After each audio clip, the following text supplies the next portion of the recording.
Human Nature and Conduct. By John Dewey. Preface. In the spring of 1918 I was invited by Leland Stanford Junior University to give a series of 3 lectures upon the West Memorial Foundation. One of the topics included within the scope of the foundation is human conduct and destiny. This volume is the result, as, according to the terms of the foundation, the lectures are to be published. The lectures as given have, however, been rewritten and considerably expanded. An introduction and conclusion have been added.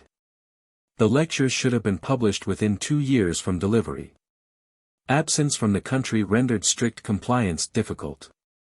And I am indebted to the authorities of the university for their indulgence in allowing an extension of time, as well as for so many courtesies received during the time when the lectures were given.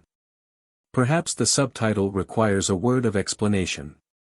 The book does not purport to be a treatment of social psychology. But it seriously sets forth a belief that an understanding of habit and of different types of habit is the key to social psychology, while the operation of impulse and intelligence gives the key to individualized mental activity. But they are secondary to habit, so that mind can be understood in the concrete only as a system of beliefs, desires and purposes which are formed in the interaction of biological aptitudes with a social environment. J.D. February, 1921. How do you find this book? Any thoughts about the book or the author? Any suggestion for improvement? Please take a moment to share your thoughts in a comment. If you like it, share it with your friends who might enjoy it as well. Subscribe to keep in touch. Visit CompleteAudiobooks.com for more quality content. Introduction. Give a dog a bad name and hang him. Human nature has been the dog of professional moralists, and consequences accord with the proverb. Man's nature has been regarded with suspicion, with fear, with sour looks, sometimes with enthusiasm for its possibilities, but only when these were placed in contrast with its actualities. It has appeared to be so evilly disposed that the business of morality was to prune and curb it. It would be thought better of if it could be replaced by something else. It has been supposed that morality would be quite superfluous were it not for the inherent weakness, bordering on depravity, of human nature. Some writers with a more genial conception have attributed the current blackening to theologians who have thought to honor the divine by disparaging the human. Theologians have doubtless taken a gloomier view of man than have pagans and secularists. But this explanation doesn't take us far. For after all, these theologians are themselves human, and they would have been without influence if the human audience had not somehow responded to them. Morality is largely concerned with controlling human nature. When we are attempting to control anything, we are acutely aware of what resists us. So moralists were led, perhaps, to think of human nature as evil because of its reluctance to yield to control, its rebelliousness under the yoke. But this explanation only raises another question. Why did morality set up rules so foreign to human nature? The ends it insisted upon, the regulations it imposed, were after all outgrowths of human nature. Why then was human nature so averse to them? Moreover, rules can be obeyed and ideals realized only as they appeal to something in human nature and awaken in it an active response. Moral principles that exalt themselves by degrading human nature are in effect committing suicide. Or else they involve human nature in unending civil war, and treat it as a hopeless mess of contradictory forces. We are forced therefore to consider the nature and origin of that control of human nature with which morals has been occupied. And the fact which is forced upon us when we raise this question is the existence of classes. Control has been vested in an oligarchy. Indifference to regulation has grown in the gap which separates the ruled from the rulers. Parents, priests, chiefs, social censors have supplied aims which were foreign to those upon whom they were imposed, to the young, layman, ordinary folk.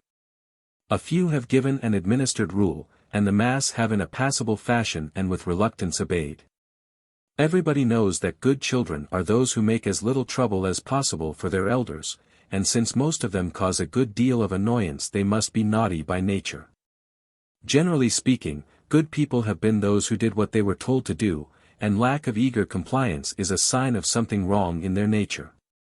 But no matter how much men in authority have turned moral rules into an agency of class supremacy, any theory which attributes the origin of rule to deliberate design is false. To take advantage of conditions after they have come into existence is one thing, to create them for the sake of an advantage to accrue is quite another thing. We must go back to the bare fact of social division into superior and inferior. To say that accident produced social conditions is to perceive they were not produced by intelligence. Lack of understanding of human nature is the primary cause of disregard for it. Lack of insight always ends in despising or else unreasoned admiration. When men had no scientific knowledge of physical nature, they either passively submitted to it or sought to control it magically. What cannot be understood cannot be managed intelligently. It has to be forced into subjection from without. The opaqueness of human nature to reason is equivalent to a belief in its intrinsic irregularity. Hence a decline in the authority of social oligarchy was accompanied by a rise of scientific interest in human nature. This means that the makeup and working of human forces afford a basis for moral ideas and ideals. Our science of human nature in comparison with physical sciences is rudimentary, and morals which are concerned with the health, efficiency, and happiness of a development of human nature are correspondingly elementary. These pages are a discussion of some phases of the ethical change involved in positive respect for human nature when the latter is associated with scientific knowledge. We may anticipate the general nature of this change through considering the evils which have resulted from severing morals from the actualities of human physiology and psychology. There is a pathology of goodness as well as of evil. That is, of that sort of goodness which is nurtured by this separation. The badness of good people, for the most part recorded only in fiction, is the revenge taken by human nature for the injuries heaped upon it in the name of morality. In the first place, morals cut off from positive roots in man's nature is bound to be mainly negative. Practical emphasis falls upon avoidance, escape of evil, upon not doing things, observing prohibitions. Negative morals assume as many forms as there are types of temperament subject to it. Its commonest form is the protective coloration of a neutral respectability, an insipidity of character. For one man who thanks God that he is not as other men, there are 1,000 to offer thanks that they are as other men, sufficiently as others are to escape attention. Absence of social blame is the usual mark of goodness, for it shows that evil has been avoided. Blame is most readily averted by being so much like everybody else that one passes unnoticed. Conventional morality is a drab morality, in which the only fatal thing is to be conspicuous. If there be flavor left in it, then some natural traits have somehow escaped being subdued. To be so good as to attract notice is to be priggish, too good for this world. The same psychology that brands the convicted criminal as forever a social outcast makes it the part of a gentleman not to obtrude virtues noticeably upon others. The Puritan is never popular, not even in a society of Puritans. In case of a pinch, the mass prefer to be good fellows rather than to be good men. Polite vice is preferable to eccentricity and ceases to be vice. Morals that professedly neglect human nature end by emphasizing those qualities of human nature that are most commonplace and average. They exaggerate the herd instinct to conformity. Professional guardians of morality who have been exacting with respect to themselves have accepted avoidance of conspicuous evil as enough for the masses. One of the most instructive things in all human history is the system of concessions, tolerances, mitigations and reprieves which the Catholic Church with its official supernatural morality has devised for the multitude. Elevation of the spirit above everything natural is tempered by organized leniency for the frailties of flesh. To uphold an aloof realm of strictly ideal realities is admitted to be possible only for a few. Protestantism, except in its most zealous forms, has accomplished the same result by a sharp separation between religion and morality in which a higher justification by faith disposes at one stroke of daily lapses into the gregarious morals of average conduct. There are always ruder forceful natures who cannot tame themselves to the required level of colorless conformity. To them conventional morality appears as an organized futility. though they are usually unconscious of their own attitude since they are heartily in favor of morality for the mass as making it easier to manage them. Their only standard is success, putting things over, getting things done. Being good is to them practically synonymous with ineffectuality, and accomplishment, achievement is its own justification. They know by experience that much is forgiven to those who succeed, and they leave goodness to the stupid, to those whom they qualify as boobs. Their gregarious nature finds sufficient outlet in the conspicuous tribute they pay to all established institutions as guardians of ideal interests, and in their denunciations of all who openly defy conventionalized ideals. Or they discover that they are the chosen agents of a higher morality and walk subject to specially ordained laws. Hypocrisy in the sense of a deliberate covering up of a will to evil by loud-voiced protestations of virtue is one of the rarest of occurrences. But the combination in the same person of an intensely executive nature with a love of popular approval is bound, in the face of conventional morality, to produce what the critical term hypocrisy. Another reaction to the separation of morals from human nature is a romantic glorification of natural impulse as something superior to all moral claims. There are those who lack the persistent force of the executive will to break through conventions and to use them for their own purposes, but who unite sensitiveness with intensity of desire. Fastening upon the conventional element in morality, they hold that all morality is a conventionality hampering to the development of individuality. Although appetites are the commonest things in human nature, the least distinctive or individualized, they identify unrestraint in satisfaction of appetite with free realization of individuality. They treat subjection to passion as a manifestation of freedom in the degree in which it shocks the bourgeois. The urgent need for a transvaluation of morals is caricatured by the notion that an avoidance of the avoidances of conventional morals constitutes positive achievement. While the executive type keeps its eyes on actual conditions so as to manipulate them, this school abrogates objective intelligence in behalf of sentiment, and withdraws into little coteries of emancipated souls. There are others who take seriously the idea of morals separated from the ordinary actualities of humanity and who attempt to live up to it. Some become engrossed in spiritual egotism. They are preoccupied with the state of their character, concerned for the purity of their motives and the goodness of their souls. The exaltation of conceit which sometimes accompanies this absorption can produce a corrosive inhumanity which exceeds the possibilities of any other known form of selfishness. In other cases, persistent preoccupation with the thought of an ideal realm breeds morbid discontent with surroundings, or induces a futile withdrawal into an inner world where all facts are fair to the eye. The needs of actual conditions are neglected, or dealt with in a half-hearted way, because in the light of the ideal they are so mean and sordid. To speak of evils, to strive seriously for change, shows a low mind. Or, again, the ideal becomes a refuge, an asylum, a way of escape from tiresome responsibilities. In varied ways men come to live in two worlds, one the actual, the other the ideal. Some are tortured by the sense of their irreconcilability. Others alternate between the two, compensating for the strains of renunciation involved in membership in the ideal realm by pleasurable excursions into the delights of the actual. If we turn from concrete effects upon character to theoretical issues, we single out the discussion regarding freedom of will as typical of the consequences that come from separating morals from human nature. Men are wearied with bootless discussion, and anxious to dismiss it as a metaphysical subtlety. But nevertheless it contains within itself the most practical of all moral questions, the nature of freedom and the means of its achieving.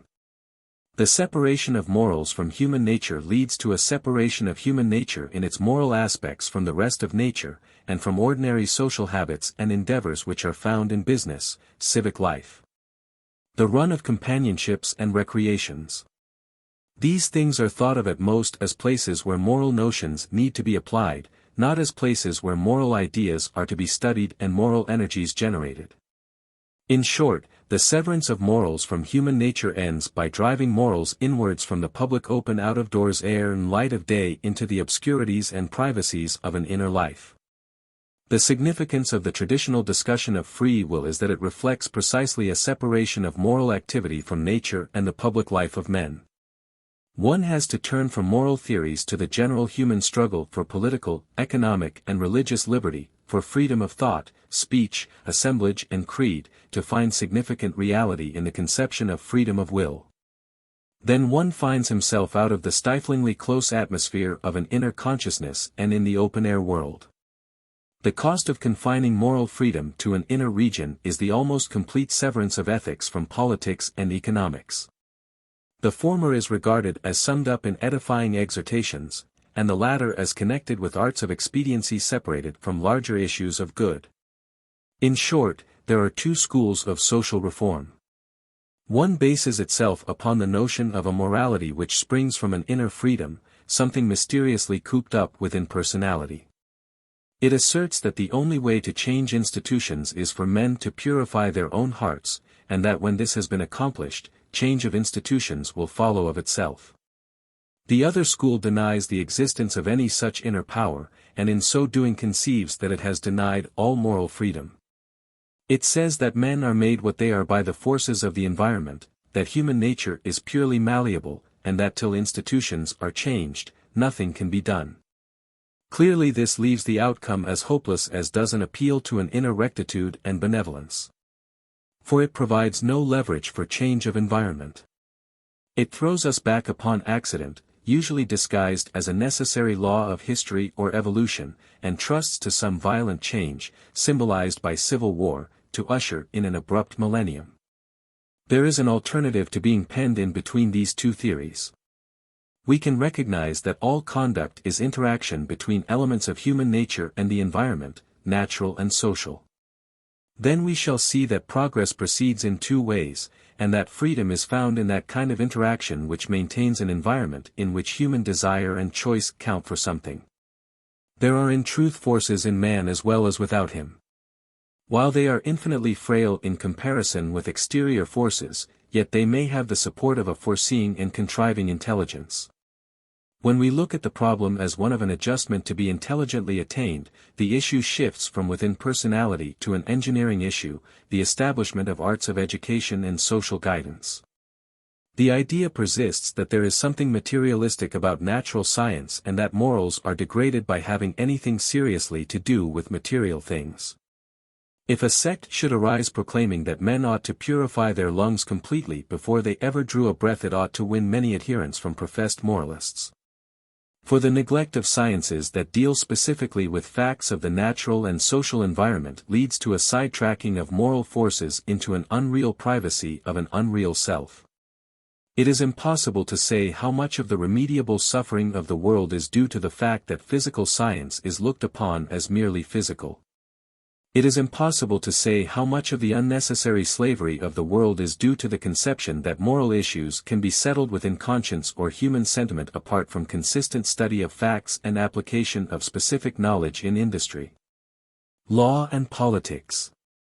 Outside of manufacturing and transportation, science gets its chance in war. These facts perpetuate war and the hardest, most brutal side of modern industry. Each sign of disregard for the moral potentialities of physical science drafts the conscience of mankind away from concern with the interactions of man and nature which must be mastered if freedom is to be a reality. It diverts intelligence to anxious preoccupation with the unrealities of a purely inner life, or strengthens reliance upon outbursts of sentimental affection. The masses swarm to the occult for assistance. The cultivated smile contemptuously. They might smile, as the saying goes, out of the other side of their mouths if they realized how recourse to the occult exhibits the practical logic of their own beliefs. For both rest upon a separation of moral ideas and feelings from knowable facts of life, man and the world. It is not pretended that a moral theory based upon realities of human nature and a study of the specific connections of these realities with those of physical science would do away with moral struggle and defeat. It would not make the moral life as simple a matter as wending one's way along a well-lighted boulevard. All action is an invasion of the future, of the unknown. Conflict and uncertainty are ultimate traits. But morals based upon concern with facts and deriving guidance from knowledge of them would at least locate the points of effective endeavor and would focus available resources upon them. It would put an end to the impossible attempt to live in two unrelated worlds. It would destroy fixed distinction between the human and the physical, as well as that between the moral and the industrial and political. A morals based on study of human nature instead of upon disregard for it would find the facts of man continuous with those of the rest of nature and would thereby ally ethics with physics and biology. It would find the nature and activities of one person coterminous with those of other human beings, and therefore link ethics with the study of history, sociology, law and economics. Such a morals would not automatically solve moral problems, nor resolve perplexities. But it would enable us to state problems in such forms that action could be courageously and intelligently directed to their solution. It would not assure us against failure, but it would render failure a source of instruction. It would not protect us against the future emergence of equally serious moral difficulties. But it would enable us to approach the always recurring troubles with a fund of growing knowledge which would add significant values to our conduct even when we overtly failed, as we should continue to do. Until the integrity of morals with human nature and of both with the environment is recognized, we shall be deprived of the aid of past experience to cope with the most acute and deep problems of life. Accurate and extensive knowledge will continue to operate only in dealing with purely technical problems. The intelligent acknowledgement of the continuity of nature, man and society will alone secure a growth of morals which will be serious without being fanatical, aspiring without sentimentality, adapted to reality without conventionality, sensible without taking the form of calculation of profits, idealistic without being romantic. Part 1. The place of habit in conduct. Section 1. Habits as social functions. Habits may be profitably compared to physiological functions, like breathing, digesting. The latter are, to be sure, involuntary, while habits are acquired. But important as is this difference for many purposes, it should not conceal the fact that habits are like functions in many respects, and especially in requiring the cooperation of organism and environment. Breathing is an affair of the air as truly as of the lungs, digesting an affair of food as truly as of tissues of stomach. Seeing involves light just as certainly as it does the eye and optic nerve. Walking implicates the ground as well as the legs. Speech demands physical air and human companionship and audience as well as vocal organs. We may shift from the biological to the mathematical use of the word function, and say that natural operations like breathing and digesting, acquired ones like speech and honesty, are functions of the surroundings as truly as of a person. They are things done by the environment by means of organic structures or acquired dispositions. The same air that under certain conditions ruffles the pool or wrecks buildings, under other conditions purifies the blood and conveys thought. The outcome depends upon what air acts upon. The social environment acts through native impulses, and speech and moral habitudes manifest themselves. There are specific good reasons for the usual attribution of acts to the person from whom they immediately proceed. But to convert this special reference into a belief of exclusive ownership is as misleading as to suppose that breathing and digesting are complete within the human body. To get a rational basis for moral discussion, we must begin with recognizing that functions and habits are ways of using and incorporating the environment in which the latter has its say as surely as the former. We may borrow words from a context less technical than that of biology, and convey the same idea by saying that habits are arts. They involve skill of sensory and motor organs, cunning or craft, and objective materials. They assimilate objective energies, and eventuate in command of environment. They require order, discipline, and manifest technique. They have a beginning, middle, and end. Each stage marks progress in dealing with materials and tools, advance in converting material to active use. We should laugh at anyone who said that he was master of stone working, but that the art was cooped up within himself and in no wise dependent upon support from objects and assistance from tools. In morals we are however quite accustomed to such a fatuity. Moral dispositions are thought of as belonging exclusively to a self. The self is thereby isolated from natural and social surroundings.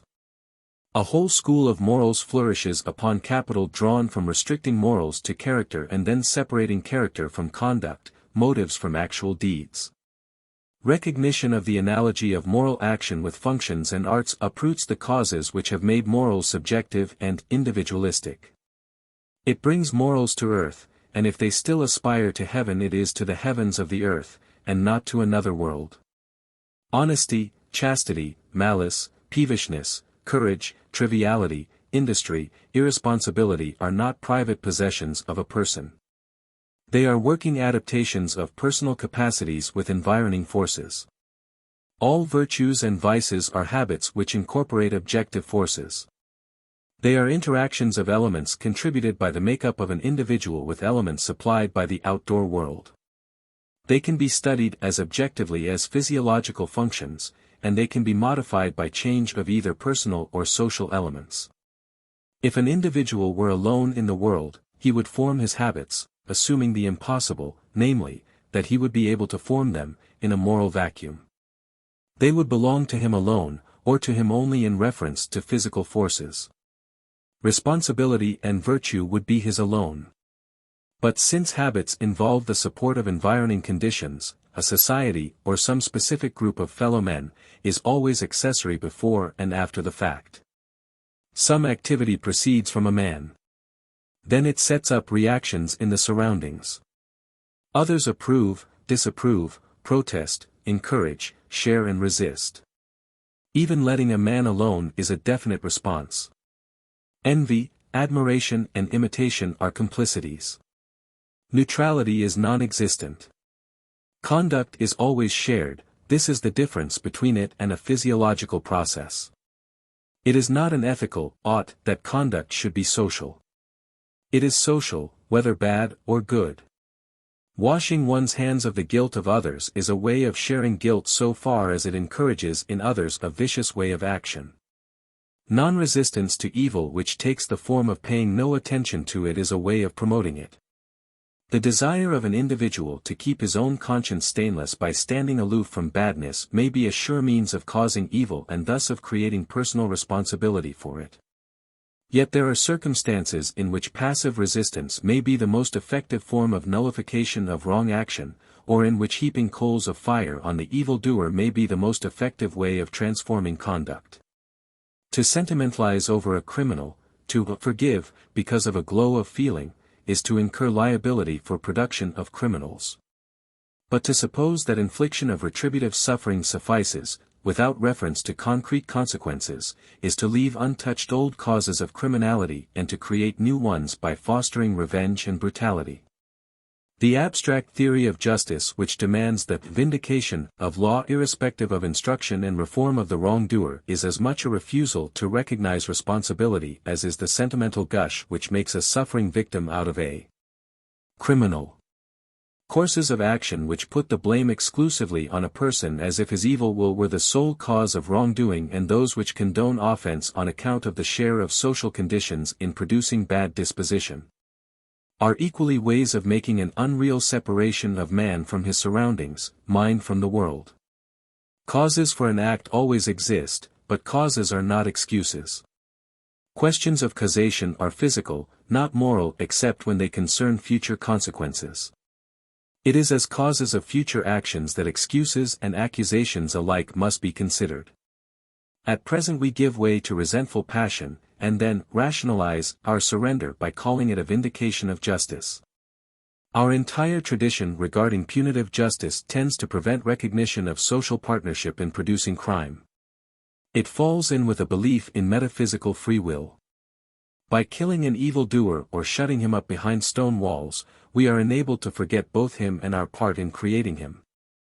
Society excuses itself by laying the blame on the criminal. He retorts by putting the blame on bad early surroundings, the temptations of others, lack of opportunities, and the persecutions of officers of the law. Both are right, except in the wholesale character of their recriminations. But the effect on both sides is to throw the whole matter back into antecedent causation, a method which refuses to bring the matter to truly moral judgment. For morals has to do with acts still within our control, acts still to be performed. No amount of guilt on the part of the evildoer absolves us from responsibility for the consequences upon him and others of our way of treating him, or from our continuing responsibility for the conditions under which persons develop perverse habits. We need to discriminate between the physical and the moral question. The former concerns what has happened, and how it happened. To consider this question is indispensable to morals. Without an answer to it we cannot tell what forces are at work nor how to direct our actions so as to improve conditions. Until we know the conditions which have helped form the characters we approve and disapprove, our efforts to create the one and do away with the other will be blind and halting. But the moral issue concerns the future. It is perspective. To content ourselves with pronouncing judgments of merit and demerit without reference to the fact that our judgments are themselves facts which have consequences and that their value depends upon their consequences, is complacently to dodge the moral issue, perhaps even to indulge ourselves in pleasurable passion just as the person we condemn once indulged himself. The moral problem is that of modifying the factors which now influence future results. To change the working character or will of another we have to alter objective conditions which enter into his habits. Our own schemes of judgment, of assigning blame and praise, of awarding punishment and honor, are part of these conditions. In practical life, there are many recognitions of the part played by social factors in generating personal traits. One of them is our habit of making social classifications. We attribute distinctive characteristics to rich and poor, slum dweller and captain of industry, rustic and suburbanite, officials, politicians, professors, to members of races, sets and parties. These judgments are usually too coarse to be of much use. But they show our practical awareness that personal traits are functions of social situations. When we generalize this perception and act upon it intelligently we are committed by it to recognize that we change character from worse to better only by changing conditions, among which, once more, are our own ways of dealing with the one we judge. We cannot change habit directly, that notion is magic. But we can change it indirectly by modifying conditions, by an intelligent selecting and weighting of the objects which engage attention and which influence the fulfillment of desires. A savage can travel after a fashion in a jungle. Civilized activity is too complex to be carried on without smooth roads. It requires signals and junction points, traffic authorities and means of easy and rapid transportation. It demands a congenial, antecedently prepared environment. Without it, civilization would relapse into barbarism in spite of the best of subjective intention and internal good disposition. The eternal dignity of labor and art lies in their effecting that permanent reshaping of environment which is the substantial foundation of future security and progress. Individuals flourish and wither away like the grass of the fields. But the fruits of their work endure and make possible the development of further activities having fuller significance. It is of grace not of ourselves that we lead civilized lives. There is sound sense in the old pagan notion that gratitude is the root of all virtue. Loyalty to whatever in the established environment makes a life of excellence possible is the beginning of all progress. The best we can accomplish for posterity is to transmit unimpaired and with some increment of meaning the environment that makes it possible to maintain the habits of decent and refined life. Our individual habits are links in forming the endless chain of humanity. Their significance depends upon the environment inherited from our forerunners, and it is enhanced as we foresee the fruits of our labors in the world in which our successors live. For however much has been done, there always remains more to do. We can retain and transmit our own heritage only by constant remaking of our own environment. Piety to the past is not for its own sake nor for the sake of the past, but for the sake of a present so secure and enriched that it will create a yet better future. Individuals with their exhortations, their preachings and scoldings, their inner aspirations and sentiments have disappeared, but their habits endure, because these habits incorporate objective conditions in themselves. So will it be with our activities. We may desire abolition of war, industrial justice, greater equality of opportunity for all. But no amount of preaching goodwill or the golden rule or cultivation of sentiments of love and equity will accomplish the results. There must be change in objective arrangements and institutions. We must work on the environment, not merely on the hearts of men. To think otherwise is to suppose that flowers can be raised in a desert or motor cars run in a jungle. Both things can happen and without a miracle. But only by first changing the jungle and desert. Yet the distinctively personal or subjective factors in habit count. Taste for flowers may be the initial step in building reservoirs and irrigation canals. The stimulation of desire and effort is one preliminary in the change of surroundings. While personal exhortation, advice, and instruction is a feeble stimulus compared with that which steadily proceeds from the impersonal forces and depersonalized habitudes of the environment, yet they may start the latter going. Taste, appreciation, and effort always spring from some accomplished objective situation. They have objective support, they represent the liberation of something formerly accomplished so that it is useful in further operation. A genuine appreciation of the beauty of flowers is not generated within a self-enclosed consciousness. It reflects a world in which beautiful flowers have already grown and been enjoyed. Taste and desire represent a prior objective fact recurring in action to secure perpetuation and extension. Desire for flowers comes after actual enjoyment of flowers. But it comes before the work that makes the desert blossom, it comes before cultivation of plants. Every ideal is preceded by an actuality, but the ideal is more than a repetition in inner image of the actual. It projects in securer and wider and fuller form some good which has been previously experienced in a precarious, accidental, fleeting way. Section 2. Habits and Will. It is a significant fact that in order to appreciate the peculiar place of habit in activity we have to betake ourselves to bad habits, foolish idling, gambling, addiction to liquor and drugs.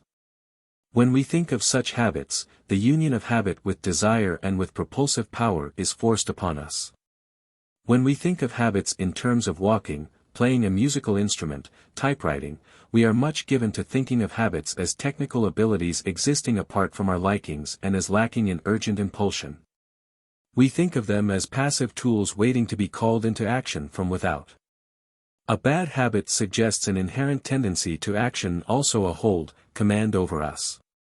It makes us do things we are ashamed of, things which we tell ourselves we prefer not to do. It overrides our formal resolutions, our conscious decisions. When we are honest with ourselves we acknowledge that a habit has this power because it is so intimately a part of ourselves. It has a hold upon us because we are the habit. Our self-love, our refusal to face facts, combined perhaps with a sense of a possible better although unrealized self, leads us to eject the habit from the thought of ourselves and conceive it as an evil power which has somehow overcome us. We feed our conceit by recalling that the habit was not deliberately formed, we never intended to become idlers or gamblers or roués. And how can anything be deeply ourselves which developed accidentally, without set intention? These traits of a bad habit are precisely the things which are most instructive about all habits and about ourselves. They teach us that all habits are affections, that all have projectile power, and that a predisposition formed by a number of specific acts is an immensely more intimate and fundamental part of ourselves than our vague, general, conscious choices. All habits are demands for certain kinds of activity, and they constitute the self. In any intelligible sense of the word will, they are will. They form our affective desires and they furnish us with our working capacities. They rule our thoughts, determining which shall appear and be strong and which shall pass from light into obscurity. We may think of habits as means, waiting, like tools in a box, to be used by conscious resolve. But they are something more than that. They are active means, means that project themselves, energetic and dominating ways of acting. We need to distinguish between materials, tools and means proper. Nails and boards are not strictly speaking means of a box. They are only materials for making it. Even the saw and hammer are means only when they are employed in some actual making. Otherwise they are tools, or potential means. They are actual means only when brought in conjunction with eye, arm and hand in some specific operation. And eye, arm and hand are, correspondingly, means proper only when they are in active operation. And whenever they are in action they are cooperating with external materials and energies. Without support from beyond themselves the eye stares blankly and the hand moves fumblingly. They are means only when they enter into organization with things which independently accomplish definite results. These organizations are habits. This fact cuts two ways. Except in a contingent sense, with an if, neither external materials nor bodily and mental organs are in themselves means. They have to be employed in coordinated conjunction with one another to be actual means, or habits. This statement may seem like the formulation in technical language of a commonplace. But belief in magic has played a large part in human history. And the essence of all hocus pocus is the supposition that results can be accomplished without the joint adaptation to each other of human powers and physical conditions. A desire for rain may induce men to wave willow branches and to sprinkle water. The reaction is natural and innocent. But men then go on to believe that their act has immediate power to bring rain without the cooperation of intermediate conditions of nature. This is magic, while it may be natural or spontaneous, it is not innocent. It obstructs intelligent study of operative conditions and wastes human desire and effort in futilities. Belief in magic did not cease when the coarser forms of superstitious practice ceased. The principle of magic is found whenever it is hoped to get results without intelligent control of means, and also when it is supposed that means can exist and yet remain inert and inoperative. In morals and politics such expectations still prevail, and in so far the most important phases of human action are still affected by magic.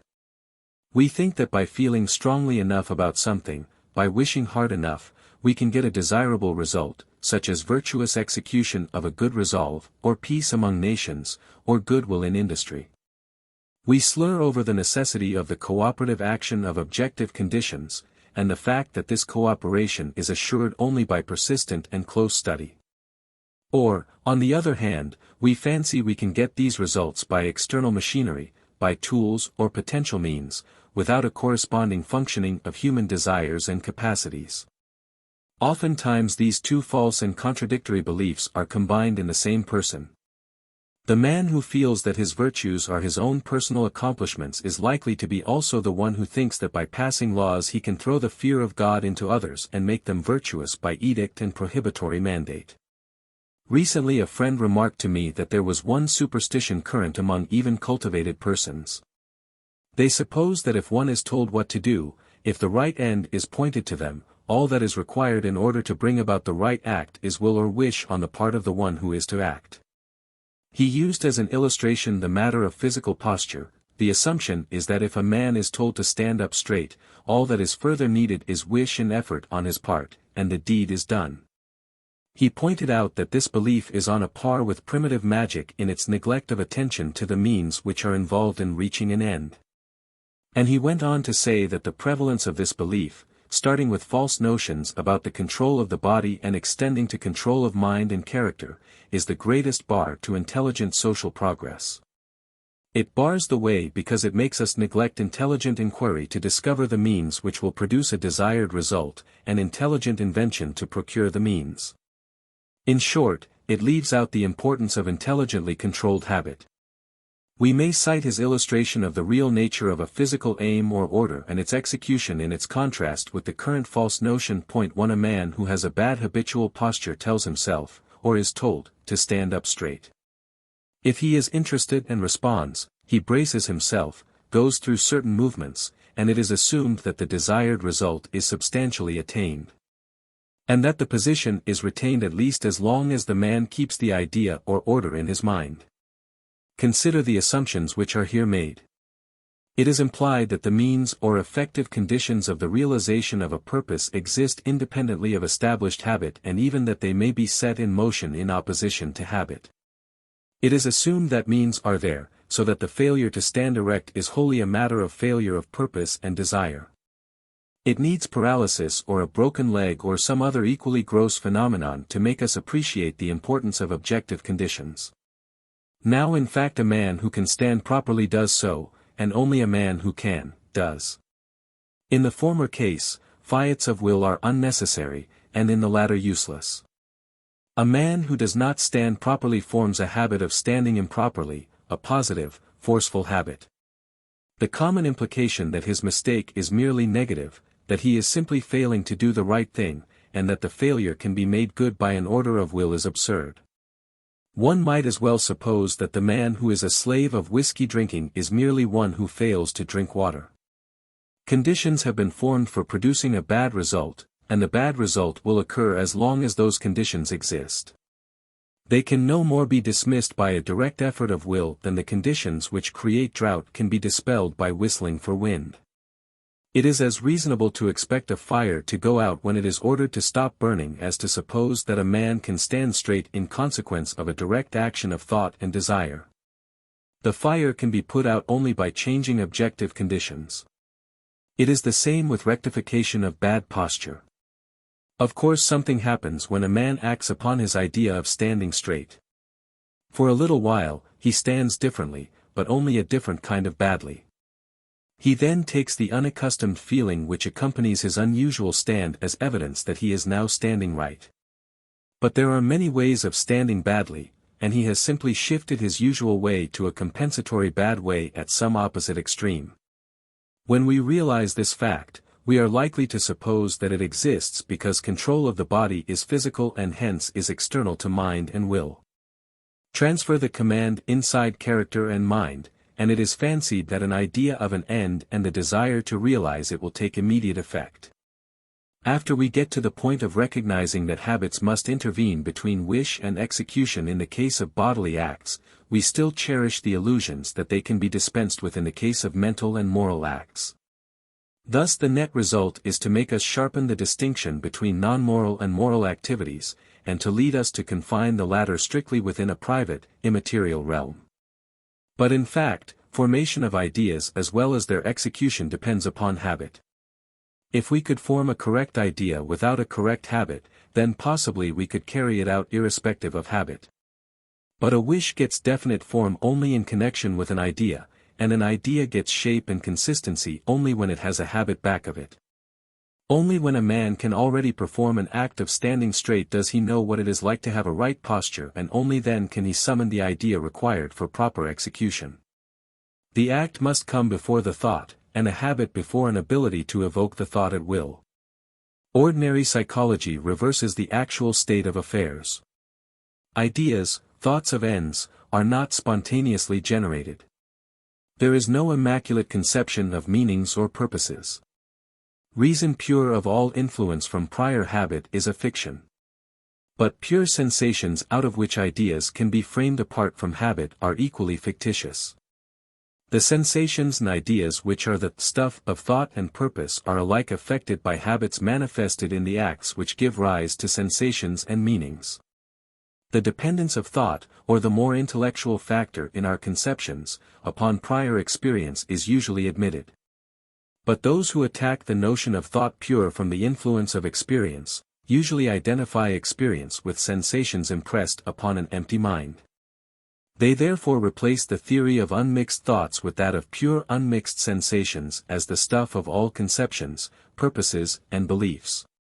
But distinct and independent sensory qualities, far from being original elements, are the products of a highly skilled analysis which disposes of immense technical scientific resources. To be able to single out a definitive sensory element in any field is evidence of a high degree of previous training, that is, of well-formed habits. A moderate amount of observation of a child will suffice to reveal that even such gross discriminations as black, white, red, green, are the result of some years of active dealings with things in the course of which habits have been set up.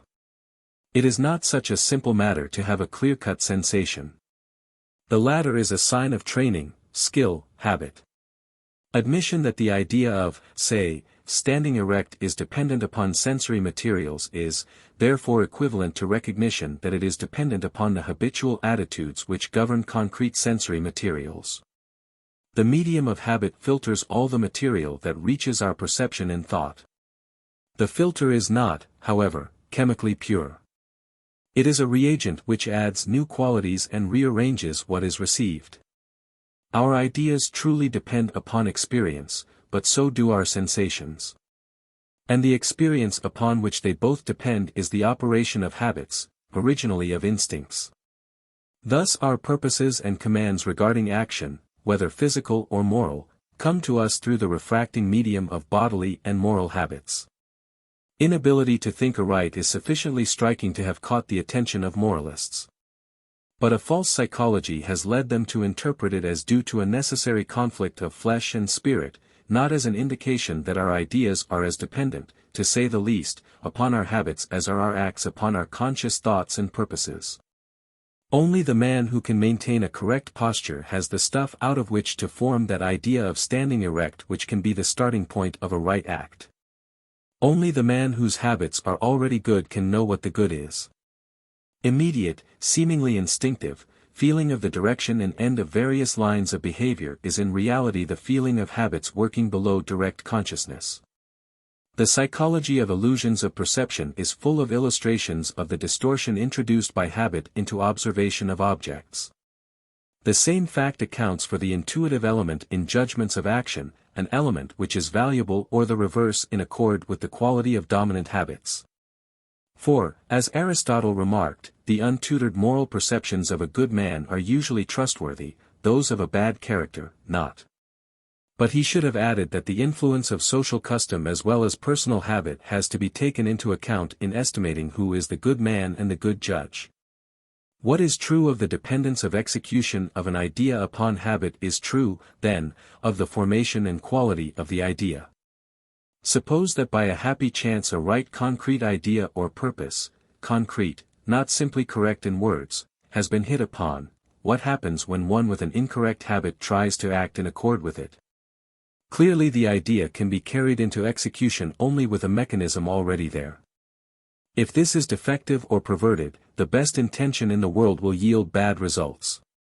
In the case of no other engine does one suppose that a defective machine will turn out good goods simply because it is invited to. Everywhere else we recognize that the design and structure of the agency employed tell directly upon the work done. Given a bad habit and the will or mental direction to get a good result, and the actual happening is a reverse or looking-glass manifestation of the usual fault, a compensatory twist in the opposite direction. Refusal to recognize this fact only leads to a separation of mind from body, and to supposing that mental or psychical mechanisms are different in kind from those of bodily operations and independent of them. So deep-seated is this notion that even so scientific a theory as modern psychoanalysis thinks that mental habits can be straightened out by some kind of purely psychical manipulation without reference to the distortions of sensation and perception which are due to bad bodily sets. The other side of the error is found in the notion of scientific nerve physiologists that it is only necessary to locate a particular diseased cell or local lesion, independent of the whole complex of organic habits, in order to rectify conduct. Means are means, they are intermediates, middle terms. To grasp this fact is to have done with the ordinary dualism of means and ends. The end is merely a series of acts viewed at a remote stage. And the means is merely the series viewed at an earlier one. The distinction of means and end arises in surveying the course of a proposed line of action, a connected series in time. The end is the last act thought of. The means are the acts to be performed prior to it in time. To reach an end we must take our mind off from it and attend to the act which is next to be performed. We must make that the end. The only exception to this statement is in cases where customary habit determines the course of the series. Then all that is wanted is a cue to set it off. But when the proposed end involves any deviation from usual action, or any rectification of it, as in the case of standing straight, then the main thing is to find some act which is different from the usual one. The discovery and performance of this unaccustomed act is the end to which we must devote all attention. Otherwise we shall simply do the old thing over again, no matter what is our conscious command. The only way of accomplishing this discovery is through a flank movement. We must stop even thinking of standing up straight. To think of it is fatal, for it commits us to the operation of an established habit of standing wrong. We must find an act within our power which is disconnected from any thought about standing. We must start to do another thing which on one side inhibits our falling into the customary bad position and on the other side is the beginning of a series of acts which may lead into the correct posture. 2. The hard drinker who keeps thinking of not drinking is doing what he can to initiate the acts which lead to drinking. He is starting with the stimulus to his habit.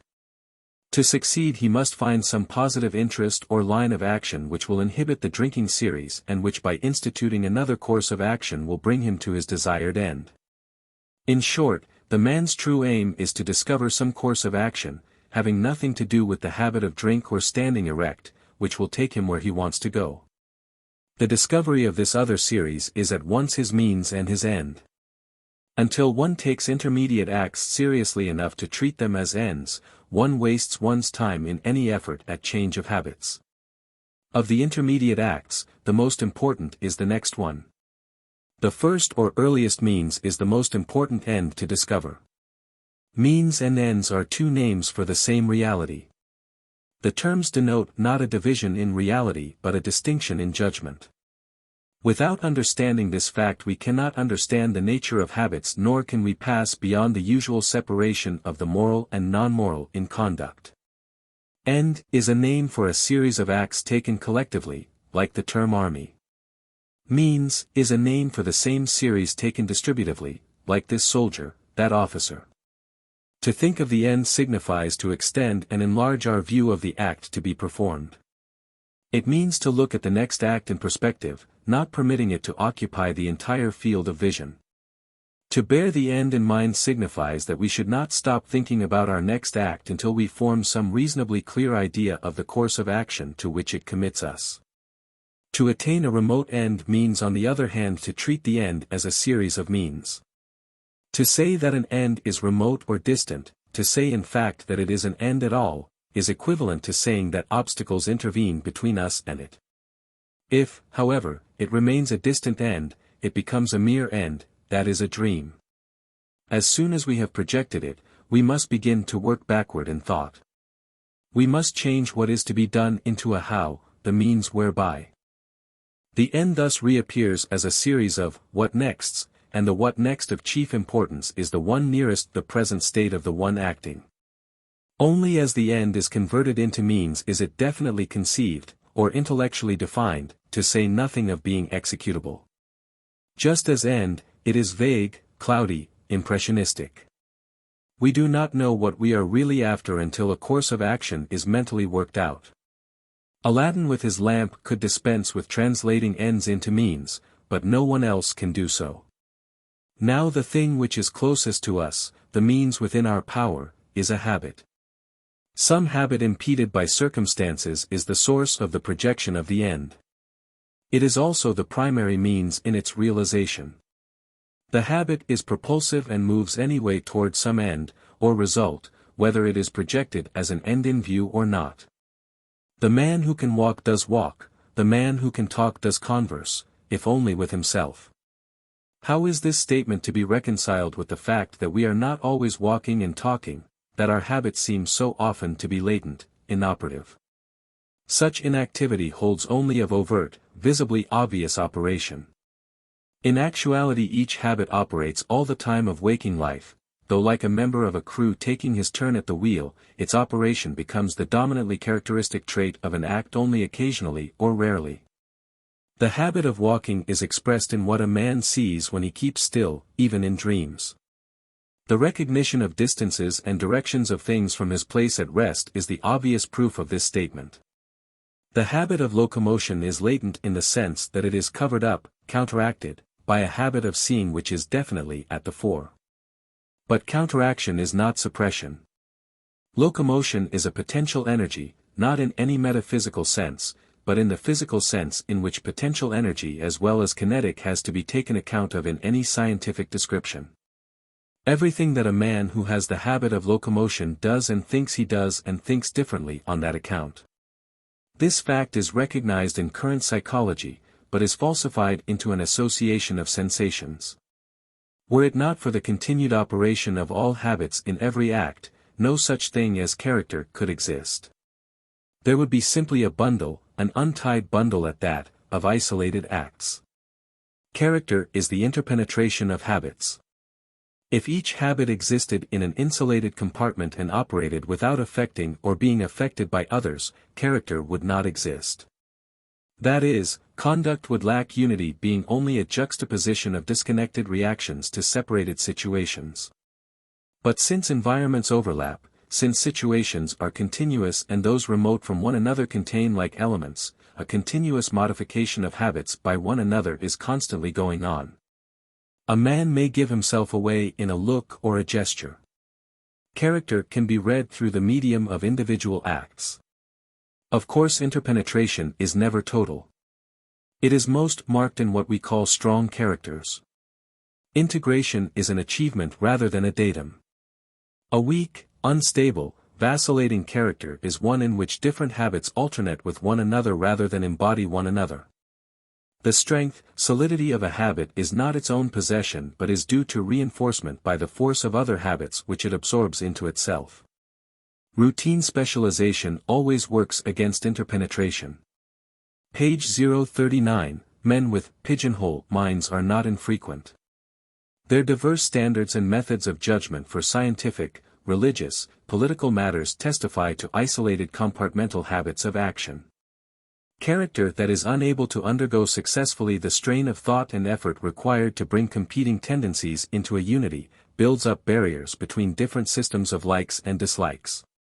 The emotional stress incident to conflict is avoided not by readjustment but by effort at confinement. Yet the exception proves the rule. Such persons are successful in keeping different ways of reacting apart from one another in consciousness rather than in action. Their character is marked by stigmata resulting from this division. The mutual modification of habits by one another enables us to define the nature of the moral situation. It is not necessary nor advisable to be always considering the interaction of habits with one another, that is to say the effect of a particular habit upon character, which is a name for the total interaction. Such consideration distracts attention from the problem of building up an effective habit. A man who is learning French, or chess playing or engineering has his hands full with his particular occupation. He would be confused and hampered by constant inquiry into its effect upon character. He would resemble the centipede who by trying to think of the movement of each leg in relation to all the others was rendered unable to travel. At any given time, certain habits must be taken for granted as a matter of course. Their operation is not a matter of moral judgment. They are treated as technical, recreational, professional, hygienic or economic or aesthetic rather than moral. To lug in morals, or ulterior effect on character at every point, is to cultivate moral valetudinarianism or priggish posing. Nevertheless, any act, even that one which passes ordinarily as trivial, may entail such consequences for habit and character as upon occasion to require judgment from the standpoint of the whole body of conduct. It then comes under moral scrutiny. To know when to leave acts without distinctive moral judgment and when to subject them to it is itself a large factor in morality. The serious matter is that this relative pragmatic, or intellectual, distinction between the moral and non-moral, has been solidified into a fixed and absolute distinction. So that some acts are popularly regarded as forever within and others forever without the moral domain. From this fatal error recognition of the relations of one habit to others preserves us. For it makes us see that character is the name given to the working interaction of habits, and that the cumulative effect of insensible modifications worked by a particular habit in the body of preferences may at any moment require attention. The word habit may seem twisted somewhat from its customary use when employed as we have been using it. But we need a word to express that kind of human activity which is influenced by prior activity and in that sense acquired. Which contains within itself a certain ordering or systematization of minor elements of action, which is projective, dynamic in quality, ready for overt manifestation. And which is operative in some subdued subordinate form even when not obviously dominating activity. Habit even in its ordinary usage comes nearer to denoting these facts than any other word. If the facts are recognized we may also use the words attitude and disposition. But unless we have first made clear to ourselves the facts which have been set forth under the name of habit, these words are more likely to be misleading than is the word habit. For the latter conveys explicitly the sense of operativeness, actuality. Attitude and, as ordinarily used, disposition suggests something latent, potential, something which requires a positive stimulus outside themselves to become active. If we perceive that they denote positive forms of action which are released merely through removal of some counteracting, inhibitory, tendency, and then become overt, we may employ them instead of the word habit to denote subdued, non-patent forms of the latter. In this case, we must bear in mind that the word disposition means predisposition, readiness to act overtly in a specific fashion whenever opportunity is presented. This opportunity consisting in removal of the pressure due to the dominance of some overt habit. And that attitude means some special case of a predisposition, the disposition waiting as it were to spring through an open door. While it is admitted that the word habit has been used in a somewhat broader sense than is usual, we must protest against the tendency in psychological literature to limit its meaning to repetition. This usage is much less in accord with popular usage than is the wider way in which we have used the word. It assumes from the start the identity of habit with routine. Repetition is in no sense the essence of habit. Tendency to repeat acts is an incident of many habits but not of all. A man with the habit of giving way to anger may show his habit by a murderous attack upon someone who has offended. His act is nonetheless due to habit because it occurs only once in his life. The essence of habit is an acquired predisposition to ways or modes of response, not to particular acts except as, under special conditions, these express a way of behaving. Habit means special sensitiveness or accessibility to certain classes of stimuli, standing predilections and aversions, rather than bare recurrence of specific acts. It means will. Section 3. Character and conduct. The dynamic force of habit taken in connection with the continuity of habits with one another explains the unity of character and conduct, or speaking more concretely of motive and act, will and deed. Moral theories have frequently separated these things from each other. One type of theory, for example, has asserted that only will, disposition, motive counts morally, that acts are external, physical, accidental. That moral good is different from goodness in act since the latter is measured by consequences, while moral good or virtue is intrinsic, complete in itself, a jewel shining by its own light, a somewhat dangerous metaphor however. The other type of theory has asserted that such a view is equivalent to saying that all that is necessary to be virtuous is to cultivate states of feeling. That a premium is put on disregard of the actual consequences of conduct, and agents are deprived of any objective criterion for the rightness and wrongness of acts, being thrown back on their own whims, prejudices and private peculiarities. Like most opposite extremes in philosophic theories, the two theories suffer from a common mistake. Both of them ignore the projective force of habit and the implication of habits in one another. Hence they separate a unified deed into two disjoined parts, an inner called motive and an outer called act. The doctrine that the chief good of man is good will easily wins acceptance from honest men. For common sense employs a juster psychology than either of the theories just mentioned. By will, common sense understands something practical and moving. It understands the body of habits, of active dispositions which makes a man do what he does. Will is thus not something opposed to consequences or severed from them. It is a cause of consequences, it is causation in its personal aspect, the aspect immediately preceding action. It hardly seems conceivable to practical sense that by will is meant something which can be complete without reference to deeds prompted and results occasioned. Even the sophisticated specialist cannot prevent relapses from such an absurdity back into common sense. Kant, who went the limit in excluding consequences from moral value, was sane enough to maintain that a society of men of good will would be a society which in fact would maintain social peace, freedom and cooperation. We take the will for the deed not as a substitute for doing, or a form of doing nothing, but in the sense that, other things being equal, the right disposition will produce the right deed. For a disposition means a tendency to act, a potential energy needing only opportunity to become kinetic and overt. Apart from such tendency, a virtuous disposition is either hypocrisy or self-deceit. Common sense in short never loses sight wholly of the two facts which limit and define a moral situation. One is that consequences fix the moral quality of an act. The other is that upon the whole, or in the long run but not unqualifiedly, consequences are what they are because of the nature of desire and disposition. Hence there is a natural contempt for the morality of the good man who does not show his goodness in the results of his habitual acts. But there is also an aversion to attributing omnipotence to even the best of good dispositions, and hence an aversion to applying the criterion of consequences unreservedly. A holiness of character which is celebrated only on holy days is unreal. A virtue of honesty, or chastity, or benevolence which lives upon itself apart from definite results consumes itself and goes up in smoke. The separation of motive from motive force in action accounts both for the morbidities and futilities of the professionally good, and for the more or less subconscious contempt for morality entertained by men of a strong executive habit with their preference for getting things done. Yet there is justification for the common assumption that deeds cannot be judged properly without taking their animating disposition as well as their concrete consequences into account. The reason, however, lies not in isolation of disposition from consequences, but in the need for viewing consequences broadly.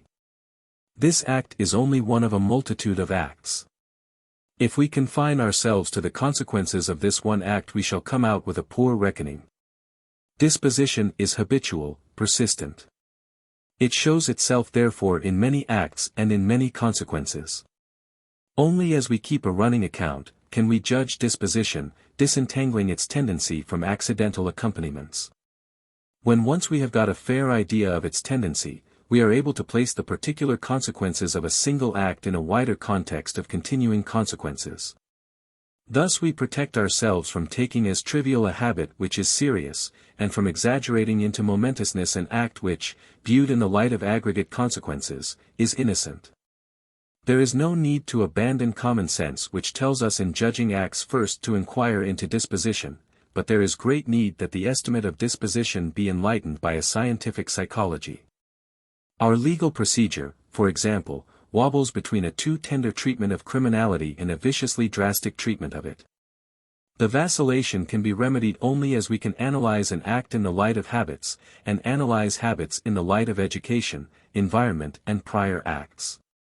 The dawn of truly scientific criminal law will come when each individual case is approached with something corresponding to the complete clinical record which every competent physician attempts to procure as a matter of course in dealing with his subjects.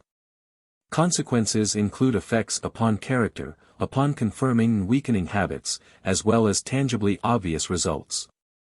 To keep an eye open to these effects upon character may signify the most reasonable of precautions or one of the most nauseating of practices. It may mean concentration of attention upon personal rectitude in neglect of objective consequences, a practice which creates a wholly unreal rectitude. But it may mean that the survey of objective consequences is duly extended in time.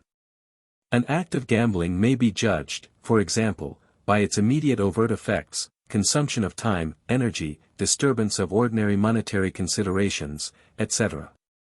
It may also be judged by its consequences upon character, setting up an enduring love of excitement, a persistent temper of speculation, and a persistent disregard of sober, steady work. To take the latter effects into account is equivalent to taking a broad view of future consequences, for these dispositions affect future companionships, vocation and avocations, the whole tenor of domestic and public life. For similar reasons, while common sense does not run into that sharp opposition of virtues or moral goods and natural goods which has played such a large part in professed moralities, it does not insist upon an exact identity of the two. Virtues are ends because they are such important means. To be honest, courageous, kindly is to be in the way of producing specific natural goods or satisfactory fulfillments. Error comes into theories when the moral goods are separated from their consequences and also when the attempt is made to secure an exhaustive and unerring identification of the two. There is a reason, valid as far as it goes, for distinguishing virtue as a moral good resident in character alone, from objective consequences. As matter of fact, a desirable trait of character does not always produce desirable results, while good things often happen with no assistance from goodwill. Luck, accident, contingency, plays its part. The act of a good character is deflected in operation, while a monomaniacal egotism may employ a desire for glory and power to perform acts which satisfy crying social needs. Reflection shows that we must supplement the conviction of the moral connection between character or habit and consequences by two considerations. One is the fact that we are inclined to take the notions of goodness in character and goodness in results in too fixed a way. Persistent disparity between virtuous disposition and actual outcome shows that we have misjudged either the nature of virtue or of success. Judgments of both motive and consequences are still, in the absence of methods of scientific analysis and continuous registration and reporting, rudimentary and conventional. We are inclined to wholesale judgments of character, dividing men into goats and sheep, instead of recognizing that all character is speckled. And that the problem of moral judgment is one of discriminating the complex of acts and habits into tendencies which are to be specifically cultivated and condemned. We need to study consequences more thoroughly and keep track of them more continuously before we shall be in a position where we can pass with reasonable assurance upon the good and evil in either disposition or results. But even when proper allowances are made, we are forcing the pace when we assume that there is or ever can be an exact equation of disposition and outcome. We have to admit the role of accident.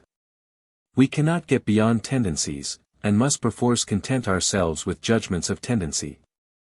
The honest man, we are told, acts upon principle, and not from considerations of expediency, that is, of particular consequences. The truth in this saying is that it is not safe to judge the worth of a proposed act by its probable consequences in an isolated case. The word principle is a eulogistic cover for the fact of tendency. The word tendency is an attempt to combine two facts, one that habits have a certain causal efficacy, the other that their outworking in any particular case is subject to contingencies. To circumstances which are unforeseeable and which carry an act one side of its usual effect. In cases of doubt, there is no recourse save to stick to tendency, that is, to the probable effect of a habit in the long run, or as we say upon the whole. Otherwise we are on the lookout for exceptions which favor our immediate desire. The trouble is that we are not content with modest probabilities. So when we find that a good disposition may work out badly, we say, as Kant did, that the working out, the consequence, has nothing to do with the moral quality of an act, or we strain for the impossible. And aim at some infallible calculus of consequences by which to measure moral worth in each specific case. Human conceit has played a great part. It has demanded that the whole universe be judged from the standpoint of desire and disposition, or at least from that of the desire and disposition of the good man. The effect of religion has been to cherish this conceit by making men think that the universe invariably conspires to support the good and bring the evil to naught. By a subtle logic, the effect has been to render morals unreal and transcendental. For since the world of actual experience does not guarantee this identity of character and outcome, it is inferred that there must be some ulterior truer reality which enforces an equation that is violated in this life. Hence the common notion of another world in which vice and virtue of character produce their exact moral meed. The idea is equally found as an actuating force in Plato. Moral realities must be supreme.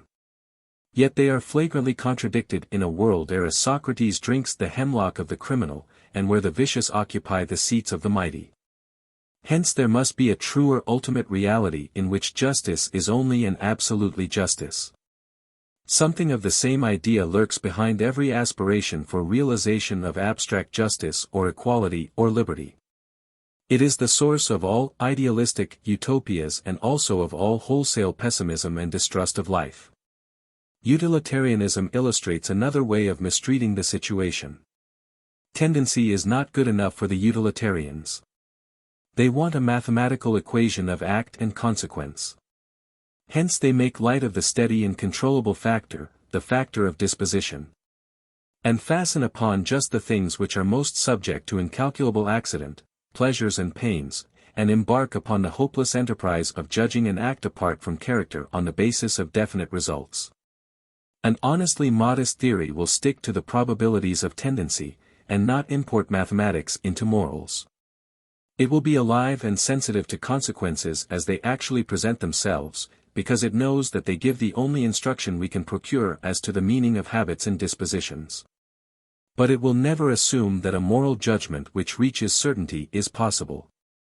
We have just to do the best we can with habits, the forces most under our control. And we shall have our hands more than full in spelling out their general tendencies without attempting an exact judgment upon each deed. For every habit incorporates within itself some part of the objective environment, and no habit and no amount of habits can incorporate the entire environment within itself or themselves. There will always be disparity between them and the results actually attained. Hence the work of intelligence in observing consequences and in revising and readjusting habits, even the best of good habits, can never be foregone. Consequences reveal unexpected potentialities in our habits whenever these habits are exercised in a different environment from that in which they were formed. The assumption of a stably uniform environment, even the hankering for one, expresses a fiction due to attachment to old habits. The utilitarian theory of equation of acts with consequences is as much a fiction of self-conceit as is the assumption of a fixed transcendental world wherein moral ideals are eternally and immutably real. Both of them deny in effect the relevancy of time, of change, to morals, while time is of the essence of the moral struggle. We thus come, by an unexpected path, upon the old question of the objectivity or subjectivity of morals. Primarily they are objective. For will, as we have seen, means, in the concrete, habits, and habits incorporate an environment within themselves. They are adjustments of the environment, not merely to it. At the same time, the environment is many, not one, hence will, disposition, is plural. Diversity does not of itself imply conflict, but it implies the possibility of conflict, and this possibility is realized in fact. Life, for example, involves the habit of eating, which in turn involves a unification of organism and nature. But nevertheless this habit comes into conflict with other habits which are also objective, or in equilibrium with their environments. Because the environment is not all of one piece, man's house is divided within itself, against itself. Honor or consideration for others or courtesy conflict with hunger. Then the notion of the complete objectivity of morals gets a shock. Those who wish to maintain the idea unimpaired take the road which leads to transcendentalism. The empirical world, they say, is indeed divided, and hence any natural morality must be in conflict with itself. This self-contradiction however only points to a higher fixed reality with which a true and superior morality is alone concerned. Objectivity is saved but at the expense of connection with human affairs. Our problem is to see what objectivity signifies upon a naturalistic basis, how morals are objective and yet secular and social.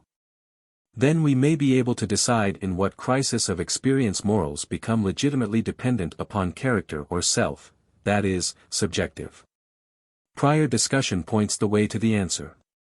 A hungry man could not conceive food as a good unless he had actually experienced, with the support of environing conditions, food as good. The objective satisfaction comes first. But he finds himself in a situation where the good is denied in fact. It then lives in imagination. The habit denied overt expression asserts itself in idea. It sets up the thought, the ideal, of food. This thought is not what is sometimes called thought, a pale bloodless abstraction, but is charged with the motor urgent force of habit. Food as a good is now subjective, personal. But it has its source in objective conditions and it moves forward to new objective conditions. For it works to secure a change of environment so that food will again be present in fact. Food is a subjective good during a temporary transitional stage from one object to another. The analogy with morals lies upon the surface. A habit impeded in overt operation continues nonetheless to operate. It manifests itself in desireful thought, that is in an ideal or imagined object which embodies within itself the force of a frustrated habit. There is therefore demand for a changed environment, a demand which can be achieved only by some modification and rearrangement of old habits. Even Plato preserves an intimation of the natural function of ideal objects when he insists upon their value as patterns for use in reorganization of the actual scene. The pity is that he could not see that patterns exist only within and for the sake of reorganization, so that they, rather than empirical or natural objects, are the instrumental affairs. Not seeing this, he converted a function of reorganization into a metaphysical reality. If we essay a technical formulation, we shall say that morality becomes legitimately subjective or personal when activities which once included objective factors in their operation temporarily lose support from objects, and yet strive to change existing conditions until they regain a support which has been lost. It is all of a kind with the doings of a man, who, remembering a prior satisfaction of thirst and the conditions under which it occurred, digs a well. For the time being, water in reference to his activity exists in imagination, not in fact. But this imagination is not a self-generated, self-enclosed, psychical existence. It is the persistent operation of a prior object which has been incorporated in affective habit. There is no miracle in the fact that an object in a new context operates in a new way. Of transcendental morals, it may at least be said that they retain the intimation of the objective character of purposes and goods. Purely subjective morals arise when the incidents of the temporary, though recurrent, crisis of reorganization are taken as complete and final in themselves. A self having habits and attitudes formed with the cooperation of objects runs ahead of immediately surrounding objects to effect a new equilibration. Subjective morals substitutes a self always set over against objects and generating its ideals independently of objects, and in permanent, not transitory, opposition to them. Achievement, any achievement, is to it a negligible second best, a cheap and poor substitute for ideals that live only in the mind, a compromise with actuality made from physical necessity, not from moral reasons. In truth, there is but a temporal episode. For a time, a self, a person, carries in his own habits against the forces of the immediate environment, a good which the existing environment denies. For this self moving temporarily, in isolation from objective conditions, between a good, a completeness, that has been and one that it is hoped to restore in some new form. Subjective theories have substituted an erring soul wandering hopelessly between a paradise lost in the dim past and a paradise to be regained in a dim future. In reality, even when a person is in some respects at odds with his environment and so has to act for the time being as the sole agent of a good, he in many respects is still supported by objective conditions and is in possession of undisturbed goods and virtues. Men do die from thirst at times, but upon the whole in their search for water they are sustained by other fulfilled powers. But subjective morals taken wholesale sets up a solitary self without objective ties and sustenance. In fact, there exists a shifting mixture of vice and virtue. Theories paint a world with a God in heaven and a devil in hell. Moralists in short have failed to recall that a severance of moral desire and purpose from immediate actualities is an inevitable phase of activity when habits persist while the world which they have incorporated alters. Back of this failure lies the failure to recognize that in a changing world, old habits must perforce need modification, no matter how good they have been. Obviously any such change can be only experimental. The lost objective good persists in habit, but it can recur in objective form only through some condition of affairs which has not been yet experienced, and which therefore can be anticipated only uncertainly and inexactly. The essential point is that anticipation should at least guide as well as stimulate effort, that it should be a working hypothesis corrected and developed by events as action proceeds. There was a time when men believed that each object in the external world carried its nature stamped upon it as a form, and that intelligence consisted in simply inspecting and reading off an intrinsic self-enclosed, complete nature. The scientific revolution which began in the 17th century came through a surrender of this point of view. It began with recognition that every natural object is in truth an event continuous in space and time with other events, and is to be known only by experimental inquiries which will exhibit a multitude of complicated, obscure and minute relationships. Any observed form or object is but a challenge. The case is not otherwise with ideals of justice or peace or human brotherhood, or equality, or order. They too are not things self-enclosed to be known by introspection, as objects were once supposed to be known by rational insight. Like thunderbolts and tubercular disease and the rainbow, they can be known only by extensive and minute observation of consequences incurred in action. A false psychology of an isolated self and a subjective morality shuts out from morals the things important to it, acts and habits in their objective consequences. At the same time it misses the point characteristic of the personal subjective aspect of morality, the significance of desire and thought in breaking down old rigidities of habit and preparing the way for acts that recreate an environment. Section 4. Custom and Habit. We often fancy that institutions, social custom, collective habit, have been formed by the consolidation of individual habits. In the main this supposition is false to fact. To a considerable extent customs, or widespread uniformities of habit, exist because individuals face the same situation and react in like fashion. But to a larger extent customs persist because individuals form their personal habits under conditions set by prior customs. An individual usually acquires the morality as he inherits the speech of his social group. The activities of the group are already there, and some assimilation of his own acts to their pattern is a prerequisite of a share therein, and hence of having any part in what is going on. Each person is born an infant, and every infant is subject from the first breath he draws and the first cry he utters to the attentions and demands of others. These others are not just persons in general with minds in general. They are beings with habits, and beings who upon the whole esteem the habits they have, if for no other reason than that, having them, their imagination is thereby limited. The nature of habit is to be assertive, insistent, self-perpetuating. There is no miracle in the fact that if a child learns any language he learns the language that those about him speak and teach. Especially since his ability to speak that language is a precondition of his entering into affective connection with them, making wants known and getting them satisfied. Fond parents and relatives frequently pick up a few of the child's spontaneous modes of speech and for a time at least they are portions of the speech of the group. But the ratio which such words bear to the total vocabulary in use gives a fair measure of the part played by purely individual habit in forming custom in comparison with the part played by custom in forming individual habits. Few persons have either the energy or the wealth to build private roads to travel upon. They find it convenient, natural, to use the roads that are already there. While unless their private roads connect at some point with the highway they cannot build them even if they would. These simple facts seem to me to give a simple explanation of matters that are often surrounded with mystery.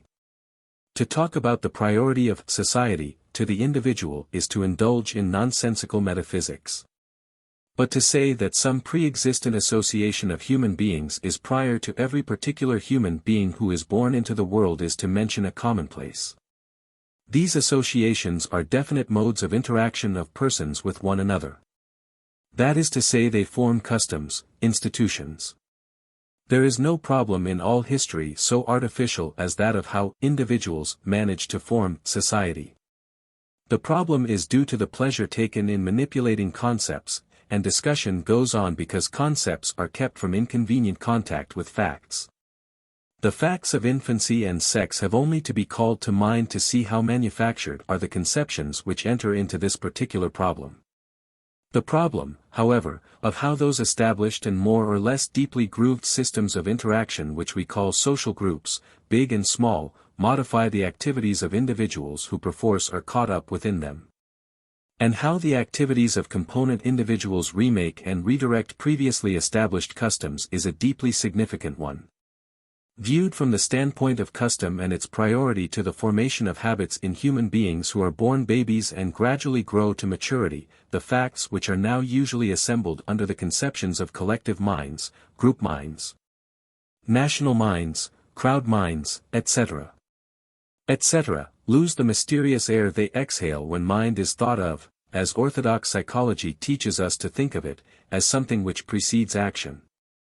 It is difficult to see that collective mind means anything more than a custom brought at some point to explicit, emphatic consciousness, emotional or intellectual.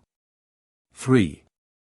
The family into which one is born is a family in a village or city which interacts with other more or less integrated systems of activity, and which includes a diversity of groupings within itself, say, churches, political parties, clubs, cliques, partnerships, trade unions, corporations, etc.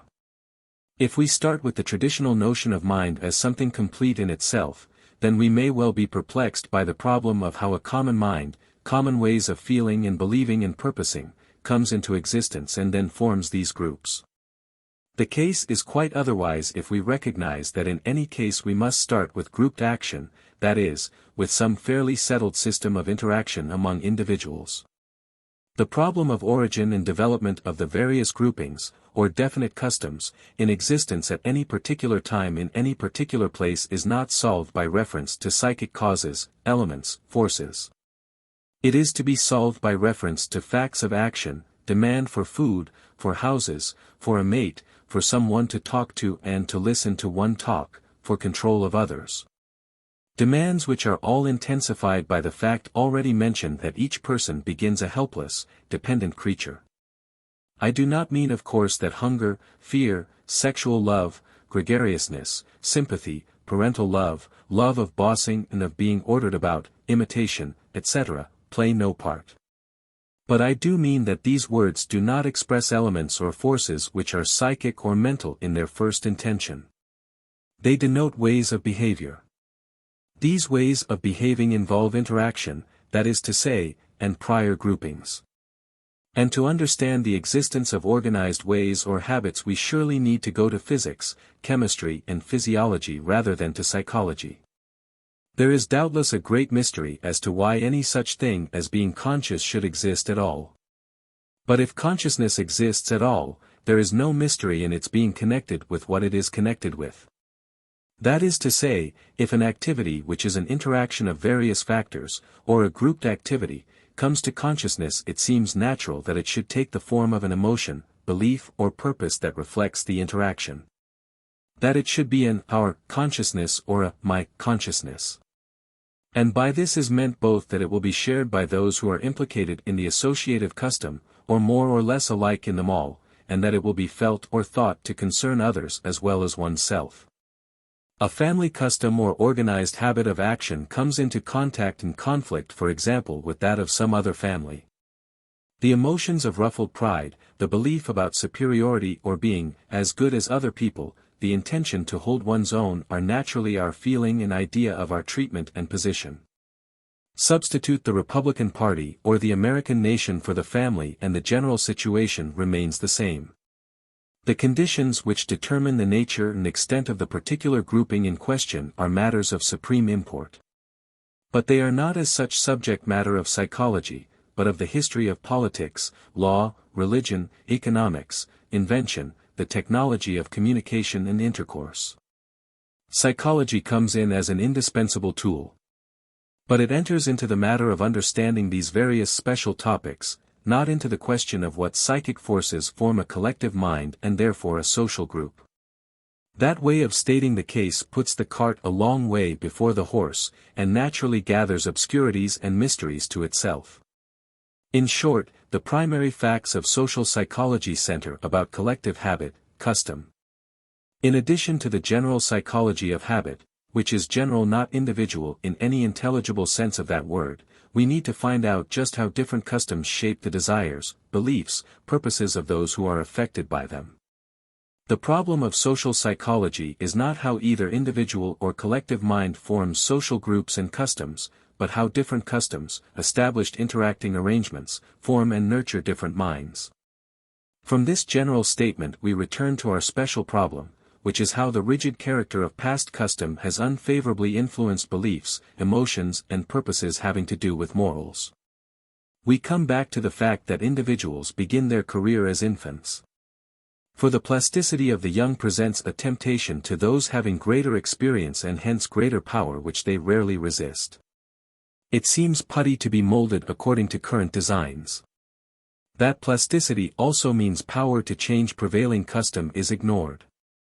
Docility is looked upon not as ability to learn whatever the world has to teach, but as subjection to those instructions of others which reflect their current habits. To be truly docile is to be eager to learn all the lessons of active, inquiring, expanding experience. The inert, stupid quality of current customs perverts learning into a willingness to follow where others point the way, into conformity, constriction, surrender of skepticism and experiment. When we think of the docility of the young, we first think of the stocks of information adults wish to impose and the ways of acting they want to reproduce. Then we think of the insolent coercions, the insinuating briberies, the pedagogic solemnities by which the freshness of youth can be faded and its vivid curiosities dulled. Education becomes the art of taking advantage of the helplessness of the young, the forming of habits becomes a guarantee for the maintenance of hedges of custom. Of course, it is not wholly forgotten that habits are abilities, arts. Any striking exhibition of acquired skill in physical matters, like that of an acrobat or billiard player, arouses universal admiration. But we like to have innovating power limited to technical matters and reserve our admiration for those manifestations that display virtuosity rather than virtue. In moral matters it is assumed that it is enough if some ideal has been exemplified in the life of a leader, so that it is now the part of others to follow and reproduce. For every branch of conduct, there is a Jesus or Buddha, a Napoleon or Marx, a Froebel or Tolstoy, whose pattern of action, exceeding our own grasp, is reduced to a practicable copy size by passage through rows and rows of lesser leaders. The notion that it suffices if the idea, the end, is present in the mind of some authority dominates formal schooling. It permeates the unconscious education derived from ordinary contact and intercourse. Where following is taken to be normal, moral originality is pretty sure to be eccentric. But if independence were the rule, originality would be subjected to severe, experimental tests and be saved from cranky eccentricity, as it now is in, say, higher mathematics. The regime of custom assumes that the outcome is the same whether an individual understands what he is about or whether he goes through certain motions while mouthing the words of others, repetition of formula being esteemed of greater importance, upon the whole, than repetition of deeds.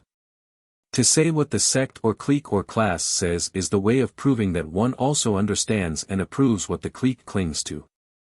In theory, democracy should be a means of stimulating original thought, and of evoking action deliberately adjusted in advance to cope with new forces. In fact, it is still so immature that its main effect is to multiply occasions for imitation. If progress in spite of this fact is more rapid than in other social forms, it is by accident, since the diversity of models conflict with one another and thus give individuality a chance in the resulting chaos of opinions. Current democracy acclaims success more boisterously than do other social forms, and surrounds failure with a more reverberating train of echoes. But the prestige thus given excellence is largely adventitious. The achievement of thought attracts others not so much intrinsically as because of an eminence due to multitudinous advertising and a swarm of imitators. Even liberal thinkers have treated habit as essentially, not because of the character of existing customs, conservative. In fact, only in a society dominated by modes of belief and admiration fixed by past custom is habit any more conservative than it is progressive. It all depends upon its quality. Habit is an ability, an art, formed through past experience. But whether an ability is limited to repetition of past acts adopted to past conditions or is available for new emergencies depends wholly upon what kind of habit exists. The tendency to think that only bad habits are disserviceable and that bad habits are conventionally innumerable, conduces to make all habits more or less bad. For what makes a habit bad is enslavement to old ruts. The common notion that enslavement to good ends converts mechanical routine into good is a negation of the principle of moral goodness. It identifies morality with what was sometime rational, possibly in some prior experience of one's own, but more probably in the experience of someone else who is now blindly set up as a final authority. The genuine heart of reasonableness, and of goodness in conduct, lies in effective mastery of the conditions which now enter into action. To be satisfied with repeating, with traversing the ruts which in other conditions led to good, is the surest way of creating carelessness about present and actual good. Consider what happens to thought when habit is merely power to repeat acts without thought. Where does thought exist and operate when it is excluded from habitual activities? Is not such thought of necessity shut out from effective power, from ability to control objects and command events? Habits deprived of thought and thought which is futile are two sides of the same fact. To laud habit as conservative while praising thought as the mainspring of progress is to take the surest course to making thought abstruse and irrelevant and progress a matter of accident and catastrophe. The concrete fact behind the current separation of body and mind, practice and theory, actualities and ideals, is precisely this separation of habit and thought. Thought which does not exist within ordinary habits of action lacks means of execution. In lacking application, it also lacks test, criterion. Hence it is condemned to a separate realm. If we try to act upon it, our actions are clumsy, forced. In fact, contrary habits, as we have already seen, come into operation and betray our purpose. After a few such experiences, it is subconsciously decided that thought is too precious and high to be exposed to the contingencies of action. It is reserved for separate uses. Thought feeds only thought, not action. Ideals must not run the risk of contamination and perversion by contact with actual conditions. Thought then either resorts to specialized and technical matters influencing action in the library or laboratory alone, or else it becomes sentimentalized. Meantime there are certain practical men who combine thought and habit and who are effectual. Their thought is about their own advantage, and their habits correspond. They dominate the actual situation. They encourage routine in others, and they also subsidize such thought and learning as are kept remote from affairs. This they call sustaining the standard of the ideal. Subjection they praise as team spirit, loyalty, devotion, obedience, industry, law and order. But they temper respect for law, by which they mean the order of the existing status, on the part of others with most skillful and thoughtful manipulation of it in behalf of their own ends. While they denounce as subversive anarchy signs of independent thought, of thinking for themselves, on the part of others lest such thought disturb the conditions by which they profit, they think quite literally for themselves, that is, of themselves. This is the eternal game of the practical men.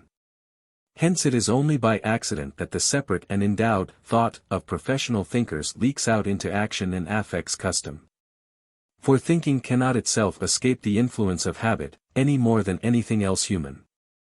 If it is not a part of ordinary habits, then it is a separate habit, habit alongside other habits, apart from them, as isolated and indurated as human structure permits.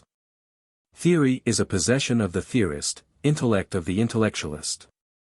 The so-called separation of theory and practice means in fact the separation of two kinds of practice, one taking place in the outdoor world, the other in the study.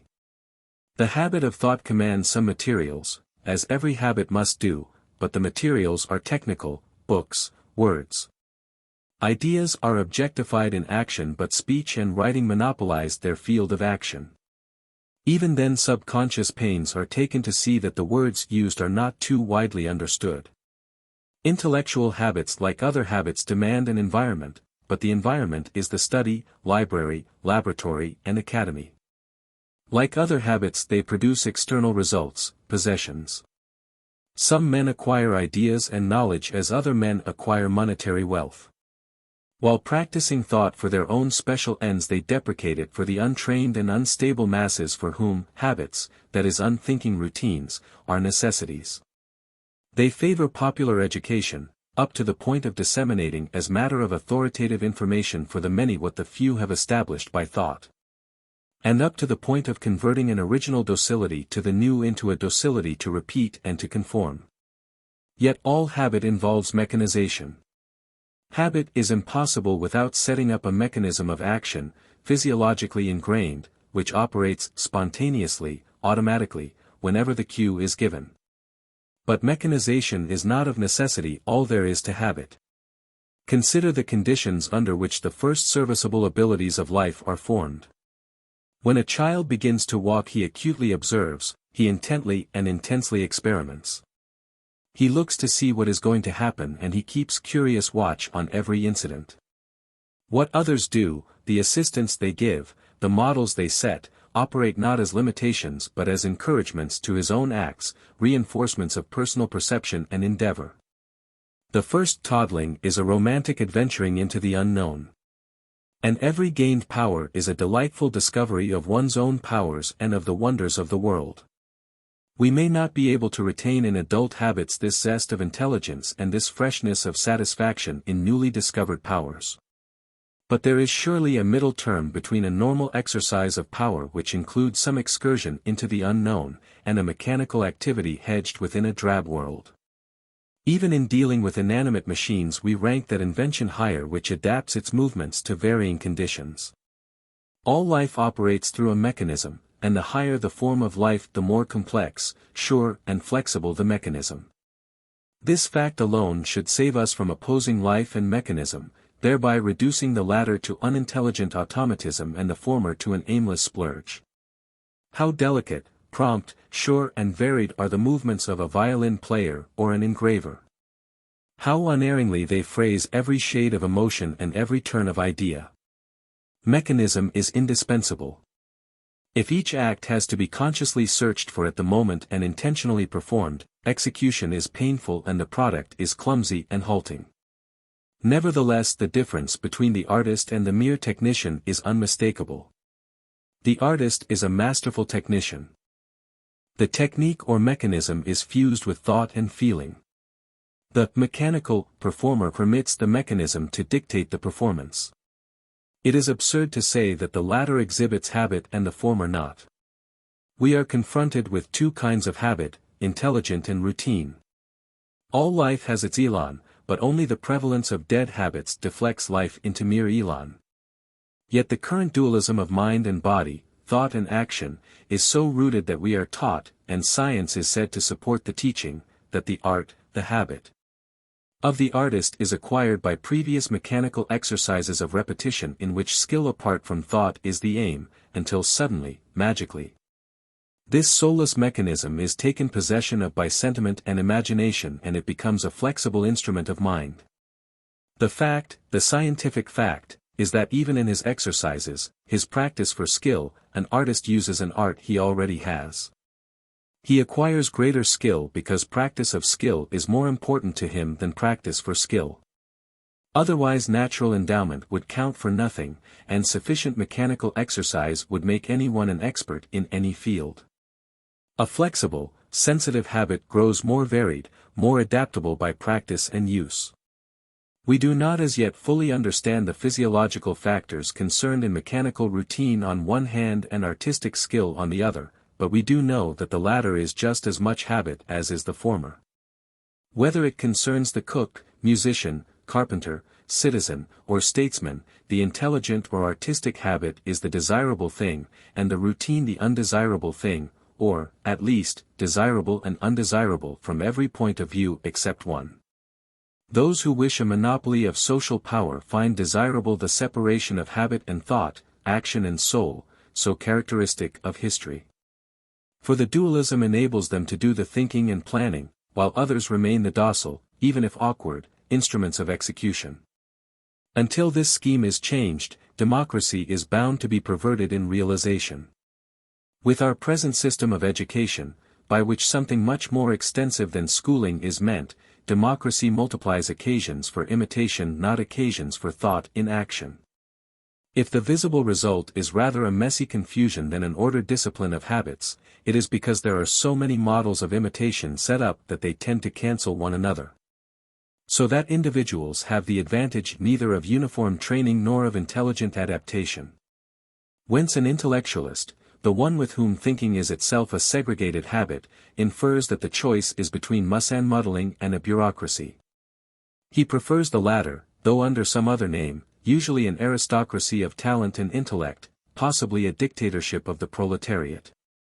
It has been repeatedly stated that the current philosophical dualism of mind and body, of spirit and mere outward doing, is ultimately but an intellectual reflex of the social divorce of routine habit from thought, of means from ends. Practice from theory. One hardly knows whether most to admire the acumen with which Bergson has penetrated through the accumulation of historic technicalities to this essential fact, or to deplore the artistic skill with which he has recommended the division and the metaphysical subtlety with which he has striven to establish its necessary and unchangeable nature. For the latter tends to confirm and sanction the dualism in all its obnoxiousness. In the end, however, detection, discovery, is the main thing. To envisage the relation of spirit, life, to matter, body, as in effect an affair of a force which outruns habit while it leaves a trail of routine habits behind it, will surely turn out in the end to imply the acknowledgement of the need of a continuous unification of spirit and habit, rather than to be a sanction of their divorce. And when Bergson carries the implicit logic to the point of a clear recognition that upon this basis concrete intelligence is concerned with the habits which incorporate and deal with objects, and that nothing remains to spirit, pure thought, except a blind onward push or impetus, the net conclusion is surely the need of revision of the fundamental premise of separation of soul and habit. A blind creative force is as likely to turn out to be destructive as creative. The vital elan may delight in war rather than in the laborious arts of civilization, and a mystic intuition of an ongoing splurge be a poor substitute for the detailed work of an intelligence embodied in custom and institution. One which creates by means of flexible continuous contrivances of reorganization. For the eulogistic qualities which Bergson attributes to the elan vital flow not from its nature but from a reminiscence of the optimism of Romanticism, an optimism which is only the reverse side of pessimism about actualities. A spiritual life which is nothing but a blind urge separated from thought, which is said to be confined to mechanical manipulation of material objects for personal uses, is likely to have the attributes of the devil in spite of its being ennobled with the name of God. Section 5. Custom and Morality. For practical purposes morals mean customs, folkways, established collective habits. This is a commonplace of the anthropologist, though the moral theorist generally suffers from an illusion that his own place and day is, or ought to be, an exception. But always and everywhere customs supply the standards for personal activities. They are the pattern into which individual activity must weave itself. This is as true today as it ever was. But because of present mobility and interminglings of customs, an individual is now offered an enormous range of custom patterns, and can exercise personal ingenuity in selecting and rearranging their elements. In short, he can, if he will, intelligently adapt customs to conditions, and thereby remake them. Customs in any case constitute moral standards. For they are active demands for certain ways of acting. Every habit creates an unconscious expectation. It forms a certain outlook. What psychologists have laboriously treated under the caption of association of ideas has little to do with ideas and everything to do with the influence of habit upon recollection and perception. A habit, a routine habit, when interfered with generates uneasiness, sets up a protest in favor of restoration and a sense of need of some expiatory act, or else it goes off in casual reminiscence. It is the essence of routine to insist upon its own continuation. Breach of it is violation of right. Deviation from it is transgression. All that metaphysics has said about the nisus of being to conserve its essence and all that a mythological psychology has said about a special instinct of self-preservation is a cover for the persistent self-assertion of habit. Habit is energy organized in certain channels. When interfered with, it swells as resentment and as an avenging force. To say that it will be obeyed, that custom makes law, that nomos is lord of all, is after all only to say that habit is habit. Emotion is a perturbation from clash or failure of habit, and reflection, roughly speaking, is the painful effort of disturbed habits to readjust themselves. It is a pity that Westermarck in his monumental collection of facts which show the connection of custom with morals is still so much under the influence of current subjective psychology that he misstates the point of his data. For although he recognizes the objectivity of custom, he treats sympathetic resentment and approbation as distinctive inner feelings or conscious states which give rise to acts. In his anxiety to displace an unreal rational source of morals he sets up an equally unreal emotional basis. In truth, feelings as well as reason spring up within action. Breach of custom or habit is the source of sympathetic resentment, while overt approbation goes out to fidelity to custom maintained under exceptional circumstances. Those who recognize the place of custom in lower social forms generally regard its presence in civilized society as a mere survival. Or, like Sumner, they fancy that to recognize its abiding place is equivalent to the denial of all rationality and principle to morality, equivalent to the assertion of blind, arbitrary forces in life. In effect, this point of view has already been dealt with. It overlooks the fact that the real opposition is not between reason and habit but between routine, unintelligent habit, and intelligent habit or art. Even a savage custom may be reasonable in that it is adapted to social needs and uses. Experience may add to such adaptation a conscious recognition of it, and then the custom of rationality is added to a prior custom. External reasonableness or adaptation to ends precedes reasonableness of mind. This is only to say that in morals as well as in physics things have to be there before we perceive them. And that rationality of mind is not an original endowment but is the offspring of intercourse with objective adaptations and relations, a view which under the influence of a conception of knowing the like by the like has been distorted into Platonic and other objective idealisms. Reason as observation of an adaptation of acts to valuable results is not however a mere idle mirroring of pre-existent facts. It is an additional event having its own career. It sets up a heightened emotional appreciation and provides a new motive for fidelities previously blind. It sets up an attitude of criticism, of inquiry, and makes men sensitive to the brutalities and extravagancies of customs. In short, it becomes a custom of expectation and outlook, an active demand for reasonableness in other customs. The reflective disposition is not self-made nor a gift of the gods. It arises in some exceptional circumstance out of social customs, as we see in the case of the Greeks. But when it has been generated it establishes a new custom, which is capable of exercising the most revolutionary influence upon other customs. Hence the growing importance of personal rationality or intelligence, in moral theory if not in practice.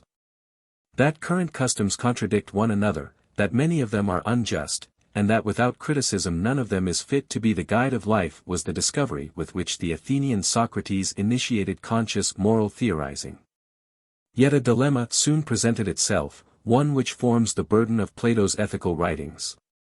How shall thought which is personal arrive at standards which hold good for all, which, in modern phrase, are objective? The solution found by Plato was that reason is itself objective, universal, cosmic and makes the individual soul its vehicle. The result, however, was merely to substitute a metaphysical or transcendental ethics for the ethics of custom. If Plato had been able to see that reflection and criticism express a conflict of customs, and that their purport and office is to reorganize, readjust customs, the subsequent course of moral theory would have been very different. Custom would have provided needed objective and substantial ballast, and personal rationality or reflective intelligence been treated as the necessary organ of experimental initiative and creative invention in remaking custom. We have another difficulty to face, a greater wave rises to overwhelm us. It is said that to derive moral standards from social customs is to evacuate the latter of all authority. Morals, it is said, imply the subordination of fact to ideal consideration, while the view presented makes morals secondary to bare fact, which is equal to depriving them of dignity in jurisdiction. The objection has the force of the custom of moral theorists behind it, and therefore in its denial of custom avails itself of the assistance of the notion it attacks. The criticism rests upon a false separation. It argues in effect that either ideal standards antecede customs and confer their moral quality upon them, or that in being subsequent to custom and evolved from them, they are mere accidental byproducts. But how does the case stand with language? Men did not intend language, they did not have social objects consciously in view when they began to talk, nor did they have grammatical and phonetic principles before them by which to regulate their efforts at communication. These things come after the fact and because of it. Language grew out of unintelligent babblings, instinctive motions called gestures, and the pressure of circumstance. But nevertheless language once called into existence is language and operates as language. It operates not to perpetuate the forces which produced it but to modify and redirect them. It has such transcendent importance that pains are taken with its use. Literatures are produced, and then a vast apparatus of grammar, rhetoric, dictionaries, literary criticism, reviews, essays, a derived literature ad lib. Education, schooling, becomes a necessity, literacy an end. In short, language when it is produced meets old needs and opens new possibilities. It creates demands which take effect, and the effect is not confined to speech and literature, but extends to the common life in communication, counsel and instruction. What is said of the institution of language holds good of every institution. Family life, property, legal forms, churches and schools, academies of art and science did not originate to serve conscious ends, nor was their generation regulated by consciousness of principles of reason and right. Yet each institution has brought with its development demands, expectations, rules, standards.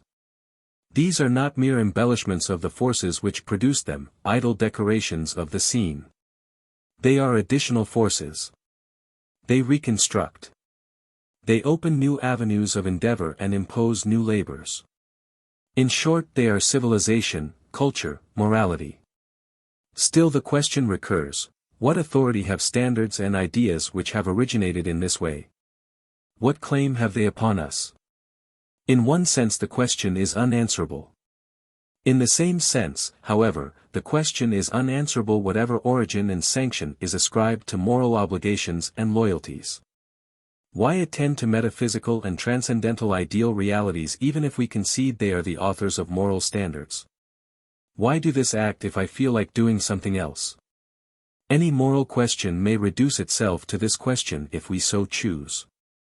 But in an empirical sense the answer is simple. The authority is that of life.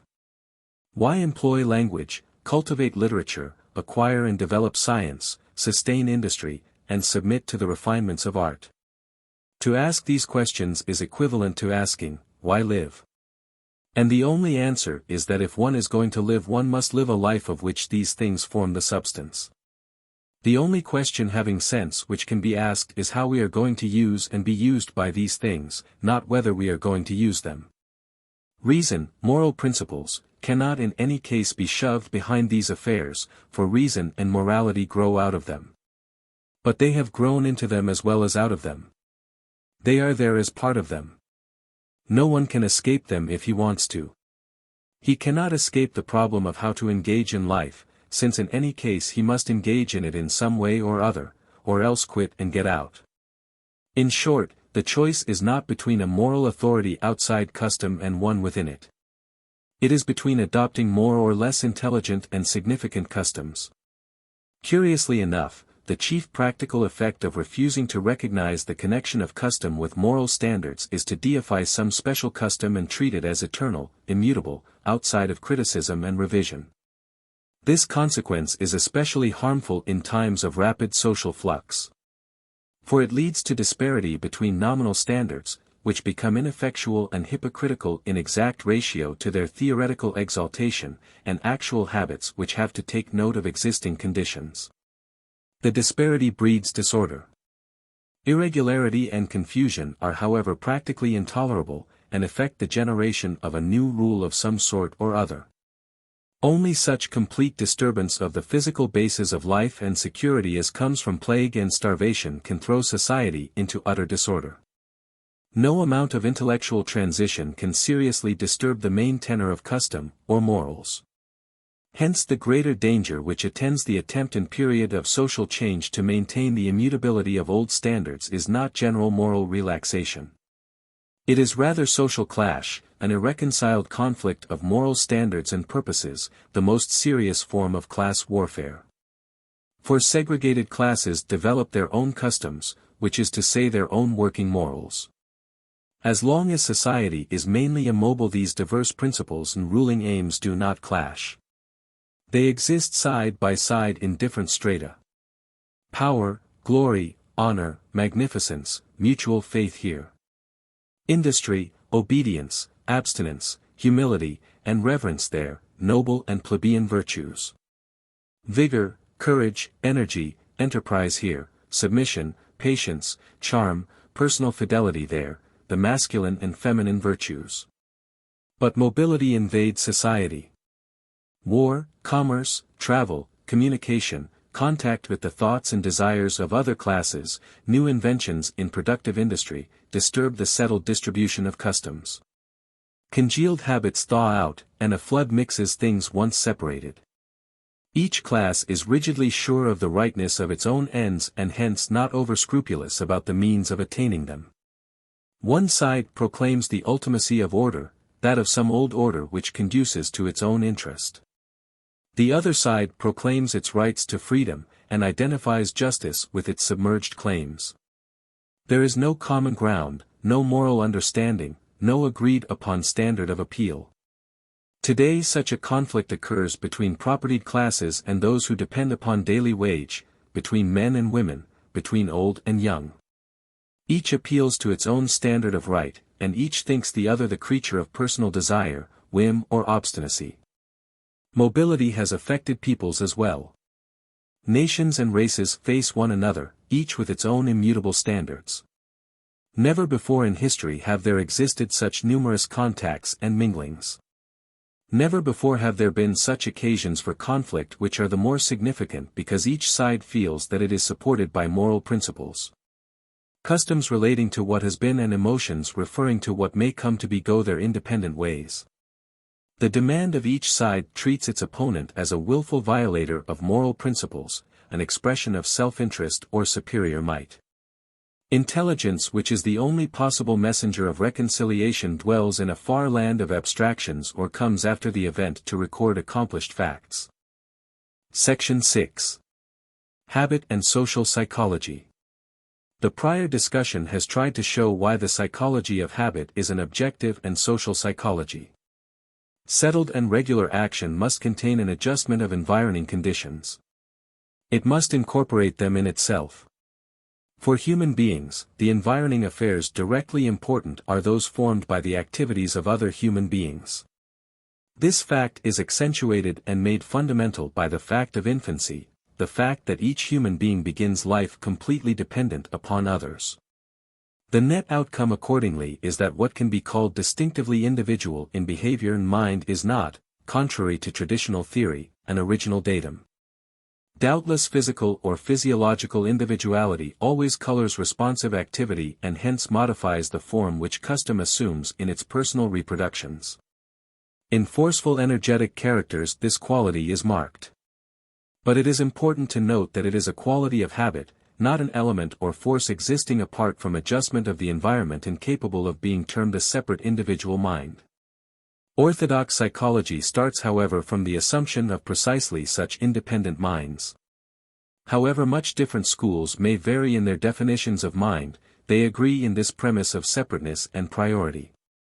Hence social psychology is confused by the effort to render its facts in the terms characteristic of old psychology, when the distinctive thing about it is that it implies an abandonment of that psychology. The traditional psychology of the original separate soul, mind or consciousness is in truth a reflex of conditions which cut human nature off from its natural objective relations. It implies first the severance of man from nature and then of each man from his fellows. The isolation of man from nature is duly manifested in the split between mind and body, since body is clearly a connected part of nature. Thus the instrument of action and the means of the continuous modification of action, of the cumulative carrying forward of old activity into new, is regarded as a mysterious intruder or as a mysterious parallel accompaniment. It is fair to say that the psychology of a separate and independent consciousness began as an intellectual formulation of those facts of morality which treated the most important kind of action as a private concern. Something to be enacted and concluded within character as a purely personal possession. The religious and metaphysical interests which wanted the ideal to be a separate realm finally coincided with a practical revolt against current customs and institutions to enforce current psychological individualism. But this formulation, put forth in the name of science, reacted to confirm the conditions out of which it arose, and to convert it from a historic episode into an essential truth. Its exaggeration of individuality is largely a compensatory reaction against the pressure of institutional rigidities. Any moral theory which is seriously influenced by current psychological theory is bound to emphasize states of consciousness, an inner private life, at the expense of acts which have public meaning and which incorporate and exact social relationships. A psychology based upon habits, and instincts which become elements in habits as soon as they are acted upon, will on the contrary fix its attention upon the objective conditions in which habits are formed and operate. The rise at the present time of a clinical psychology which revolts at traditional and orthodox psychology is a symptom of ethical import. It is a protest against the futility, as a tool of understanding and dealing with human nature in the concrete, of the psychology of conscious sensations, images and ideas. It exhibits a sense for reality in its insistence upon the profound importance of unconscious forces in determining not only overt conduct but desire, judgment, belief, idealization. Every moment of reaction and protest, however, usually accepts some of the basic ideas of the position against which it rebels. So the most popular forms of the clinical psychology, those associated with the founders of psychoanalysis, retain the notion of a separate psychic realm or force. They add a statement pointing to facts of the utmost value, and which is equivalent to practical recognition of the dependence of mind upon habit and of habit upon social conditions. This is the statement of the existence and operation of the unconscious, of complexes due to contacts and conflicts with others, of the social censor. But they still cling to the idea of the separate psychic realm and so in effect talk about unconscious consciousness. They get their truths mixed up in theory with the false psychology of original individual consciousness, just as the school of social psychologists does upon its side. Their elaborate artificial explanations, like the mystic collective mind, consciousness, oversoul, of social psychology, are due to failure to begin with the facts of habit and custom. What then is meant by individual mind, by mind as individual? In effect the reply has already been given. Conflict of habits releases impulsive activities which in their manifestation require a modification of habit, of custom and convention. That which was at first the individualized color or quality of habitual activity is abstracted, and becomes a center of activity aiming to reconstruct customs in accord with some desire which is rejected by the immediate situation and which therefore is felt to belong to oneself. To be the mark and possession of an individual in partial and temporary opposition to his environment. These general and necessarily vague statements will be made more definite in the further discussion of impulse and intelligence. For impulse when it asserts itself deliberately against an existing custom is the beginning of individuality in mind. This beginning is developed and consolidated in the observations, judgments, inventions which try to transform the environment so that a variant, deviating impulse may itself in turn become incarnated in objective habit. Part 2. The place of impulse in conduct. Section 1. Impulses and change of habits. Habits as organized activities are secondary and acquired, not native and original. They are outgrowths of unlearned activities which are part of man's endowment at birth. The order of topics followed in our discussion may accordingly be questioned. Why should what is derived and therefore in some sense artificial in conduct be discussed before what is primitive, natural and inevitable? Why did we not set out with an examination of those instinctive activities upon which the acquisition of habits is conditioned? The query is a natural one, yet it tempts to flinging forth a paradox. In conduct the acquired is the primitive. Impulses although first in time are never primary in fact, they are secondary and dependent. The seeming paradox in statement covers a familiar fact. In the life of the individual, instinctive activity comes first.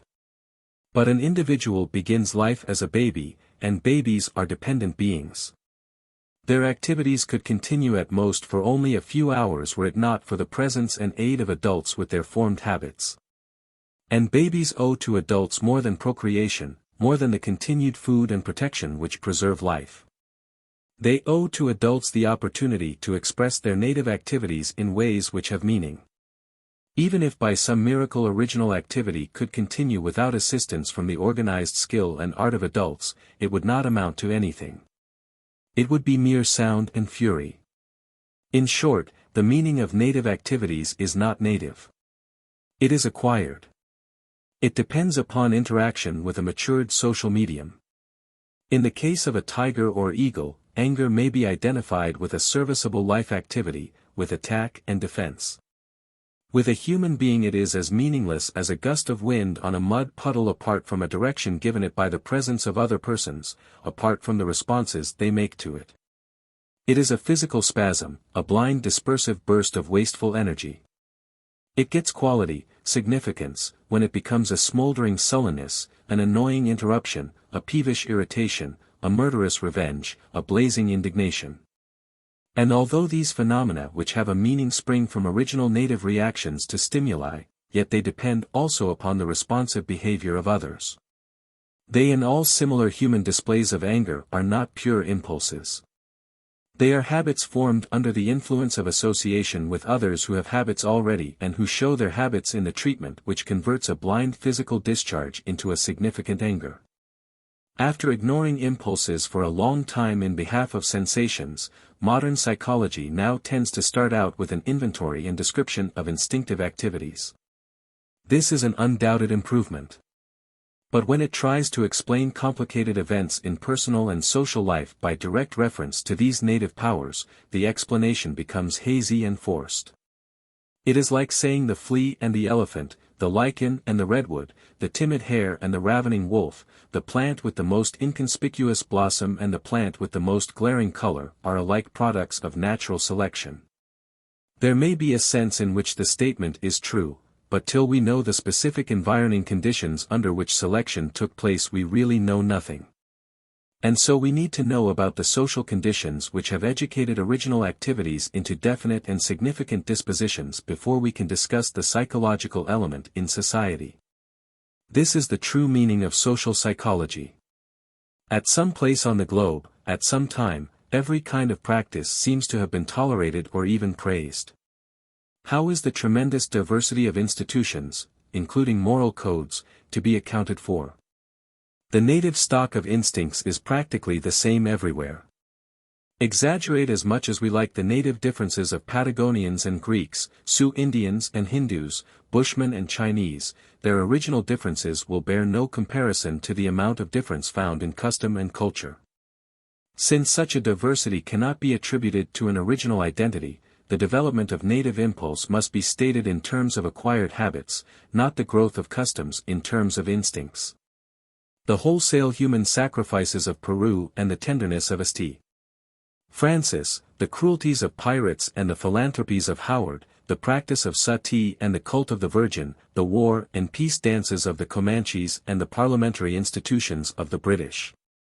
The communism of the South Sea Islander and the proprietary thrift of the Yankee, the magic of the medicine man and the experiments of the chemist in his laboratory, the non-resistance of Chinese and the aggressive militarism of an imperial Prussia. Monarchy by divine right and government by the people. The countless diversity of habits suggested by such a random list springs from practically the same capital stock of native instincts. It would be pleasant if we could pick and choose those institutions which we like and impute them to human nature, and the rest to some devil. Or those we like to our kind of human nature, and those we dislike to the nature of despised foreigners on the ground they are not really native at all. It would appear to be simpler if we could point to certain customs, saying that they are the unalloyed products of certain instincts, while those other social arrangements are to be attributed wholly to other impulses. But such methods are not feasible. The same original fears, angers, loves and hates are hopelessly entangled in the most opposite institutions. The thing we need to know is how a native stock has been modified by interaction with different environments. Yet it goes without saying that original, unlearned activity has its distinctive place and that an important one in conduct. Impulses are the pivots upon which the reorganization of activities turn, they are agencies of deviation, for giving new directions to old habits and changing their quality. Consequently, whenever we are concerned with understanding social transition and flux or with projects for reform, personal and collective, our study must go to analysis of native tendencies. Interest in progress and reform is, indeed, the reason for the present great development of scientific interest in primitive human nature. If we inquire why men were so long blind to the existence of powerful and varied instincts in human beings, the answer seems to be found in the lack of a conception of orderly progress. It is fast becoming incredible that psychologists disputed as to whether they should choose between innate ideas and an empty, passive, wax-like mind. For it seems as if a glance at a child would have revealed that the truth lay in neither doctrine, so obvious is the surging of specific native activities. But this obtuseness to facts was evidence of lack of interest in what could be done with impulses, due, in turn, to lack of interest in modifying existing institutions.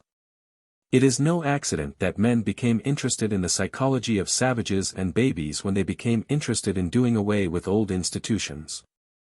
A combination of traditional individualism with the recent interest in progress explains why the discovery of the scope and force of instincts has led many psychologists to think of them as the fountainhead of all conduct. As occupying a place before instead of after that of habits. The orthodox tradition in psychology is built upon isolation of individuals from their surroundings. The soul or mind or consciousness was thought of as self-contained and self-enclosed. Now in the career of an individual, if it is regarded as complete in itself, instincts clearly come before habits. Generalize this individualistic view, and we have an assumption that all customs, all significant episodes in the life of individuals can be carried directly back to the operation of instincts. But, as we have already noted, if an individual be isolated in this fashion, along with the fact of primacy of instinct we find also the fact of death. The inchoate and scattered impulses of an infant do not coordinate into serviceable powers except through social dependencies and companionships. His impulses are merely starting points for assimilation of the knowledge and skill of the more matured beings upon whom he depends. They are tentacles sent out to gather that nutrition from customs which will in time render the infant capable of independent action. They are agencies for transfer of existing social power into personal ability. They are means of reconstructive growth.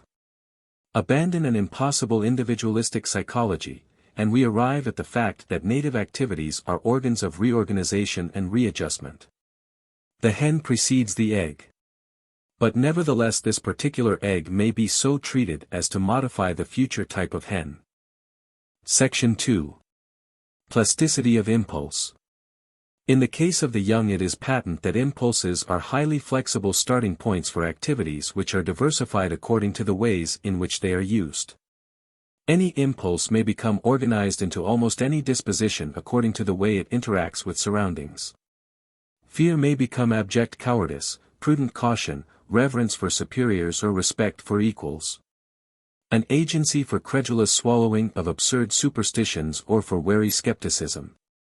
A man may be chiefly afraid of the spirits of his ancestors, of officials, of arousing the disapproval of his associates, of being deceived, of fresh air, or of Bolshevism.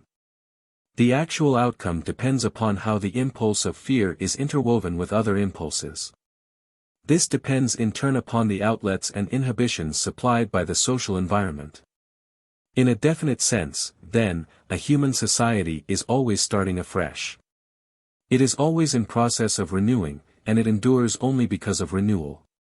We speak of the peoples of Southern Europe as Latin peoples. Their existing languages depart widely from one another and from the Latin mother tongue. Yet there never was a day when this alteration of speech was intentional or explicit. Persons always meant to reproduce the speech they heard from their elders and supposed they were succeeding. This fact may stand as a kind of symbol of the reconstruction wrought in habits because of the fact that they can be transmitted and be made to endure only through the medium of the crude activities of the young or through contact with persons having different habits. For the most part, this continuous alteration has been unconscious and unintended. Immature, undeveloped activity has succeeded in modifying adult organized activity accidentally and surreptitiously.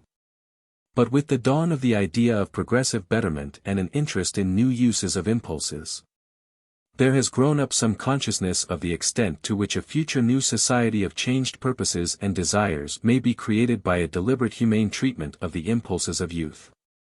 This is the meaning of education, for a truly humane education consists in an intelligent direction of native activities in the light of the possibilities and necessities of the social situation. But for the most part, adults have given training rather than education. An impatient, premature mechanization of impulsive activity after the fixed pattern of adult habits of thought and affection has been desired.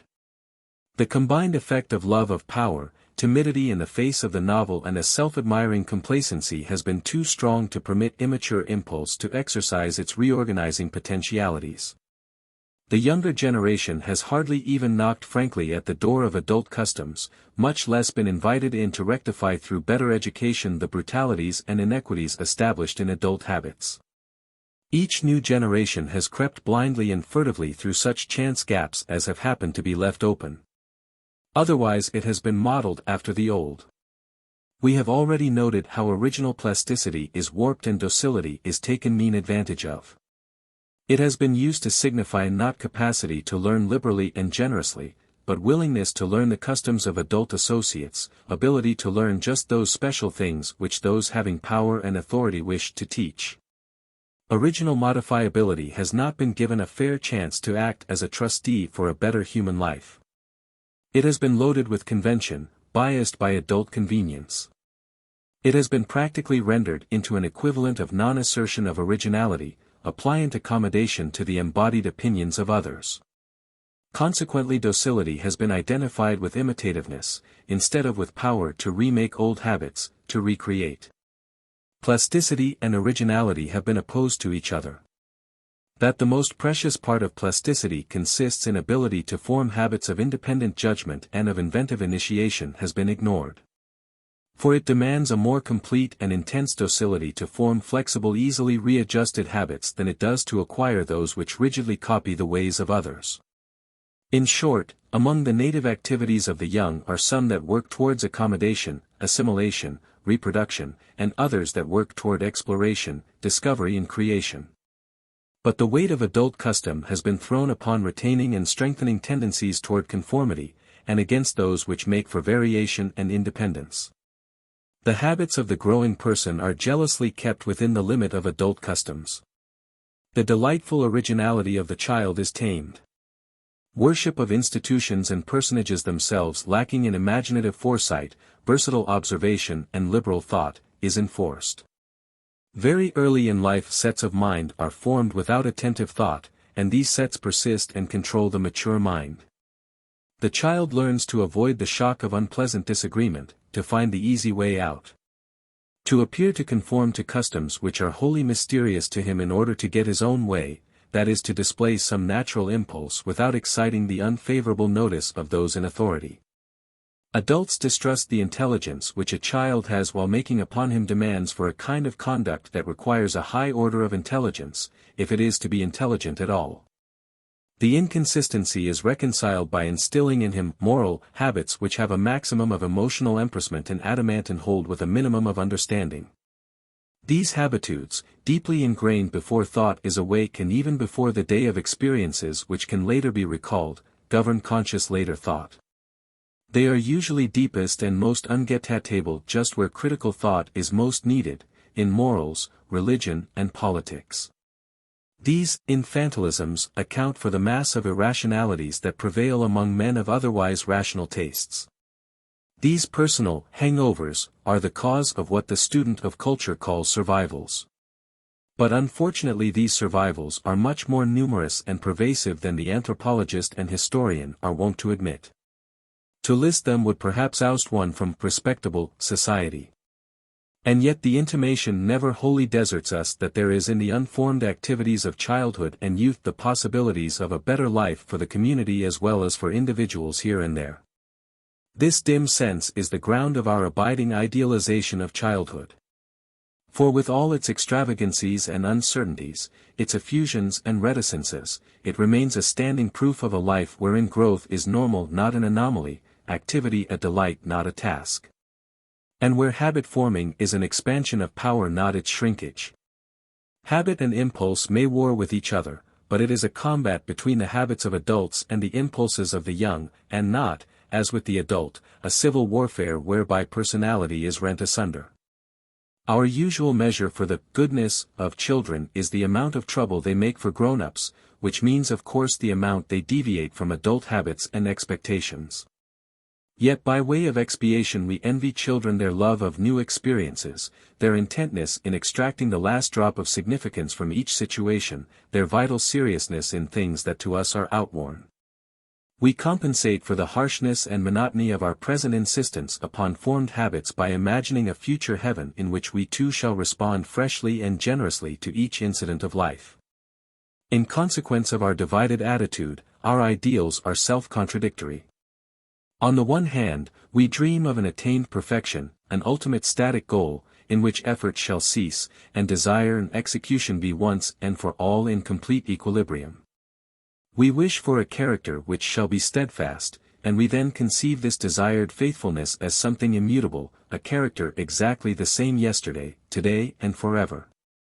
But we also have a sneaking sympathy for the courage of an Emerson in declaring that consistency should be thrown to the winds when it stands between us and the opportunities of present life. We reach out to the opposite extreme of our ideal of fixity, and under the guise of a return to nature dream of a romantic freedom, in which all life is plastic to impulse, a continual source of improvised spontaneities and novel inspirations. We rebel against all organization and all stability. If modern thought and sentiment is to escape from this division in its ideals, it must be through utilizing released impulse as an agent of steady reorganization of custom and institutions. While childhood is the conspicuous proof of the renewing of habit rendered possible by impulse, the latter never wholly ceases to play its refreshing role in adult life. If it did, life would petrify, society stagnate. Instinctive reactions are sometimes too intense to be woven into a smooth pattern of habits. Under ordinary circumstances they appear to be tamed to obey their master, custom. But extraordinary crises release them and they show by wild violent energy how superficial is the control of routine. The saying that civilization is only skin deep, that a savage persists beneath the clothes of a civilized man, is the common acknowledgement of this fact. At critical moments of unusual stimuli the emotional outbreak and rush of instincts dominating all activity show how superficial is the modification which a rigid habit has been able to effect. When we face this fact in its general significance, we confront one of the ominous aspects of the history of man. We realize how little the progress of man has been the product of intelligent guidance, how largely it has been a byproduct of accidental upheavals. Even though by an apologetic interest in behalf of some privileged institution we later transmute chance into providence. We have depended upon the clash of war, the stress of revolution, the emergence of heroic individuals, the impact of migrations generated by war and famine, the incoming of barbarians, to change established institutions. Instead of constantly utilizing and used impulse to effect continuous reconstruction, we have waited till an accumulation of stresses suddenly breaks through the dikes of custom. It is often supposed that as old persons die, so must old peoples. There are many facts in history to support the belief. Decadence and degeneration seems to be the rule as age increases. An eruption of some uncivilized horde has then provided new blood and fresh life, so much so that history has been defined as a process of rebarbarization. In truth, the analogy between a person and a nation with respect to senescence and death is defective. A nation is always renewed by the death of its old constituents and the birth of those who are as young and fresh as ever were any individuals in the heyday of the nation's glory. Not the nation but its customs get old. Its institutions petrify into rigidity, there is social arterial sclerosis. Then some people not overburdened with elaborate and stiff habits take up and carry on the moving process of life. The stock of fresh peoples is, however, approaching exhaustion. It is not safe to rely upon this expensive method of renewing civilization. We need to discover how to rejuvenate it from within. A normal perpetuation becomes a fact in the degree in which impulse is released and habit is plastic to the transforming touch of impulse. When customs are flexible and youth is educated as youth and not as premature adulthood, no nation grows old. There always exists a goodly store of non-functioning impulses which may be drawn upon. Their manifestation and utilization is called conversion or regeneration when it comes suddenly. But they may be drawn upon continuously and moderately. Then we call it learning or educative growth. Rigid custom signifies not that there are no such impulses but that they are not organically taken advantage of. As matter of fact, the stiffer and the more encrusted the customs, the larger is the number of instinctive activities that find no regular outlet and that accordingly merely await a chance to get an irregular, uncoordinated manifestation. Routine habits never take up all the slack. They apply only where conditions remain the same or recur in uniform ways.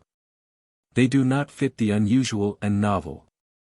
Consequently, rigid moral codes that attempt to lay down definite injunctions and prohibitions for every occasion in life turn out in fact loose and slack. Stretch 10 commandments or any other number as far as you will by ingenious exegesis, yet acts unprovided for by them will occur. No elaboration of statute law can forestall variant cases and the need of interpretation ad hoc. Moral and legal schemes that attempt the impossible in the way of definite formulation compensate for explicit strictness in some lines by implicit looseness in others. The only truly severe code is the one which foregoes codification, throwing responsibility for judging each case upon the agents concerned, imposing upon them the burden of discovery and adaptation. The relation which actually exists between undirected instinct and overorganized custom is illustrated in the two views that are current about savage life. The popular view looks at the savage as a wild man. As one who knows no controlling principles or rules of action, who freely follows his own impulse, whim or desire whenever it seizes him and wherever it takes him. Anthropologists are given to the opposed notion. They view savages as bondsmen to custom. They note the network of regulations that order his risings up and his sittings down, his goings out and his comings in. They conclude that in comparison with civilized man the savage is a slave, governed by many inflexible tribal habitudes in conduct and ideas. The truth about savage life lies in a combination of these two conceptions. Where customs exist they are of one pattern and binding on personal sentiment and thought to a degree unknown in civilized life. But since they cannot possibly exist with respect to all the changing detail of daily life, whatever is left uncovered by custom is free from regulation. It is therefore left to appetite and momentary circumstance. Thus enslavement to custom and license of impulse exist side by side. Strict conformity and unrestrained wildness intensify each other. This picture of life shows us in an exaggerated form the psychology current in civilized life whenever customs harden and hold individuals enmeshed. Within civilization, the savage still exists. He is known in his degree by oscillation between loose indulgence and stiff habit. Impulse in short brings with itself the possibility but not the assurance of a steady reorganization of habits to meet new elements in new situations. The moral problem in child and adult alike as regards impulse and instinct is to utilize them for formation of new habits, or what is the same thing, the modification of an old habit so that it may be adequately serviceable under novel conditions. The place of impulse in conduct as a pivot of readjustment, reorganization, in habits may be defined as follows. On one side, it is marked off from the territory of arrested and encrusted habits.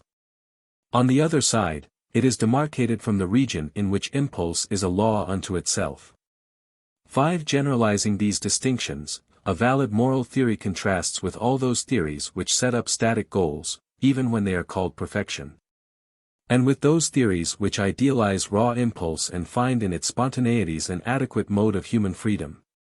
Impulse is a source, an indispensable source, of liberation, but only as it is employed in giving habits pertinence and freshness does it liberate power. Section 3. Changing human nature.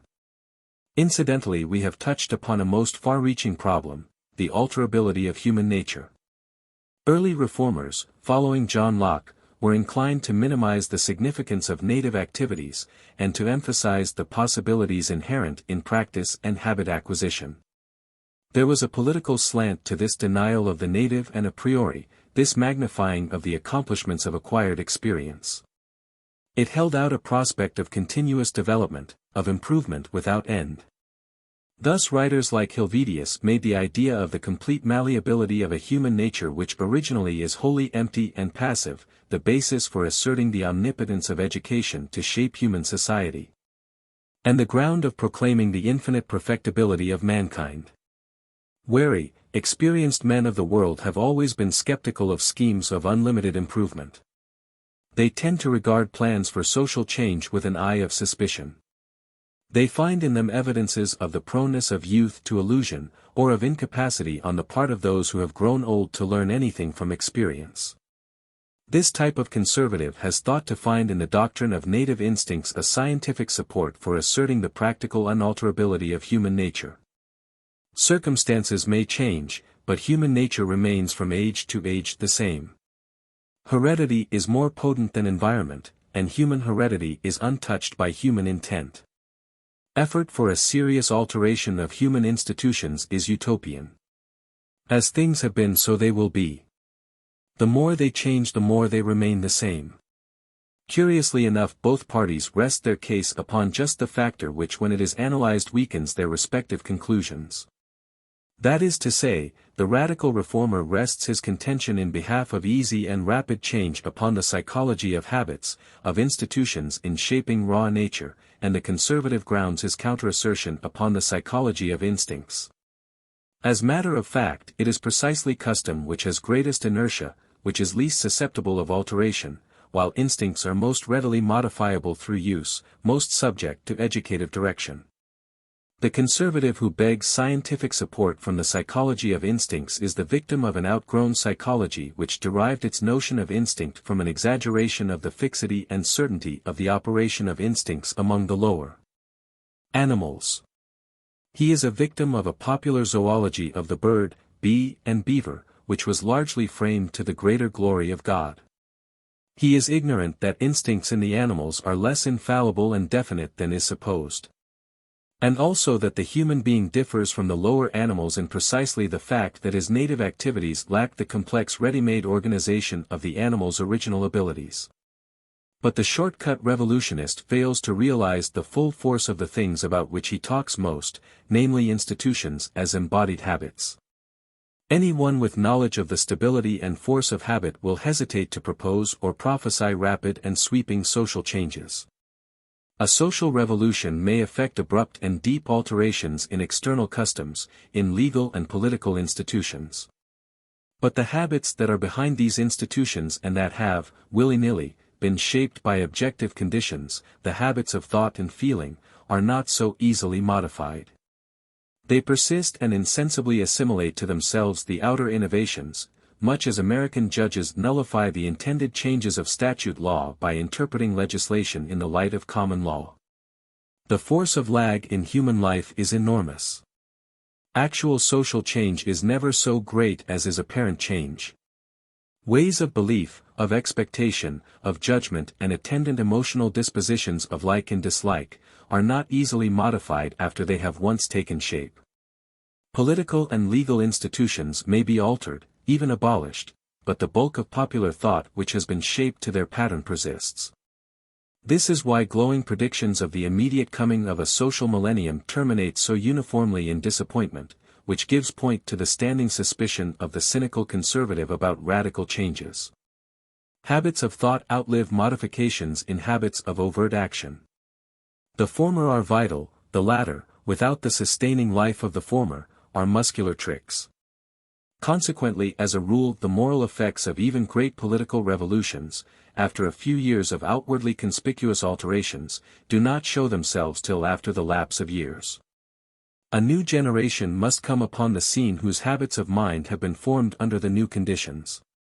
There is pith in the saying that important reforms cannot take real effect until after a number of influential persons have died. Where general and enduring moral changes do accompany an external revolution, it is because appropriate habits of thought have previously been insensibly matured. The external change merely registers the removal of an external superficial barrier to the operation of existing intellectual tendencies. Those who argue that social and moral reform is impossible on the ground that the old atom of human nature remains forever the same, attribute however to native activities the permanence and inertia that in truth belong only to acquired customs. To Aristotle, slavery was rooted in aboriginal human nature. Native distinctions of quality exist such that some persons are by nature gifted with power to plan, command and supervise, and others possess merely capacity to obey and execute. Hence slavery is natural and inevitable. There is error in supposing that because domestic and chattel slavery has been legally abolished, therefore slavery as conceived by Aristotle has disappeared. But matters have at least progressed to a point where it is clear that slavery is a social state, not a psychological necessity. Nevertheless, the worldly-wise Aristotles of today assert that the institutions of war and the present wage system are so grounded in immutable human nature that effort to change them is foolish. Like Greek slavery or feudal serfdom, war and the existing economic regime are social patterns woven out of the stuff of instinctive activities. Native human nature supplies the raw materials, but custom furnishes the machinery and the designs. War would not be possible without anger, pugnacity, rivalry, self-display, and such like native tendencies. Activity inheres in them and will persist under every condition of life. To imagine they can be eradicated is like supposing that society can go on without eating and without union of the sexes. But to fancy that they must eventuate in war is as if a savage were to believe that because he uses fibers having fixed natural properties in order to weave baskets, therefore his immemorial tribal patterns are also natural necessities and immutable forms. From a humane standpoint, our study of history is still all too primitive. It is possible to study a multitude of histories, and yet permit history, the record of the transitions and transformations of human activities, to escape us. Taking history in separate doses of this country and that, we take it as a succession of isolated finalities, each one in due season giving way to another, as supernumeraries succeed one another in a march across the stage. We thus miss the fact of history and also its lesson, the diversity of institutional forms and customs which the same human nature may produce and employ. An infantile logic, now happily expelled from physical science, taught that opium put men to sleep because of its dormitive potency. We follow the same logic in social matters when we believe that war exists because of bellicose instincts, or that a particular economic regime is necessary because of acquisitive and competitive impulses which must find expression. Pugnacity and fear are no more native than are pity and sympathy. The important thing morally is the way these native tendencies interact, for their interaction may give a chemical transformation, not a mechanical combination. Similarly, no social institution stands alone as a product of one dominant force. It is a phenomenon or function of a multitude of social factors in their mutual inhibitions and reinforcements. If we follow an infantile logic, we shall reduplicate the unity of result in an assumption of unity of force behind it, as men once did with natural events, employing teleology as an exhibition of causal efficiency. We thus take the same social custom twice over, once as an existing fact and then as an original force which produced the fact, and utter sage platitudes about the unalterable workings of human nature or of race. As we account for war by pugnacity, for the capitalistic system by the necessity of an incentive of gain to stir ambition and effort, so we account for Greece by power of aesthetic observation, Rome by administrative ability, the Middle Ages by interest in religion, and so on. We have constructed an elaborate political zoology as mythological and not nearly as poetic as the other zoology of phoenixes, griffins, and unicorns. Native racial spirit, the spirit of the people or of the time, national destiny are familiar figures in this social zoo. As names for effects, for existing customs, they are sometimes useful. As names for explanatory forces they work havoc with intelligence. An immense debt is due William James for the mere title of his essay, The Moral Equivalence of War. It reveals with a flash of light the true psychology. Clans, tribes, races, cities, empires, nations, states have made war. The argument that this fact proves an ineradicable belligerent instinct which makes war forever inevitable is much more respectable than many arguments about the immutability of this and that social tradition. For it has the weight of a certain empirical generality back of it. Yet the suggestion of an equivalent for war calls attention to the medley of impulses which are casually bunched together under the caption of belligerent impulse. And it calls attention to the fact that the elements of this medley may be woven together into many differing types of activity, some of which may function the native impulses in much better ways than war has ever done.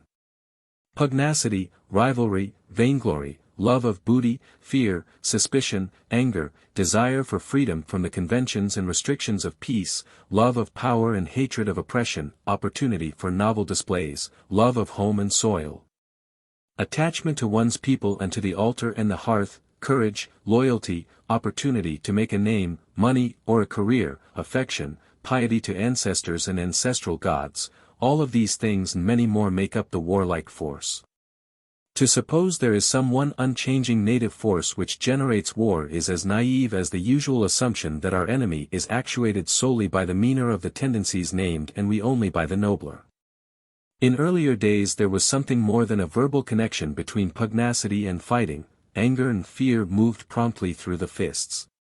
But between a loosely organized pugilism and the highly organized warfare of today there intervenes a long economic, scientific and political history. Social conditions rather than an old and unchangeable atom have generated wars. The ineradicable impulses that are utilized in them are capable of being drafted into many other channels. The century that has witnessed the triumph of the scientific doctrine of the convertibility of natural energies ought not to balk at the lesser miracle of social equivalences and substitutes. It is likely that if Mr. James had witnessed the World War, he would have modified his mode of treatment. So many new transformations entered into the war, that the war seems to prove that though an equivalent has not been found for war, the psychological forces traditionally associated with it have already undergone profound changes. We may take the Iliad as a classic expression of war's traditional psychology as well as the source of the literary tradition regarding its motives and glories. But where are Helen, Hector, and Achilles in modern warfare? The activities that evoke and incorporate a war are no longer personal love, love of glory, or the soldier's love of his own privately amassed booty, but are of a collective, prosaic political and economic nature. Universal conscription, the general mobilization of all agricultural and industrial forces of the folk not engaged in the trenches, the application of every conceivable scientific and mechanical device. The mass movements of soldiery regulated from a common center by a depersonalized general staff, these factors relegate the traditional psychological apparatus of war to a now remote antiquity. The motives once appealed to are out of date, they do not now induce war. They simply are played upon after war has been brought into existence in order to keep the common soldiers keyed up to their task. The more horrible a depersonalized scientific mass war becomes, the more necessary it is to find universal ideal motives to justify it. Love of Helen of Troy has become a burning love for all humanity, and hatred of the foe symbolizes a hatred of all the unrighteousness and injustice and oppression which he embodies. The more prosaic the actual causes, the more necessary is it to find glowingly sublime motives. Such considerations hardly prove that war is to be abolished at some future date.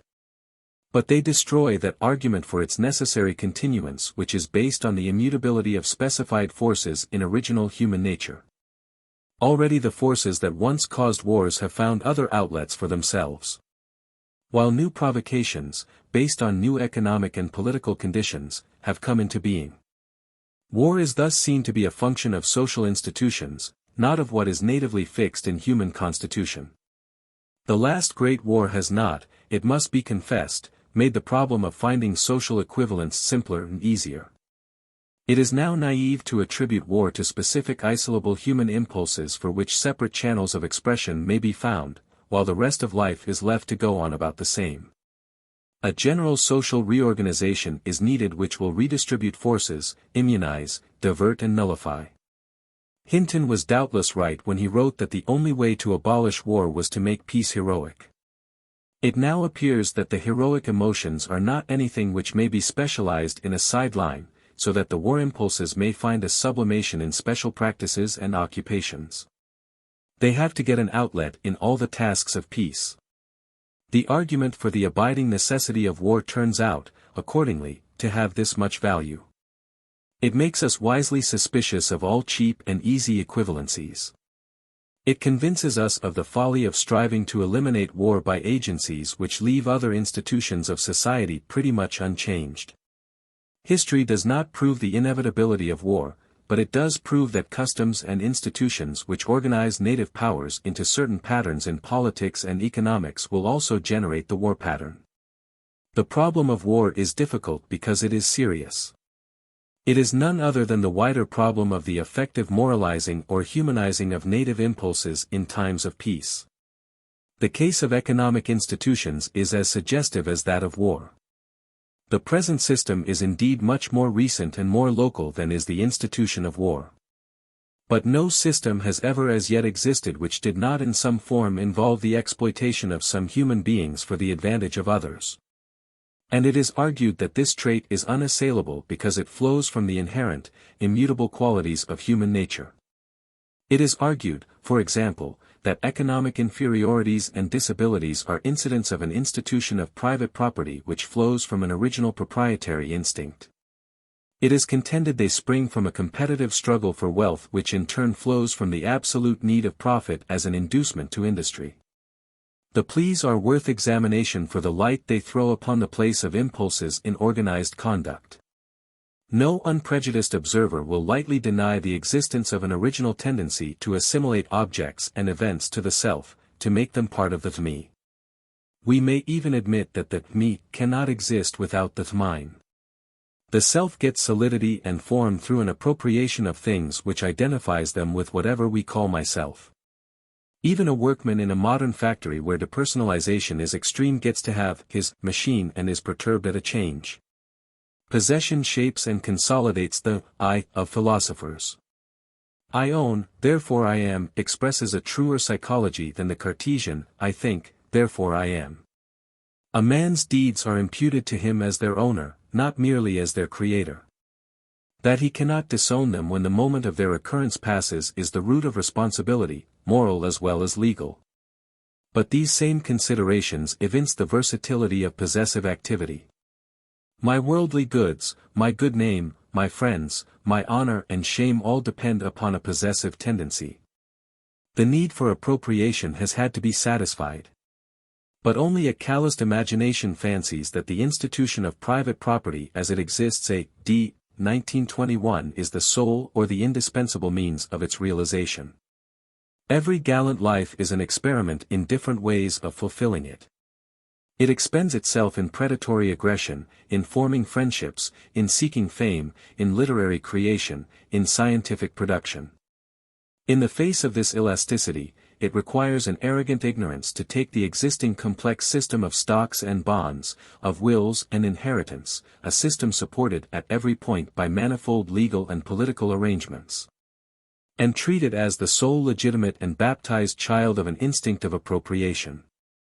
Sometimes, even now, a man most accentuates the fact of ownership when he gives something away. Use, consumption, is the normal end of possession. We can conceive a state of things in which the proprietary impulse would get full satisfaction by holding goods as mine in just the degree in which they were visibly administered for a benefit in which a corporate community shared. Does the case stand otherwise with the other psychological principle appealed to, namely, the need of an incentive of personal profit to keep men engaged in useful work? We need not content ourselves with pointing out the elasticity of the idea of gain, and possible equivalences for pecuniary gain, and the possibility of a state of affairs in which only those things would be counted personal gains which profit a group. It will advance the discussion if we instead subject to analysis the whole conception of incentive and motive. There is doubtless some sense in saying that every conscious act has an incentive or motive. But this sense is as truistic as that of the not dissimilar saying that every event has a cause. Neither statement throws any light on any particular occurrence. It is at most a maxim which advises us to search for some other fact with which the one in question may be correlated. Those who attempt to defend the necessity of existing economic institutions as manifestations of human nature convert this suggestion of a concrete inquiry into a generalized truth and hence into a definitive falsity. They take the saying to mean that nobody would do anything, or at least anything of use to others, without a prospect of some tangible reward. And beneath this false proposition there is another assumption still more monstrous, namely, that man exists naturally in a state of rest so that he requires some external force to set him into action. The idea of a thing intrinsically wholly inert in the sense of absolutely passive is expelled from physics and has taken refuge in the psychology of current economics. In truth, man acts anyway, he can't help acting. In every fundamental sense it is false that a man requires a motive to make him do something. To a healthy man inaction is the greatest of woes. Anyone who observes children knows that while periods of rest are natural, laziness is an acquired vice, or virtue. While a man is awake he will do something, if only to build castles in the air. If we like the form of words we may say that a man eats only because he is moved by hunger. The statement is nevertheless mere tautology. For what does hunger mean except that one of the things which man does naturally, instinctively, is to search for food, that his activity naturally turns that way. Hunger primarily names an act or active process, not a motive to an act. It is an act if we take it grossly, like a babe's blind hunt for the mother's breast. It is an activity if we take it minutely as a chemico-physiological occurrence. The whole concept of motives is in truth extra-psychological. It is an outcome of the attempt of men to influence human action, first that of others, then of a man to influence his own behavior. No sensible person thinks of attributing the acts of an animal or an idiot to a motive. We call a biting dog ugly, but we don't look for his motive in biting. If however we were able to direct the dog's action by inducing him to reflect upon his acts, we should at once become interested in the dog's motives for acting as he does, and should endeavor to get him interested in the same subject. It is absurd to ask what induces a man to activity generally speaking. He is an active being and that is all there is to be said on that score. But when we want to get him to act in this specific way rather than in that, when we want to direct his activity, that is to say in a specified channel, then the question of motive is pertinent. A motive is then that element in the total complex of a man's activity which, if it can be sufficiently stimulated, will result in an act having specified consequences. And part of the process of intensifying, or reducing, certain elements in the total activity and thus regulating actual consequence is to impute these elements to a person as his actuating motives. A child naturally grabs food. But he does it in our presence. His manner is socially displeasing and we attribute to his act, up to this time wholly innocent, the motive of greed or selfishness. Greediness simply means the quality of his act as socially observed and disapproved. But by attributing it to him as his motive for acting in the disapproved way, we induce him to refrain. We analyze his total act and call his attention to an obnoxious element in its outcome. A child with equal spontaneity, or thoughtlessness, gives way to others. We point out to him with approval that he acted considerately, generously. And this quality of action when noted and encouraged becomes a reinforcing stimulus of that factor which will induce similar acts in the future. An element in an act viewed as a tendency to produce such and such consequences is a motive. A motive does not exist prior to an act and produce it. It is an act plus a judgment upon some element of it, the judgment being made in the light of the consequences of the act. At first, as was said, others characterize an act with favorable or condign qualities which they impute to an agent's character. They react in this fashion in order to encourage him in future acts of the same sort, or in order to dissuade him, in short to build or destroy a habit. This characterization is part of the technique of influencing the development of character and conduct. It is a refinement of the ordinary reactions of praise and blame. After a time and to some extent, a person teaches himself to think of the results of acting in this way or that before he acts. He recalls that if he acts this way or that some observer, real or imaginary, will attribute to him noble or mean disposition, virtuous or vicious motive. Thus he learns to influence his own conduct. An inchoate activity taken in this forward-looking reference to results, especially results of approbation and condemnation, constitutes a motive. Instead then of saying that a man requires a motive in order to induce him to act, we should say that when a man is going to act he needs to know what he is going to do, what the quality of his act is in terms of consequences to follow.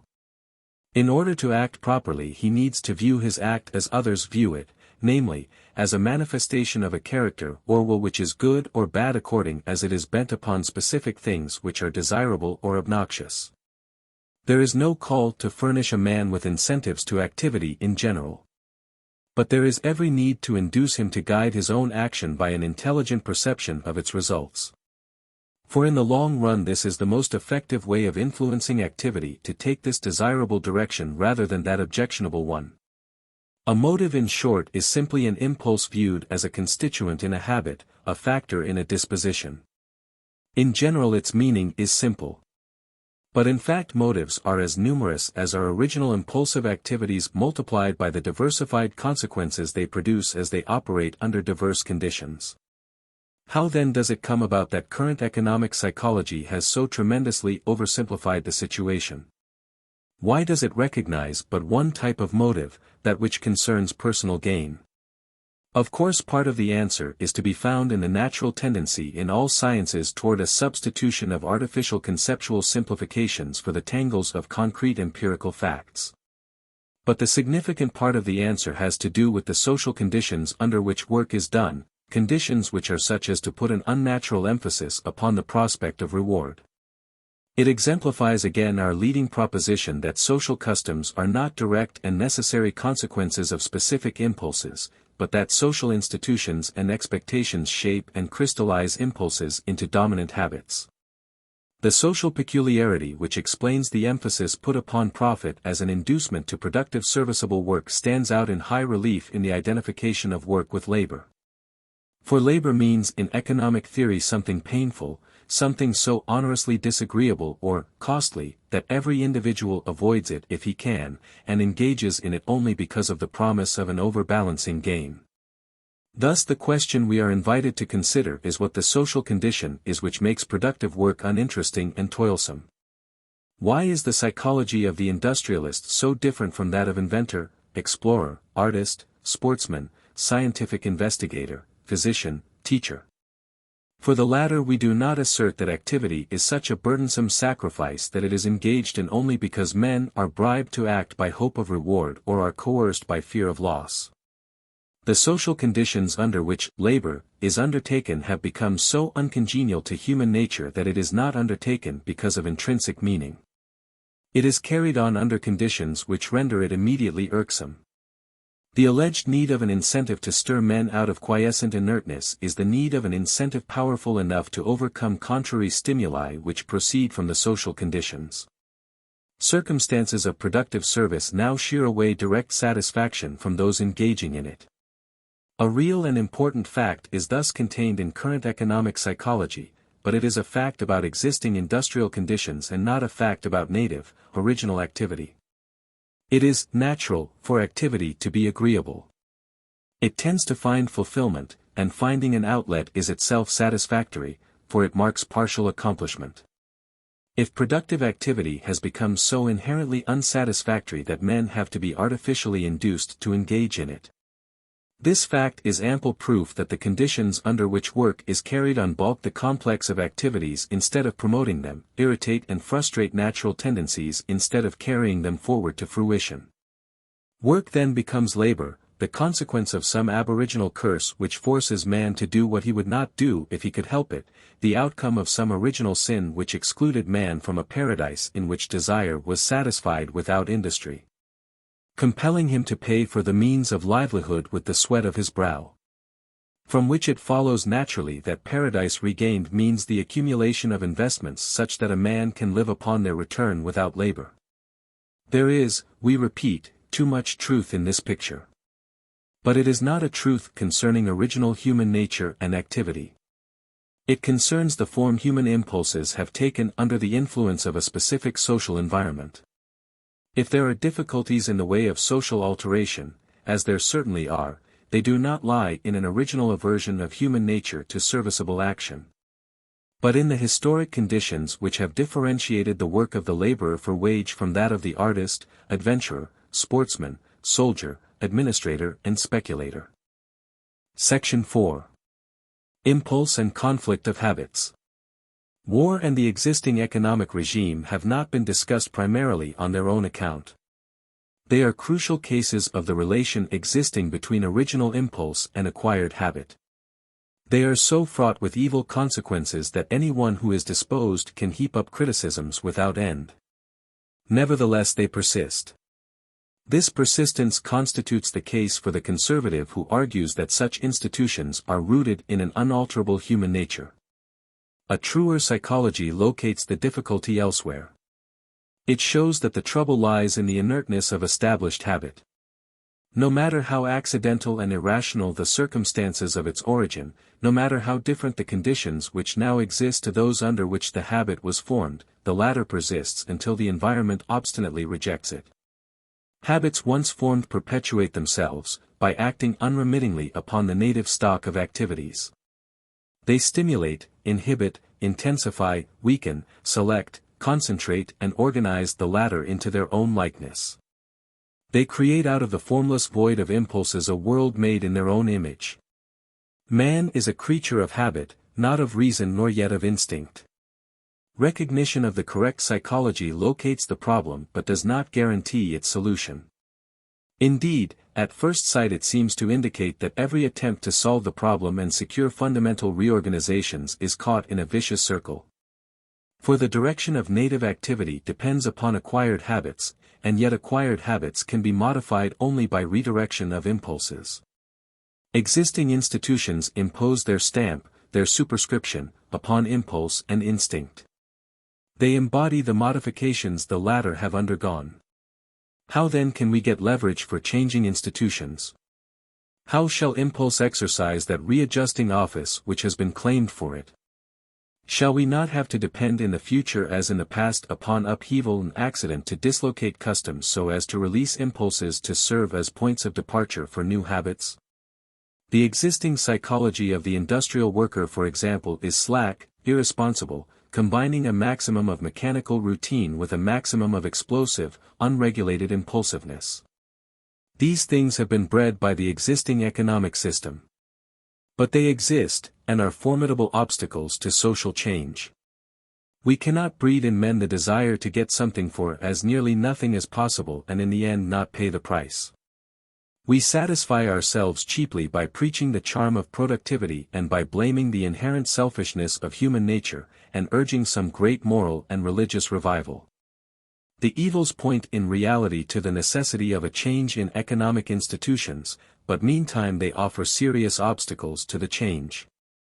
At the same time, the existing economic system has enlisted in behalf of its own perpetuity the managerial and the technological abilities which must serve the cause of the laborer if he is to be emancipated. In the face of these difficulties other persons seek an equally cheap satisfaction in the thought of universal civil war and revolution. Is there any way out of the vicious circle?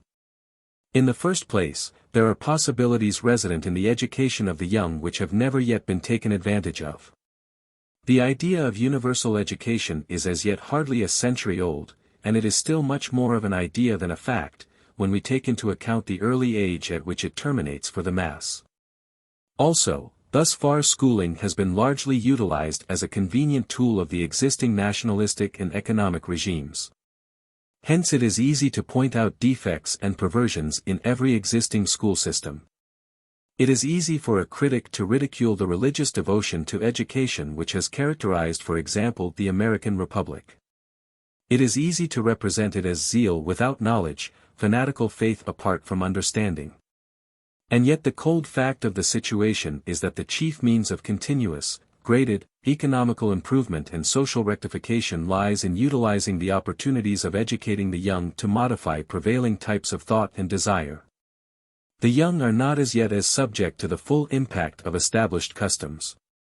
Their life of impulsive activity is vivid, flexible, experimenting, curious. Adults have their habits formed, fixed, at least comparatively. They are the subjects, not to say victims, of an environment which they can directly change only by a maximum of effort and disturbance.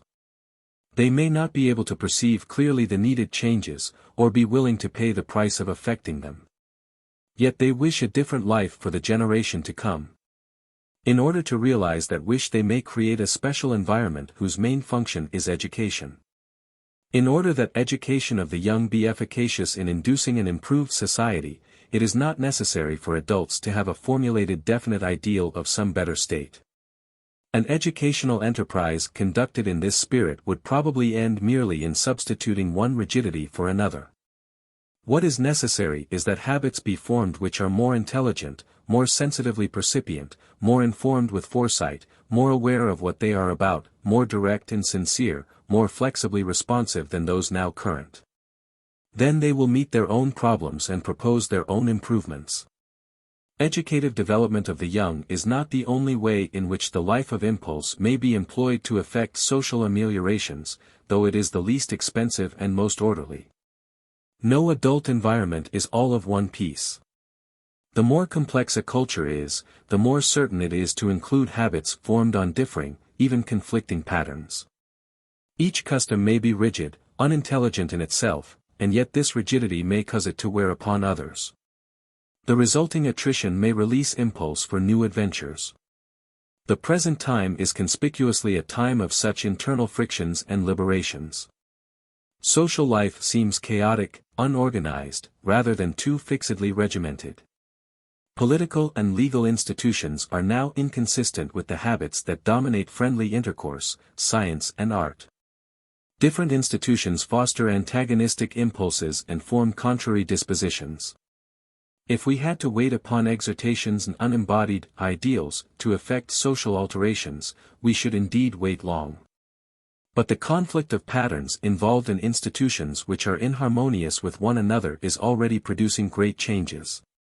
The significant point is not whether modifications shall continue to occur, but whether they shall be characterized chiefly by uneasiness, discontent and blind antagonistic struggles. Or whether intelligent direction may modulate the harshness of conflict, and turn the elements of disintegration into a constructive synthesis. At all events, the social situation in advanced countries is such as to impart an air of absurdity to our insistence upon the rigidity of customs. There are plenty of persons to tell us that the real trouble lies in lack of fixity of habit and principle, in departure from immutable standards and structures constituted once for all. We are told that we are suffering from an excess of instinct, and from laxity of habit due to surrender to impulse as a law of life. The remedy is said to be to return from contemporary fluidity to the stable and spacious patterns of a classic antiquity that observed law and proportion, for somehow antiquity is always classic. When instability, uncertainty, erratic change are diffused throughout the situation, why dwell upon the evils of fixed habit and the need of release of impulse as an initiator of reorganizations? Why not rather condemn impulse and exalt habits of reverencing order and fixed truth? The question is natural, but the remedy suggested is futile. It is not easy to exaggerate the extent to which we now pass from one kind of nurture to another as we go from business to church, from science to the newspaper, from business to art, from companionship to politics, from home to school. An individual is now subjected to many conflicting schemes of education. Hence habits are divided against one another, personality is disrupted, the scheme of conduct is confused and disintegrated. But the remedy lies in the development of a new morale which can be attained only as released impulses are intelligently employed to form harmonious habits adapted to one another in a new situation. A laxity due to decadence of old habits cannot be corrected by exhortations to restore old habits in their former rigidity. Even though it were abstractly desirable, it is impossible. And it is not desirable because the inflexibility of old habits is precisely the chief cause of their decay and disintegration. Plaintive lamentations at the prevalence of change and abstract appeals for restoration of senile authority are signs of personal feebleness, of inability to cope with change. It is a defense reaction. Section 5. Classification of instincts. We may sum up the discussion in a few generalized statements. In the first place, it is unscientific to try to restrict original activities to a definite number of sharply demarcated classes of instincts. And the practical result of this attempt is injurious. To classify is, indeed, as useful as it is natural. The indefinite multitude of particular and changing events is met by the mind with acts of defining, inventorying and listing, reducing to common heads and tying up in bunches.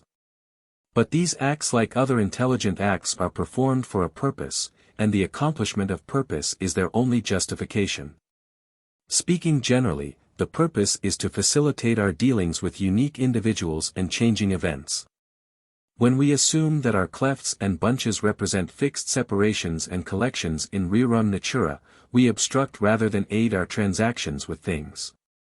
We are guilty of a presumption which nature promptly punishes. We are rendered incompetent to deal effectively with the delicacies and novelties of nature and life.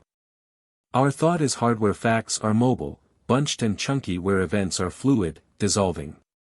The tendency to forget the office of distinctions and classifications, and to take them as marking things in themselves, is the current fallacy of scientific specialism. It is one of the conspicuous traits of highbrowism, the essence of false abstractionism. This attitude, which once flourished in physical science, now governs theorizing about human nature. Man has been resolved into a definite collection of primary instincts which may be numbered, catalogued, and exhaustively described one by one. Theorists differ only or chiefly as to their number and ranking. Some say 1, self-love. Some 2, egoism and altruism. Some 3, greed, fear and glory, while today writers of a more empirical turn run the number up to 50 and 60. But in fact there are as many specific reactions to differing stimulating conditions as there is time for, and our lists are only classifications for a purpose. One of the great evils of this artificial simplification is its influence upon social science. Complicated provinces of life have been assigned to the jurisdiction of some special instinct or group of instincts, which has reigned despotically with the usual consequences of despotism. Politics has replaced religion as the set of phenomena based upon fear, or after having been the fruit of a special Aristotelian political faculty, has become the necessary condition of restraining man's self-seeking impulse. All sociological facts are disposed of in a few fat volumes as products of imitation and invention, or of cooperation and conflict. Ethics rest upon sympathy, pity, benevolence. Economics is the science of phenomena due to one love and one aversion, gain and labor. It is surprising that men can engage in these enterprises without being reminded of their exact similarity to natural science before scientific method was discovered in the 17th century. Just now another simplification is current. All instincts go back to the sexual, so that chercher la femme, under multitudinous symbolic disguises, is the last word of science with respect to the analysis of conduct. Some sophisticated simplifications which once had great influence are now chiefly matters of historic moment. Even so they are instructive. They show how social conditions put a heavy load on certain tendencies, so that in the end an acquired disposition is treated as if it were an original, and almost the only original activity. Consider, for example, the burden of causal power placed by Hobbes upon the reaction of fear. To a man living with reasonable security and comfort today, Hobbes' pervasive consciousness of fear seems like the idiosyncrasy of an abnormally timid temperament. But a survey of the conditions of his own time, of the disorders which bred general distrust and antagonism, which led to brutal swashbuckling and disintegrating intrigue, puts the matter on a different footing. The social situation conduced to fearfulness. As an account of the psychology of the natural man, his theory is unsound. As a report of contemporary social conditions, there is much to be said for it. Something of the same sort may be said regarding the emphasis of 18th-century moralists upon benevolence as the inclusive moral spring to action, an emphasis represented in the 19th century by Kant's exaltation of altruism. The load was excessive. But it testifies to the growth of a new philanthropic spirit. With the breaking down of feudal barriers and a consequent mingling of persons previously divided, a sense of responsibility for the happiness of others, for the mitigation of misery, grew up. Conditions were not ripe for its translation into political action. Hence the importance attached to the private disposition of voluntary benevolence. If we venture into more ancient history, Plato's threefold division of the human soul into a rational element, a spirited active one, and an appetitive one aiming at increase or gain, is immensely illuminating. As is well known, Plato said that society is the human soul writ large. In society he found three classes, the philosophic and scientific, the soldier citizenry, and the traders and artisans. Hence the generalization as to the three dominating forces in human nature. Read the other way around, we perceive that trade in his days appealed especially to concupiscence, citizenship to a generous elan of self-forgetting loyalty, and scientific study to a disinterested love of wisdom that seemed to be monopolized by a small isolated group. The distinctions were not in truth projected from the breast of the natural individual into society, but they were cultivated in classes of individuals by force of social custom and expectation. Now the prestige that once attached to the instinct of self-love has not wholly vanished. The case is still worth examination. In its scientific form, start was taken from an alleged instinct of self-preservation, characteristic of man as well as of other animals. From this seemingly innocuous assumption, a mythological psychology burgeoned. Animals, including man, certainly perform many acts whose consequence is to protect and preserve life. If their acts did not upon the whole have this tendency, neither the individual or the species would long endure. The acts that spring from life also in the main conserve life. Such is the undoubted fact. What does the statement amount to? Simply the truism that life is a continuing activity as long as it is life at all. But the self-love school converted the fact that life tends to maintain life into a separate and special force which somehow lies back of life and accounts for its various acts. An animal exhibits in its life activity a multitude of acts of breathing, digesting, secreting, excreting, attack, defense, search for food, etc., a multitude of specific responses to specific stimulations of the environment. But mythology comes in and attributes them all to a nisus for self-preservation. Thence it is but a step to the idea that all conscious acts are prompted by self-love. This premise is then elaborated in ingenious schemes, often amusing when animated by a cynical knowledge of the world, tedious when of a would-be logical nature. To prove that every act of man including his apparent generosities is a variation played on the theme of self-interest. The fallacy is obvious. Because an animal cannot live except as it is alive, except that is as its acts have the result of sustaining life, it is concluded that all its acts are instigated by an impulse to self-preservation. Since all acts affect the well-being of their agent in one way or another, and since when a person becomes reflective he prefers consequences in the way of weal to those of woe, therefore all his acts are due to self-love. In actual substance, one statement says that life is life, and the other says that a self is a self. One says that special acts are acts of a living creature and the other that they are acts of a self. In the biological statement the concrete diversity between the acts of say a clam and of a dog are covered up by pointing out that the acts of each tend to self-preservation. Ignoring the somewhat important fact that in one case it is the life of a clam and in the other the life of a dog which is continued. In morals, the concrete differences between a Jesus, a Peter, a John and a Judas are covered up by the wise remark that after all they are all selves and all act as selves. In every case, a result or end is treated as an actuating cause. The fallacy consists in transforming the truistic fact of acting as a self into the fiction of acting always for self. Every act, truistically again, tends to a certain fulfillment or satisfaction of some habit which is an undoubted element in the structure of character. Each satisfaction is qualitatively what it is because of the disposition fulfilled in the object attained, treachery or loyalty, mercy or cruelty. But theory comes in and blankets the tremendous diversity in the quality of the satisfactions which are experienced by pointing out that they are all satisfactions. The harm done is then completed by transforming this artificial unity of result into an original love of satisfaction as the force that generates all acts alike. Because a Nero and a Peabody both get satisfaction in acting as they do, it is inferred that the satisfaction of each is the same in quality, and that both were actuated by love of the same objective. In reality, the more we concretely dwell upon the common fact of fulfillment, the more we realize the difference in the kinds of selves fulfilled. In pointing out that both the North and the South poles are poles, we do not abolish the difference of North from South, we accentuate it. The explanation of the fallacy is, however, too easy to be convincing.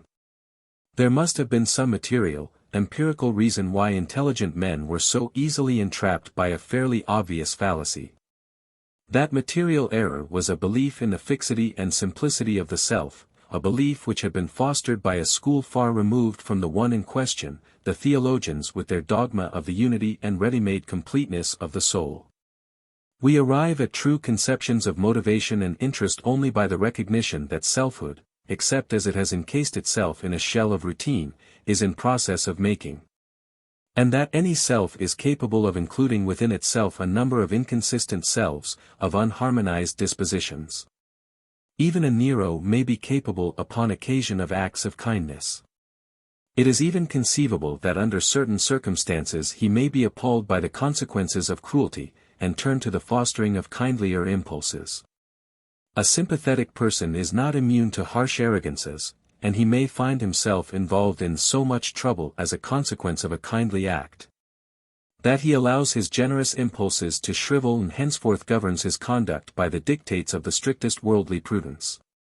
Inconsistencies and shiftings in character are the commonest things in experience. Only the hold of a traditional conception of the singleness and simplicity of soul and self blinds us to perceiving what they mean, the relative fluidity and diversity of the constituents of selfhood. There is no one ready-made self behind activities. There are complex, unstable, opposing attitudes, habits, impulses which gradually come to terms with one another, and assume a certain consistency of configuration. Even though only by means of a distribution of inconsistencies which keeps them in watertight compartments, giving them separate turns or tricks in action.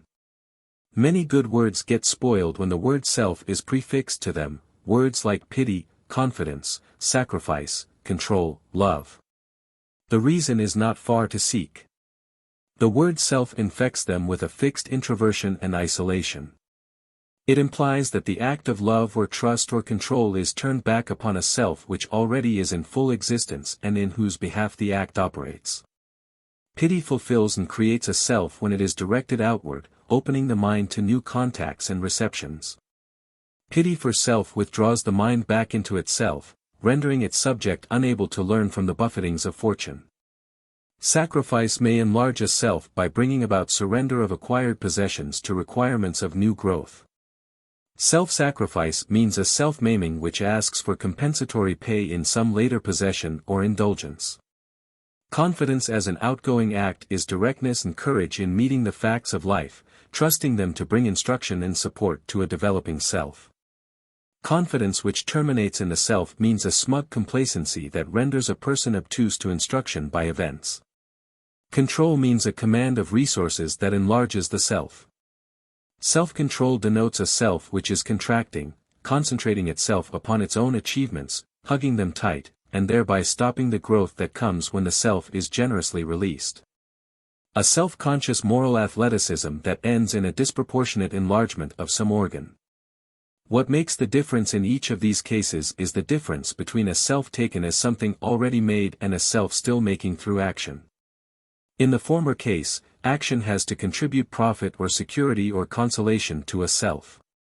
In the latter, impulsive action becomes an adventure in discovery of a self which is possible but as yet unrealized, an experiment in creating a self which shall be more inclusive than the one which exists. The idea that only those impulses have moral validity which aim at the welfare of others, or are altruistic, is almost as one-sided a doctrine as the dogma of self-love. Yet altruism has one marked superiority. It at least suggests a generosity of outgoing action, a liberation of power as against the close, pent-in, protected atmosphere of a ready-made ego. The reduction of all impulses to forms of self-love is worth investigation because it gives an opportunity to say something about self as an ongoing process. The doctrine itself is faded, its advocates are belated.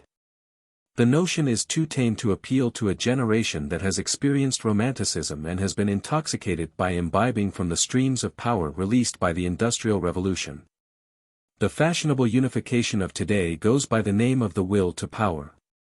In the beginning, this is hardly more than a name for a quality of all activity. Every fulfilled activity terminates in added control of conditions, in an art of administering objects. Execution, satisfaction, realization, fulfillment are all names for the fact that an activity implies an accomplishment which is possible only by subduing circumstance to serve as an accomplice of achievement. Each impulse or habit is thus a will to its own power. To say this is to clothe a truism in a figure. It says that anger or fear or love or hate is successful when it effects some change outside the organism which measures its force and registers its efficiency. The achieved outcome marks the difference between action and a cooped-up sentiment which is expended upon itself. The eye hungers for light, the ear for sound, the hand for surfaces, the arm for things to reach, throw and lift, the leg for distance, anger for an enemy to destroy, curiosity for something to shiver and cower before, love for a mate. Each impulse is a demand for an object which will enable it to function.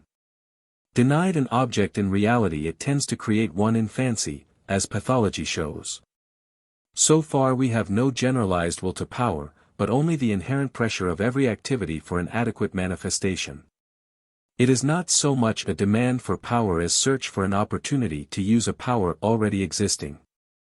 If opportunities corresponded to the need, a desire for power would hardly arise, power would be used and satisfaction would accrue. But impulse is balked. If conditions are right for an educative growth, the snubbed impulse will be sublimated. That is, it will become a contributory factor in some more inclusive and complex activity, in which it is reduced to a subordinate yet effectual place. Sometimes, however, frustration dams activity up, and intensifies it. A longing for satisfaction at any cost is engendered. And when social conditions are such that the path of least resistance lies through subjugation of the energies of others, the will to power bursts into flower. This explains why we attribute a will to power to others but not to ourselves, except in the complementary sense that being strong we naturally wish to exercise our strength. Otherwise for ourselves we only want what we want when we want it, not being overscrupulous about the means we take to get it. This psychology is naive, but it is truer to facts than the supposition that there exists by itself as a separate and original thing a will to power.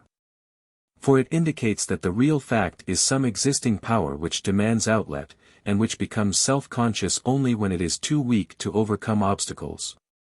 Conventionally the will to power is imputed only to a comparatively small number of ambitious and ruthless men.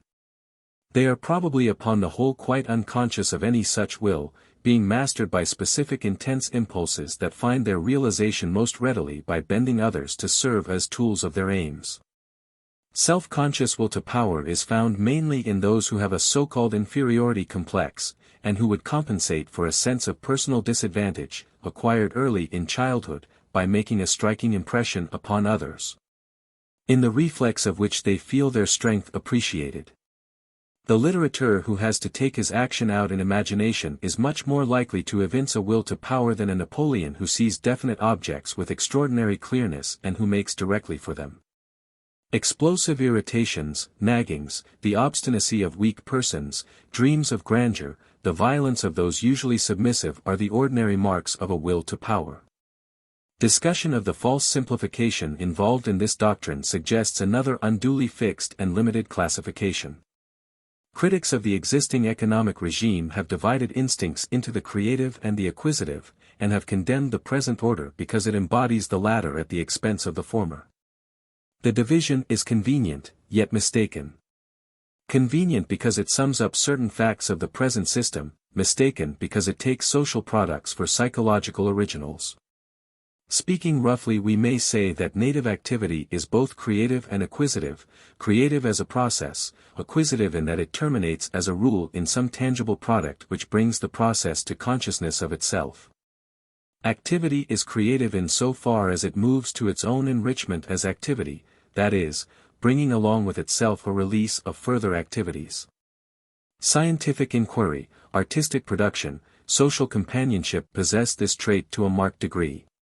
Some amount of it is a normal accompaniment of all successfully coordinated action.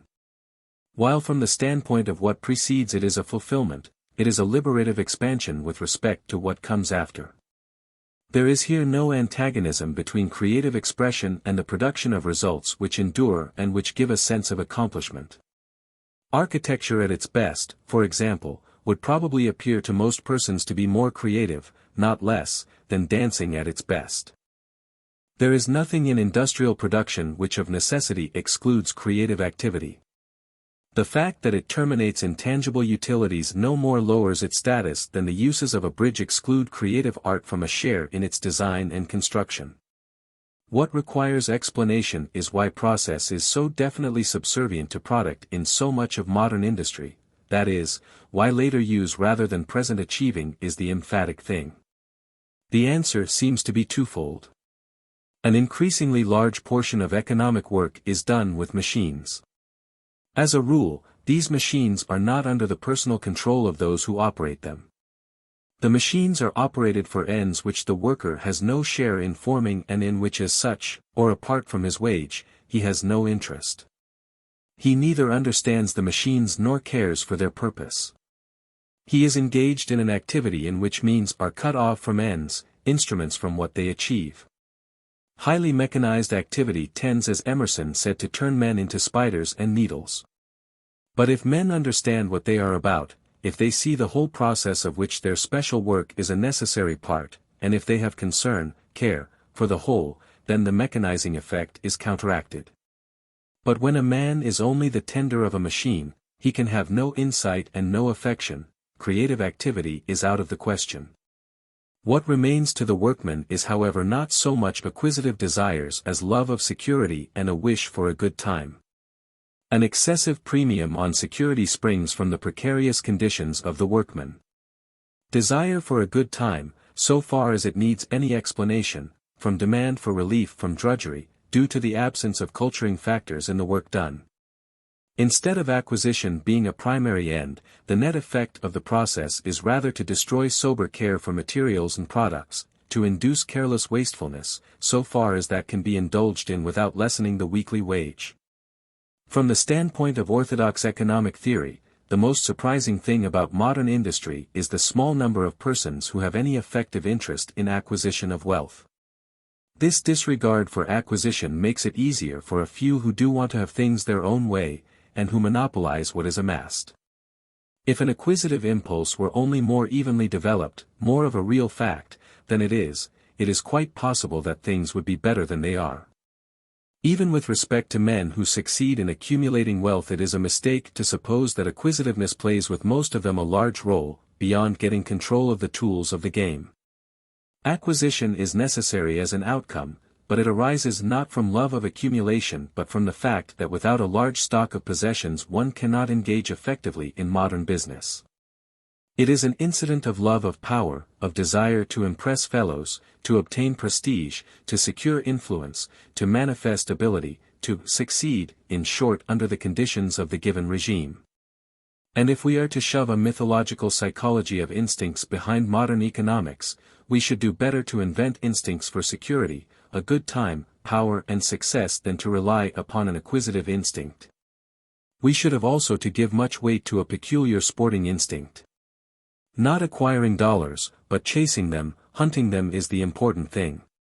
Acquisition has its part in the big game, for even the most devoted sportsman prefers, other things being equal, to bring home the fox's brush. A tangible result is the mark to oneself and to others of success in sport.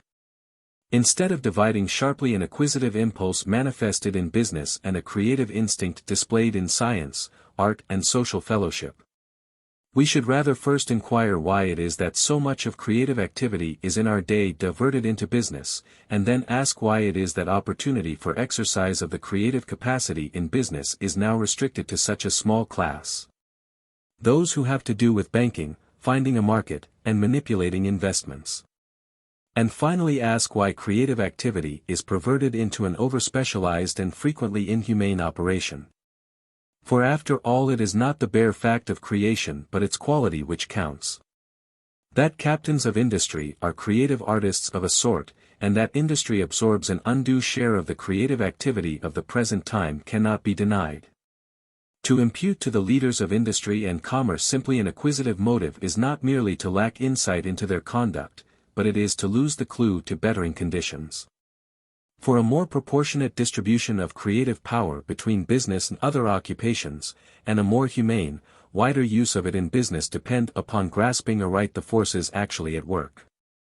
Industrial leaders combine interest in making far-reaching plans, large syntheses of conditions based upon study, mastery of refined and complex technical skill, control over natural forces and events, with love of adventure, excitement and mastery of fellow men.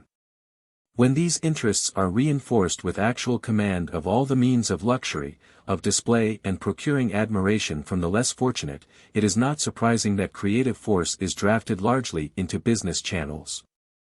And that competition for an opportunity to display power becomes brutal. The strategic question, as was said, is to understand how and why political, legal, scientific and educational conditions of society for the last centuries have stimulated and nourished such a one-sided development of creative activities. To approach the problem from this point of view is much more hopeful, though infinitely more complex intellectually, than the approach which sets out with a fixed dualism between acquisitive and creative impulses. The latter assumes a complete split of higher and lower in the original constitution of man. Were this the case, there would be no organic remedy. The sole appeal would be to sentimental exhortation to men to wean themselves from devotion to the things which are beloved by their lower and material nature. And if the appeal were moderately successful, the social result would be a fixed class division. There would remain a lower class, superciliously looked down upon by the higher, consisting of those in whom the acquisitive instinct remains stronger and who do the necessary work of life. While the higher, creative class devotes itself to social intercourse, science and art. Since the underlying psychology is wrong, the problem and its solution assumes in fact a radically different form. There are an indefinite number of original or instinctive activities, which are organized into interests and dispositions according to the situations to which they respond. To increase the creative phase and the humane quality of these activities is an affair of modifying the social conditions which stimulate, select, intensify, weaken and coordinate native activities. The first step in dealing with it is to increase our detailed scientific knowledge. We need to know exactly the selective and directive force of each social situation, exactly how each tendency is promoted and retarded. Command of the physical environment on a large and deliberate scale did not begin until belief in gross forces and entities was abandoned. Control of physical energies is due to inquiry which establishes specific correlations between minute elements. It will not be otherwise with social control and adjustment. Having the knowledge, we may set hopefully at work upon a course of social invention and experimental engineering. A study of the educative effect, the influence upon habit, of each definite form of human intercourse, is prerequisite to effective reform. Section 6. No separate instincts. In spite of what has been said, it will be asserted that there are definite, independent, original instincts which manifest themselves in specific acts in a one-to-one correspondence. Fear, it will be said, is a reality, and so is anger, and rivalry, and love of mastery of others, and self-abasement, maternal love, sexual desire, gregariousness and envy, and each has its own appropriate deed as a result. Of course they are realities. So are suction, rusting of metals, thunder and lightning and lighter-than-air flying machines. But science and invention did not get on as long as men indulged in the notion of special forces to account for such phenomena. Men tried that road, and it only led them into learned ignorance. They spoke of nature's abhorrence of a vacuum, of a force of combustion, of intrinsic nisus toward this and that, of heaviness and levity as forces. It turned out that these forces were only the phenomena over again, translated from a specific and concrete form, in which they were at least actual, into a generalized form in which they were verbal. They converted a problem into a solution which afforded a simulated satisfaction. Advance in insight and control came only when the mind turned squarely around. After it had dawned upon inquirers that their alleged causal forces were only names which condensed into a duplicate form a variety of complex occurrences, they set about breaking up phenomena into minute detail and searching for correlations. That is, for elements in other gross phenomena which also varied. Correspondence of variations of elements took the place of large and imposing forces. The psychology of behavior is only beginning to undergo similar treatment. It is probable that the vogue of sensation psychology was due to the fact that it seemed to promise a similar detailed treatment of personal phenomena. But as yet we tend to regard sex, hunger, fear, and even much more complex active interests as if they were lumped forces, like the combustion or gravity of old-fashioned physical science. It is not hard to see how the notion of a single and separate tendency grew up in the case of simpler acts like hunger and sex. The paths of motor outlet or discharge are comparatively few and are fairly well defined. Specific bodily organs are conspicuously involved. Hence there is suggested the notion of a correspondingly separate psychic force or impulse. There are two fallacies in this assumption. The first consists in ignoring the fact that no activity, even one that is limited by routine habit, is confined to the channel which is most flagrantly involved in its execution. The whole organism is concerned in every act to some extent and in some fashion, internal organs as well as muscular, those of circulation, secretion, etc. Since the total state of the organism is never exactly twice alike, in so far the phenomena of hunger and sex are never twice the same in fact. The difference may be negligible for some purposes, and yet give the key for the purposes of a psychological analysis which shall terminate in a correct judgment of value. Even physiologically, the context of organic changes accompanying an act of hunger or sex makes the difference between a normal and a morbid phenomenon. In the second place, the environment in which the act takes place is never twice alike. Even when the overt organic discharge is substantially the same, the acts impinge upon a different environment and thus have different consequences. It is impossible to regard these differences of objective result as indifferent to the quality of the acts. They are immediately sensed if not clearly perceived, and they are the only components of the meaning of the act. When feelings, dwelling antecedently in the soul, were supposed to be the causes of acts, it was natural to suppose that each psychic element had its own inherent quality which might be directly read off by introspection. But when we surrender this notion, it becomes evident that the only way of telling what an organic act is like is by the sensed or perceptible changes which it occasions. Some of these will be intraorganic, and, as just indicated, they will vary with every act. Others will be external to the organism, and these consequences are more important than the intraorganic ones for determining the quality of the act. For they are consequences in which others are concerned and which evoke reactions of favor and disfavor as well as cooperative and resisting activities of a more indirect sort. Most so-called self-deception is due to employing immediate organic states as criteria of the value of an act. To say that it feels good or yields direct satisfaction is to say that it gives rise to a comfortable internal state. The judgment based upon this experience may be entirely different from the judgment passed by others upon the basis of its objective or social consequences. As a matter of even the most rudimentary precaution, therefore, every person learns to recognize to some extent the quality of an act on the basis of its consequences in the acts of others. But even without this judgment, the exterior changes produced by an act are immediately sensed, and being associated with the act become a part of its quality. Even a young child sees the smash of things occasionally by his anger, and the smash may compete with his satisfied feeling of discharged energy as an index of value. A child gives way to what, grossly speaking, we call anger.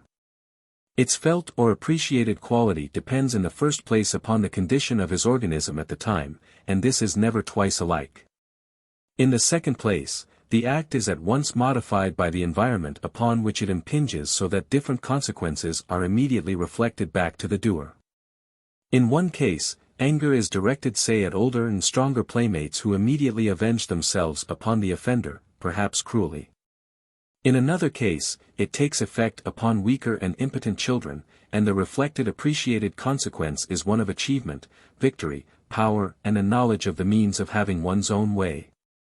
The notion that anger still remains a single force is a lazy mythology. Even in the cases of hunger and sex, where the channels of action are fairly demarcated by antecedent conditions, or nature, the actual content and feel of hunger and sex are indefinitely varied according to their social contexts. Only when a man is starving, is hunger an unqualified natural impulse. As it approaches this limit, it tends to lose, moreover, its psychological distinctiveness and to become a raven of the entire organism. The treatment of sex by psychoanalysts is most instructive, for it flagrantly exhibits both the consequences of artificial simplification and the transformation of social results into psychic causes. Writers, usually male, hold forth on the psychology of woman, as if they were dealing with a Platonic universal entity, although they habitually treat men as individuals, varying with structure and environment. They treat phenomena which are peculiarly symptoms of the civilization of the West at the present time as if they were the necessary effects of fixed native impulses of human nature. Romantic love as it exists today, with all the varying perturbations it occasions, is as definitely a sign of specific historic conditions as are big battleships with turbines, internal combustion engines, and electrically driven machines. It would be as sensible to treat the latter as effects of a single psychic cause as to attribute the phenomena of disturbance and conflict which accompany present sexual relations as manifestations of an original single psychic force or libido. Upon this point at least a Marxian simplification is nearer the truth than that of Jung. Again, it is customary to suppose that there is a single instinct of fear, or at most a few well-defined subspecies of it. In reality, when one is afraid the whole being reacts, and this entire responding organism is never twice the same. In fact, also, every reaction takes place in a different environment, and its meaning is never twice alike, since the difference in environment makes a difference in consequences. It is only mythology which sets up a single, identical psychic force which causes all the reactions of fear, a force beginning and ending in itself. It is true enough that in all cases we are able to identify certain more or less separable characteristic acts, muscular contractions, withdrawals, evasions, concealments. But in the latter words we have already brought in an environment. Such terms as withdrawal and concealment have no meaning except as attitudes toward objects. There is no such thing as an environment in general, there are specific changing objects and events. Hence the kind of evasion or running away or shrinking up which takes place is directly correlated with specific surrounding conditions. There is no one fear having diverse manifestations. There are as many qualitatively different fears as there are objects responded to and different consequences sensed and observed. Fear of the dark is different from fear of publicity, fear of the dentist from fear of ghosts, fear of conspicuous success from fear of humiliation, fear of a bat from fear of a bear. Cowardice, embarrassment, caution and reverence may all be regarded as forms of fear. They all have certain physical organic acts in common, those of organic shrinkage, gestures of hesitation and retreat. But each is qualitatively unique. Each is what it is in virtue of its total interactions or correlations with other acts and with the environing medium, with consequences. High explosives and the aeroplane have brought into being something new in conduct. There is no error in calling it fear. But there is error, even from a limited clinical standpoint, in permitting the classifying name to blot from view the difference between fear of bombs dropped from the sky and the fears which previously existed. The new fear is just as much and just as little original and native as a child's fear of a stranger. For any activity is original when it first occurs. As conditions are continually changing, new and primitive activities are continually occurring. The traditional psychology of instincts obscures recognition of this fact. It sets up a hard and fast preordained class under which specific acts are subsumed, so that their own quality and originality are lost from view. This is why the novelist and dramatist are so much more illuminating as well as more interesting commentators on conduct than the schematizing psychologist. The artist makes perceptible individual responses and thus displays a new phase of human nature evoked in new situations. In putting the case visibly and dramatically, he reveals vital actualities. The scientific systematizer treats each act as merely another sample of some old principle, or as a mechanical combination of elements drawn from a ready-made inventory. When we recognize the diversity of native activities and the varied ways in which they are modified through interactions with one another in response to different conditions, we are able to understand moral phenomena otherwise baffling. In the career of any impulse activity there are, speaking generally, three possibilities. It may find a surging, explosive discharge, blind, unintelligent. It may be sublimated, that is, become a factor coordinated intelligently with others in a continuing course of action. Thus a gust of anger may, because of its dynamic incorporation into disposition, be converted into an abiding conviction of social injustice to be remedied, and furnish the dynamic to carry the conviction into execution. Or an excitation of sexual attraction may reappear in art or in tranquil domestic attachments and services. Such an outcome represents the normal or desirable functioning of impulse. In which, to use our previous language, the impulse operates as a pivot, or reorganization of habit.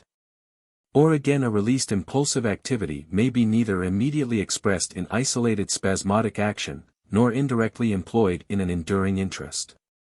It may be suppressed. Suppression is not annihilation. Psychic energy is no more capable of being abolished than the forms we recognize as physical. If it is neither exploded nor converted, it is turned inwards, to lead a surreptitious, subterranean life.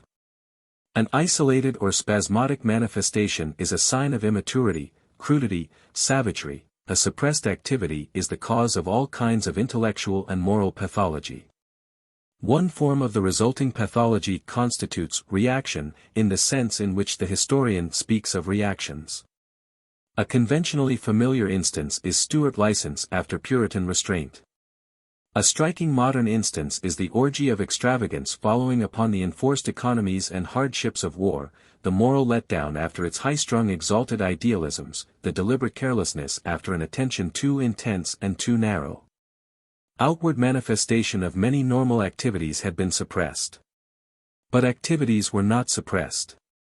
They were merely dammed up awaiting their chance. Now such reactions are simultaneous as well as successive.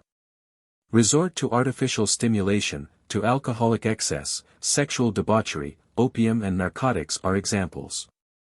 Impulses and interests that are not manifested in the regular course of serviceable activity or in recreation demand and secure a special manifestation. And it is interesting to note that there are two opposite forms. Some phenomena are characteristic of persons engaged in a routine monotonous life of toil attended with fatigue and hardship. And others are found in persons who are intellectual and executive, men whose activities are anything but monotonous, but are narrowed through overspecialization. Such men think too much, that is, too much along a particular line. They carry too heavy responsibilities, that is, their offices of service are not adequately shared with others. They seek relief by escape into a more sociable and easygoing world. The imperative demand for companionship not satisfied in ordinary activity is met by convivial indulgence. The other class has recourse to excess because its members have in ordinary occupations next to no opportunity for imagination. They make a foray into a more highly colored world as a substitute for a normal exercise of invention, planning and judgment. Having no regular responsibilities, they seek to recover an illusion of potency and of social recognition by an artificial exaltation of their submerged and humiliated selves. Hence the love of pleasure against which moralists issue so many warnings. Not that love of pleasures is in itself in any way demoralizing. Love of the pleasures of cheerfulness, of companionship is one of the steadying influences in conduct. But pleasure has often become identified with special thrills, excitations, ticklings of sense, stirrings of appetite for the express purpose of enjoying the immediate stimulation irrespective of results. Such pleasures are signs of dissipation, dissoluteness, in the literal sense. An activity which is deprived of regular stimulation and normal function is peaked into isolated activity, and the result is division, dissociation. A life of routine and of overspecialization in non-routine lines seek occasions in which to arouse by abnormal means a feeling of satisfaction without any accompanying objective fulfillment. Hence, as moralists have pointed out, the insatiable character of such appetites. Activities are not really satisfied, that is fulfilled in objects. They continue to seek for gratification in more intensified stimulations. Orgies of pleasure-seeking, varying from saturnalia to mild sprees, result. It does not follow however that the sole alternative is satisfaction by means of objectively serviceable action, that is by action which effects useful changes in the environment. There is an optimistic theory of nature according to which wherever there is natural law there is also natural harmony. Since man as well as the world is included in the scope of natural law, it is inferred that there is natural harmony between human activities and surroundings. A harmony which is disturbed only when man indulges in artificial departures from nature. According to this view, all man has to do is to keep his occupations in balance with the energies of the environment and he will be both happy and efficient. Rest, recuperation, relief can be found in a proper alternation of forms of useful work. Do the things which surroundings indicate need doing, and success, content, restoration of powers will take care of themselves. This benevolent view of nature falls in with a puritanic devotion to work for its own sake and creates distrust of amusement, play and recreation. They are felt to be unnecessary, and worse, dangerous diversions from the path of useful action which is also the path of duty. Social conditions certainly impart to occupations as they are now carried on an undue element of fatigue, strain and drudgery. Consequently useful occupations which are so ordered socially as to engage thought, feed imagination and equalize the impact of stress would surely introduce a tranquility and recreation which are now lacking. But there is good reason to think that even in the best conditions there is enough maladjustment between the necessities of the environment and the activities natural to man, so that constraint and fatigue would always accompany activity. And special forms of action be needed, forms that are significantly called recreation. Hence the immense moral importance of play and of fine, or make-believe, art, of activity, that is, which is make-believe from the standpoint of the useful arts enforced by the demands of the environment. When moralists have not regarded play and art with a censorious eye, they often have thought themselves carrying matters to the pitch of generosity by conceding that they may be morally indifferent or innocent. But in truth they are moral necessities. They are required to take care of the margin that exists between the total stock of impulses that demand outlet and the amount expended in regular action. They keep the balance which work cannot indefinitely maintain. They are required to introduce variety, flexibility, and sensitiveness into disposition. Yet upon the whole the humanizing capabilities of sport in its varied forms, drama, fiction, music, poetry, newspapers have been neglected. They have been left in a kind of a moral no man's territory. They have accomplished part of their function but they have not done what they are capable of doing. In many cases they have operated merely as reactions like those artificial and isolated stimulations already mentioned. The suggestion that play and art have an indispensable moral function which should receive an attention now denied, calls out an immediate and vehement protest. We omit reference to that which proceeds from professional moralists to whom art, fun and sport are habitually under suspicion. For those interested in art, professional aestheticians will protest even more strenuously. They at once imagine that some kind of organized supervision if not censorship of play, drama and fiction is contemplated which will convert them into means of moral edification. If they do not think of Comstockian interference in the alleged interest of public morals, they at least think that what is intended is the elimination by persons of a puritanic, unartistic temperament of everything not found sufficiently earnest and elevating, a fostering of art not for its own sake but as a means of doing good by something to somebody. There is a natural fear of injecting into art a spirit of earnest uplift, of surrendering art to the reformers. But something quite other than this is meant. Relief from continuous moral activity, in the conventional sense of moral, is itself a moral necessity. The service of art and play is to engage and release impulses in ways quite different from those in which they are occupied and employed in ordinary activities. Their function is to forestall and remedy the usual exaggerations and deficits of activity, even of moral activity, and to prevent a stereotyping of attention. To say that society is altogether too careless about the moral worth of art is not to say that carelessness about useful occupations is not a necessity for art. On the contrary, whatever deprives play and art of their own careless rapture thereby deprives them of their moral function. Art then becomes poorer as art as a matter of course, but it also becomes in the same measure less effectual in its pertinent moral office. It tries to do what other things can do better, and it fails to do what nothing but itself can do for human nature, softening rigidities, relaxing strains, allaying bitterness, dispelling moroseness, and breaking down the narrowness consequent upon specialized tasks.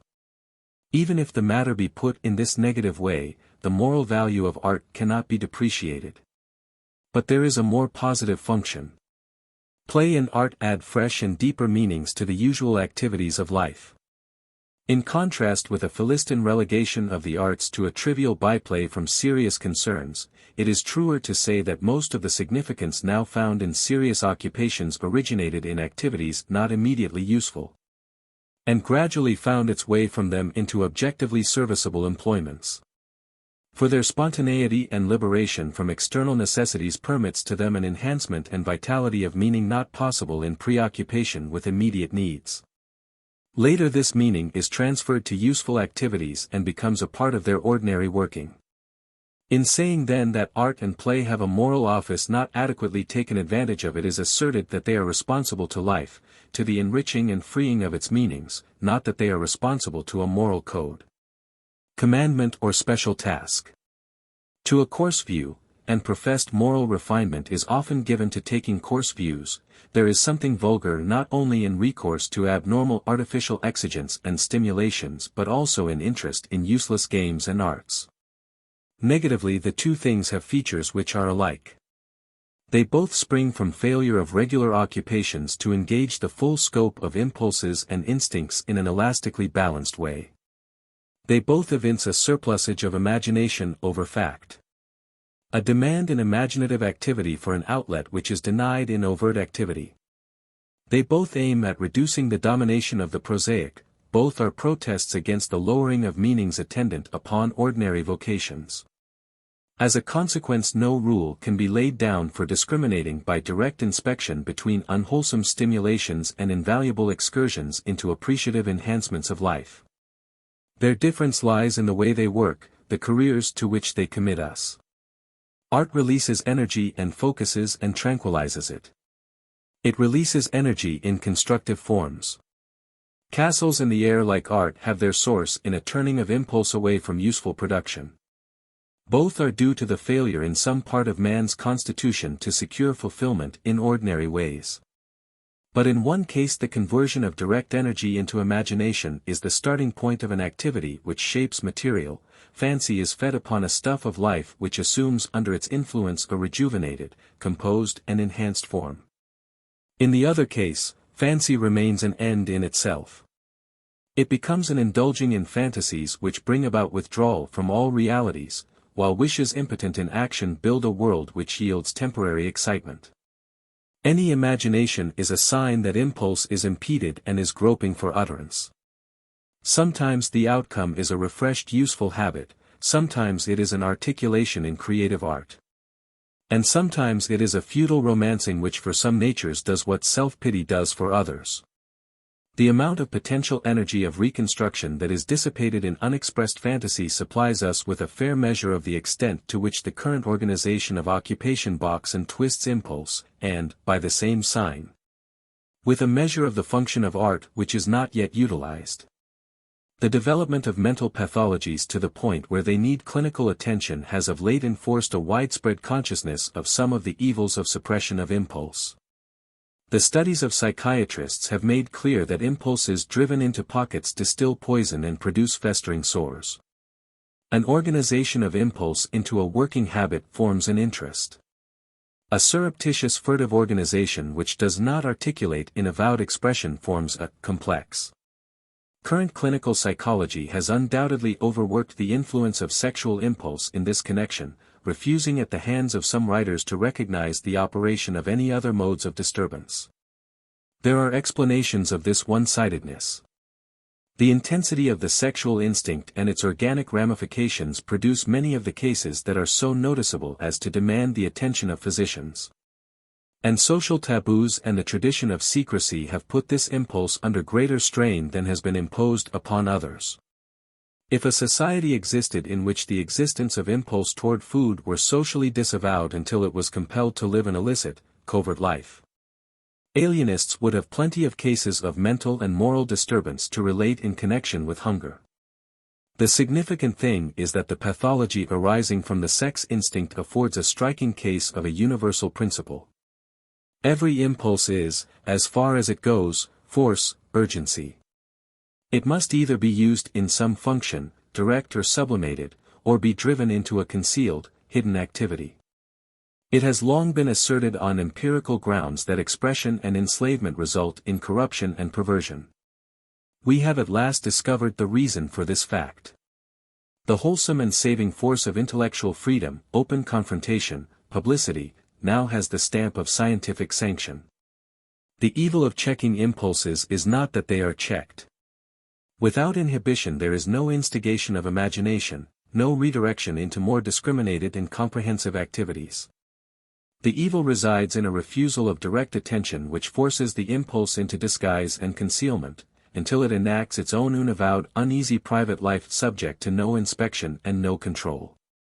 A rebellious disposition is also a form of romanticism. At least rebels set out as romantics, or, in popular parlance, as idealists. There is no bitterness like that of conscious impotency, the sense of suffocatingly complete suppression. The world is hopeless to one without hope. The rage of total despair is a vain effort at blind destructiveness. Partial suppression induces in some natures a picture of complete freedom, while it arouses a destructive protest against existing institutions as enemies that stand in the way of freedom. Rebellion has at least one advantage over recourse to artificial stimulation and to subconscious nursings of festering sore spots. It engages in action and thereby comes in contact with realities. It contains the possibility of learning something. Yet learning by this method is immensely expensive. The costs are incalculable. As Napoleon said, every revolution moves in a vicious circle. It begins and ends in excess. To view institutions as enemies of freedom, and all conventions as slaveries, is to deny the only means by which positive freedom in action can be secured.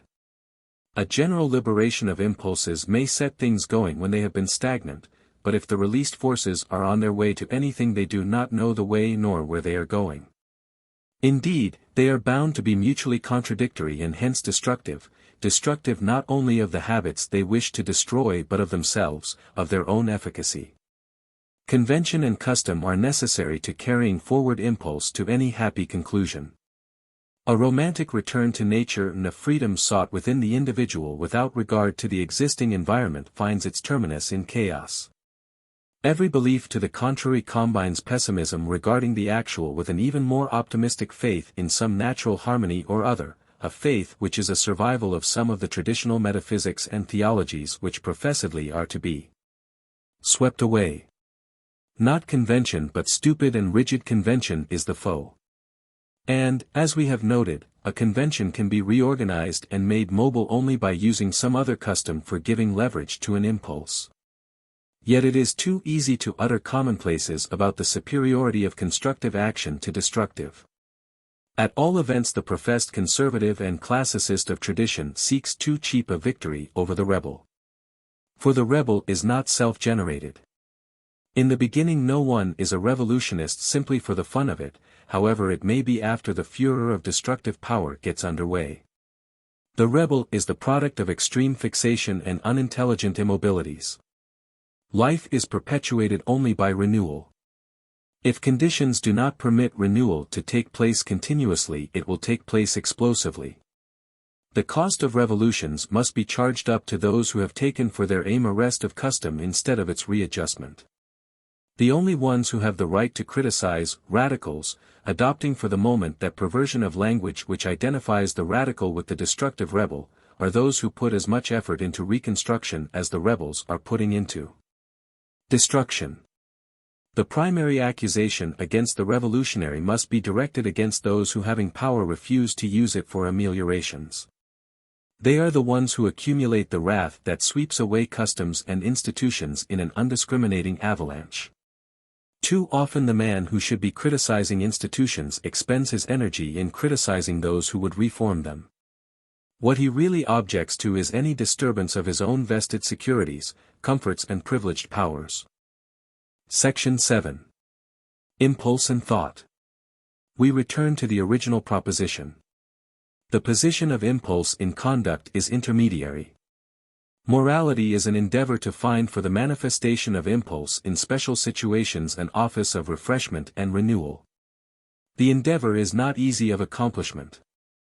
It is easier to surrender the main and public channels of action and belief to the sluggishness of custom, and idealize tradition by emotional attachment to its ease, comforts and privileges instead of idealizing it in practice by making it more equably balanced with present needs. Again, impulses not used for the work of rejuvenation and vital recovery are sidetracked to find their own lawless barbarities or their own sentimental refinements. Or they are perverted to pathological careers, some of which have been mentioned. In the course of time custom becomes intolerable because of what it suppresses, and some accident of war or inner catastrophe releases impulses for unrestrained expression. At such times we have philosophies which identify progress with motion, blind spontaneity with freedom, and which under the name of the sacredness of individuality or a return to the norms of nature make impulse a law unto itself. The oscillation between impulse arrested and frozen in rigid custom and impulse isolated and undirected is seen most conspicuously when epochs of conservatism and revolutionary ardor alternate. But the same phenomenon is repeated on a smaller scale in individuals. And in society the two tendencies and philosophies exist simultaneously. They waste in controversial strife the energy that is needed for specific criticism and specific reconstruction. The release of some portion of the stock of impulses is an opportunity, not an end. In its origin it is the product of chance. But it affords imagination and invention their chance. The moral correlate of liberated impulse is not immediate activity, but reflection upon the way in which to use impulse to renew disposition and reorganize habit. Escape from the clutch of custom gives an opportunity to do old things in new ways, and thus to construct new ends and means.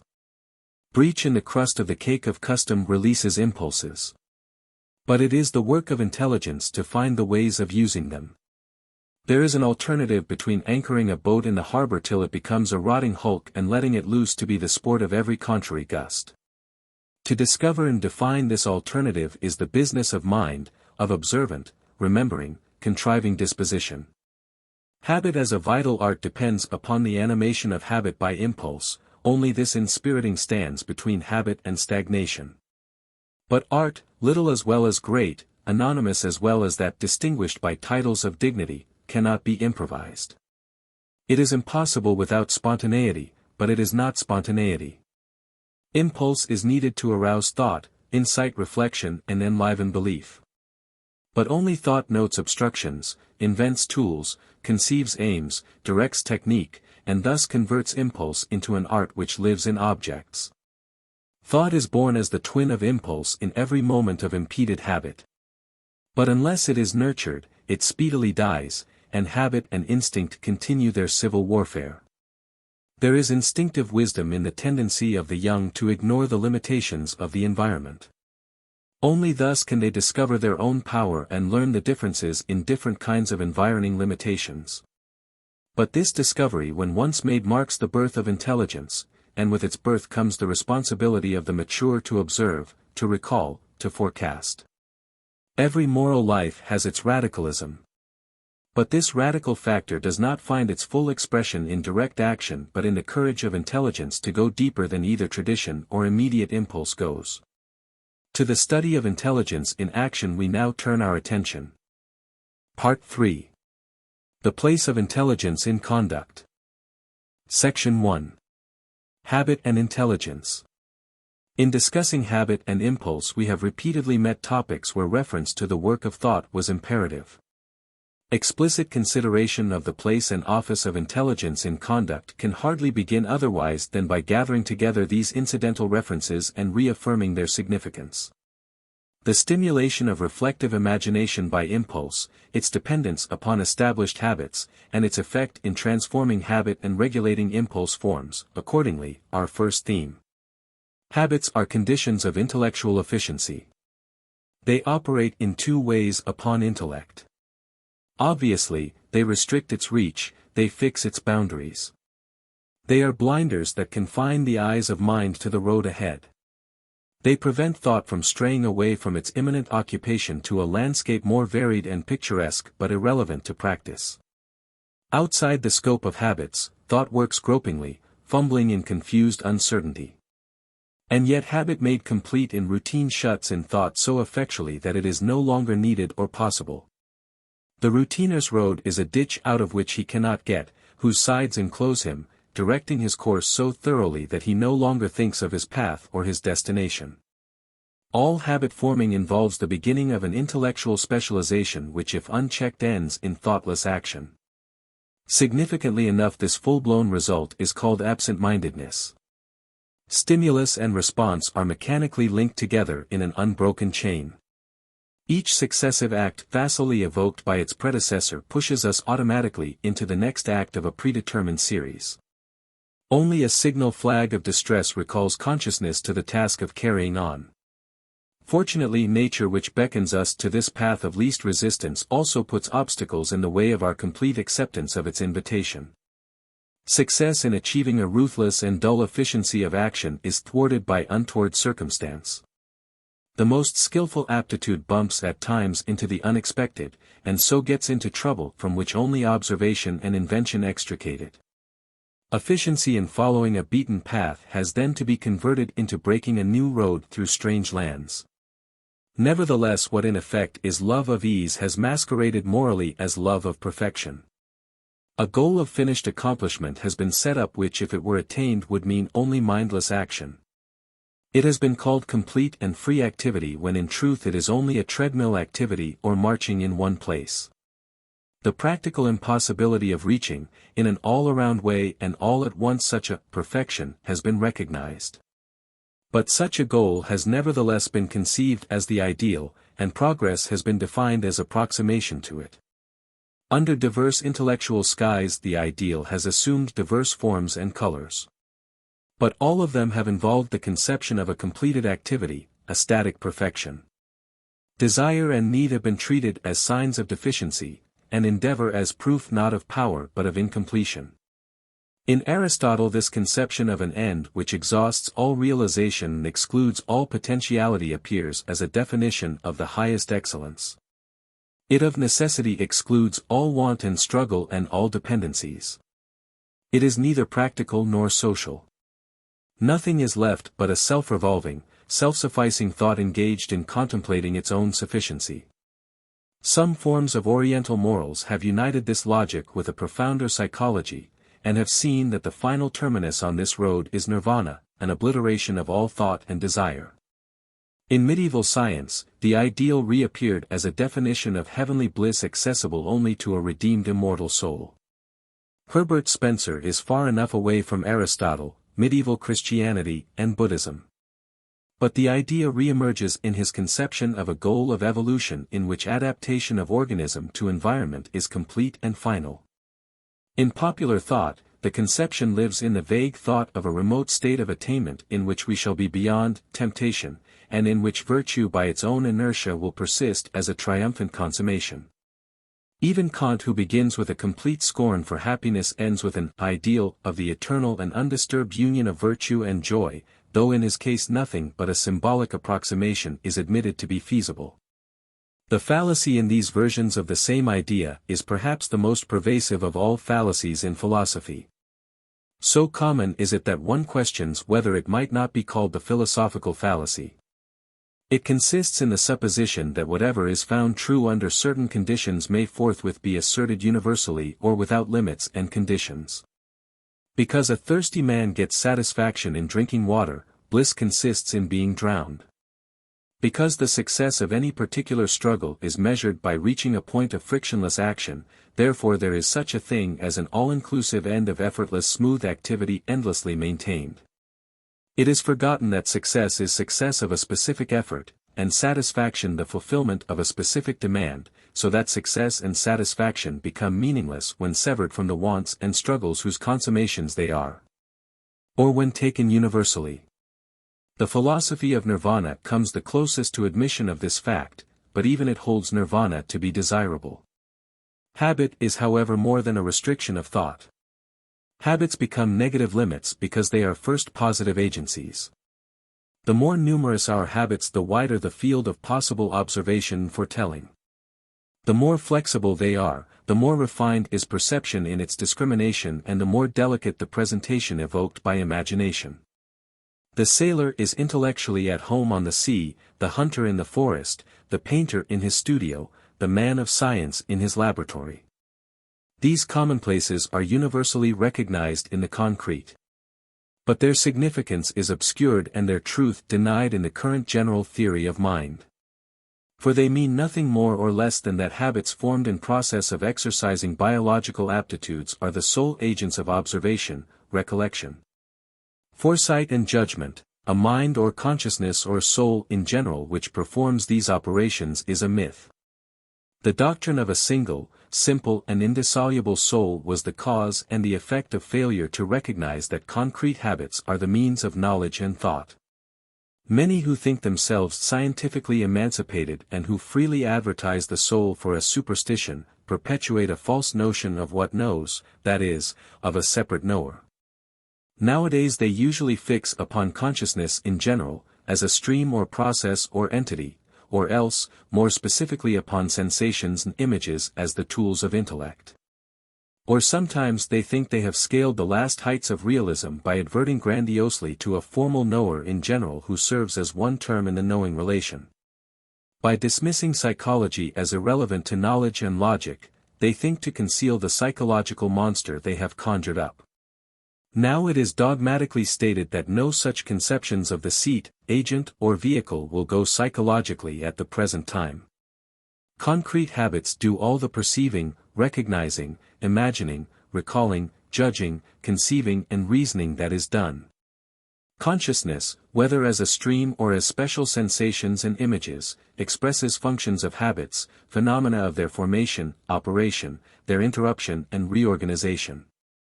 Yet habit does not, of itself, know, for it does not of itself stop to think, observe or remember. Neither does impulse of itself engage in reflection or contemplation. It just lets go. Habits by themselves are too organized, too insistent and determinate to need to indulge in inquiry or imagination. And impulses are too chaotic, tumultuous and confused to be able to know even if they wanted to. Habit as such is too definitely adapted to an environment to survey or analyze it, and impulse is too indeterminately related to the environment to be capable of reporting anything about it. Habit incorporates, enacts or overrides objects, but it doesn't know them. Impulse scatters and obliterates them with its restless stir. A certain delicate combination of habit and impulse is requisite for observation, memory and judgment. Knowledge which is not projected against the black unknown lives in the muscles, not in consciousness. We may, indeed, be said to know how by means of our habits. And a sensible intimation of the practical function of knowledge has led men to identify all acquired practical skill, or even the instinct of animals, with knowledge. We walk and read aloud, we get off and on street cars, we dress and undress, and do 1,000 useful acts without thinking of them.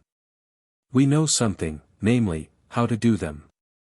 Bergson's philosophy of intuition is hardly more than an elaborately documented commentary on the popular conception that by instinct a bird knows how to build a nest and a spider to weave a web. But after all, this practical work done by habit and instinct in securing prompt and exact adjustment to the environment is not knowledge, except by courtesy. Or, if we choose to call it knowledge, and no one has the right to issue an ukase to the contrary, then other things also called knowledge, knowledge of and about things, knowledge that things are thus and so. Knowledge that involves reflection and conscious appreciation, remains of a different sort, unaccounted for and undescribed. For it is a commonplace that the more suavely efficient a habit the more unconsciously it operates. Only a hitch in its workings occasions emotion and provokes thought. Carlyle and Rousseau, hostile in temperament and outlook, yet agree in looking at consciousness as a kind of disease, since we have no consciousness of bodily or mental organs as long as they work at ease in perfect health. The idea of disease is, however, aside from the point. Unless we are pessimistic enough to regard every slip in total adjustment of a person to its surroundings as something abnormal, a point of view which once more would identify well-being with perfect automatism. The truth is that in every waking moment, the complete balance of the organism and its environment is constantly interfered with and as constantly restored. Hence the stream of consciousness, in general, and in particular that phase of it celebrated by William James as alternation of flights and perchings. Life is interruptions and recoveries. Continuous interruption is not possible in the activities of an individual. Absence of perfect equilibrium is not equivalent to a complete crushing of organized activity. When the disturbance amounts to such a pitch as that, the self goes to pieces. It is like shell shock. Normally, the environment remains sufficiently in harmony with the body of organized activities to sustain most of them in active function. But a novel factor in the surroundings releases some impulse which tends to initiate a different and incompatible activity. To bring about a redistribution of the elements of organized activity between those have been respectively central and subsidiary.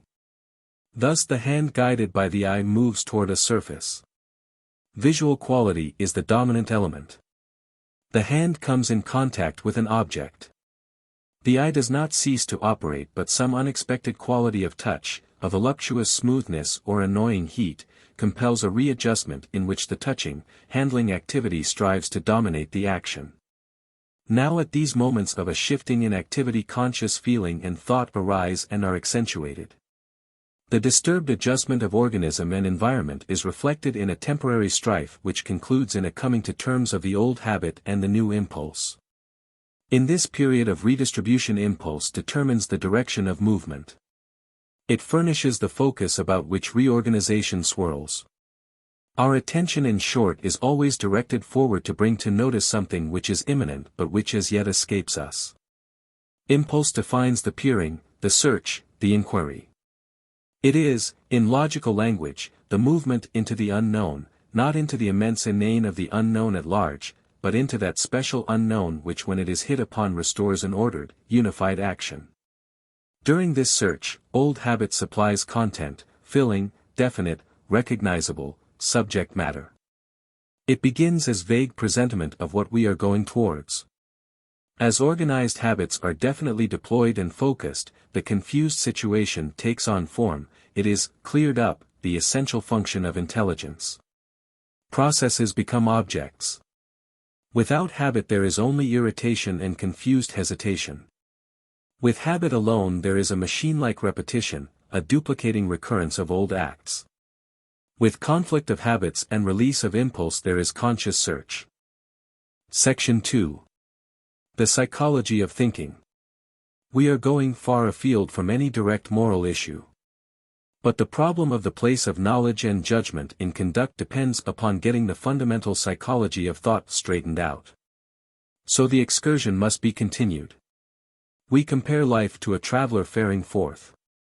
We may consider him first at a moment where his activity is confident, straightforward, organized. He marches on giving no direct attention to his path, nor thinking of his destination. Abruptly he is pulled up, arrested. Something is going wrong in his activity.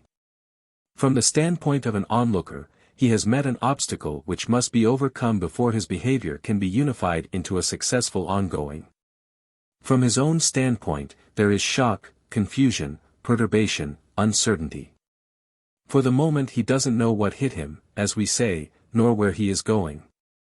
But a new impulse is stirred which becomes the starting point of an investigation, a looking into things, a trying to see them, to find out what is going on.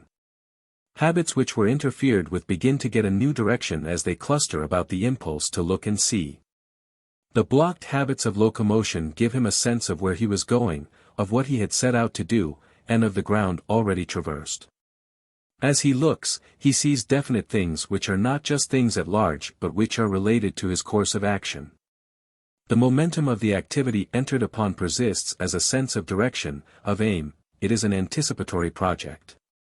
In short, he recollects, observes and plans. The trinity of these forecasts, perceptions and remembrances form a subject matter of discriminated and identified objects. These objects represent habits turned inside out. They exhibit both the onward tendency of habit and the objective conditions which have been incorporated within it. Sensations in immediate consciousness are elements of action dislocated through the shock of interruption. They never, however, completely monopolize the scene, for there is a body of residual undisturbed habits which is reflected in remembered and perceived objects having a meaning. Thus out of shock and puzzlement there gradually emerges a figured framework of objects, past, present, future. These shade off variously into a vast penumbra of vague, unfigured things, a setting which is taken for granted and not at all explicitly presented. The complexity of the figured scene in its scope and refinement of contents depends wholly upon prior habits and their organization. The reason a baby can know little and an experienced adult know much when confronting the same things is not because the latter has a mind which the former has not, but because one has already formed habits which the other has still to acquire. The scientific man and the philosopher, like the carpenter, the physician and politician, know with their habits, not with their consciousness. The latter is eventual, not a source. Its occurrence marks a peculiarly delicate connection between highly organized habits and unorganized impulses. Its contents or objects, observed, recollected, projected and generalized into principles, represent the incorporated material of habits coming to the surface, because habits are disintegrating at the touch of conflicting impulses. But they also gather themselves together to comprehend impulse and make it effective. This account is more or less strange as psychology, but certain aspects of it are commonplaces in a static logical formulation. It is, for example, almost a truism that knowledge is both synthetic and analytic, a set of discriminated elements connected by relations. This combination of opposite factors of unity and difference, elements and relations, has been a standing paradox and mystery of the theory of knowledge. It will remain so until we connect the theory of knowledge with an empirically verifiable theory of behavior. The steps of this connection have been sketched and we may enumerate them. We know at such times as habits are impeded, when a conflict is set up in which impulse is released. So far as this impulse sets up a definite forward tendency, it constitutes the forward, prospective character of knowledge. In this phase unity or synthesis is found. We are striving to unify our responses, to achieve a consistent environment which will restore unity of conduct. Unity, relations, are prospective, they mark out lines converging to a focus. They are ideal. But what we know, the objects that present themselves with definiteness and assurance, are retrospective, they are the conditions which have been mastered, incorporated in the past. They are elements, discriminated, analytic, just because old habits so far as they are checked are also broken into objects which define the obstruction of ongoing activity. They are real, not ideal. Unity is something sought. Split, division is something given, at hand. Were we to carry the same psychology into detail, we should come upon the explanation of perceived particulars and conceived universals, of the relation of discovery and proof, induction and deduction, the discrete and the continuous. Anything approaching an adequate discussion is too technical to be here in place. But the main point, however technical and abstract it may be in statement, is of far-reaching importance for everything concerned with moral beliefs, conscience and judgments of right and wrong. The most general, if vaguest issue, concerns the nature of the organ of moral knowledge. As long as knowledge in general is thought to be the work of a special agent, whether soul, consciousness, intellect, or a knower in general, there is a logical propulsion towards postulating a special agent for knowledge of moral distinctions. Consciousness and conscience have more than a verbal connection. If the former is something in itself, a seat or power which antecedes intellectual functions, why should not the latter be also a unique faculty with its own separate jurisdiction? If reason in general is independent of empirically verifiable realities of human nature, such as instincts and organized habits, why should there not also exist a moral or practical reason independent of natural operations? On the other hand, if it is recognized that knowing is carried on through the medium of natural factors, the assumption of special agencies for moral knowing becomes outlawed and incredible. Now the matter of the existence or non-existence of such special agencies is no technically remote matter. The belief in a separate organ involves belief in a separate and independent subject matter. The question fundamentally at issue is nothing more or less than whether moral values, regulations, principles and objects form a separate and independent domain or whether they are part and parcel of a normal development of a life process. These considerations explain why the denial of a separate organ of knowledge, of a separate instinct or impulse toward knowing, is not the willful philistinism it is sometimes alleged to be. There is of course a sense in which there is a distinctive impulse, or rather habitual disposition, to know. But in the same sense there is an impulse to aviate, to run a typewriter or write stories for magazines. Some activities result in knowledge, as others result in these other things. The result may be so important as to induce distinctive attention to the activities in order to foster them. From an incident, almost a byproduct, attainment of truth, physical, social, moral, may become the leading characteristic of some activities. Under such circumstances, they become transformed. Knowing is then a distinctive activity, with its own ends and its peculiarly adapted processes. All this is a matter of course. Having hit upon knowledge accidentally, as it were, and the product being liked and its importance noted, knowledge-getting becomes, upon occasion, a definite occupation. And education confirms the disposition, as it may confirm that of a musician or carpenter or tennis player. But there is no more an original separate impulse or power in one case than in the other. Every habit is impulsive, that is projective, urgent, and the habit of knowing is no exception. The reason for insisting on this fact is not failure to appreciate the distinctive value of knowledge when once it comes into existence. This value is so immense it may be called unique. The aim of the discussion is not to subordinate knowing to some hard, prosaic utilitarian end. The reason for insistence upon the derivative position of knowing in activity roots in a sense for fact.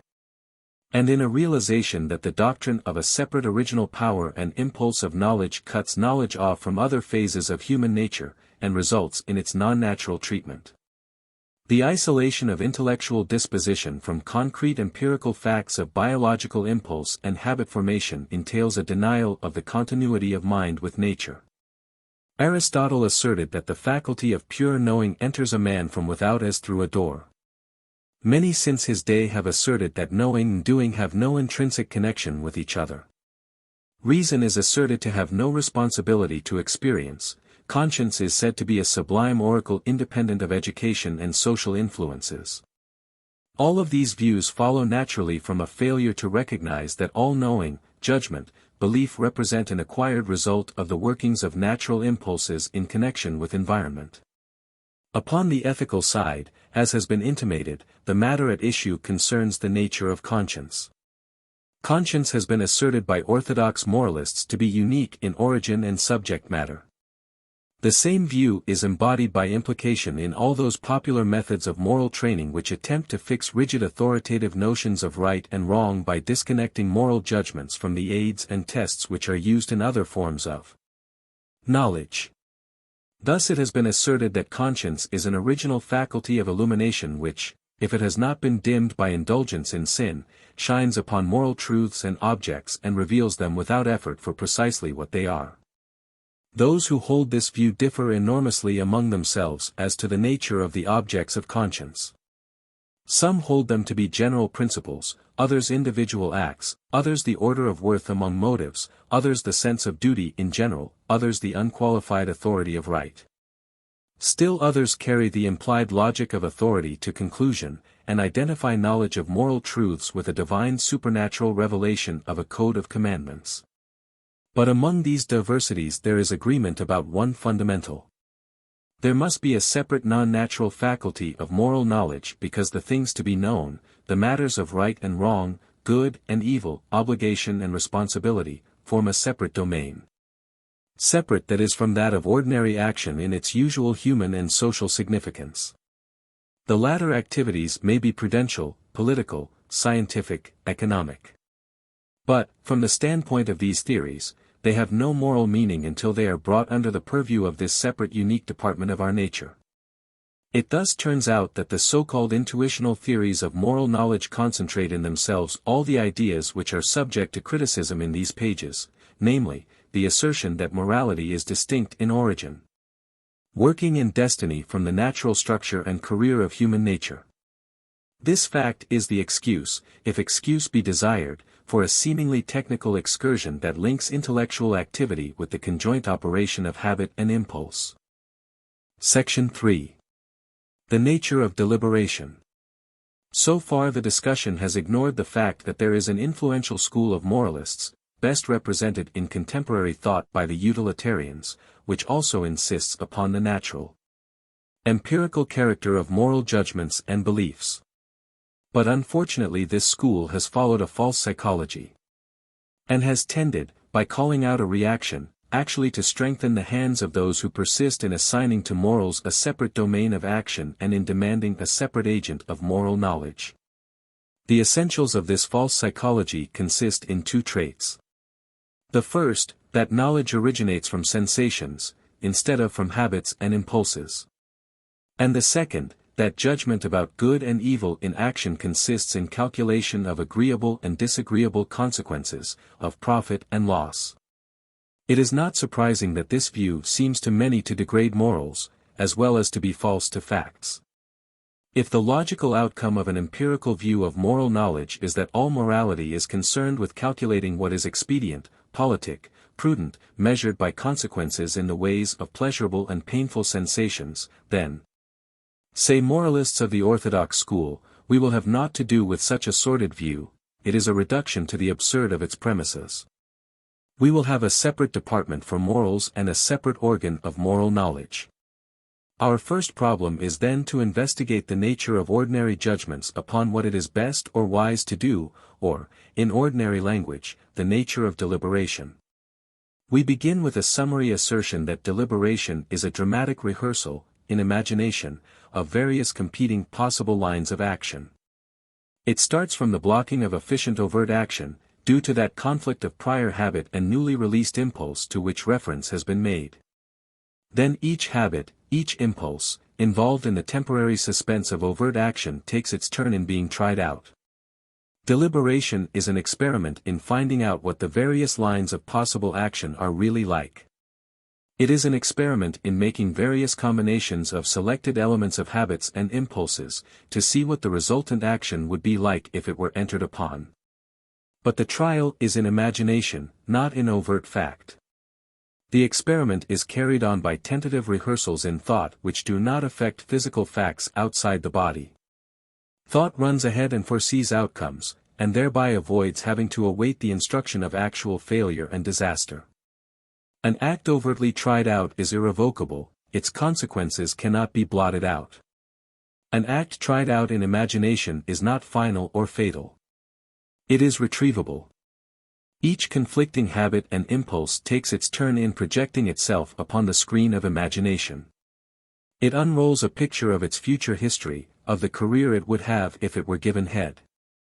Although overt exhibition is checked by the pressure of contrary propulsive tendencies, this very inhibition gives habit a chance at manifestation in thought. Deliberation means precisely that activity is disintegrated, and that its various elements hold one another up. While none has force enough to become the center of a redirected activity, or to dominate a course of action, each has enough power to check others from exercising mastery. Activity does not cease in order to give way to reflection. Activity is turned from execution into intraorganic channels, resulting in dramatic rehearsal. If activity were directly exhibited, it would result in certain experiences, contacts with the environment.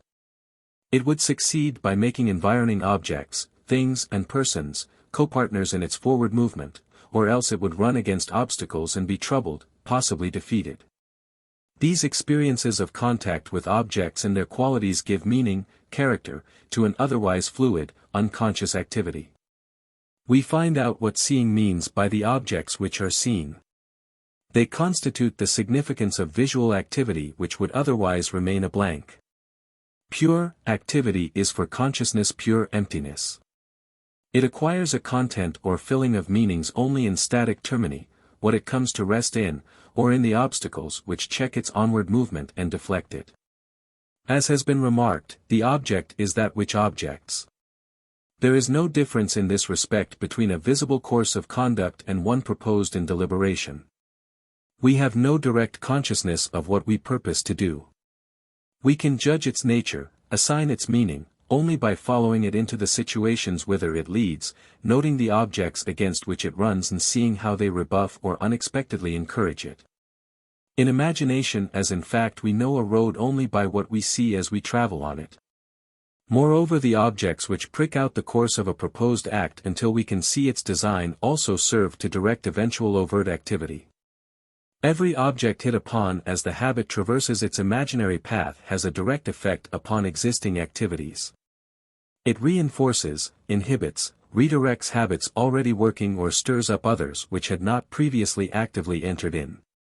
In thought as well as in overt action, the objects experienced in following out a course of action attract, repel, satisfy, annoy, promote and retard.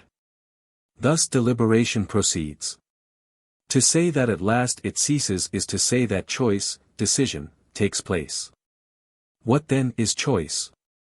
Simply hitting in imagination upon an object which furnishes an adequate stimulus to the recovery of overt action. Choice is made as soon as some habit, or some combination of elements of habits and impulse, finds a way fully open. Then energy is released. The mind is made up, composed, unified. As long as deliberation pictures shoals or rocks or troublesome gales as marking the route of a contemplated voyage, deliberation goes on. But when the various factors in action fit harmoniously together, when imagination finds no annoying hindrance, when there is a picture of open seas, filled sails and favoring winds, the voyage is definitely entered upon. This decisive direction of action constitutes choice. It is a great error to suppose that we have no preferences until there is a choice. We are always biased beings, tending in one direction rather than another. The occasion of deliberation is an excess of preferences, not natural apathy or an absence of likings. We want things that are incompatible with one another. Therefore we have to make a choice of what we really want, of the course of action, that is, which most fully releases activities. Choice is not the emergence of preference out of indifference. It is the emergence of a unified preference out of competing preferences. Biases that had held one another in check now, temporarily at least, reinforce one another, and constitute a unified attitude. The moment arrives and imagination pictures an objective consequence of action which supplies an adequate stimulus and releases definitive action. All deliberation is a search for a way to act, not for a final terminus. Its office is to facilitate stimulation. Hence there is reasonable and unreasonable choice. The object thought of may simply stimulate some impulse or habit to a pitch of intensity where it is temporarily irresistible. It then overrides all competitors and secures for itself the sole right of way. The object looms large in imagination, it swells to fill the field. It allows no room for alternatives. It absorbs us, enraptures us, carries us away, sweeps us off our feet by its own attractive force. Then choice is arbitrary, unreasonable. But the object thought of may be one which stimulates by unifying, harmonizing, different competing tendencies. It may release an activity in which all are fulfilled, not indeed, in their original form, but in a sublimated fashion.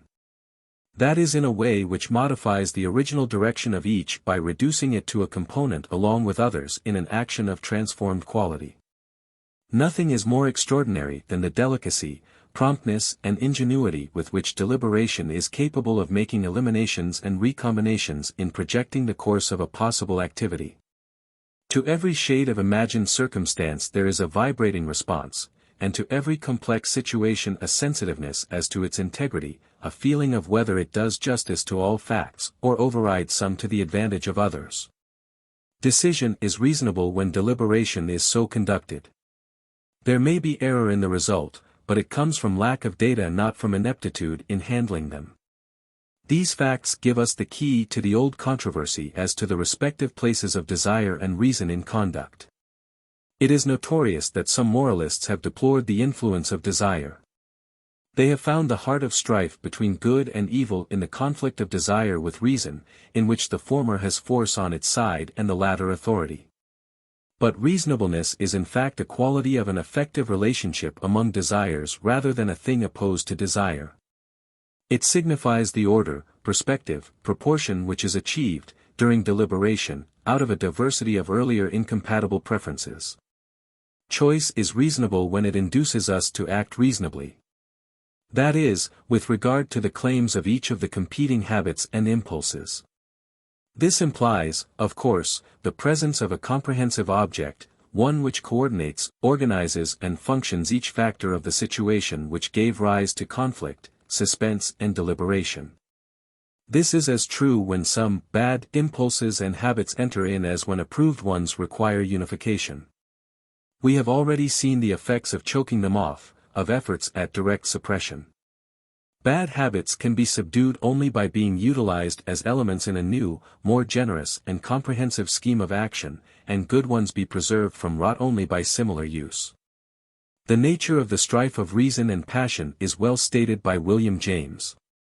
The cue of passion, he says in effect, is to keep imagination dwelling upon those objects which are congenial to it, which feed it, and which by feeding it intensify its force, until it crowds out all thought of other objects. An impulse or habit which is strongly emotional magnifies all objects that are congruous with it and smothers those which are opposed whenever they present themselves. A passionate activity learns to work itself up artificially, as Oliver Cromwell indulged in fits of anger when he wanted to do things that his conscience would not justify. A presentiment is felt that if the thought of contrary objects is allowed to get a lodgment in imagination, these objects will work to chill and freeze out the ardent passion of the moment. The conclusion is not that the emotional, passionate phase of action can be or should be eliminated in behalf of a bloodless reason. More passions, not fewer, is the answer. To check the influence of hate there must be sympathy, while to rationalize sympathy there are needed emotions of curiosity, caution, respect for the freedom of others, dispositions which evoke objects which balance those called up by sympathy, and prevent its degeneration into maudlin sentiment and meddling interference. Rationality, once more, is not a force to evoke against impulse and habit. It is the attainment of a working harmony among diverse desires. Reason, as a noun, signifies the happy cooperation of a multitude of dispositions, such as sympathy, curiosity, exploration, experimentation, frankness, pursuit, to follow things through, circumspection, to look about at the context, etc., etc. The elaborate systems of science are born not of reason but of impulses at first slight and flickering, impulses to handle, move about, to hunt, to uncover, to mix things separated and divide things combined, to talk and to listen. Method is their effectual organization into continuous dispositions of inquiry, development and testing. It occurs after these acts and because of their consequences. Reason, the rational attitude, is the resulting disposition, not a ready-made antecedent which can be invoked at will and set into movement. The man who would intelligently cultivate intelligence will widen, not narrow, his life of strong impulses while aiming at their happy coincidence in operation. The clue of impulse is, as we say, to start something. It is in a hurry. It rushes us off our feet. It leaves no time for examination, memory and foresight. But the clue of reason is, as the phrase also goes, to stop and think. Force, however, is required to stop the ongoing of a habit or impulse. This is supplied by another habit. The resulting period of delay, of suspended and postponed overt action, is the period in which activities that are refused direct outlet project imaginative counterparts. It signifies, in technical phrase, the mediation of impulse. For an isolated impulse is immediate, narrowing the world down to the directly present. Variety of competing tendencies enlarges the world. It brings a diversity of considerations before the mind, and enables action to take place finally in view of an object generously conceived and delicately refined, composed by a long process of selections and combinations. In popular phrase, to be deliberate is to be slow, unhurried. It takes time to put objects in order. There are however vices of reflection as well as of impulse. We may not look far enough ahead because we are hurried into action by stress of impulse, but we may also become overinterested in the delights of reflection. We become afraid of assuming the responsibilities of decisive choice and action, and in general be sicklied over by a pale cast of thought. We may become so curious about remote and abstract matters that we give only a begrudged, impatient attention to the things right about us. We may fancy we are glorifying the love of truth for its own sake when we are only indulging a pet occupation and slighting demands of the immediate situation. Men who devote themselves to thinking are likely to be unusually unthinking in some respects, as for example in immediate personal relationships. A man to whom exact scholarship is an absorbing pursuit may be more than ordinarily vague in ordinary matters.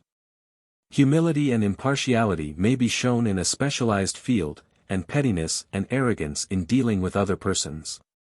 Reason is not an antecedent force which serves as a panacea. It is a laborious achievement of habit needing to be continually worked over. A balanced arrangement of propulsive activities manifested in deliberation, namely, reason, depends upon a sensitive and proportionate emotional sensitiveness. Only a one-sided, over-specialized emotion leads to thinking of it as separate from emotion. The traditional association of justice and reason has good psychology back of it. Both imply a balanced distribution of thought and energy. Deliberation is irrational in the degree in which an end is so fixed, a passion or interest so absorbing, that the foresight of consequences is warped to include only what furthers execution of its predetermined bias. Deliberation is rational in the degree in which forethought flexibly remakes old aims and habits, institutes perception and love of new ends and acts. Section 4. Deliberation and Calculation. We now return to a consideration of the utilitarian theory according to which deliberation consists in calculation of courses of action on the basis of the profit and loss to which they lead. The contrast of this notion with fact is obvious. The office of deliberation is not to supply an inducement to act by figuring out where the most advantage is to be procured. It is to resolve entanglements in existing activity, restore continuity, recover harmony, utilize loose impulse and redirect habit. To this end observation of present conditions, recollection of previous situations are devoted. Deliberation has its beginning in troubled activity and its conclusion in choice of a course of action which straightens it out. It no more resembles the casting up of accounts of profit and loss, pleasures and pains, than an actor engaged in drama resembles a clerk recording debit and credit items in his ledger. The primary fact is that man is a being who responds in action to the stimuli of the environment. This fact is complicated in deliberation, but it certainly is not abolished. We continue to react to an object presented in imagination as we react to objects presented in observation. The baby does not move to the mother's breast because of calculation of the advantages of warmth and food over against the pains of effort. Nor does the miser seek gold, nor the architect strive to make plans, nor the physician to heal, because of reckonings of comparative advantage and disadvantage. Habit, occupation, furnishes the necessity of forward action in one case as instinct does in the other. We do not act from reasoning. But reasoning puts before us objects which are not directly or sensibly present, so that we then may react directly to these objects, with aversion, attraction, indifference, or attachment. Precisely as we would to the same objects if they were physically present. In the end it results in a case of direct stimulus and response. In one case the stimulus is presented at once through sense, in the other case, it is indirectly reached through memory and constructive imagination. But the matter of directness and indirectness concerns the way the stimulus is reached, not the way in which it operates. Joy and suffering, pain and pleasure, the agreeable and disagreeable, play their considerable role in deliberation. Not, however, by way of a calculated estimate of future delights and miseries, but by way of experiencing present ones. The reaction of joy and sorrow, elation and depression, is as natural a response to objects presented in imagination as to those presented in sense. Complacency and annoyance follow hard at the heels of any object presented in image as they do upon its sensuous experience. Some objects when thought of are congruent to our existing state of activity. They fit in, they are welcome. They agree, or are agreeable, not as matter of calculation but as matter of experienced fact. Other objects rasp, they cut across activity, they are tiresome, hateful, unwelcome. They disagree with the existing trend of activity, that is, they are disagreeable, and in no other way than as a bore who prolongs his visit, a dun we can't pay, or a pestiferous mosquito who goes on buzzing. We do not think of future losses and expansions. We think, through imagination, of objects into which in the future some course of action will run, and we are now delighted or depressed, pleased or pained at what is presented. This running commentary of likes and dislikes, attractions and disdains, joys and sorrows, reveals to any man who is intelligent enough to note them and to study their occasions his own character. It instructs him as to the composition and direction of the activities that make him what he is. To know what jars an activity and what agrees with it is to know something important about that activity and about ourselves. Someone may ask what practical difference it makes whether we are influenced by calculation of future joys and annoyances or by experience of present ones. To such a question one can hardly reply except in the words, all the difference in the world. In the first place, no difference can be more important than that which concerns the nature of the subject matter of deliberation. The calculative theory would have it that this subject matter is future feelings, sensations, and that actions and thought are external means to get and avoid these sensations. If such a theory has any practical influence, it is to advise a person to concentrate upon his own most subjective and private feelings. It gives him no choice except between a sickly introspection and an intricate calculus of remote, inaccessible and indeterminate results. In fact, deliberation, as a tentative trying out of various courses of action, is outlooking. It flies toward and settles upon objective situations not upon feelings. No doubt we sometimes fall to deliberating upon the effect of action upon our future feelings, thinking of a situation mainly with reference to the comforts and discomforts it will excite in us. But these moments are precisely our sentimental moments of self-pity or self-glorification. They conduce to morbidity, sophistication, isolation from others. While facing our acts in terms of their objective consequences leads to enlightenment and to consideration of others. The first objection therefore to deliberation as a calculation of future feelings is that, if it is consistently adhered to, it makes an abnormal case the standard one. If however an objective estimate is attempted, thought gets speedily lost in a task impossible of achievement. Future pleasures and pains are influenced by two factors which are independent of present choice and effort. They depend upon our own state at some future moment and upon the surrounding circumstances of that moment. Both of these are variables which change independently of present resolve and action. They are much more important determinants of future sensations than is anything which can now be calculated. Things sweet in anticipation are bitter in actual taste. Things we now turn from in aversion are welcome at another moment in our career. Independently of deep changes in character, such as from mercifulness to callousness, from fretfulness to cheerfulness, there are unavoidable changes in the waxing and waning of activity. A child pictures a future of unlimited toys and unrestricted sweetmeats. An adult pictures an object as giving pleasure while he is empty while the thing arrives in a moment of repletion. A sympathetic person reckons upon the utilitarian basis the pains of others as a debit item in his calculations. But why not harden himself so that others' sufferings won't count? Why not foster an arrogant cruelty so that the suffering of others which will follow from one's own action will fall on the credit side of the reckoning, be pleasurable, all to the good? Future pleasures and pains, even of one's own, are among the things most elusive of calculation. Of all things they lend themselves least readily to anything approaching a mathematical calculus. And the further into the future we extend our view, and the more the pleasures of others enter into the account, the more hopeless does the problem of estimating future consequences become. All of the elements become more and more indeterminate. Even if one could form a fairly accurate picture of the things that give pleasure to most people at the present moment, an exceedingly difficult task, he cannot foresee the detailed circumstances which will give a decisive turn to enjoyment at future times and remote places. Do pleasures due to defective education or unrefined disposition, to say nothing of the pleasures of sensuality and brutality, rank the same as those of cultivated persons having acute social sensitiveness?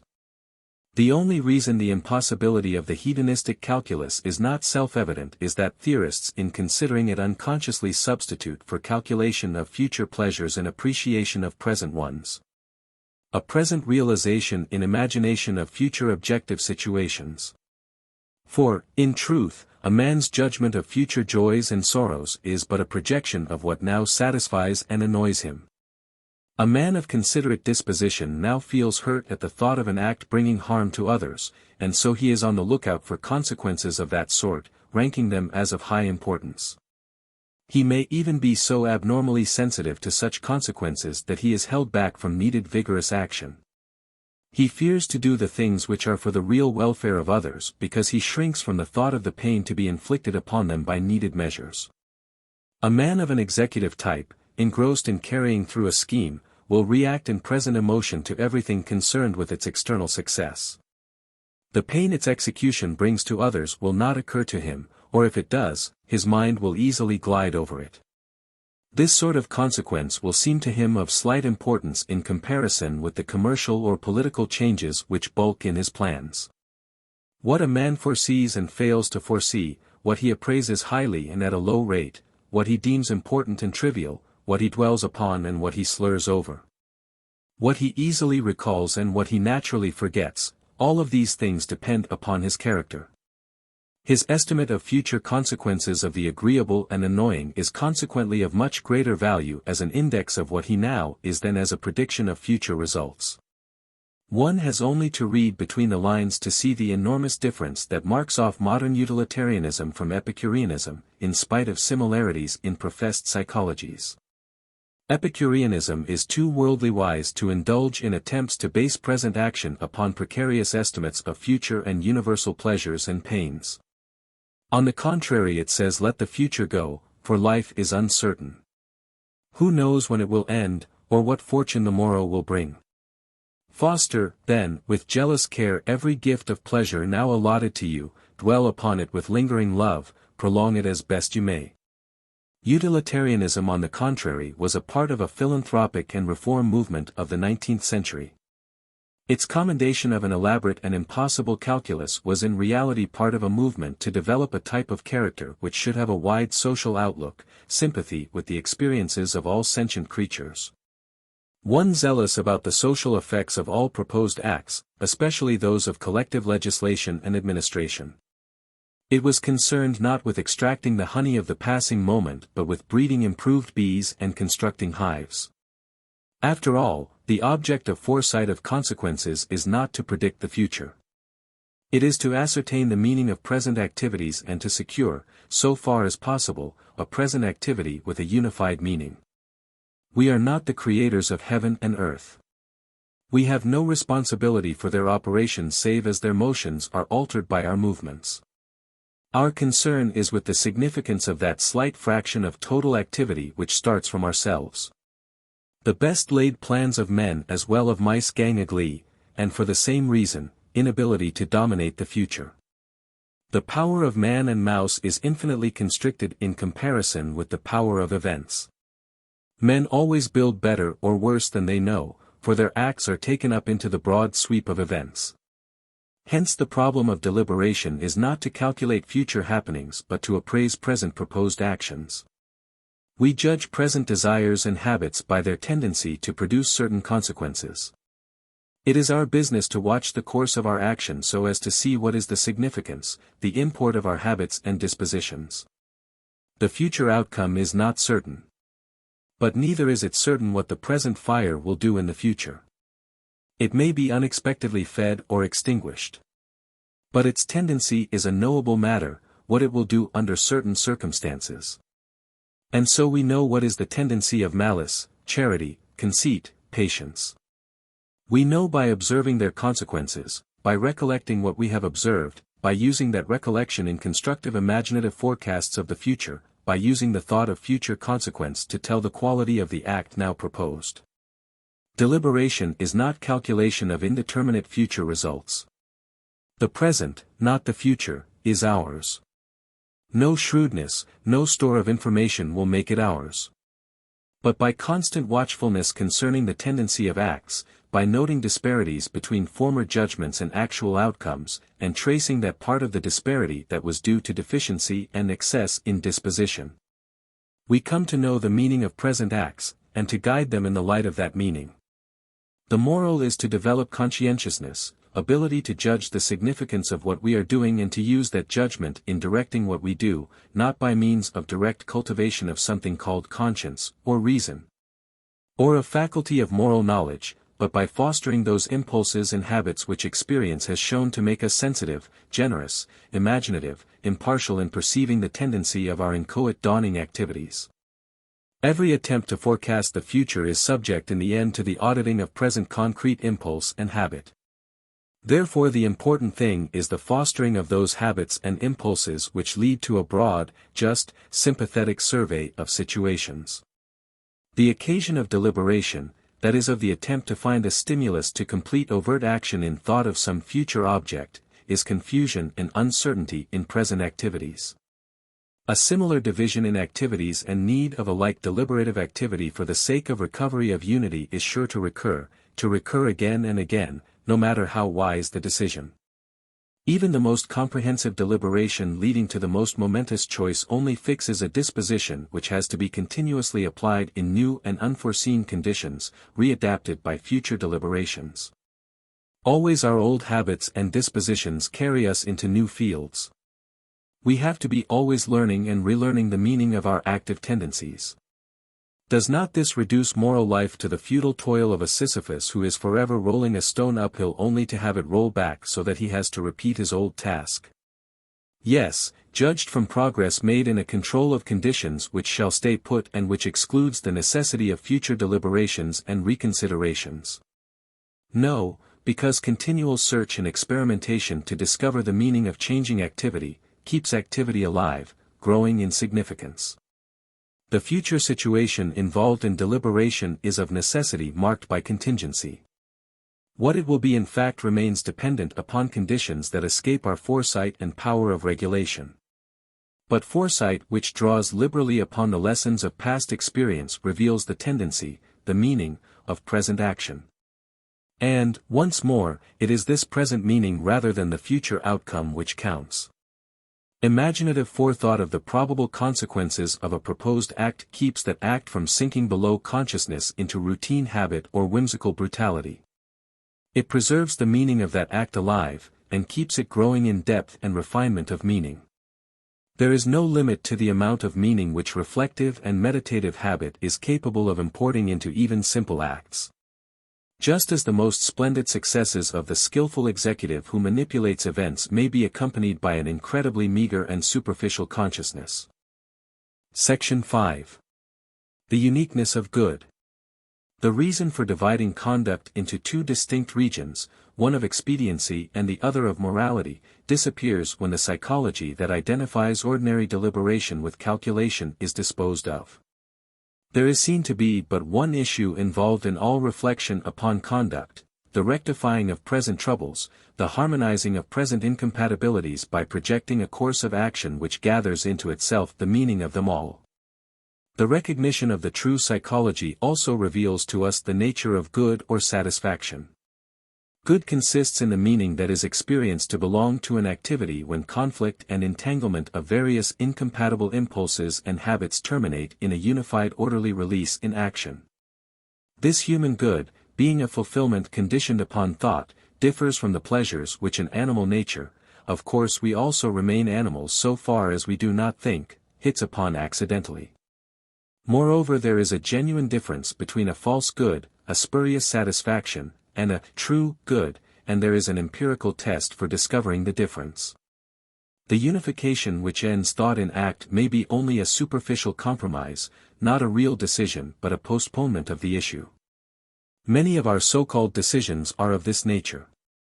Or it may present, as we have seen, a victory of a temporarily intense impulse over its rivals, a unity by oppression and suppression, not by coordination. These seeming unifications which are not unifications of fact are revealed by the event, by subsequent occurrences. It is one of the penalties of evil choice, perhaps the chief penalty, that the wrongdoer becomes more and more incapable of detecting these objective revelations of himself. In quality, the good is never twice alike. It never copies itself. It is new every morning, fresh every evening. It is unique in its every presentation. For it marks the resolution of a distinctive complication of competing habits and impulses which can never repeat itself. Only with a habit rigid to the point of immobility could exactly the same good recur twice. And with such rigid routines the same good does not after all recur, for it does not even occur. There is no consciousness at all either of good or bad. Rigid habits sink below the level of any meaning at all. And since we live in a moving world, they plunge us finally against conditions to which they are not adapted and so terminate in disaster. To utilitarianism with all its defects belongs the distinction of enforcing in an unforgettable way the fact that moral good, like every good, consists in a satisfaction of the forces of human nature, in welfare, happiness. To Bentham remains, in spite of all crudities and eccentricities, the imperishable renown of forcing home to the popular consciousness that conscience, intelligence applied to in moral matters, is too often not intelligence but is veiled caprice. Dogmatic ipse dixitism, vested class interest. It is truly conscience only as it contributes to relief of misery and promotion of happiness. An examination of utilitarianism brings out however the catastrophe involved in thinking of the good to which intelligence is pertinent as consisting in future pleasures and pains, and moral reflection as their algebraic calculus. It emphasizes the contrast between such conceptions of good and of intelligence, and the facts of human nature according to which good, happiness, is found in the present meaning of activity, depending upon the proportion. Order and freedom introduced into it by thought as it discovers objects which release and unify otherwise contending elements. An adequate discussion of why utilitarianism with its just insight into the central place of good, and its ardent devotion to rendering morals more intelligent and more equitably human took its one-sided course, and thereby provoked an intensified reaction to transcendental and dogmatic morals, would take us far afield into social conditions and the antecedent history of thought. We can deal with only one factor, the domination of intellectual interest by economic considerations. The Industrial Revolution was bound in any case to give a new direction to thought. It enforced liberation from otherworldly concerns by fixing attention upon the possibility of the betterment of this world through control and utilization of natural forces. It opened up marvelous possibilities in industry and commerce, and new social conditions conducive to invention, ingenuity, enterprise, constructive energy, and an impersonal habit of mind dealing with mechanisms rather than appearances. But new movements do not start in a new and clear field. The context of old institutions and corresponding habits of thought persisted. The new movement was perverted in theory because prior established conditions deflected it in practice. Thus the new industrialism was largely the old feudalism, living in a bank instead of a castle and brandishing the check of credit instead of the sword. An old theological doctrine of total depravity was continued and carried over in the idea of an inherent laziness of human nature which rendered it averse to useful work, unless bribed by expectations of pleasure, or driven by fears of pains. This being the incentive to action, it followed that the office of reason is only to enlighten the search for good or gain by instituting a more exact calculus of profit and loss. Happiness was thus identified with a maximum net gain of pleasures on the basis of analogy with business conducted for pecuniary profit, and directed by means of a science of accounting dealing with quantities of receipts and expenses expressed in definite monetary units. 6. For business was conducted as matter of fact with primary reference to procuring gain and averting loss. Gain and loss were reckoned in terms of units of money, assumed to be fixed and equal, exactly comparable whether loss or gain occurred, while business foresight reduced future prospects to definitely measured forms, to dollars and cents. A dollar is a dollar, past, present or future, and every business transaction, every expenditure and consumption of time, energy, goods, is, in theory, capable of exact statement in terms of dollars. Generalize this point of view into the notion that gain is the object of all action, that gain takes the form of pleasure. That there are definite, commensurable units of pleasure, which are exactly offset by units of pain, loss, and the working psychology of the Benthamite school is at hand. Now admitting that the device of money accounting makes possible more exact estimates of the consequences of many acts than is otherwise possible, and that accordingly the use of money and accounting may work a triumph for the application of intelligence in daily affairs. Yet there exists a difference in kind between business calculation of profit and loss and deliberation upon what purposes to form. Some of these differences are inherent and insuperable. Others of them are due to the nature of present business conducted for pecuniary profit, and would disappear if business were conducted primarily for service of needs. But it is important to see how in the latter case the assimilation of business accounting and normal deliberation would occur. For it would not consist in making deliberation identical with calculation of loss and gain. It would proceed in the opposite direction. It would make accounting and auditing a subordinate factor in discovering the meaning of present activity. Calculation would be a means of stating future results more exactly and objectively and thus of making action more humane. Its function would be that of statistics in all social science. But first as to the inherent difference between deliberation regarding business profit and loss and deliberation about ordinary conduct. The distinction between wide and narrow use of reason has already been noted. The latter holds a fixed end in view and deliberates only upon means of reaching it. The former regards the end in view in deliberation as tentative and permits, nay encourages the coming into view of consequences which will transform it and create a new purpose and plan. Now business calculation is obviously of the kind where the end is taken for granted and does not enter into deliberation. It resembles the case in which a man has already made his final decision, say to take a walk, and deliberates only upon what walk to take. His end in view already exists, it is not questioned. The question is as to comparative advantages of this tramp or that. Deliberation is not free but occurs within the limits of a decision reached by some prior deliberation or else fixed by unthinking routine. Suppose, however, that a man's question is not which path to walk upon, but whether to walk or to stay with a friend whom continued confinement has rendered peevish and uninteresting as a companion. The utilitarian theory demands that in the latter case the two alternatives still be of the same kind, alike in quality, that their only difference be a quantitative one, of plus or minus in pleasure. This assumption that all desires and dispositions, all habits and impulses, are the same in quality is equivalent to the assertion that no real or significant conflict among them is possible. And hence there is no need of discovering an object and an activity which will bring them into unity. It asserts by implication that there is no genuine doubt or suspense as to the meaning of any impulse or habit. Their meaning is ready-made, fixed, pleasure. The only problem or doubt is as to the amount of pleasure, or pain, that is involved. This assumption does violence to fact. The poignancy of situations that evoke reflection lies in the fact that we really do not know the meaning of the tendencies that are pressing for action. We have to search, to experiment. Deliberation is a work of discovery. Conflict is acute. One impulse carries us one way into one situation, and another impulse takes us another way to a radically different objective result. Deliberation is not an attempt to do away with this opposition of quality by reducing it to one of amount. It is an attempt to uncover the conflict in its full scope and bearing. What we want to find out is what difference each impulse and habit imports, to reveal qualitative incompatibilities by detecting the different courses to which they commit us, the different dispositions they form and foster, the different situations into which they plunge us. In short, the thing actually at stake in any serious deliberation is not a difference of quantity, but what kind of person one is to become, what sort of self is in the making, what kind of a world is making.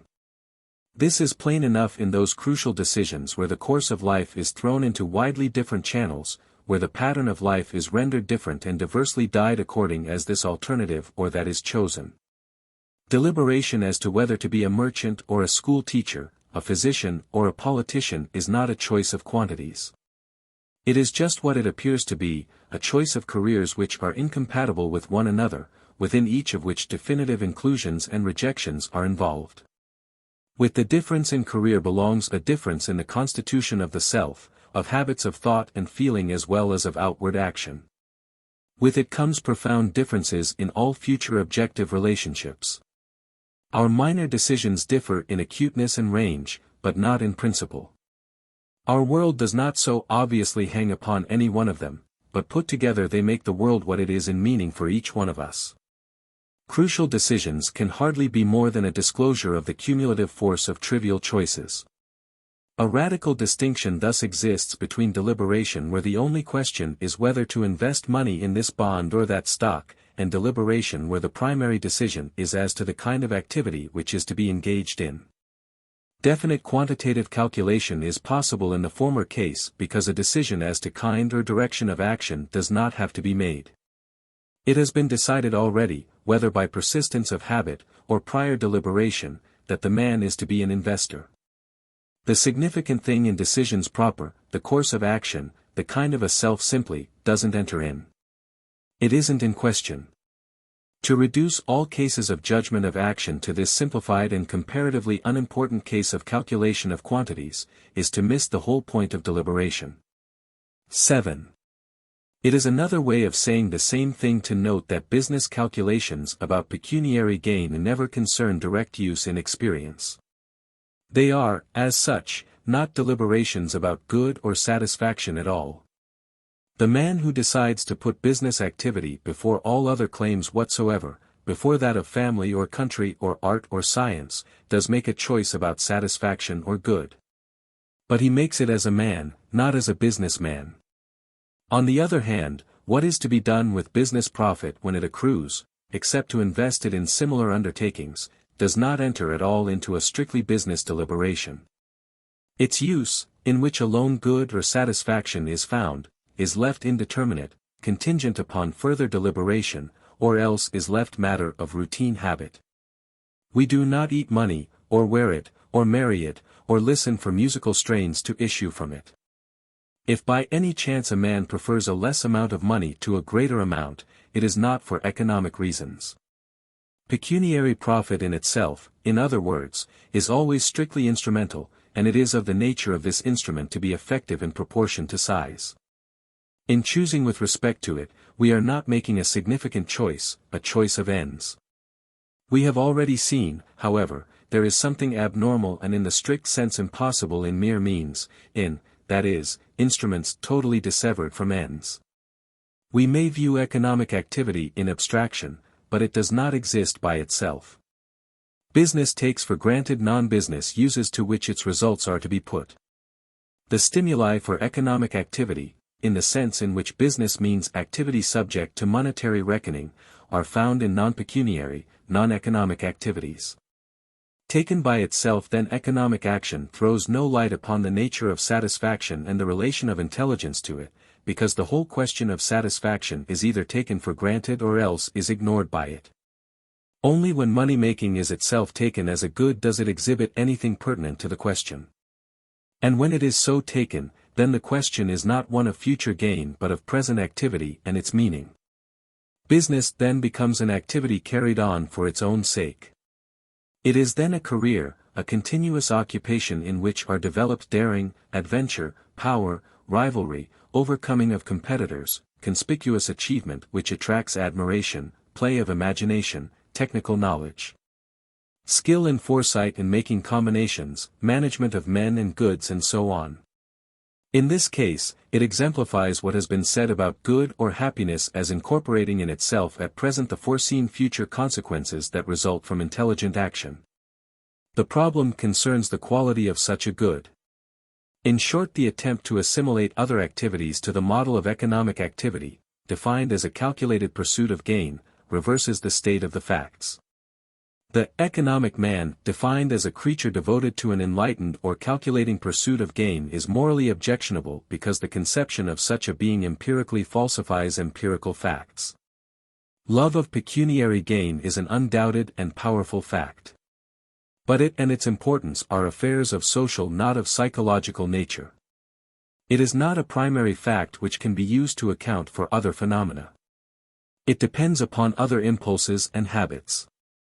It expresses and organizes the use to which they are put. It cannot be used to define the nature of desire, effort and satisfaction, because it embodies a socially selected type of desire and satisfaction. It affords, like steeplechasing, or collecting postage stamps, seeking political office, astronomical observation of the heavens, a special case of desire, effort, and happiness. And like them it is subject to examination, criticism and valuation in the light of the place it occupies in the system of developing activities. The reason that it is so easy and for specific purposes so useful to select economic activities and subject them to separate scientific treatment is because the men who engage in it are men who are also more than business men, whose usual habits may be more or less safely guessed at. As human beings they have desires and occupations which are affected by social custom, expectation and admiration. The uses to which gains will be put, that is the current scheme of activities into which they enter as factors, are passed over only because they are so inevitably present. Support of family, of church, philanthropic benefactions, political influence, automobiling, command of luxuries, freedom of movement, respect from others, are in general terms some of the obvious activities into which economic activity fits. This context of activities enters into the real makeup and meaning of economic activity. Calculated pursuit of gain is in fact never what it is made out to be when economic action is separated from the rest of life, for in fact it is what it is because of a complex social environment involving scientific, legal, political and domestic conditions. A certain tragic fate seems to attend all intellectual movements. That of utilitarianism is suggested in the not infrequent criticism that it exaggerated the role of rational thought in human conduct. That it assumed that everybody is moved by conscious considerations and that all that is really necessary is to make the process of consideration sufficiently enlightened. Then it is objected that a better psychology reveals that men are not moved by thought but rather by instinct and habit. Thus a partially sound criticism is employed to conceal the one factor in utilitarianism from which we ought to learn something. Is used to foster an obscurantist doctrine of trusting to impulse, instinct or intuition. Neither the utilitarians nor anyone else can exaggerate the proper office of reflection, of intelligence, in conduct. The mistake lay not here but in a false conception of what constitutes reflection, deliberation. The truth that men are not moved by consideration of self-interest, that men are not good judges of where their interests lie and are not moved to act by these judgments, cannot properly be converted into the belief that consideration of consequences is a negligible factor in conduct. So far as it is negligible in fact it evinces the rudimentary character of civilization. We may indeed safely start from the assumption that impulse and habit, not thought, are the primary determinants of conduct. But the conclusion to be drawn from these facts is that the need is therefore the greater for cultivation of thought. The error of utilitarianism is not at this point. It is found in its wrong conception of what thought, deliberation, is and does. Section 6. The nature of aims. Our problem now concerns the nature of ends, that is, ends in view or aims. The essential elements in the problem have already been stated. It has been pointed out that the ends, objectives, of conduct are those foreseen consequences which influence present deliberation and which finally bring it to rest by furnishing an adequate stimulus to overt action. Consequently, ends arise and function within action. They are not, as current theories too often imply, things lying beyond activity at which the latter is directed. They are not strictly speaking ends or termini of action at all. They are terminals of deliberation, and so turning points in activity. Many opposed moral theories agree, however, in placing ends beyond action, although they differ in their notions of what the ends are. The utilitarian sets up pleasure as such an outside and beyond, as something necessary to induce action and in which it terminates. Many harsh critics of utilitarianism have, however, agreed that there is some end in which action terminates, a final goal. They have denied that pleasure is such an outside aim, and put perfection or self-realization in its place. The entire popular notion of ideals is infected with this conception of some fixed end beyond activity at which we should aim. According to this view, ends in themselves come before aims. We have a moral aim only as our purpose coincides with some end in itself. We ought to aim at the latter whether we actually do or not.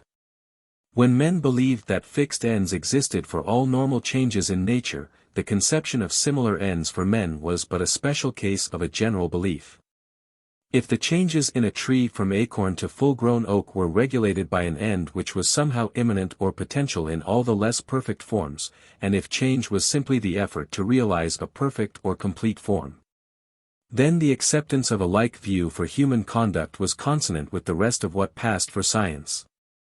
Such a view, consistent and systematic, was foisted by Aristotle upon Western culture and endured for 2,000 years. When the notion was expelled from natural science by the intellectual revolution of the 17th century, logically it should also have disappeared from the theory of human action.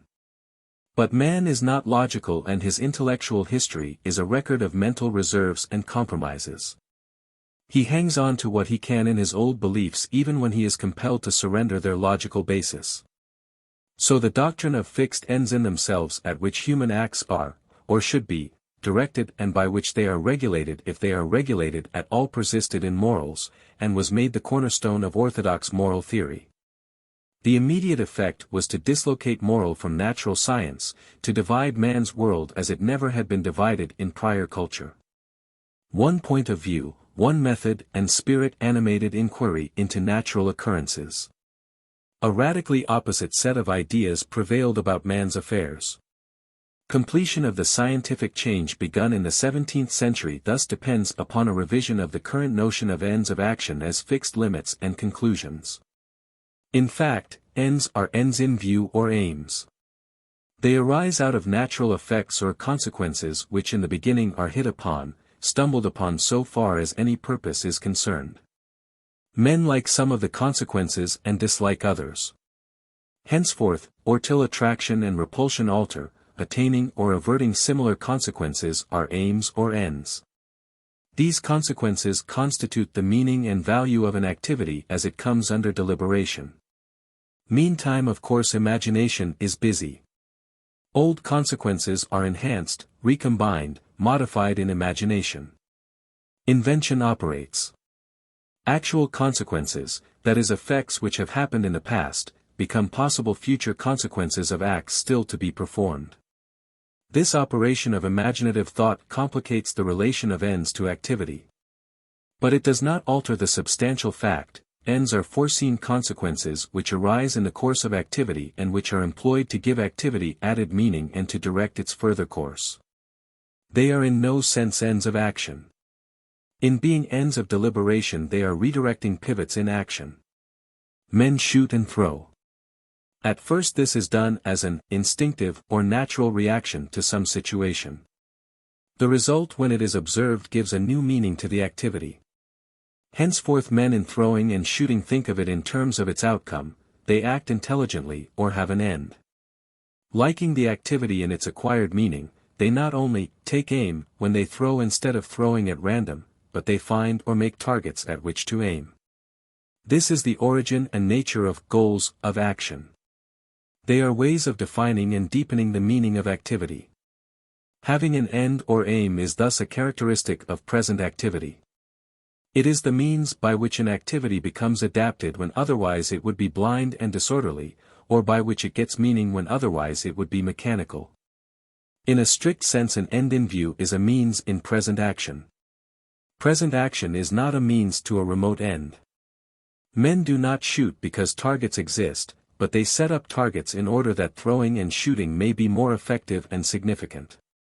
A mariner does not sail towards the stars, but by noting the stars he is aided in conducting his present activity of sailing. A port or harbor is his objective, but only in the sense of reaching it, not of taking possession of it. The harbor stands in his thought as a significant point at which his activity will need redirection. Activity will not cease when the port is attained, but merely the present direction of activity. The port is as truly the beginning of another mode of activity as it is the termination of the present one. The only reason we ignore this fact is because it is empirically taken for granted. We know without thinking that our ends are perforce beginnings. But theories of ends and ideals have converted a theoretical ignoring which is equivalent to practical acknowledgement into an intellectual denial, and have thereby confused and perverted the nature of ends. Even the most important among all the consequences of an act is not necessarily its aim. Results which are objectively most important may not even be thought of at all. Ordinarily a man does not think in connection with exercise of his profession that it will sustain him and his family in existence. The end thought of is uniquely important, but it is indispensable to state the respect in which it is important. It gives the decisive clue to the act to be performed under the existing circumstances. It is that particular foreseen object that will stimulate the act which relieves existing troubles, straightens out existing entanglements. In a temporary annoyance, even if only that caused by the singing of a mosquito, the thought of that which gives relief may engross the mind in spite of consequences much more important, objectively speaking. Moralists have deplored such facts as evidence of levity. But the remedy, if a remedy be needed, is not found in insisting upon the importance of ends in general. It is found in a change of the dispositions which make things either immediately troublesome or tolerable or agreeable. When ends are regarded as literally ends to action rather than as directive stimuli to present choice, they are frozen and isolated. It makes no difference whether the end is natural good like health or a moral good like honesty. Set up as complete and exclusive, as demanding and justifying action as a means to itself, it leads to narrowness, in extreme cases fanaticism, inconsiderateness, arrogance and hypocrisy. Joshua's reputed success in getting the sun to stand still to serve his desire is recognized to have involved a miracle. But moral theorists constantly assume that the continuous course of events can be arrested at the point of a particular object. That men can plunge with their own desires into the unceasing flow of changes, and seize upon some object as their end irrespective of everything else. The use of intelligence to discover the object that will best operate as a releasing and unifying stimulus in the existing situation is discounted. One reminds oneself that one's end is justice or charity or professional achievement or putting over a deal for a needed public improvement, and further questionings and qualms are stilled. It is customary to suppose that such methods merely ignore the question of the morality of the means which are used to secure the end desired. Common sense revolts against the maxim, conveniently laid off upon Jesuits or other faraway people, that the end justifies the means. There is no incorrectness in saying that the question of means employed is overlooked in such cases. But analysis would go further if it were also pointed out that overlooking means is only a device for failing to note those ends, or consequences, which, if they were noted, would be seen to be so evil that action would be stopped. Certainly nothing can justify or condemn means except ends, results. But we have to include consequences impartially. Even admitting that lying will save a man's soul, whatever that may mean, it would still be true that lying will have other consequences, namely, the usual consequences that follow from tampering with good faith and that lead lying to be condemned. It is willful folly to fasten upon some single end or consequence which is liked, and permit the view of that to blot from perception all other undesired and undesirable consequences. It is like supposing that when a finger held close to the eye covers up a distant mountain, the finger is really larger than the mountain. Not the end, in the singular, justifies the means, for there is no such thing as the single all-important end. To suppose that there is such an end is like working over again, in behalf of our private wishes, the miracle of Joshua in arresting the course of nature. It is not possible adequately to characterize the presumption, the falsity, and the deliberate perversion of intelligence involved in refusal to note the plural effects that flow from any act. A refusal adopted in order that we may justify an act by picking out that one consequence which will enable us to do what we wish to do and for which we feel the need of justification. Yet this assumption is continually made. It is made by implication in the current view of purposes or ends in view as objects in themselves, instead of means to unification and liberation of present conflicting, confused habits and impulses. There is something almost sinister in the desire to label the doctrine that the end justifies the means with the name of some one obnoxious school. Politicians, especially if they have to do with the foreign affairs of a nation and are called statesmen, almost uniformly act upon the doctrine that the welfare of their own country justifies any measure irrespective of all the demoralization it works. Captains of industry, great executives in all lines, usually work upon this plan. But they are not the original offenders by any means. Every man works upon it so far as he permits himself to become so absorbed in one aspect of what he is doing that he loses a view of its varied consequences. Hypnotizing his attention by consideration of just those consequences which in the abstract are desirable and slurring over other consequences equally real. Every man works upon this principle who becomes over-interested in any cause or project, and who uses its desirability in the abstract to justify himself in employing any means that will assist him in arriving, ignoring all the collateral ends of his behavior. It is frequently pointed out that there is a type of executive man whose conduct seems to be as non-moral as the action of the forces of nature. We all tend to relapse into this non-moral condition whenever we want any one thing intensely. In general, the identification of the end prominent in conscious desire and effort with the end is part of the technique of avoiding a reasonable survey of consequences. The survey is avoided because of a subconscious recognition that it would reveal desire in its true worth and thus preclude action to satisfy it, or at all events give us an uneasy conscience in striving to realize it. Thus the doctrine of the isolated, complete or fixed end limits intelligent examination, encourages insincerity, and puts a pseudo-stamp of moral justification upon success at any price. Moralistic persons are given to escaping this evil by falling into another pit. They deny that consequences have anything at all to do with the morality of acts. Not ends but motives they say justify or condemn acts. The thing to do, accordingly, is to cultivate certain motives for dispositions, benevolence, purity, love of perfection, loyalty. The denial of consequences thus turns out formal, verbal. In reality a consequence is set up at which to aim, only it is a subjective consequence. Meaning well is selected as the consequence or end to be cultivated at all hazards, an end which is all justifying and to which everything else is offered up in sacrifice. The result is a sentimental feudal complacency rather than the brutal efficiency of the executive. But the root of both evils is the same. One man selects some external consequence, the other man a state of internal feeling, to serve as the end. The doctrine of meaning well as the end is if anything the more contemptible of the two, for it shrinks from accepting any responsibility for actual results. It is negative, self-protective and sloppy.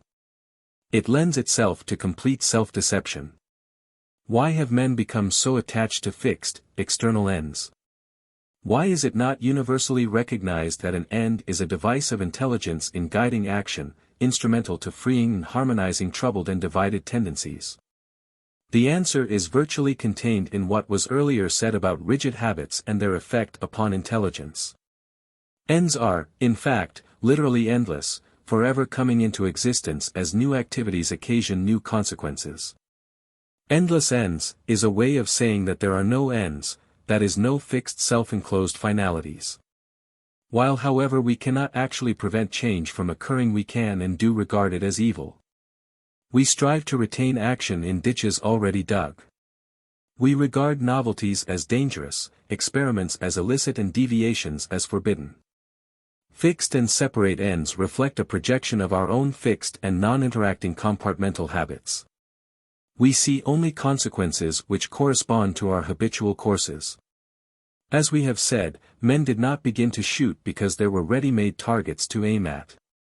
They made things into targets by shooting at them, and then made special targets to make shooting more significantly interesting. But if generation after generation were shown targets they had had no part in constructing, if bows and arrows were thrust into their hands, and pressure were brought to bear upon them to keep them shooting in season and out, some wearied soul would soon propound to willing listeners the theory that shooting was unnatural, that man was naturally wholly at rest, and that targets existed in order that men might be forced to be active. That the duty of shooting and the virtue of hitting are externally imposed and fostered, and that otherwise there would be no such thing as a shooting activity, that is, morality. The doctrine of fixed ends not only diverts attention from examination of consequences and the intelligent creation of purpose, but, since means and ends are two ways of regarding the same actuality, it also renders men careless in their inspection of existing conditions. An aim not framed on the basis of a survey of those present conditions which are to be employed as means of its realization simply throws us back upon past habits. We then do not do what we intended to do but what we have got used to doing, or else we thrash about in a blind ineffectual way. The result is failure. Discouragement follows, assuaged perhaps by the thought that in any case the end is too ideal, too noble and remote, to be capable of realization. We fall back on the consoling thought that our moral ideals are too good for this world and that we must accustom ourselves to a gap between aim and execution. Actual life is then thought of as a compromise with the best, an enforced second or third best, a dreary exile from our true home in the ideal, or a temporary period of troubled probation to be followed by a period of unending attainment and peace. At the same time, as has been repeatedly pointed out, persons of a more practical turn of mind accept the world as it is, that is as past customs have made it to be, and consider what advantages for themselves may be extracted from it. They form aims on the basis of existing habits of life which may be turned to their own private account. They employ intelligence in framing ends and selecting and arranging means. But intelligence is confined to manipulation. It does not extend to construction. It is the intelligence of the politician, administrator and professional executive, the kind of intelligence which has given a bad meaning to a word that ought to have a fine meaning, opportunism. For the highest task of intelligence is to grasp and realize genuine opportunity, possibility. Roughly speaking, the course of forming aims is as follows. The beginning is with a wish, an emotional reaction against the present state of things and a hope for something different. Action fails to connect satisfactorily with surrounding conditions. Thrown back upon itself, it projects itself in an imagination of a scene which if it were present would afford satisfaction. This picture is often called an aim, more often an ideal. But in itself it is a fancy which may be only a fantasy, a dream, a castle in the air. In itself it is a romantic embellishment of the present, at its best it is material for poetry or the novel. Its natural home is not in the future but in the dim past or in some distant and supposedly better part of the present world. Every such idealized object is suggested by something actually experienced, as the flight of birds suggests the liberation of human beings from the restrictions of slow locomotion on dull earth.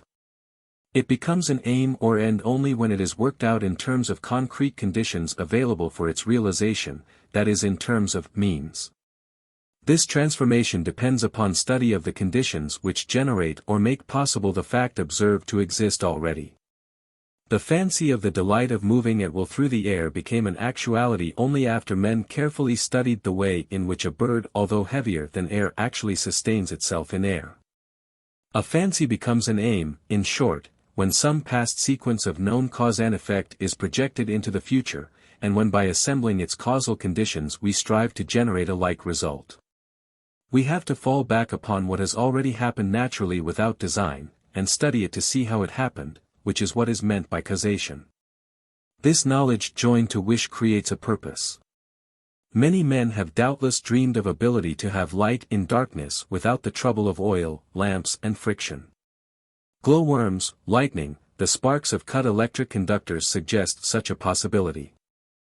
But the picture remained a dream until an Edison studied all that could be found out about such casual phenomena of light, and then set to work to search out and gather together the means for reproducing their operation.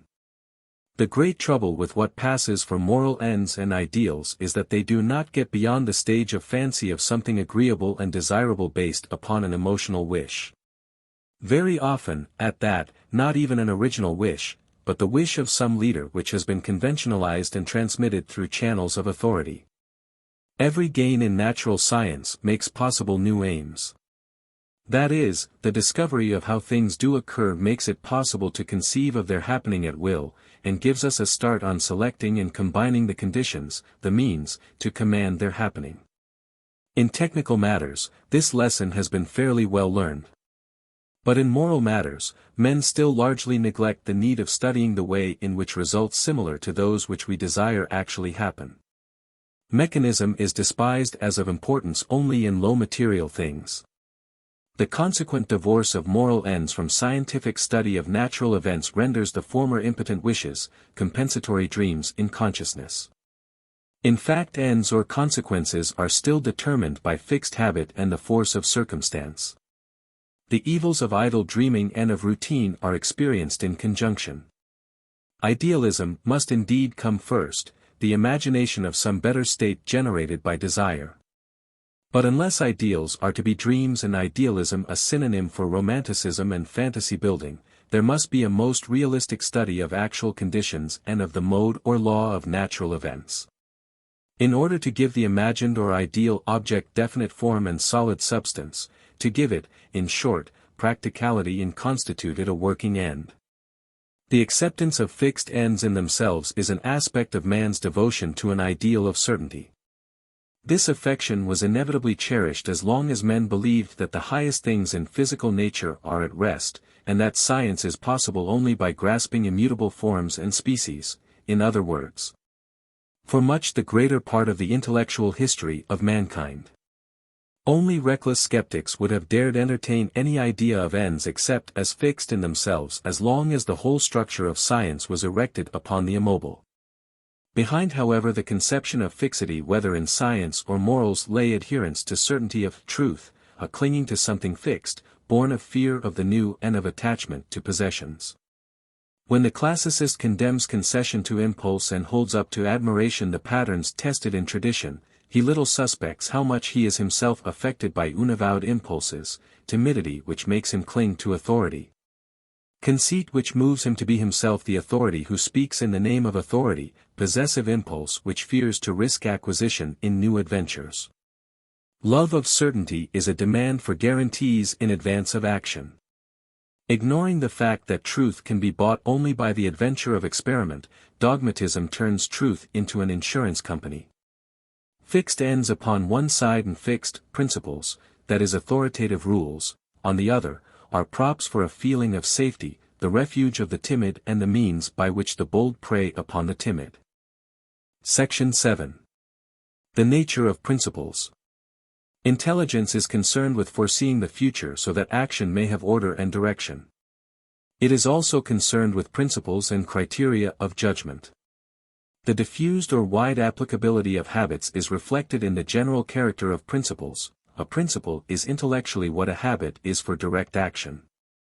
As habits set in grooves dominate activity and swerve it from conditions instead of increasing its adaptability, so principles treated as fixed rules instead of as helpful methods take men away from experience. The more complicated the situation, and the less we really know about it, the more insistent is the orthodox type of moral theory upon the prior existence of some fixed and universal principle or law which is to be directly applied and followed. Ready-made rules available at a moment's notice for settling any kind of moral difficulty and resolving every species of moral doubt have been the chief object of the ambition of moralists. In the much less complicated and less changing matters of bodily health such pretensions are known as quackery. But in morals a hankering for certainty, born of timidity and nourished by love of authoritative prestige, has led to the idea that absence of immutably fixed and universally applicable ready-made principles is equivalent to moral chaos. In fact, situations into which change and the unexpected enter are a challenge to intelligence to create new principles.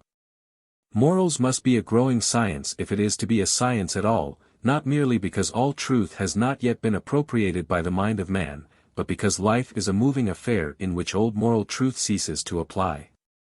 Principles are methods of inquiry and forecast which require verification by the event. And the time-honored effort to assimilate morals to mathematics is only a way of bolstering up an old dogmatic authority, or putting a new one upon the throne of the old. But the experimental character of moral judgments does not mean complete uncertainty and fluidity. Principles exist as hypotheses with which to experiment. Human history is long. There is a long record of past experimentation in conduct, and there are cumulative verifications which give many principles a well-earned prestige. Lightly to disregard them is the height of foolishness. But social situations alter. And it is also foolish not to observe how old principles actually work under new conditions, and not to modify them so that they will be more effectual instruments in judging new cases. Many men are now aware of the harm done in legal matters by assuming the antecedent existence of fixed principles under which every new case may be brought. They recognize that this assumption merely puts an artificial premium on ideas developed under bygone conditions, and that their perpetuation in the present works inequity. Yet the choice is not between throwing away rules previously developed and sticking obstinately by them. The intelligent alternative is to revise, adapt, expand and alter them. The problem is one of continuous, vital readaptation. The popular objection to casuistry is similar to the popular objection to the maxim that the end justifies the means. It is creditable to practical moral sense, but not to popular logical consistency. For recourse to casuistry is the only conclusion which can be drawn from belief in fixed universal principles, just as the Jesuit maxim is the only conclusion proper to be drawn from belief in fixed ends. Every act, every deed is individual. What is the sense in having fixed general rules, commandments, laws, unless they are such as to confer upon individual cases of action, where alone instruction is finally needed, something of their own infallible certainty? Casuistry, so-called, is simply the systematic effort to secure for particular instances of conduct the advantage of general rules which are asserted and believed in. By those who accept the notion of immutable regulating principles, casuistry ought to be lauded for sincerity in helpfulness, not dispraised as it usually is. Or else men ought to carry back their aversion to manipulation of particular cases, until they will fit into the Procrustean beds of fixed rules. To the point where it is clear that all principles are empirical generalizations from the ways in which previous judgments of conduct have practically worked out. When this fact is apparent, these generalizations will be seen to be not fixed rules for deciding doubtful cases, but instrumentalities for their investigation.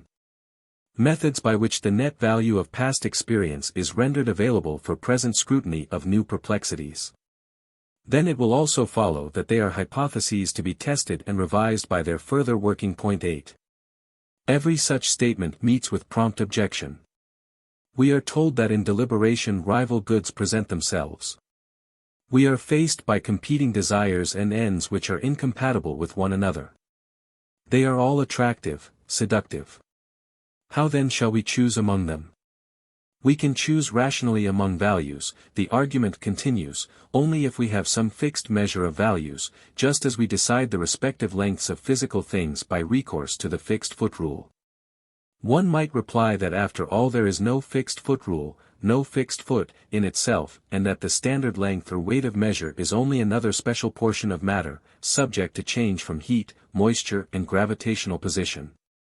Defined only by conditions, relations. One might reply that the foot rule is a tool which has been worked out in actual prior comparisons of concrete things for use in facilitating further comparisons. But we content ourselves with remarking that we find in this conception of a fixed antecedent standard another manifestation of the desire to escape the strain of the actual moral situation, its genuine uncertainty of possibilities and consequences. We are confronted with another case of the all-too-human love of certainty, a case of the wish for an intellectual patent issued by authority. The issue after all is one of fact. The critic is not entitled to enforce against the facts his private wish for a ready-made standard which will relieve him from the burden of examination, observation and continuing generalization and test. The worth of this private wish is moreover open to question in the light of the history of the development of natural science. There was a time when in astronomy, chemistry, and biology men claimed that judgment of individual phenomena was possible only because the mind was already in possession of fixed truths, universal principles, preordained axioms. Only by their means could contingent, varying particular events be truly known. There was, it was argued, no way to judge the truth of any particular statement about a particular plant, heavenly body, or case of combustion unless there was a general truth already in hand with which to compare a particular empirical occurrence. The contention was successful, that is for a long time it maintained its hold upon men's minds. But its effect was merely to encourage intellectual laziness, reliance upon authority and blind acceptance of conceptions that had somehow become traditional. The actual advance of science did not begin till men broke away from this method. When men insisted upon judging astronomical phenomena by bringing them directly under established truths, those of geometry, they had no astronomy, but only a private aesthetic construction. Astronomy began when men trusted themselves to embarking upon the uncertain sea of events and were willing to be instructed by changes in the concrete. Then antecedent principles were tentatively employed as methods for conducting observations and experiments, and for organizing special facts, as hypotheses. In morals now, as in physical science then, the work of intelligence in reaching such relative certainty, or tested probability, as is open to man is retarded by the false notion of fixed antecedent truths. Prejudice is confirmed. Rules formed accidentally or under the pressure of conditions long past, are protected from criticism and thus perpetuated. Every group and person vested with authority strengthens possessed power by harping upon the sacredness of immutable principle. Moral facts, that is the concrete careers of special courses of action, are not studied. There is no counterpart to clinical medicine. Rigid classifications forced upon facts are relied upon. And all is done, as it used to be done in natural science, in praise of reason and in fear of the variety and fluctuation of actual happenings. The hypothesis that each moral situation is unique and that consequently general moral principles are instrumental to developing the individualized meaning of situations is declared to be anarchic. It is said to be ethical atomism, pulverizing the order and dignity of morals. The question, again, is not what our inherited habits lead us to prefer, but where the facts take us. But in this instance the facts do not take us into atomism and anarchy. These things are specters seen by the critic when he is suddenly confused by the loss of customary spectacles. He takes his own confusion due to loss of artificial aids for an objective situation. Because situations in which deliberation is evoked are new, and therefore unique, general principles are needed. Only an uncritical vagueness will assume that the sole alternative to fixed generality is absence of continuity. Rigid habits insist upon duplication, repetition, recurrence, in their case there is accordingly fixed principles. Only there is no principle at all, that is, no conscious intellectual rule, for thought is not needed. But all habit has continuity, and while a flexible habit does not secure in its operation bare recurrence nor absolute assurance, neither does it plunge us into the hopeless confusion of the absolutely different. To insist upon change and the new is to insist upon alteration of the old. In denying that the meaning of any genuine case of deliberation can be exhausted by treating it as a mere case of an established classification, the value of classification is not denied. It is shown where its value lies, namely, in directing attention to resemblances and differences in the new case, in economizing effort in foresight. To call a generalization a tool is not to say it is useless, the contrary is patently the case. A tool is something to use. Hence it is also something to be improved by noting how it works. The need of such noting and improving is indispensable if, as is the case with moral principles, the tool has to be used in unwanted circumstances. Continuity of growth, not atomism, is thus the alternative to fixity of principles and aims. This is no Bergsonian plea for dividing the universe into two portions, one all of fixed, recurrent habits, and the other all spontaneity of flux. Only in such a universe would reason in morals have to take its choice between absolute fixity and absolute looseness. Nothing is more instructive about the genuine value of generalization in conduct than the errors of Kant. He took the doctrine that the essence of reason is complete universality, and hence necessity and immutability, with the seriousness becoming the professor of logic. Applying the doctrine to morality, he saw that this conception severed morals from connection with experience. Other moralists had gone that far before his day. But none of them had done what Kant proceeded to do, carry this separation of moral principles and ideals from experience to its logical conclusion. He saw that to exclude from principles all connection with empirical details meant to exclude all reference of any kind to consequences. He then saw with a clearness which does his logic credit that with such exclusion, reason becomes entirely empty. Nothing is left except the universality of the universal. He was then confronted by the seemingly insoluble problem of getting moral instruction regarding special cases out of a principle that having forsworn intercourse with experience was barren and empty. His ingenious method was as follows. Formal universality means at least logical identity, it means self-consistency or absence of contradiction. Hence follows the method by which a would-be truly moral agent will proceed in judging the rightness of any proposed act. He will ask, can its motive be made universal for all cases? How would one like it if by one's act one's motive in that act were to be erected into a universal law of actual nature? Would one then be willing to make the same choice? Surely a man would hesitate to steal if by his choice to make stealing the motive of his act he were also to erect it into such a fixed law of nature that henceforth he and everybody else would always steal whenever property was in question. No stealing without property, and with universal stealing also no property, a clear self-contradiction. Looked at in the light of reason, every mean, insincere, inconsiderate motive of action shrivels into a private exception which a person wants to take advantage of in his own favor, and which he would be horrified to have others act upon. It violates the great principle of logic that kindly, decent acts, on the contrary, extend and multiply themselves in a continuing harmony.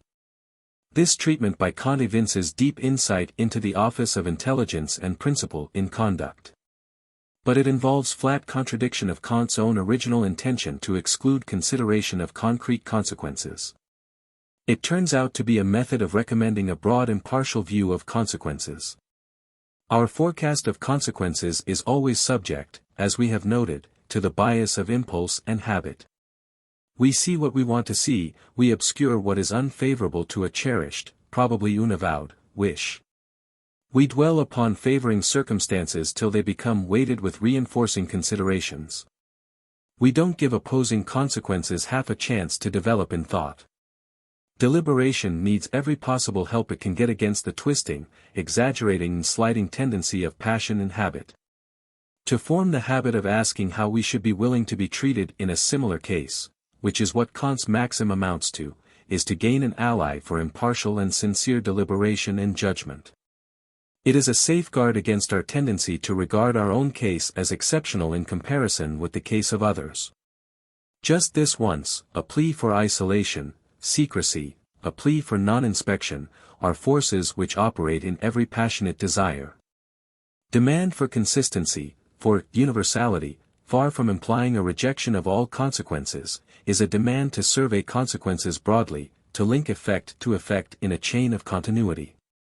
Whatever force works to this end is reason. For reason, let it be repeated, is an outcome, a function, not a primitive force. What we need are those habits, dispositions which lead to impartial and consistent foresight of consequences. Then our judgments are reasonable. We are then reasonable creatures. Section 8.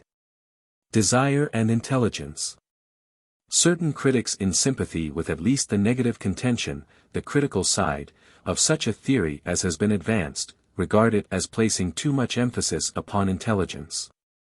They find it intellectualistic, cold-blooded. They say we must change desire, love, aspiration, admiration, and then action will be transformed. A new affection, a changed appreciation, brings with it a revaluation of life and insists upon its realization. A refinement of intellect at most only figures out better ways of reaching old and accustomed ends. In fact, we are lucky if intellect does not freeze the ardor of generous desire and paralyze creative endeavor. Intellect is critical, unproductive, while desire is generative. In its dispassionateness, intellect is aloof from humanity and its needs. It fosters detachment where sympathy is needed. It cultivates contemplation when salvation lies in liberating desire. Intellect is analytic, taking things to pieces, its devices are the scalpel and test tube. Affection is synthetic, unifying. This argument affords an opportunity for making more explicit those respective offices of wish and thought in forming ends which have already been touched upon. First, we must undertake an independent analysis of desire. It is customary to describe desires in terms of their objects, meaning by objects the things which figure as in imagination their goals. As the object is noble or base, so, it is thought, is desire. In any case, emotions rise and cluster about the object. This stands out so conspicuously in immediate experience that it monopolizes the central position in the traditional psychological theory of desire. Barring gross self-deception or the frustration of external circumstance, the outcome, or end result, of desire is regarded by this theory as similar to the end in view or object consciously desired. Such, however, is not the case, as readily appears from the analysis of deliberation. In saying that the actual outcome of desire is different in kind from the object upon which desire consciously fastens, I do not mean to repeat the old complaint about the fallibility and feebleness of mortals in virtue of which man's hopes are frustrated and twisted in realization. The difference is one of diverse dimensions, not of degree or amount. The object desired and the attainment of desire are no more alike than a signboard on the road is like the garage to which it points and which it recommends to the traveler. Desire is the forward urge of living creatures. When the push and drive of life meets no obstacle, there is nothing which we call desire. There is just life activity. But obstructions present themselves, and activity is dispersed and divided. Desire is the outcome. It is activity surging forward to break through what dams it up. The object, which then presents itself in thought as the goal of desire, is the object of the environment which, if it were present, would secure a reunification of activity and the restoration of its ongoing unity.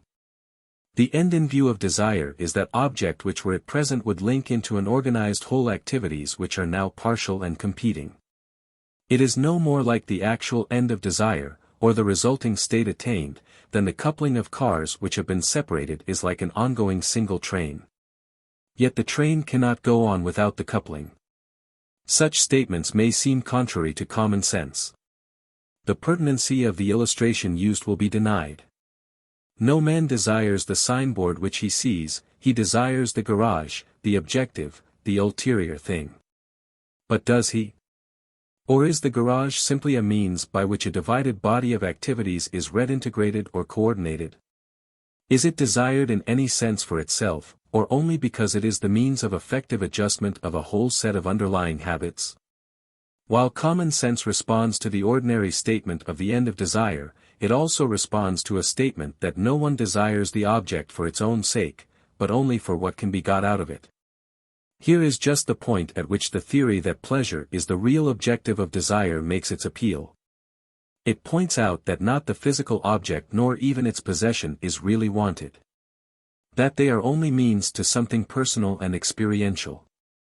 And hence it is argued that they are means to pleasure. The present hypothesis offers an alternative. It says that they are means of removal of obstructions to an ongoing, unified system of activities. It is easy to see why an objective looms so large and why emotional surge and stress gather about it and lift it high above the floor of consciousness. The objective is, or is taken to be, the key to the situation.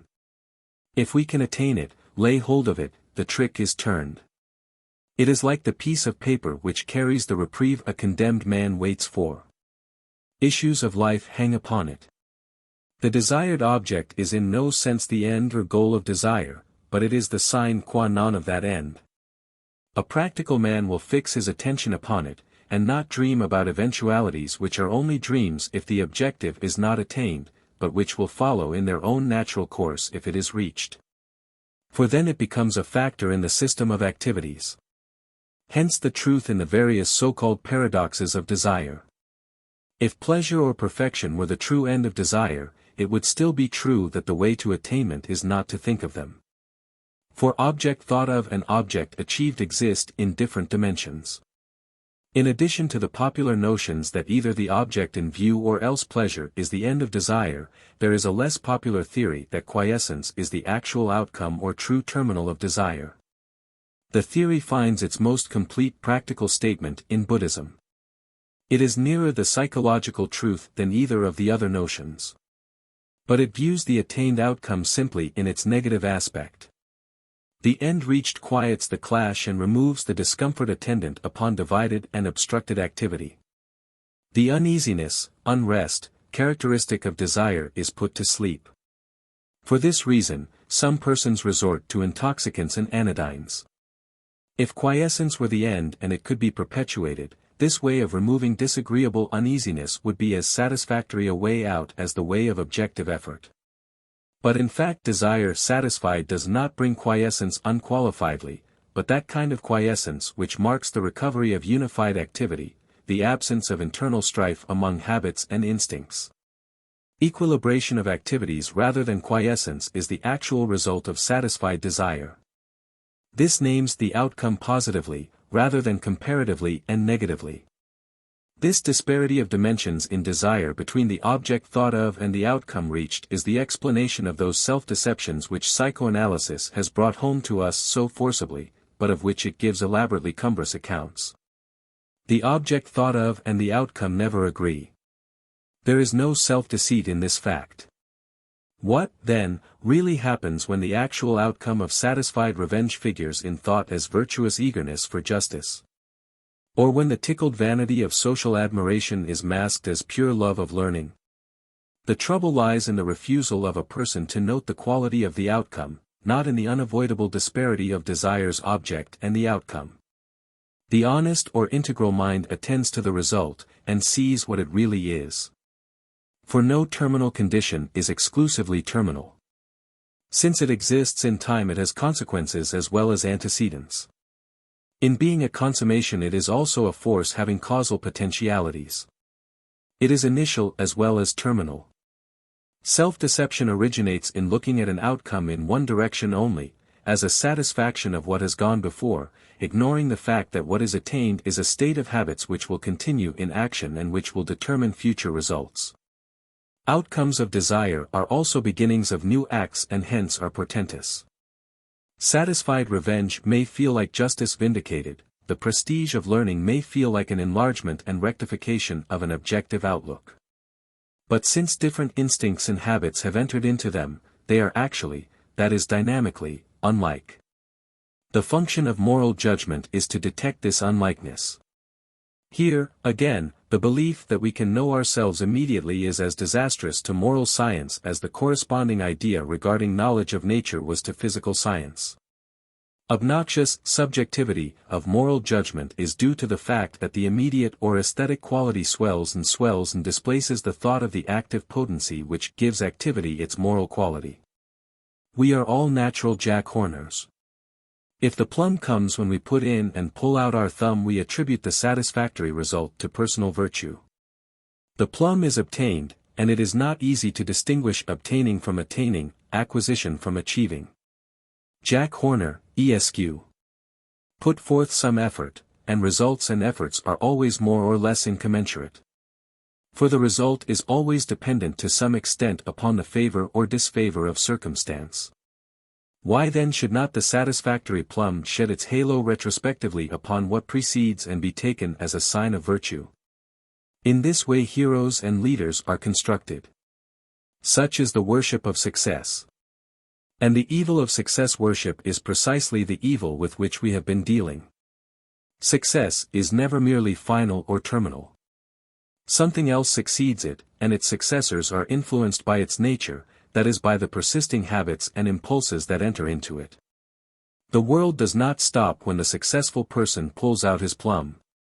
Nor does he stop, and the kind of success he obtains, and his attitude toward it, is a factor in what comes afterwards. By a strange turn of the wheel, the success of the ultra-practical man is psychologically like the refined enjoyment of the ultra-aesthetic person. Both ignore the eventualities with which every state of experience is charged. There is no reason for not enjoying the present, but there is every reason for examination of the objective factors of what is enjoyed before we translate enjoyment into a belief in excellence.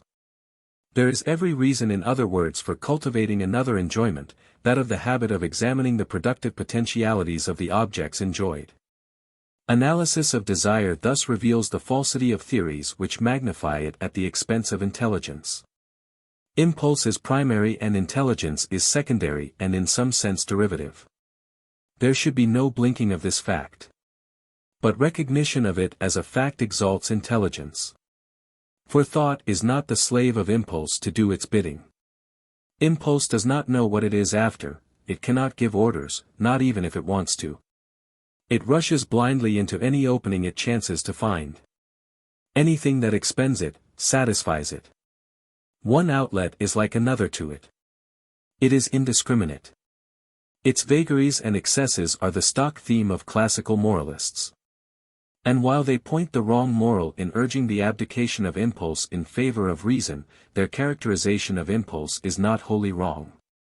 What intelligence has to do in the service of impulse is to act not as its obedient servant but as its clarifier and liberator. And this can be accomplished only by a study of the conditions and causes, the workings and consequences of the greatest possible variety of desires and combinations of desire. Intelligence converts desire into plans, systematic plans based on assembling facts, reporting events as they happen, keeping tab on them and analyzing them. Nothing is so easy to fool as impulse, and no one is deceived so readily as a person under strong emotion. Hence the idealism of man is easily brought to naught. Generous impulses are aroused. There is a vague anticipation, a burning hope, of a marvelous future. Old things are to pass speedily away and a new heavens and earth are to come into existence. But impulse burns itself up. Emotion cannot be kept at its full tide. Obstacles are encountered upon which action dashes itself into ineffectual spray. Or if it achieves, by luck, a transitory success, it is intoxicated, and plumes itself on victory while it is on the road to sudden defeat. Meantime, other men, not carried away by impulse, use established habits and a shrewd cold intellect that manipulates them. The outcome is the victory of baser desire directed by insight and cunning over generous desire which does not know its way. The realistic man of the world has evolved a regular technique for dealing with idealistic outbursts that threaten his supremacy. His aims are low, but he knows the means by which they are to be executed. His knowledge of conditions is narrow, but it is effective within its confines. His foresight is limited to results that concern personal success, but is sharp, clear-cut. He has no great difficulty in drafting the idealistic desire of others with its vague enthusiasms and its cloudy perceptions into canals where it will serve his own purposes. The energies excited by emotional idealism run into the materialistic reservoirs provided by the contriving thought of those who have not surrendered their minds to their sentiment. The glorification of affection and aspiration at the expense of thought is a survival of romantic optimism. It assumes a pre-established harmony between natural impulse and natural objects. Only such a harmony justifies the belief that generous feeling will find its way illuminated by the sheer nobility of its own quality. Persons of a literary turn of mind are as subject to this fallacy as intellectual specialists are apt to the contrary fallacy that theorizing apart from force of impulse and habit will get affairs forward. They tend to fancy that things are as pliant to imagination as are words, that an emotion can compose affairs as if they were materials for a lyric poem. But if the objects of the environment were only as plastic as the materials of poetic art, men would never have been obliged to have recourse to creation in the medium of words. We idealize in fancy because our idealizations in fact are balked. And while the latter must start with imaginative idealizations instigated by release of generous impulse, they can be carried through only when the hard labor of observation, memory and foresight weds the vision of imagination to the organized efficiencies of habit. Sometimes desire means not bare impulse but impulse which has sense of an objective. In this case desire and thought cannot be opposed, for desire includes thought within itself. The question is now how far the work of thought has been done, how adequate is its perception of its directing object. For the moving force may be a shadowy presentiment constructed by wishful hope rather than by study of conditions. It may be an emotional indulgence rather than a solid plan built upon the rocks of actuality discovered by accurate inquiries. There is no thought without the impeding of impulse. But the obstruction may merely intensify its blind surge forward. Or it may divert the force of forward impulse into observation of existing conditions and forecast of their future consequences. This long way around is the short way home for desire. No issue of morals is more far-reaching than the one herewith sketched. Historically speaking, there is point in the attacks of those who speak slightingly of science and intellect, and who would limit their moral significance to supplying incidental help to execution of purposes born of affection. Thought too often is specialized in a remote and separate pursuit, or employed in a hard way to contrive the instrumentalities of success. Intellect is too often made a tool for a systematized apology for things as they are, that is for customs that benefit the class in power, or else a road to an interesting occupation which accumulates facts and ideas as other men gather dollars, while priding itself on its ideal quality. No wonder that at times catastrophes that affect men in common are welcomed. For the moment they turn science away from its abstract technicalities into a servant of some human aspiration. The hard, chilly calculations of intellect are swept away by floods of sympathy and common loyalties. But, alas, emotion without thought is unstable. It rises like the tide and subsides like the tide irrespective of what it has accomplished. It is easily diverted into any side channel dug by old habits or provided by cool cunning, or it disperses itself aimlessly. Then comes the reaction of disillusionment, and men turn all the more fiercely to the pursuit of narrow ends where they are habituated to use observation and planning and where they have acquired some control of conditions. The separation of warm emotion and cool intelligence is the great moral tragedy. This division is perpetuated by those who deprecate science and foresight in behalf of affection as it is by those who in the name of an idol labeled reason would quench passion. The intellect is always inspired by some impulse.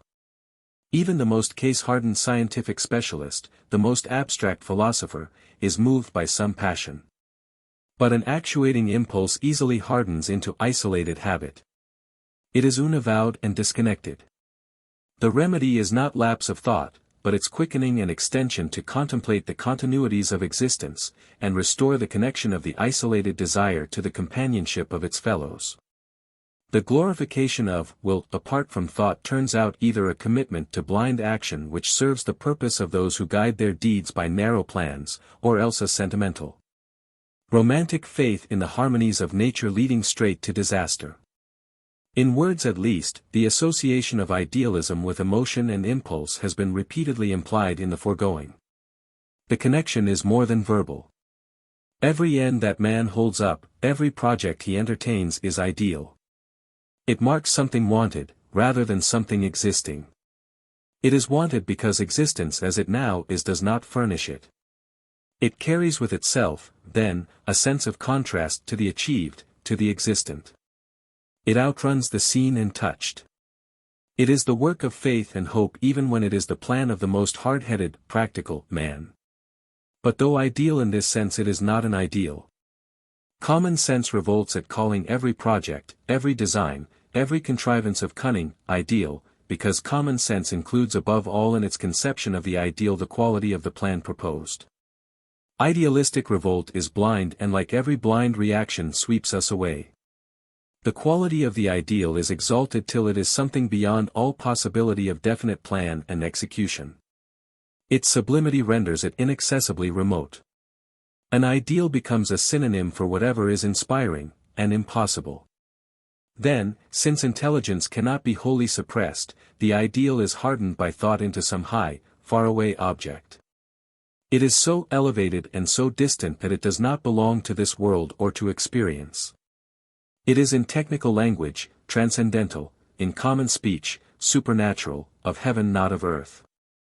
The ideal is then a goal of final exhaustive, comprehensive perfection which can be defined only by complete contrast with the actual. Although impossible of realization and of conception, it is still regarded as the source of all generous discontent with actualities and of all inspiration to progress.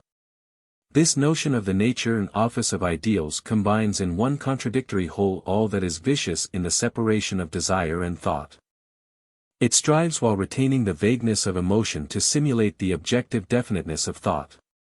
It follows the natural course of intelligence in demanding an object which will unify and fulfill desire, and then cancels the work of thought by treating the object as ineffable and unrelated to present action and experience.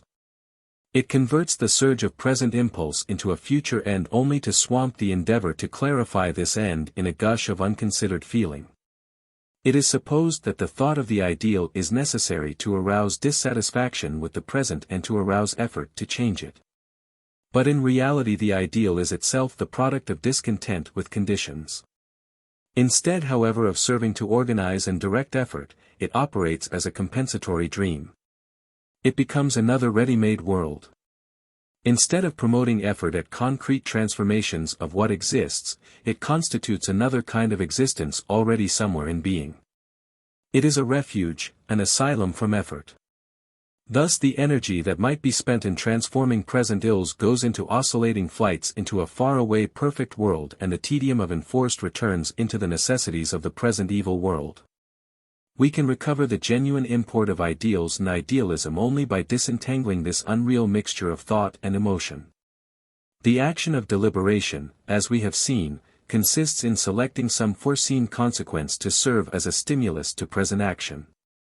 It brings future possibilities into the present scene and thereby frees and expands present tendencies. But the selected consequence is set in an indefinite context of other consequences just as real as it is, and many of them much more certain in fact. The ends that are foreseen and utilized mark out a little island in an infinite sea.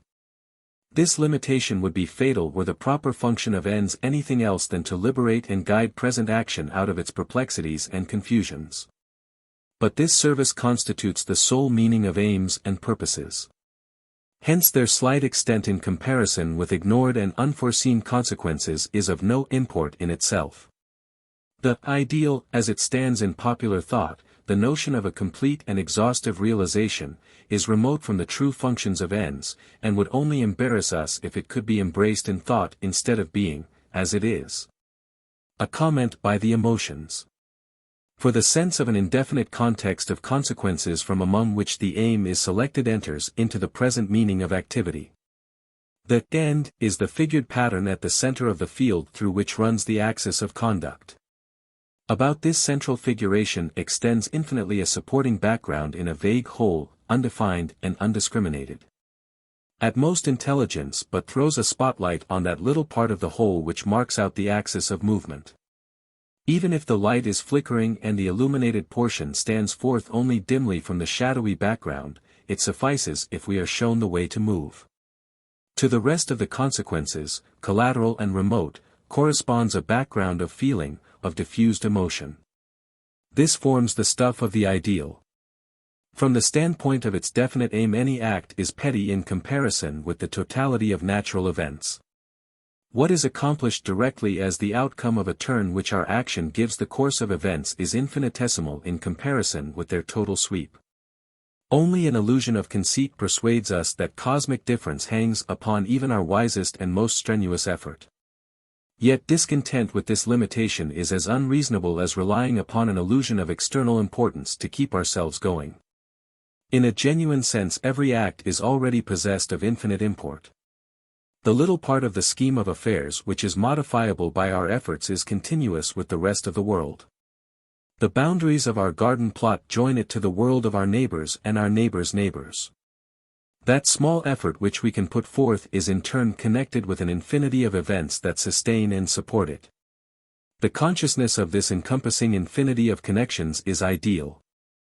When a sense of the infinite reach of an act physically occurring in a small point of space and occupying a petty instant of times comes home to us, the meaning of a present act is seen to be vast, immeasurable, unthinkable. This ideal is not a goal to be attained. It is a significance to be felt, appreciated. Though consciousness of it cannot become intellectualized, identified in objects of a distinct character, yet emotional appreciation of it is won only by those willing to think. It is the office of art and religion to evoke such appreciations and intimations, to enhance and steady them till they are wrought into the texture of our lives. Some philosophers define religious consciousness as beginning where moral and intellectual consciousness leave off. In the sense that definite purposes and methods shade off of necessity into a vast whole which is incapable of objective presentation, this view is correct. But they have falsified the conception by treating the religious consciousness as something that comes after an experience in which striving, resolution and foresight are found. To them morality and science are a striving. When striving ceases, a moral holiday begins, an excursion beyond the utmost flight of legitimate thought and endeavor. But there is a point in every intelligent activity where effort ceases. Where thought and doing fall back upon a course of events which effort and reflection cannot touch. There is a point in deliberate action where definite thought fades into the ineffable and undefinable, into emotion. If the sense of this effortless and unfathomable whole comes only in alternation with the sense of strain in action and labor in thought, then we spend our lives in oscillating between what is cramped and enforced and a brief transitory escape. The function of religion is then caricatured rather than realized. Morals, like war, is thought of as hell, and religion, like peace, as a respite.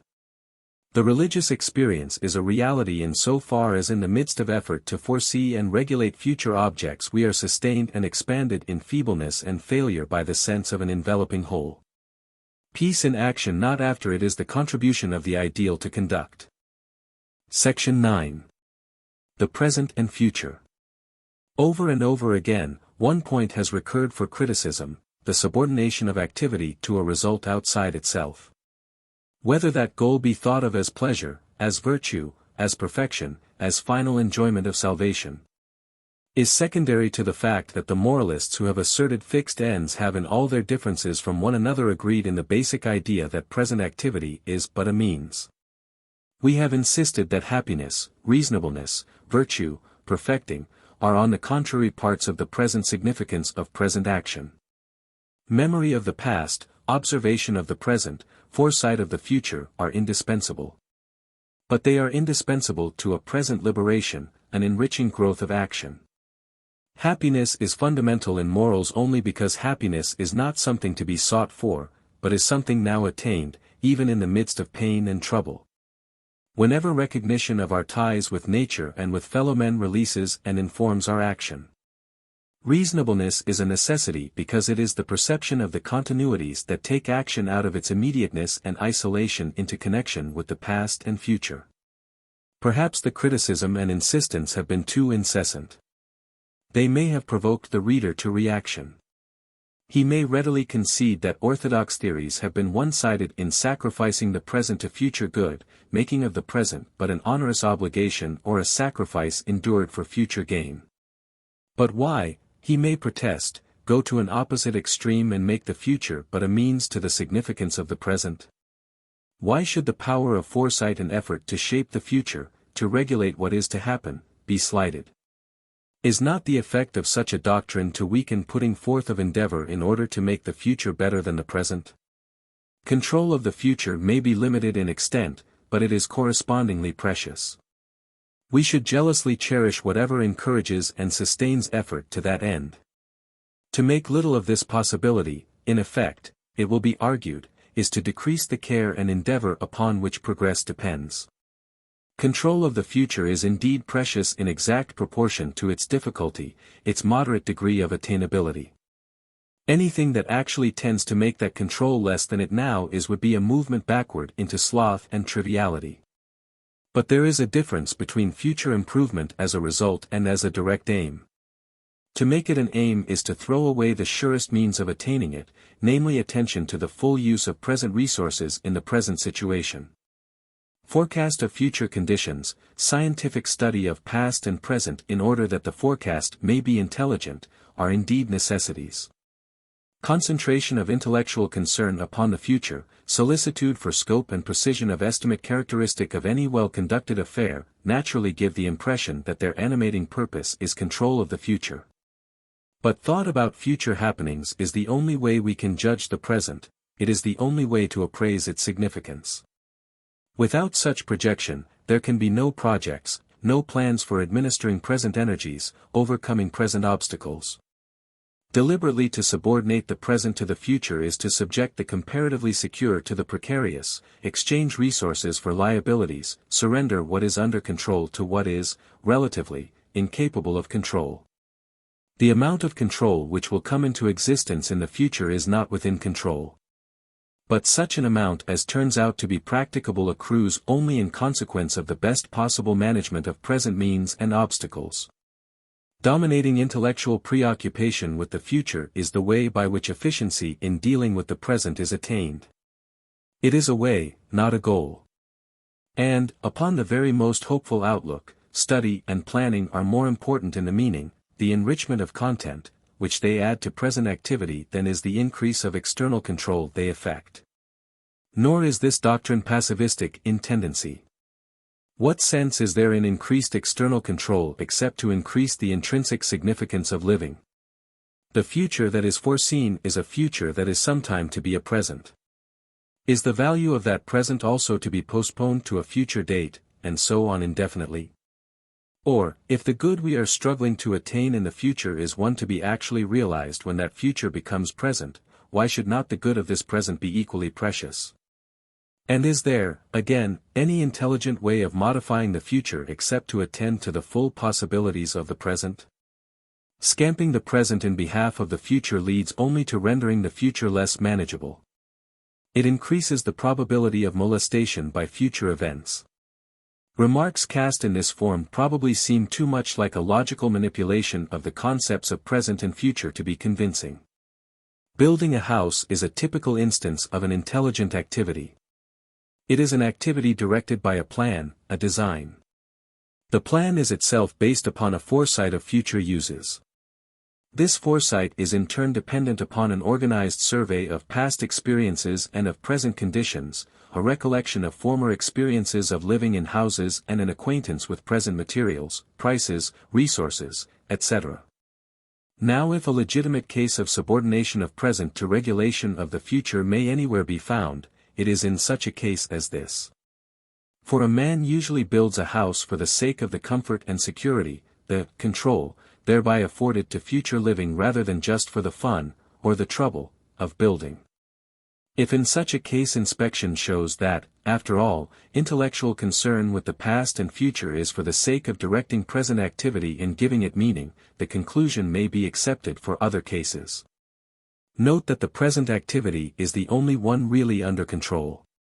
The man may die before the house is built, or his financial conditions may change, or he may need to remove to another place. If he attempts to provide for all contingencies, he will never do anything. If he allows his attention to be much distracted by them, he won't do well his present planning and execution. The more he considers the future uses to which the house will probably be put, the better he will do his present job, which is the activity of building. Control of future living, such as it may turn out to be, is wholly dependent upon taking his present activity, seriously and devotedly, as an end, not a means. And a man has his hands full in doing well what now needs to be done. Until men have formed the habit of using intelligence fully as a guide to present action, they will never find out how much control of future contingencies is possible. As things are, men so habitually scamp present action in behalf of future ends, that the facts for estimating the extent of the possibility of reduction of future contingencies have not been disclosed. What a man is doing limits both his direct control and his responsibility. We must not confuse the act of building with the house when built. The latter is a means, not a fulfillment. But it is such only because it enters into a new activity which is present, not future. Life is continuous. The act of building in time gives way to the acts connected with a domicile.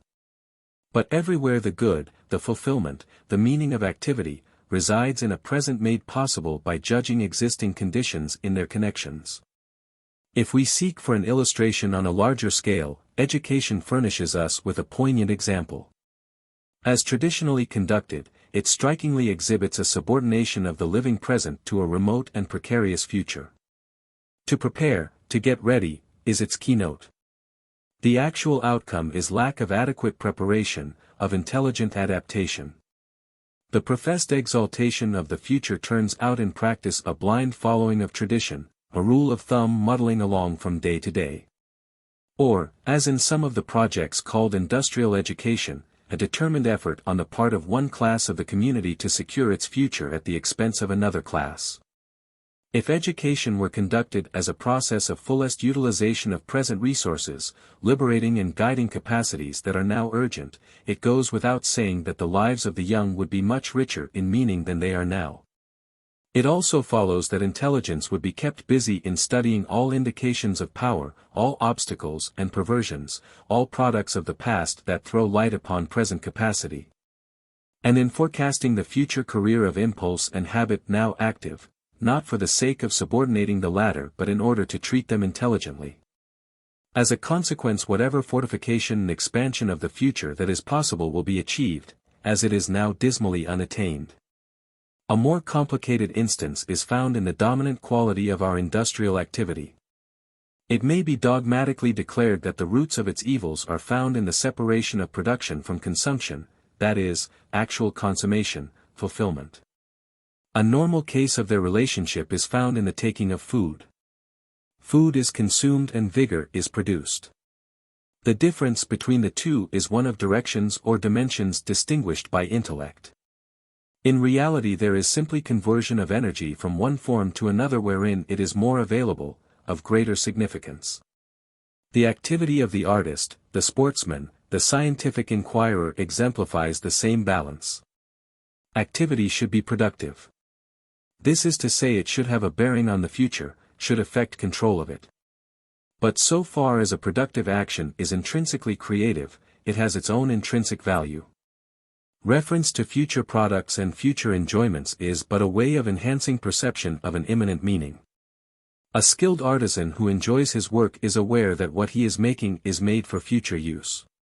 Externally, his action is one technically labeled production. It seems to illustrate the subjection of present activity to remote ends. But actually, morally, psychologically, the sense of the utility of the article produced is a factor in the present significance of action due to the present utilization of abilities, giving play to taste and skill, accomplishing something now. The moment production is severed from immediate satisfaction, it becomes labor, drudgery, a task reluctantly performed.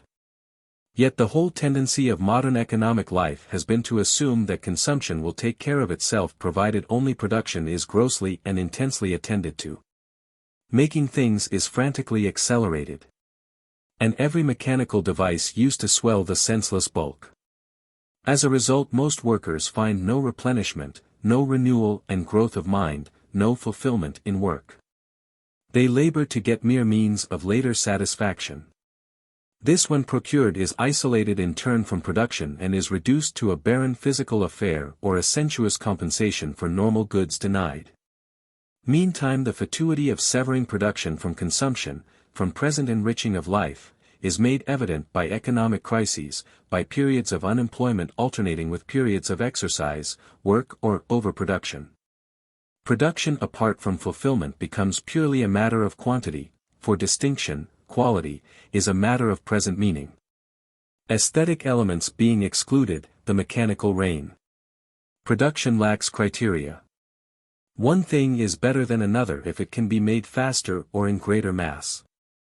Leisure is not the nourishment of mind in work, nor a recreation. It is a feverish hurry for diversion, excitement, display, otherwise there is no leisure except a sodden torpor. Fatigue due for some to monotony and for others to overstrain in maintaining the pace is inevitable. Socially, the separation of production and consumption, means and ends, is the root of the most profound division of classes. Those who fix the ends for production are in control, those who engage in isolated productive activity are the subject class. But if the latter are oppressed, the former are not truly free. Their consumptions are accidental ostentation and extravagance, not a normal consummation or fulfillment of activity. The remainder of their lives is spent in enslavement to keeping the machinery going at an increasingly rapid rate.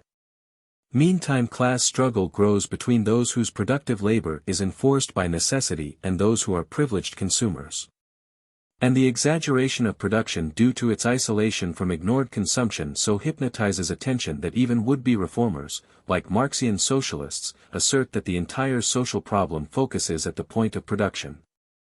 Since this separation of means from ends signifies an erection of means into ends, it is no wonder that a materialistic conception of history emerges. It is not an invention of Marx. It is a record of fact so far as the separation in question obtains. For practicable idealism is found only in a fulfillment, a consumption which is a replenishing, growth, renewal of mind and body. Harmony of social interests is found in the widespread sharing of activities significant in themselves, that is to say, at the point of consumption. 9. But the forcing of production apart from consumption leads to the monstrous belief that class struggle civil war is a means of social progress, instead of a register of the barriers to its attainment. Yet here too the Marxian reads aright the character of most current economic activity.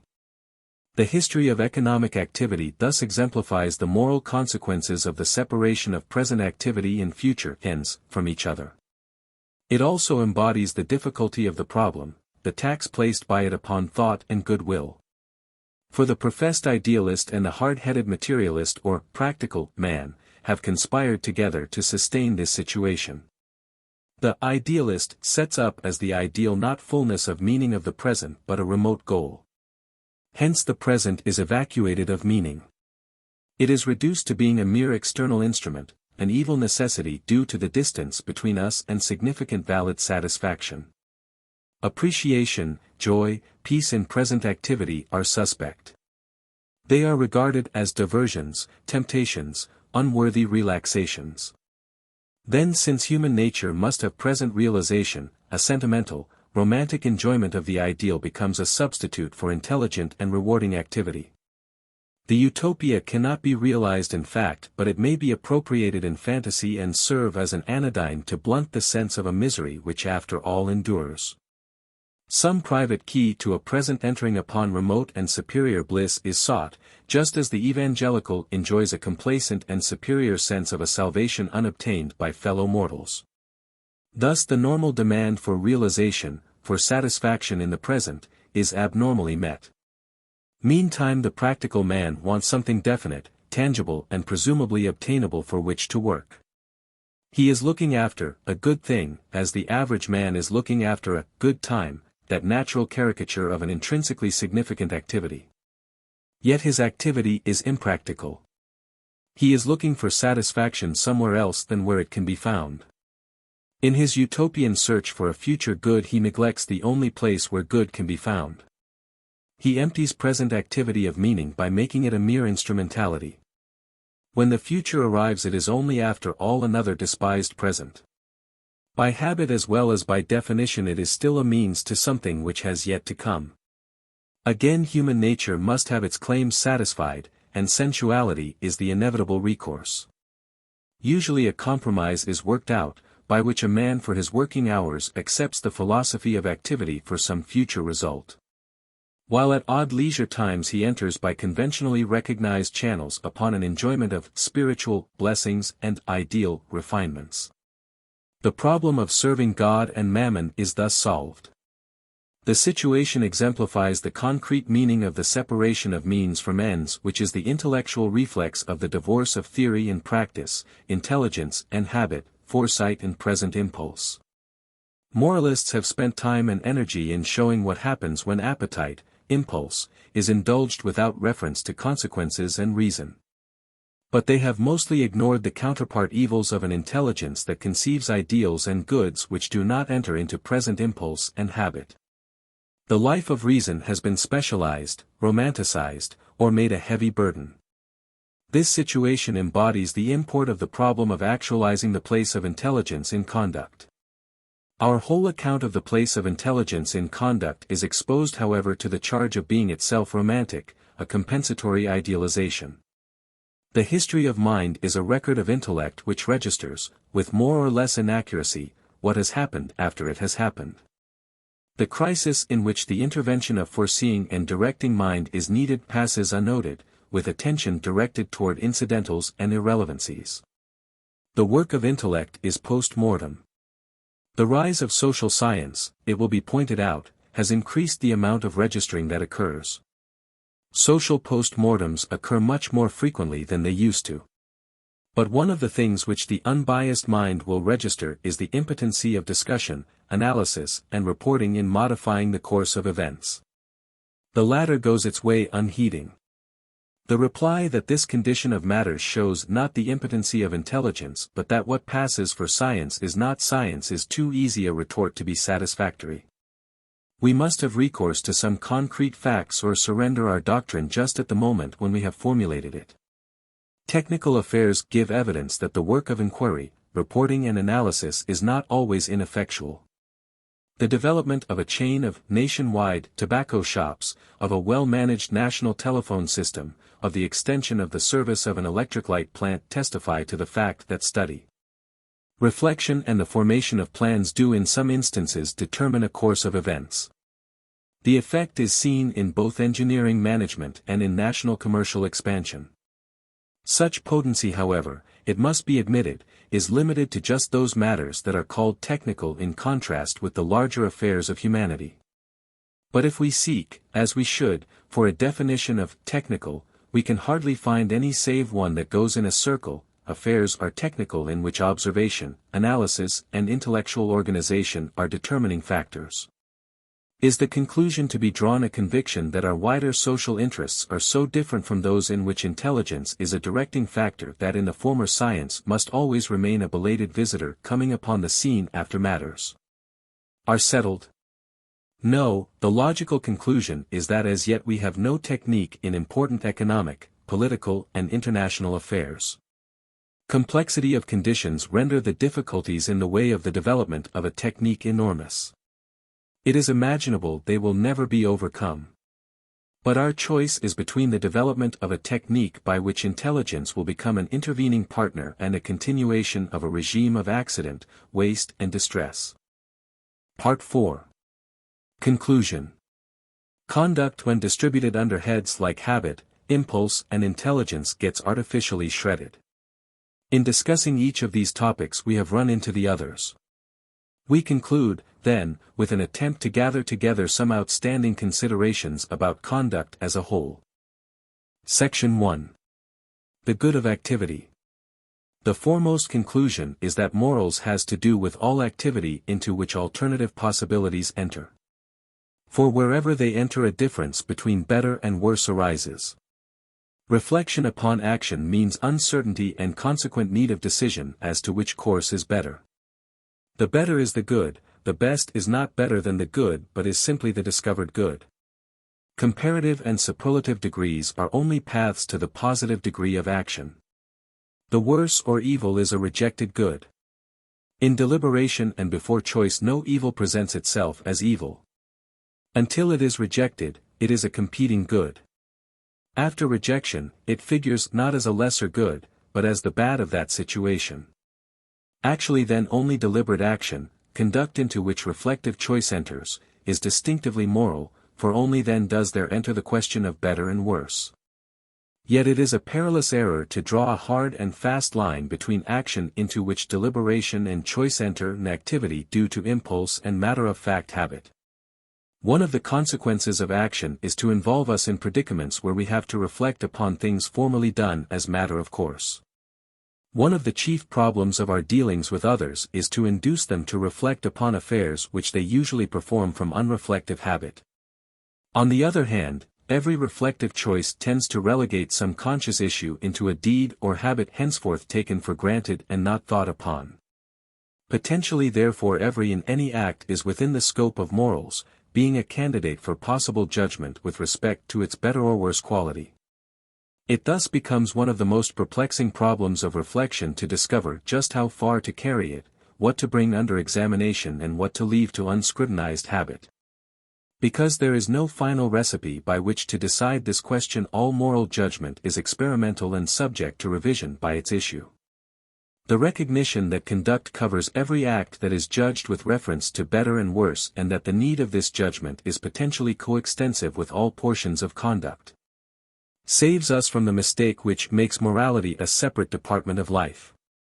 Potentially conduct is 100% of our acts. Hence we must decline to admit theories which identify morals with the purification of motives, edifying character, pursuing remote and elusive perfection, obeying supernatural command, acknowledging the authority of duty. Such notions have a dual bad effect. First, they get in the way of observation of conditions and consequences. They divert thought into side issues.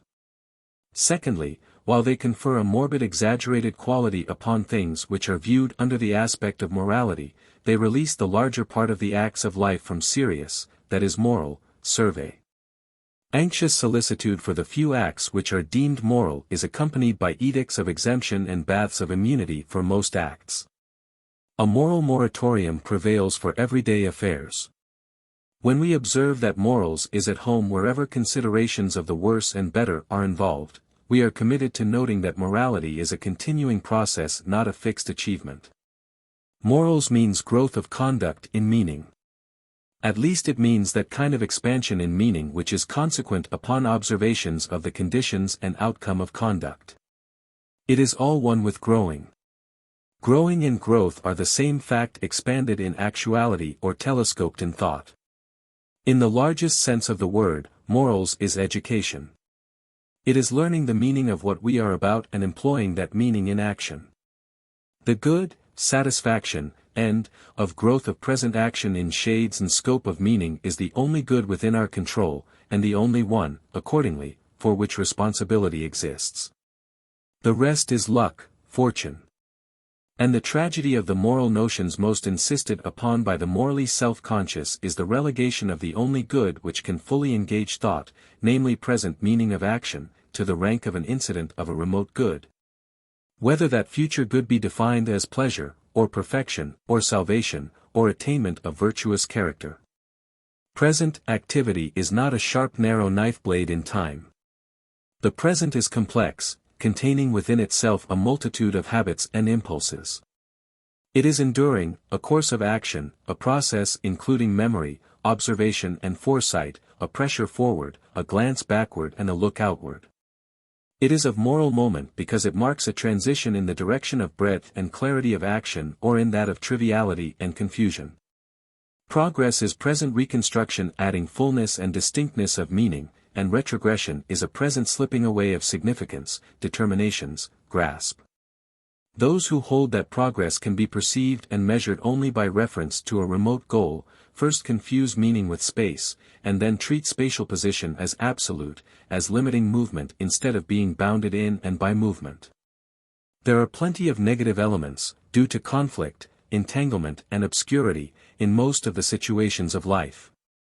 And we do not require a revelation of some supreme perfection to inform us whether or not we are making headway in present rectification. We move on from the worse and into, not just towards, the better, which is authenticated not by comparison with the foreign but in what is indigenous. Unless progress is a present reconstructing, it is nothing. If it cannot be told by qualities belonging to the movement of transition, it can never be judged. Men have constructed a strange dream world, and they have supposed that without a fixed ideal of a remote good to inspire them, they have no inducement to get relief from present troubles. No desires for liberation from what oppresses and for clearing up what confuses present action. The world in which we could get enlightenment and instruction about the direction in which we are moving only from a vague conception of an unattainable perfection would be totally unlike our present world.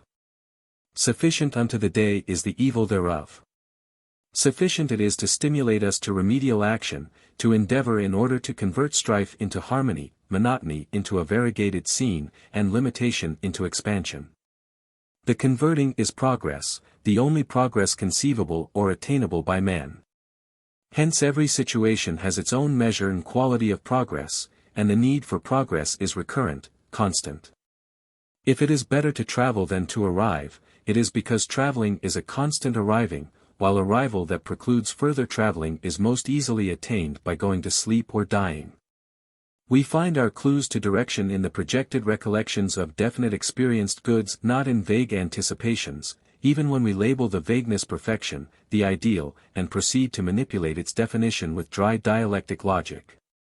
Progress means increase of present meaning, which involves multiplication of sense distinctions as well as harmony, unification. This statement may, perhaps, be made generally, in application to the experience of humanity. If history shows progress, it can hardly be found elsewhere than in this complication and extension of the significance found within experience. It is clear that such progress brings no surcease, no immunity from perplexity and trouble. If we wish to transmute this generalization into a categorical imperative, we should say, so act as to increase the meaning of present experience.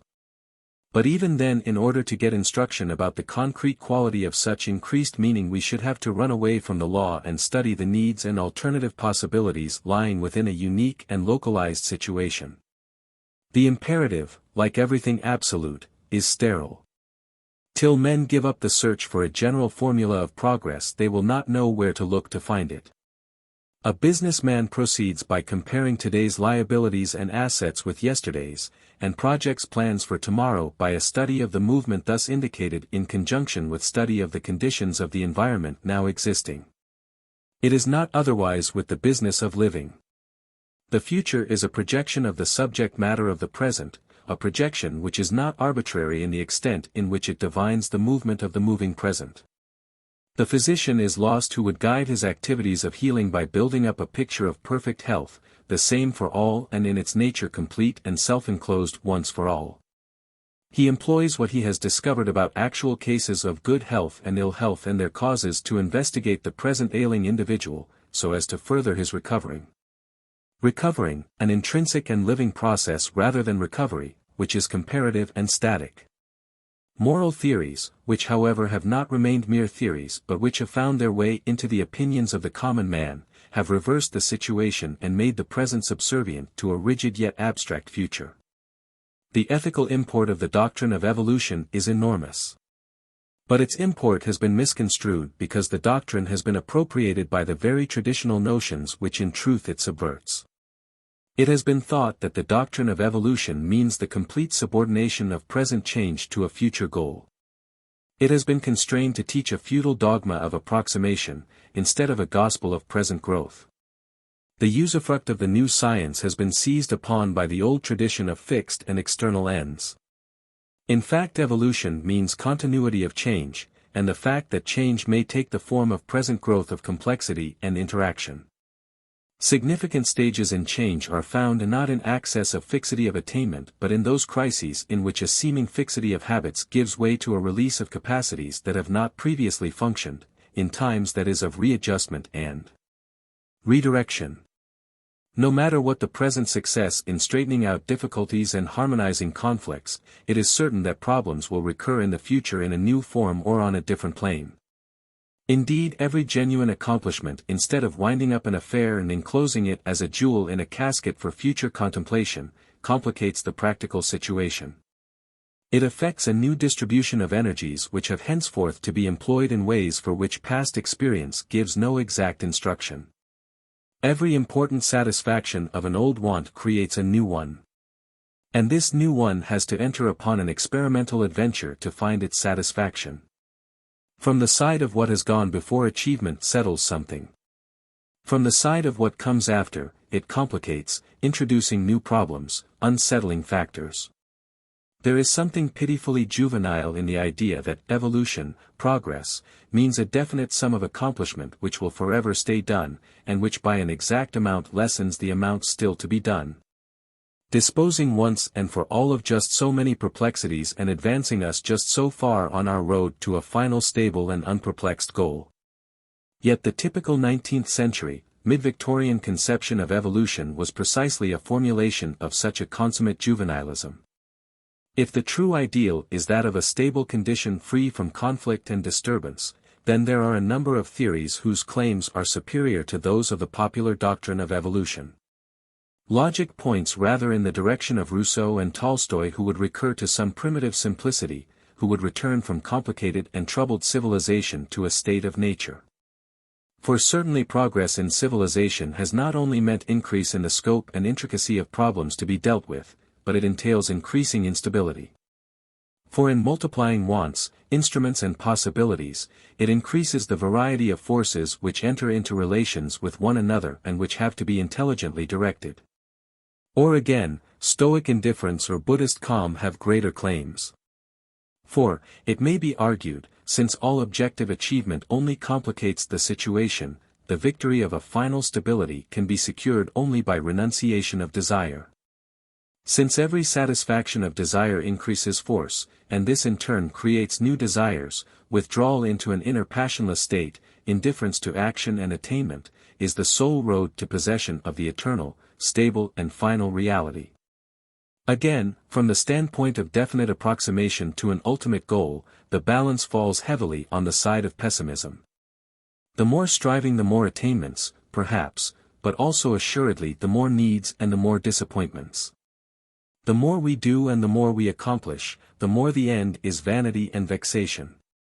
From the standpoint of attainment of good that stays put, that constitutes a definite sum performed which lessens the amount of effort required in order to reach the ultimate goal of final good, progress is an illusion.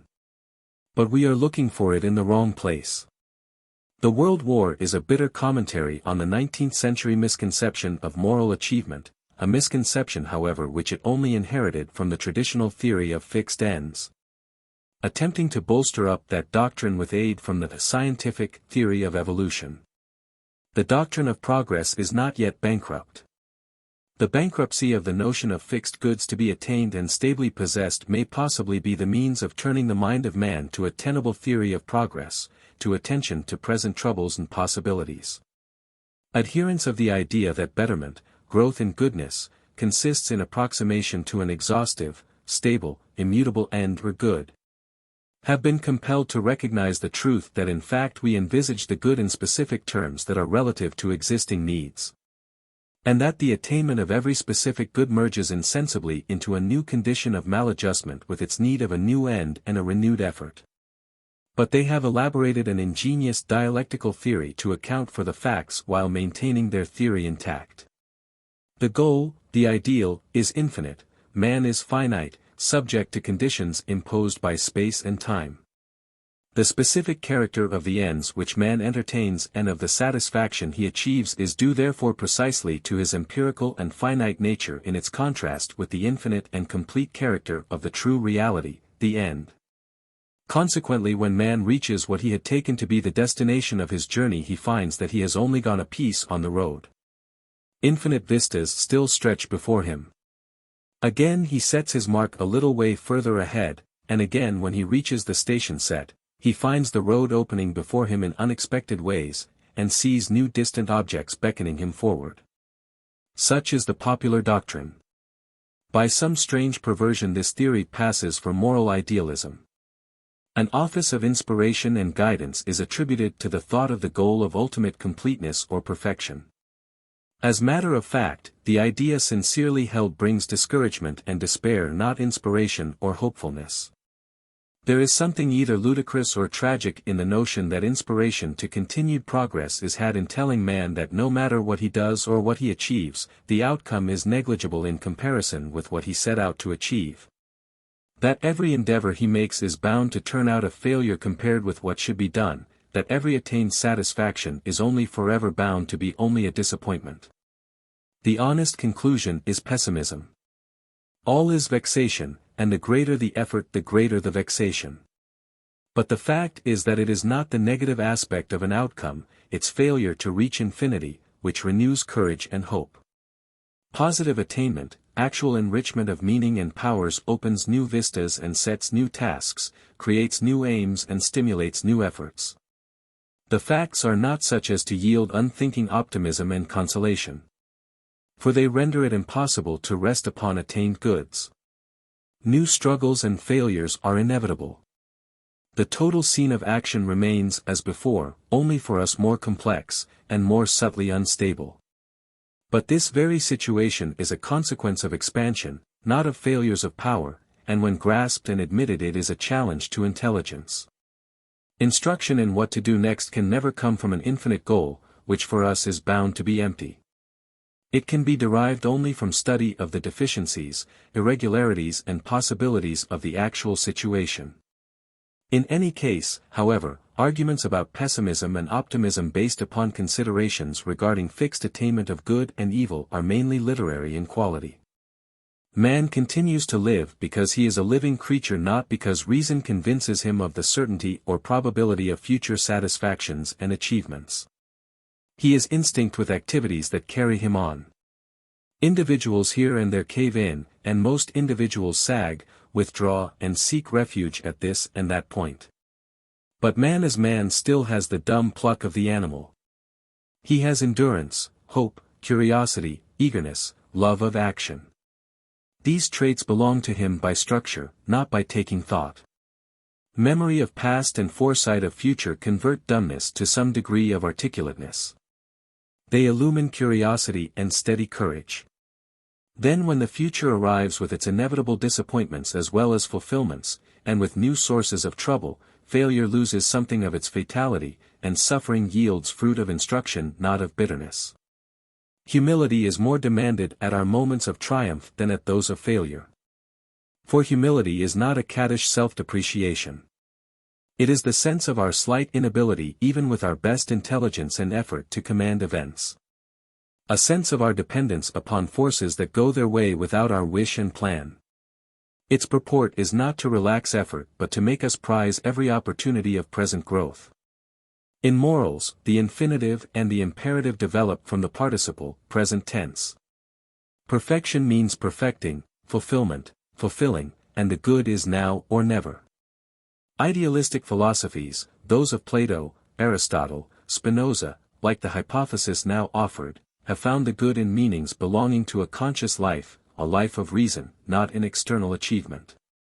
Like it, they have exalted the place of intelligence in securing fulfillment of conscious life.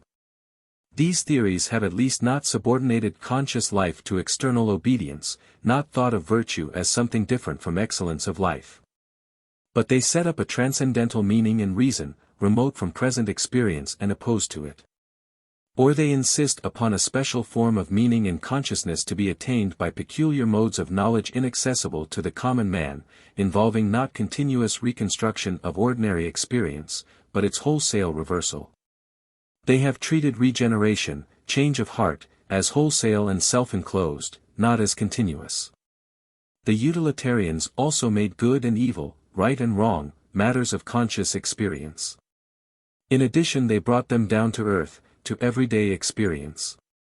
They strove to humanize otherworldly goods. But they retained the notion that the good is future, and hence outside the meaning of present activity. In so far it is sporadic, exceptional, subject to accident, passive, an enjoyment not a joy, something hit upon, not a fulfilling. The future end is for them not so remote from present action as the Platonic realm of ideals, or as the Aristotelian rational thought, or the Christian heaven, or Spinoza's conception of the universal whole. But still it is separate in principle and in fact from present activity.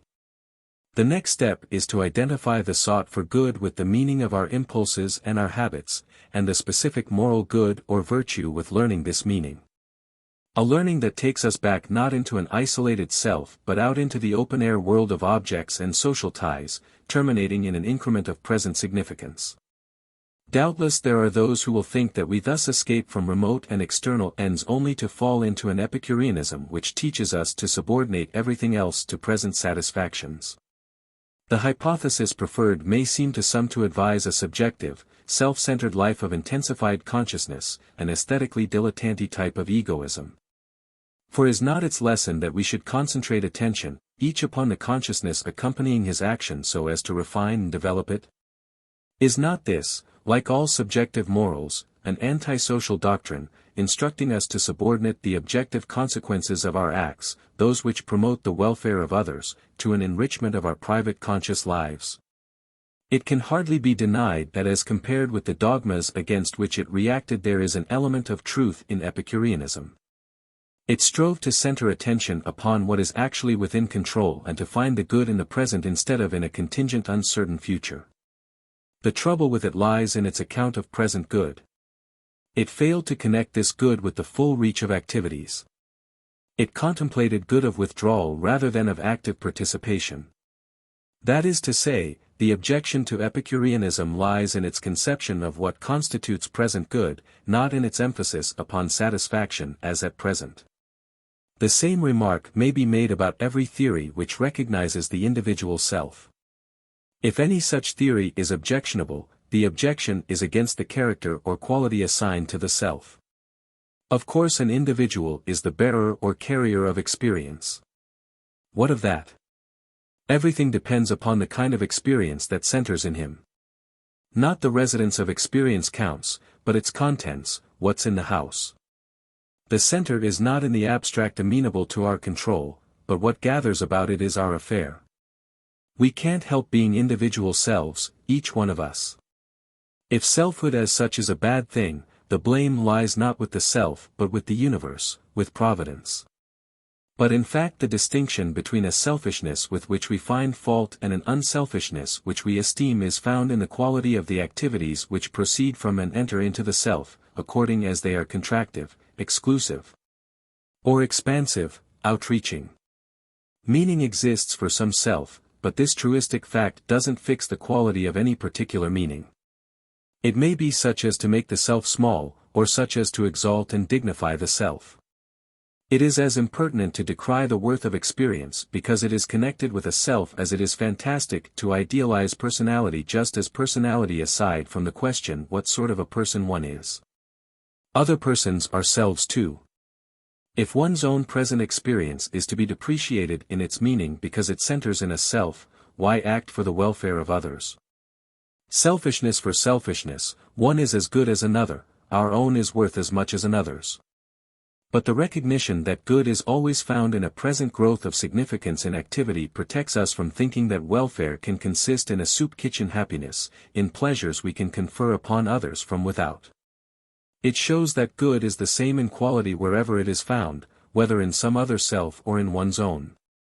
An activity has meaning in the degree in which it establishes and acknowledges variety and intimacy of connections. As long as any social impulse endures, so long an activity that shuts itself off will bring inward dissatisfaction and entail a struggle for compensatory goods, no matter what pleasures or external successes acclaim its course. To say that the welfare of others, like our own, consists in a widening and deepening of the perceptions that give activity its meaning, in an educative growth, is to set forth a proposition of political import. To make others happy, except through liberating their powers and engaging them in activities that enlarge the meaning of life, is to harm them and to indulge ourselves under cover of exercising a special virtue. Our moral measure for estimating any existing arrangement or any proposed reform is its effect upon impulse and habits. Does it liberate or suppress, ossify or render flexible, divide or unify interest? Is perception quickened or dulled? Is memory made apt and extensive or narrow and diffusely irrelevant? Is imagination diverted to fantasy and compensatory dreams, or does it add fertility to life? Is thought creative or pushed one side into pedantic specialisms? There is a sense in which to set up social welfare as an end of action only promotes an offensive condescension, a harsh interference, or an oleaginous display of complacent kindliness. It always tends in this direction when it is aimed at giving happiness to others directly, that is, as we can hand a physical thing to another. To foster conditions that widen the horizon of others and give them command of their own powers, so that they can find their own happiness in their own fashion, is the way of social action. Otherwise the prayer of a freeman would be to be left alone, and to be delivered, above all, from reformers and kind people. Section 2. Morals are human. Since morals is concerned with conduct, it grows out of specific empirical facts. Almost all influential moral theories, with the exception of the utilitarian, have refused to admit this idea. For Christendom as a whole, morality has been connected with supernatural commands, rewards and penalties. Those who have escaped this superstition have contented themselves with converting the difference between this world and the next into a distinction between the actual and the ideal, what is and what should be. The actual world has not been surrendered to the devil in name, but it is treated as a display of physical forces incapable of generating moral values. Consequently, moral considerations must be introduced from above. Human nature may not be officially declared to be infected because of some aboriginal sin, but it is said to be sensuous, impulsive, subjected to necessity. While natural intelligence is such that it cannot rise above a reckoning of private expediency. But in fact morals is the most humane of all subjects. It is that which is closest to human nature, it is ineradicably empirical, not theological or metaphysical nor mathematical. Since it directly concerns human nature, everything that can be known of the human mind and body in physiology, medicine, anthropology, and psychology is pertinent to moral inquiry. Human nature exists and operates in an environment. And it is not in that environment as coins are in a box, but as a plant is in the sunlight and soil. It is of them, continuous with their energies, dependent upon their support, capable of increase only as it utilizes them, and as it gradually rebuilds from their crude indifference an environment genially civilized. Hence physics, chemistry, history, statistics, engineering science, are a part of disciplined moral knowledge so far as they enable us to understand the conditions and agencies through which man lives, and on account of which he forms and executes his plans. Moral science is not something with a separate province. It is physical, biological and historic knowledge placed in a human context where it will illuminate and guide the activities of men. The path of truth is narrow and straitened. It is only too easy to wander beyond the course from this side to that. In a reaction from that error which has made morals fanatic or fantastic, sentimental or authoritative by severing them from actual facts and forces, theorists have gone to the other extreme. They have insisted that natural laws are themselves moral laws, so that it remains, after noting them, only to conform to them. This doctrine of accord with nature has usually marked a transition period. When mythology is dying in its open forms, and when social life is so disturbed that custom and tradition fail to supply their wanted control, men resort to nature as a norm. They apply to nature all the eulogistic predicates previously associated with divine law, or natural law is conceived of as the only true divine law. This happened in one form in Stoicism. It happened in another form in the deism of the 18th century with its notion of a benevolent, harmonious, wholly rational order of nature. In our time this notion has been perpetuated in connection with a laissez-faire social philosophy and the theory of evolution. Human intelligence is thought to mark an artificial interference if it does more than register fixed natural laws as rules of human action. The process of natural evolution is conceived as the exact model of human endeavor. The two ideas met in Spencer. To the enlightened of a former generation, Spencer's evolutionary philosophy seemed to afford a scientific sanction for the necessity of moral progress, while it also proved, up to the hilt, the futility of deliberate interference with the benevolent operations of nature. The idea of justice was identified with the law of cause and effect. Transgression of natural law wrought in the struggle for existence its own penalty of elimination, and conformity with it brought the reward of increased vitality and happiness. By this process egoistic desire is gradually coming into harmony with the necessity of the environment, till at last the individual automatically finds happiness in doing what the natural and social environment demands, and serves himself in serving others. From this point of view, earlier scientific philosophers made a mistake, but only the mistake of anticipating the date of complete natural harmony. All that reason can do is to acknowledge the evolutionary forces, and thereby refrain from retarding the arrival of the happy day of perfect harmony. Meantime justice demands that the weak and ignorant suffer the effect of violation of natural law, while the wise and able reap the rewards of their superiority. The fundamental defect of such views is that they fail to see the difference made in conditions and energies by perception of them. It is the first business of mind to be realistic, to see things as they are. If, for example, biology can give us knowledge of the causes of competency and incompetency, strength and weakness, that knowledge is all to the good. A non-sentimental morals will seek for all the instruction natural science can give concerning the biological conditions and consequences of inferiority and superiority. But knowledge of facts does not entail conformity and acquiescence. The contrary is the case. Perception of things as they are is but a stage in the process of making them different.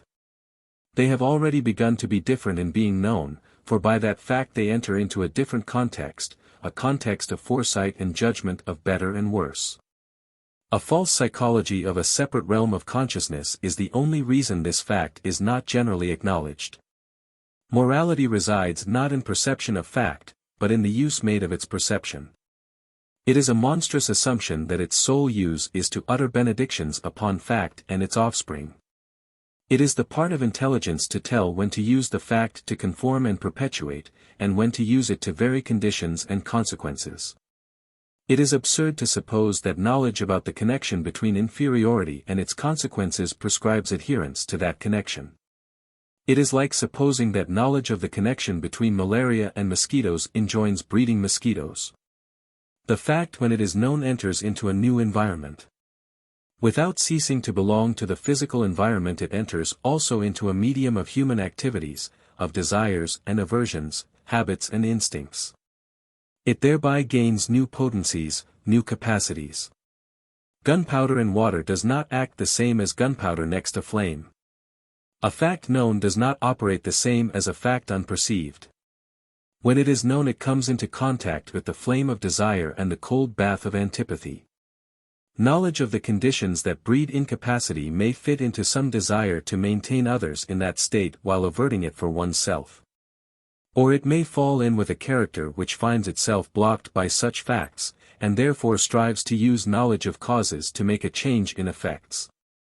Morality begins at this point of use of knowledge of natural law, a use varying with the active system of dispositions and desires. Intelligent action is not concerned with the bare consequences of the thing known, but with consequences to be brought into existence by action conditioned on the knowledge. Men may use their knowledge to induce conformity or exaggeration, or to effect change and abolition of conditions.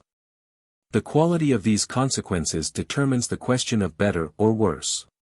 The exaggeration of the harmony attributed to nature aroused men to note its disharmonies.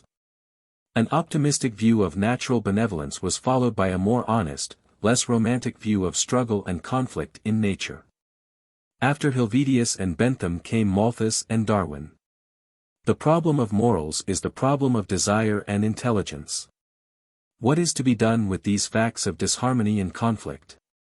After we have discovered the place and consequences of conflict in nature, we have still to discover its place and working in human need and thought. What is its office, its function, its possibility, or use? In general, the answer is simple. Conflict is the gadfly of thought. It stirs us to observation and memory. It instigates to invention. It shocks us out of sheep-like passivity, and sets us at noting and contriving. Not that it always affects this result. But that conflict is a sine qua non of reflection and ingenuity. When this possibility of making use of conflict has once been noted, it is possible to utilize it systematically to substitute the arbitration of mind for that of brutal attack and brute collapse. But the tendency to take natural law for a norm of action which the supposedly scientific have inherited from 18th-century rationalism leads to an idealization of the principle of conflict itself. Its office in promoting progress through arousing intelligence is overlooked, and it is erected into the generator of progress. Karl Marx borrowed from the dialectic of Hegel the idea of the necessity of a negative element, of opposition, for advance. He projected it into social affairs and reached the conclusion that all social development comes from conflict between classes, and that therefore class warfare is to be cultivated. Hence a supposedly scientific form of the doctrine of social evolution preaches social hostility as the road to social harmony. It would be difficult to find a more striking instance of what happens when natural events are given a social and practical sanctification. Darwinism has been similarly used to justify war and the brutalities of competition for wealth and power. The excuse, the provocation, though not the justification for such a doctrine is found in the actions of those who say peace, peace, when there is no peace, who refuse to recognize facts as they are, who proclaim a natural harmony of wealth and merit, of capital and labor, and the natural justice, in the main, of existing conditions. There is something horrible, something that makes one fear for civilization, in denunciations of class differences and class struggles which proceed from a class in power, one that is seizing every means, even to a monopoly of moral ideals, to carry on its struggle for class power. This class adds hypocrisy to conflict and brings all idealism into disrepute. It does everything which ingenuity and prestige can do to give color to the assertions of those who say that all moral considerations are irrelevant, and that the issue is one of brute trial of forces between this side and that. The alternative, here as elsewhere, is not between denying facts in behalf of something termed moral ideals and accepting facts as final. There remains the possibility of recognizing facts and using them as a challenge to intelligence to modify the environment and change habits. Section 3. What is freedom? The place of natural fact and law in morals brings us to the problem of freedom. We are told that seriously to import empirical facts into morals is equivalent to an abrogation of freedom. Facts and laws mean necessity, we are told. The way to freedom is to turn our back upon them and take flight to a separate ideal realm. Even if the flight could be successfully accomplished, the efficacy of the prescription may be doubted. For we need freedom in and among actual events, not apart from them. It is to be hoped therefore that there remains an alternative. That the road to freedom may be found in that knowledge of facts which enables us to employ them in connection with desires and aims. A physician or engineer is free in his thought and his action in the degree in which he knows what he deals with. Possibly we find here the key to any freedom. What men have esteemed and fought for in the name of liberty is varied and complex, but certainly it has never been a metaphysical freedom of will. It seems to contain three elements of importance, though on their face not all of them are directly compatible with one another. It includes efficiency in action, ability to carry out plans, the absence of cramping and thwarting obstacles. 2. It also includes capacity to vary plans, to change the course of action, to experience novelties. And again, 3, it signifies the power of desire and choice to be factors in events. Few men would purchase even a high amount of efficient action along definite lines at the price of monotony, or if success in action were bought by all abandonment of personal preference. They would probably feel that a more precious freedom was possessed in a life of ill-assured objective achievement that contained undertaking of risks, adventuring in new fields, a pitting of personal choice against the odds of events, and a mixture of success and failures, provided choice had a career. The slave is a man who executes the wish of others, one doomed to act along lines predetermined to regularity. Those who have defined freedom as ability to act have unconsciously assumed that this ability is exercised in accord with desire, and that its operation introduces the agent into fields previously unexplored. Hence the conception of freedom as involving three factors. Yet efficiency in execution cannot be ignored. To say that a man is free to choose to walk while the only walk he can take will lead him over a precipice is to strain words as well as facts. Intelligence is the key to freedom in act. We are likely to be able to go ahead prosperously in the degree in which we have consulted conditions and formed a plan which enlists their consenting cooperation. The gratuitous help of unforeseen circumstance we cannot afford to despise. Luck, bad if not good, will always be with us. But it has a way of favoring the intelligent and showing its back to the stupid. And the gifts of fortune when they come are fleeting except when they are made taut by intelligent adaptation of conditions. In neutral and adverse circumstances, study and foresight are the only roads to unimpeded action. Insistence upon a metaphysical freedom of will is generally at its most strident pitch with those who despise knowledge of matters of fact. They pay for their contempt by halting and confined action. Glorification of freedom in general at the expense of positive abilities in particular has often characterized the official creed of historic liberalism. Its outward sign is the separation of politics and law from economics. Much of what is called the individualism of the early 19th century has in truth little to do with the nature of individuals. It goes back to a metaphysics which held that harmony between man and nature can be taken for granted, if once certain artificial restrictions upon man are removed. Hence it neglected the necessity of studying and regulating industrial conditions so that a nominal freedom can be made an actuality. Find a man who believes that all men need is freedom from oppressive legal and political measures, and you have found a man who, unless he is merely obstinately maintaining his own private privileges, carries at the back of his head some heritage of the metaphysical doctrine of free will, plus an optimistic confidence in natural harmony.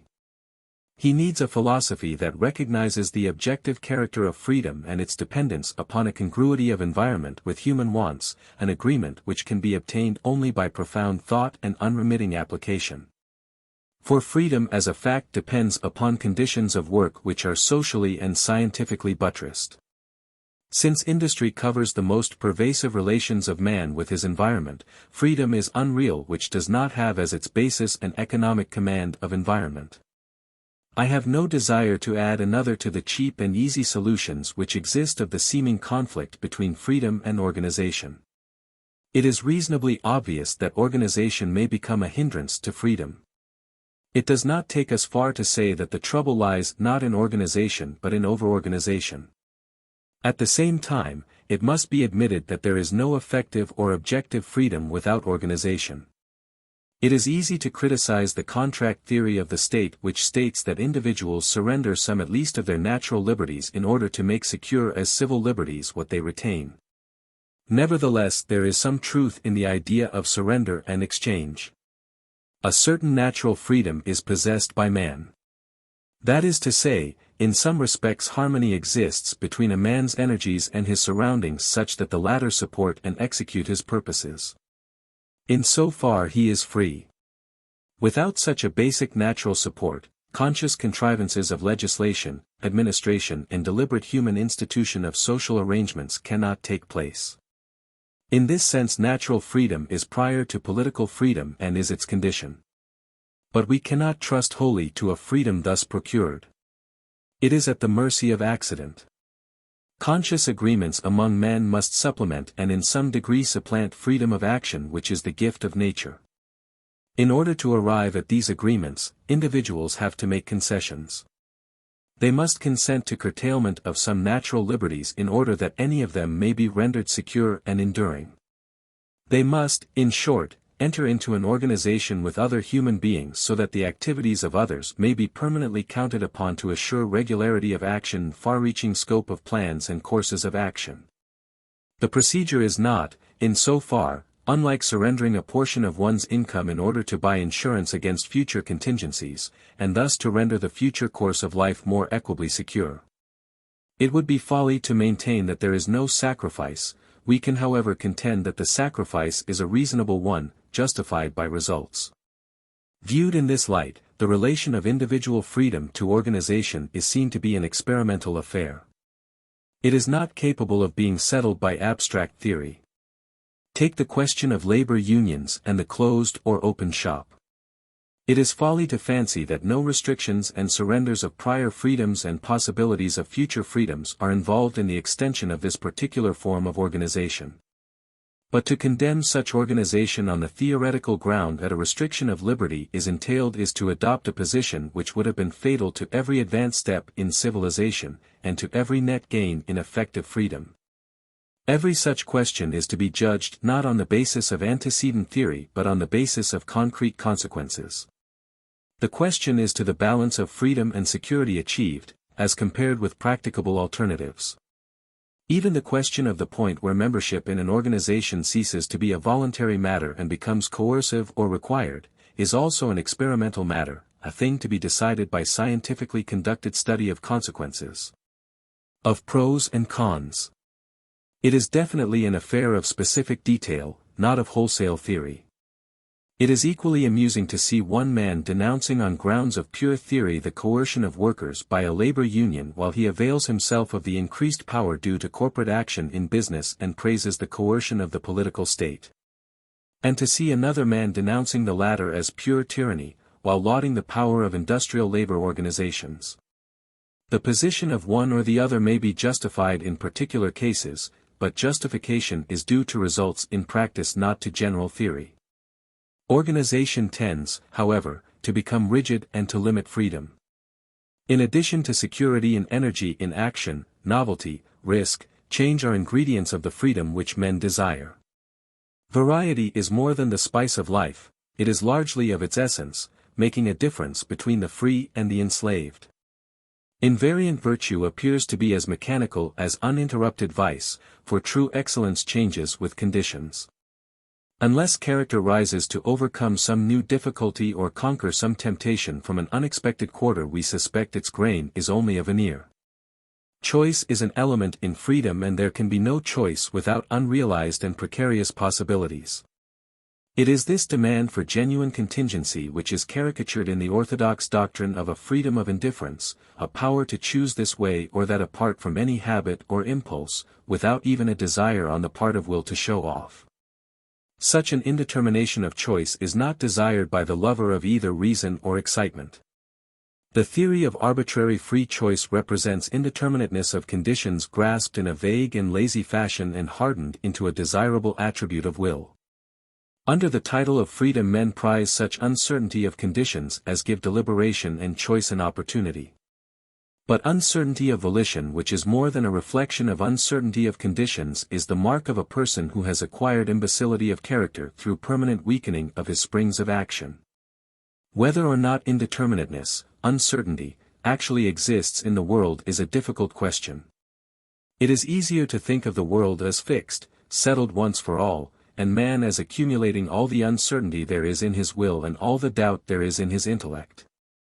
The rise of natural science has facilitated this dualistic partitioning, making nature wholly fixed and mind wholly open and empty. Fortunately for us, we do not have to settle the question. A hypothetical answer is enough.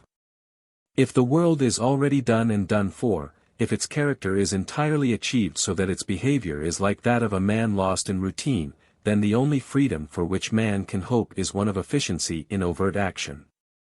But if change is genuine, if accounts are still in process of making, and if objective uncertainty is the stimulus to reflection, then variation in action, novelty and experiment, have a true meaning. In any case, the question is an objective one. It concerns not man in isolation from the world but man in his connection with it. A world that is at points and times indeterminate enough to call out deliberation and to give play to choice to shape its future is a world in which will is free, not because it is inherently vacillating and unstable, but because deliberation and choice are determining and stabilizing factors. Upon an empirical view, uncertainty, doubt, hesitation, contingency and novelty, genuine change which is not mere disguised repetition, are facts. Only deductive reasoning from certain fixed premises creates a bias in favor of complete determination and finality. To say that these things exist only in human experience, not in the world, and exist there only because of our finitude, is dangerously like paying ourselves with words. Empirically, the life of man seems in these respects as in others to express a culmination of facts in nature. To admit ignorance and uncertainty in man while denying them to nature involves a curious dualism.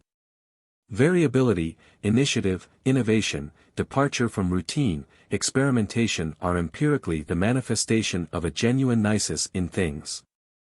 At all events, it is these things that are precious to us under the name of freedom. It is their elimination from the life of a slave which makes his life servile, intolerable to the freeman who has once been on his own, no matter what his animal comfort and security. A free man would rather take his chance in an open world than be guaranteed in a closed world. These considerations give point to the third factor in love of freedom, the desire to have desire count as a factor, a force. Even if will chooses unaccountably, even if it be a capricious impulse, it does not follow that there are real alternatives, genuine possibilities, open in the future. What we want is possibilities open in the world, not in the will, except as will or deliberate activity reflects the world. To foresee future objective alternatives and to be able by deliberation to choose one of them and thereby weight its chances in the struggle for future existence, measures our freedom. It is assumed sometimes that if it can be shown that deliberation determines choice and deliberation is determined by character and conditions, there is no freedom. This is like saying that because a flower comes from root and stem it cannot bear fruit. The question is not what are the antecedents of deliberation and choice, but what are their consequences? What do they do that is distinctive? The answer is that they give us all the control of future possibilities which is open to us. And this control is the crux of our freedom. Without it, we are pushed from behind. With it we walk in the light. The doctrine that knowledge, intelligence rather than will, constitutes freedom is not new. It has been preached by moralists of many a school. All rationalists have identified freedom with action emancipated by insight into truth. But insight into necessity has by them been substituted for foresight of possibilities. Tolstoy, for example, expressed the idea of Spinoza and Hegel when he said that the ox is a slave as long as he refuses to recognize the yoke and chafes under it. While if he identifies himself with its necessity and draws willingly instead of rebelliously, he is free. But as long as the yoke is a yoke, it is impossible that voluntary identification with it should occur. Conscious submission is then either fatalistic submissiveness or cowardice.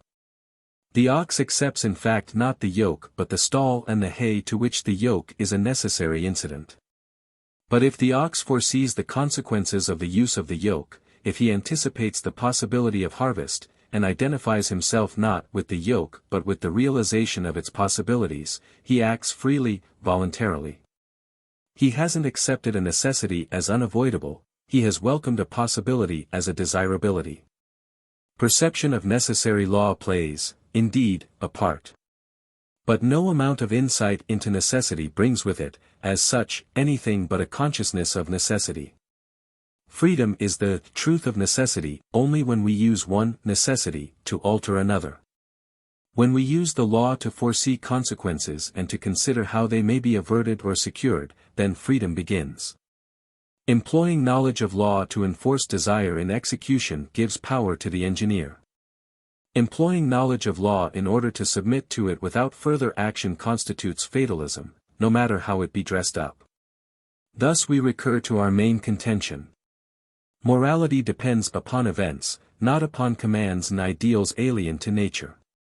But intelligence treats events as moving, as fraught with possibilities, not as ended, final. In forecasting their possibilities, the distinction between better and worse arises. Human desire and ability cooperates with this or that natural force according as this or that eventuality is judged better. We do not use the present to control the future. We use the foresight of the future to refine and expand present activity. In this use of desire, deliberation and choice, freedom is actualized. Section 4. Morality is social. Intelligence becomes ours in the degree in which we use it and accept responsibility for consequences. It is not ours originally or by production. It thinks is a truer psychological statement than I think. Thoughts sprout and vegetate, ideas proliferate. They come from deep unconscious sources. I think is a statement about voluntary action. Some suggestion surges from the unknown. Our active body of habits appropriates it. The suggestion then becomes an assertion. It no longer merely comes to us. It is accepted and uttered by us. We act upon it and thereby assume, by implication, its consequences. The stuff of belief and proposition is not originated by us. It comes to us from others, by education, tradition and the suggestion of the environment. Our intelligence is bound up, so far as its materials are concerned, with the community life of which we are a part. We know what it communicates to us, and know according to the habits it forms in us. Science is an affair of civilization, not of individual intellect. So with conscience. When a child acts, those about him react. They shower encouragement upon him, visit him with approval, or they bestow frowns and rebuke. What others do to us when we act is as natural a consequence of our action as what the fire does to us when we plunge our hands in it. The social environment may be as artificial as you please. But its action in response to ours is natural, not artificial. In language and imagination we rehearse the responses of others just as we dramatically enact other consequences. We foreknow how others will act, and the foreknowledge is the beginning of judgment passed on action. We know with them, there is conscience. An assembly is formed within our breast which discusses and appraises proposed and performed acts. The community without becomes a forum and tribunal within, a judgment seat of charges, assessments and exculpations. Our thoughts of our own actions are saturated with the ideas that others entertain about them, ideas which have been expressed not only in explicit instruction but still more effectively in reaction to our acts. Liability is the beginning of responsibility. We are held accountable by others for the consequences of our acts. They visit their like and dislike of these consequences upon us. In vain do we claim that these are not ours. That they are products of ignorance, not design, or are incidents in the execution of a most laudable scheme. Their authorship is imputed to us. We are disapproved, and disapproval is not an inner state of mind but a most definite act.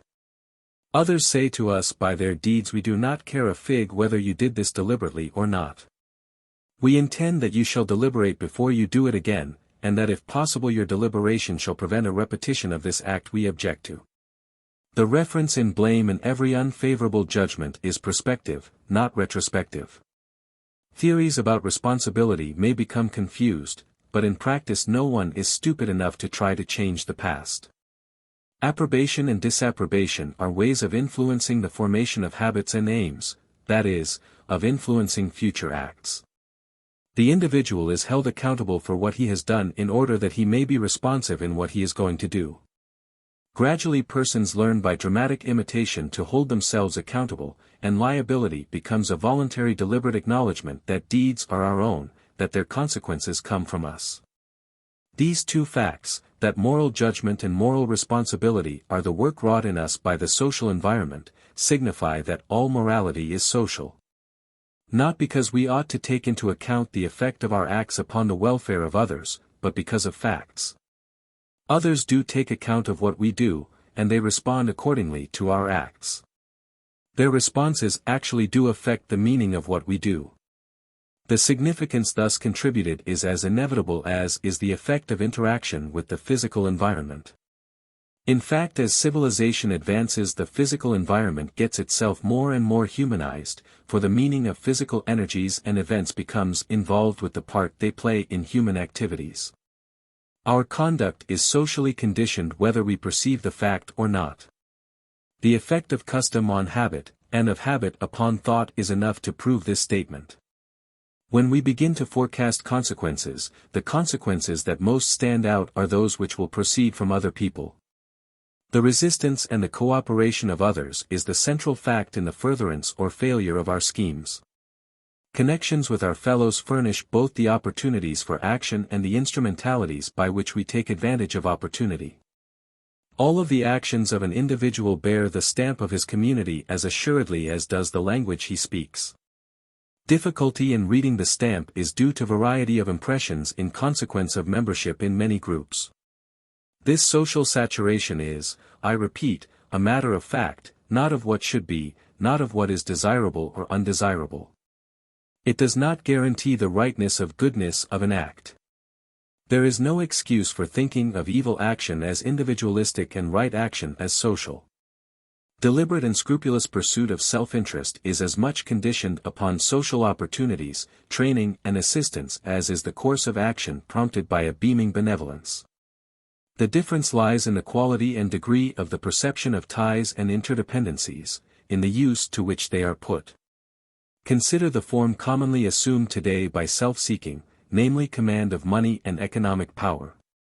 Money is a social institution, property is a legal custom, economic opportunities are dependent upon the state of society, the objects aimed at, the rewards sought for, are what they are because of social admiration, prestige, competition and power.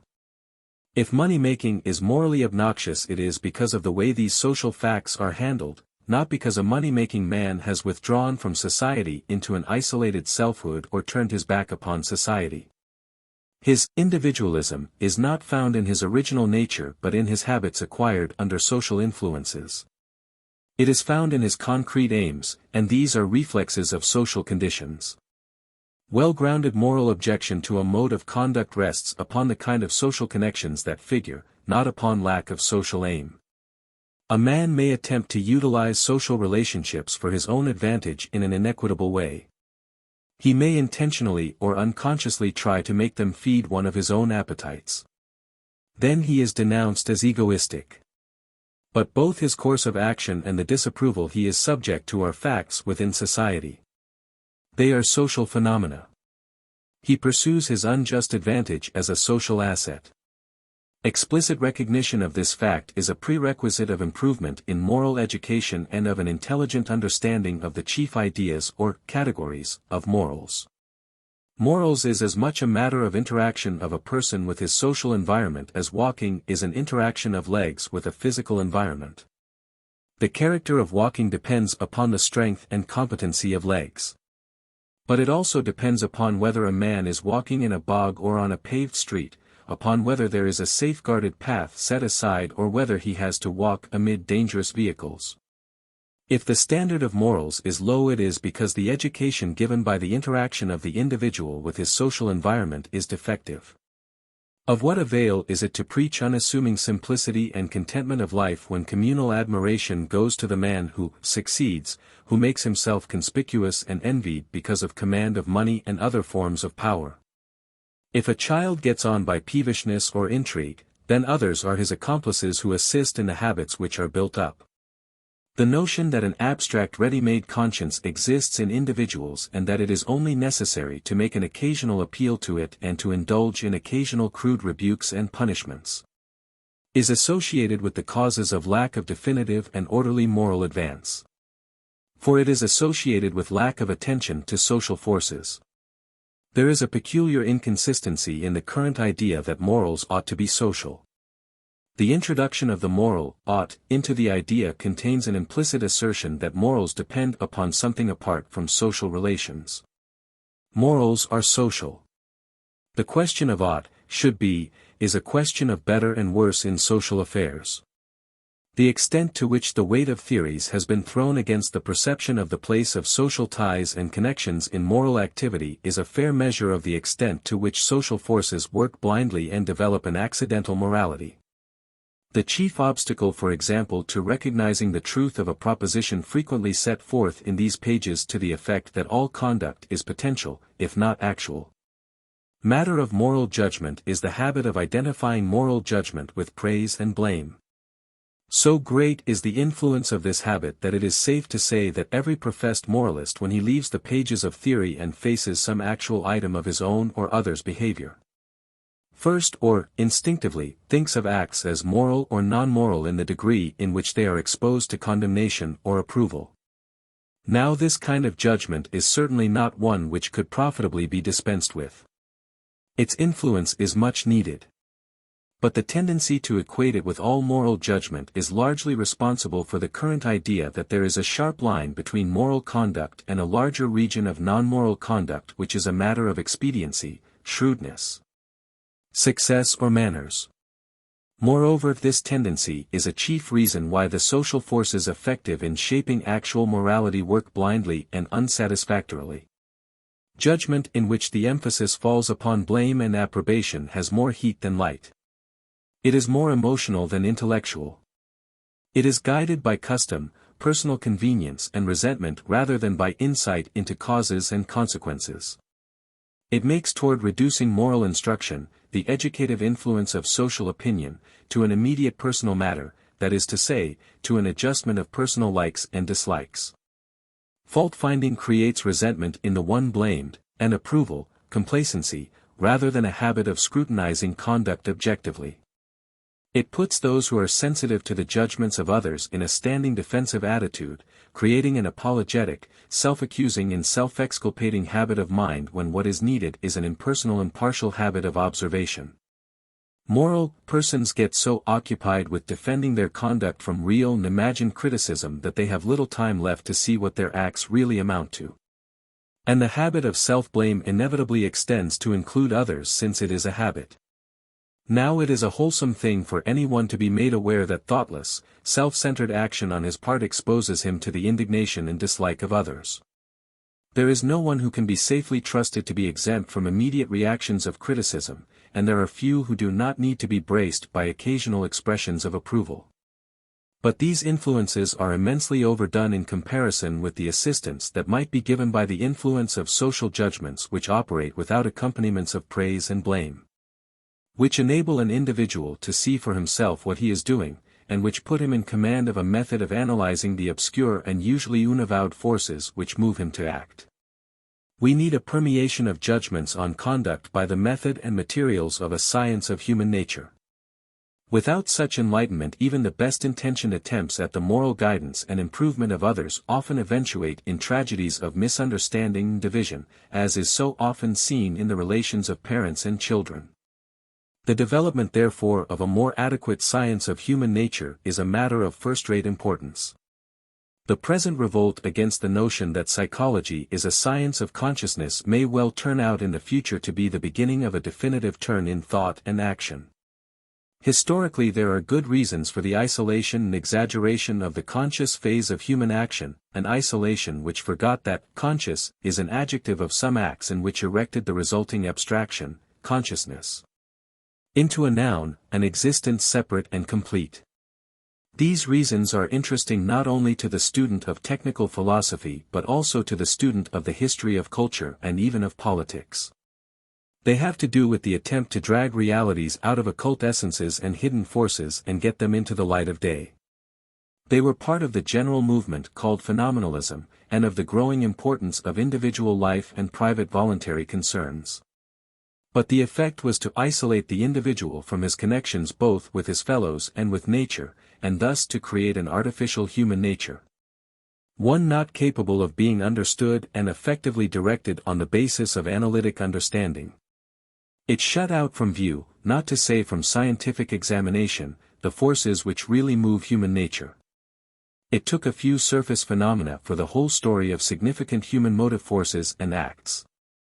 As a consequence, physical science and its technological applications were highly developed while the science of man, moral science, is backward. I believe that it is not possible to estimate how much of the difficulties of the present world situation are due to the disproportion and unbalance thus introduced into affairs. It would have seemed absurd to say in the 17th century that in the end the alteration in methods of physical investigation which was then beginning would prove more important than the religious wars of that century. Yet the wars marked the end of one era, the dawn of physical science the beginning of a new one. And a trained imagination may discover that the nationalistic and economic wars which are the chief outward mark of the present are in the end to be less significant than the development of a science of human nature now inchoate.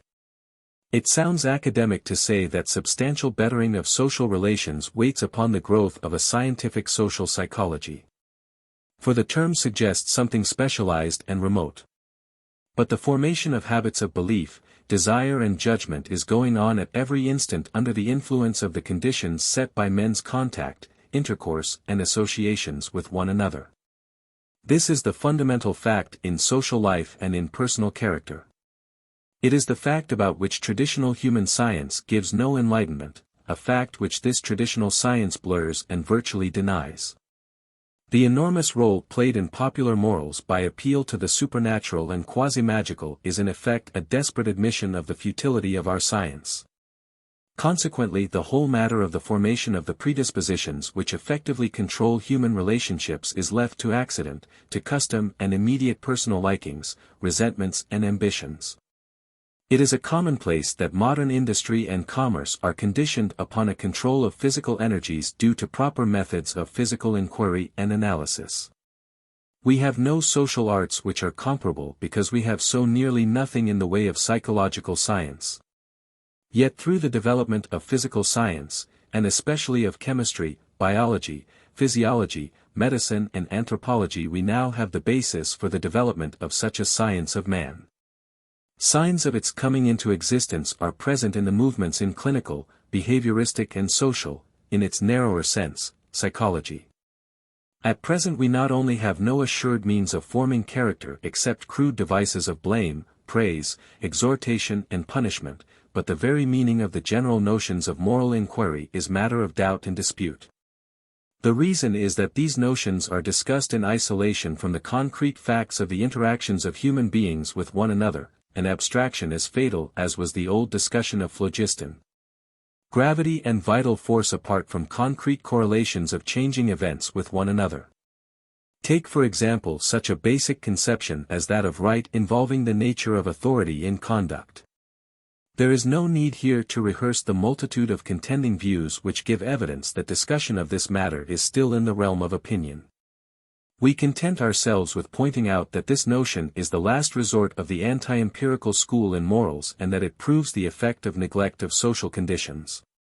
In effect, its adherents argue as follows: let us concede that concrete ideas about right and wrong and particular notions of what is obligatory have grown up within experience. But we cannot admit this about the idea of right, of obligation itself. Why does moral authority exist at all? Why is the claim of the right recognized in conscience even by those who violate it indeed? Our opponents say that such and such a course is wise, expedient, better. But why act for the wise, or good, or better? Why not follow our own immediate devices if we are so inclined? There is only one answer: we have a moral nature, a conscience, call it what you will. And this nature responds directly in acknowledgement of the supreme authority of the right over all claims of inclination and habit. We may not act in accordance with this acknowledgement, but we still know that the authority of the moral law, although not its power, is unquestionable. Men may differ indefinitely according to what their experience has been as to just what is right, what its contents are. But they all spontaneously agree in recognizing the supremacy of the claims of whatever is thought of as right. Otherwise there would be no such thing as morality, but merely calculations of how to satisfy desire. Grant the foregoing argument, and all the apparatus of abstract moralism follows in its wake.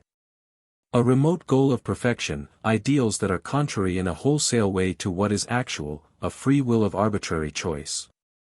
All of these conceptions band themselves together with that of a non-empirical authority of right and a non-empirical conscience which acknowledges it. They constitute its ceremonial or formal train. Why, indeed, acknowledge the authority of right?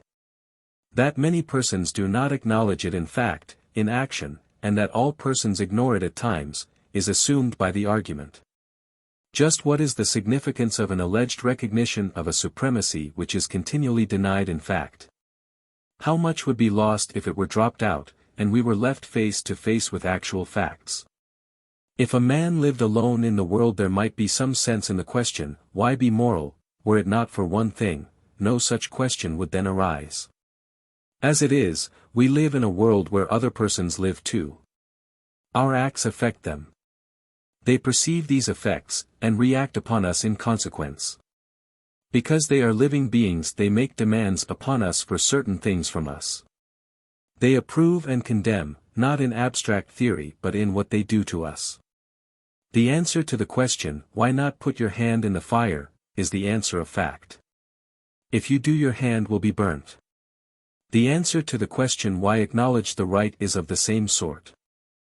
For right is only an abstract name for the multitude of concrete demands in action which others impress upon us, and of which we are obliged, if we would live, to take some account. Its authority is the exigency of their demands, the efficacy of their insistencies.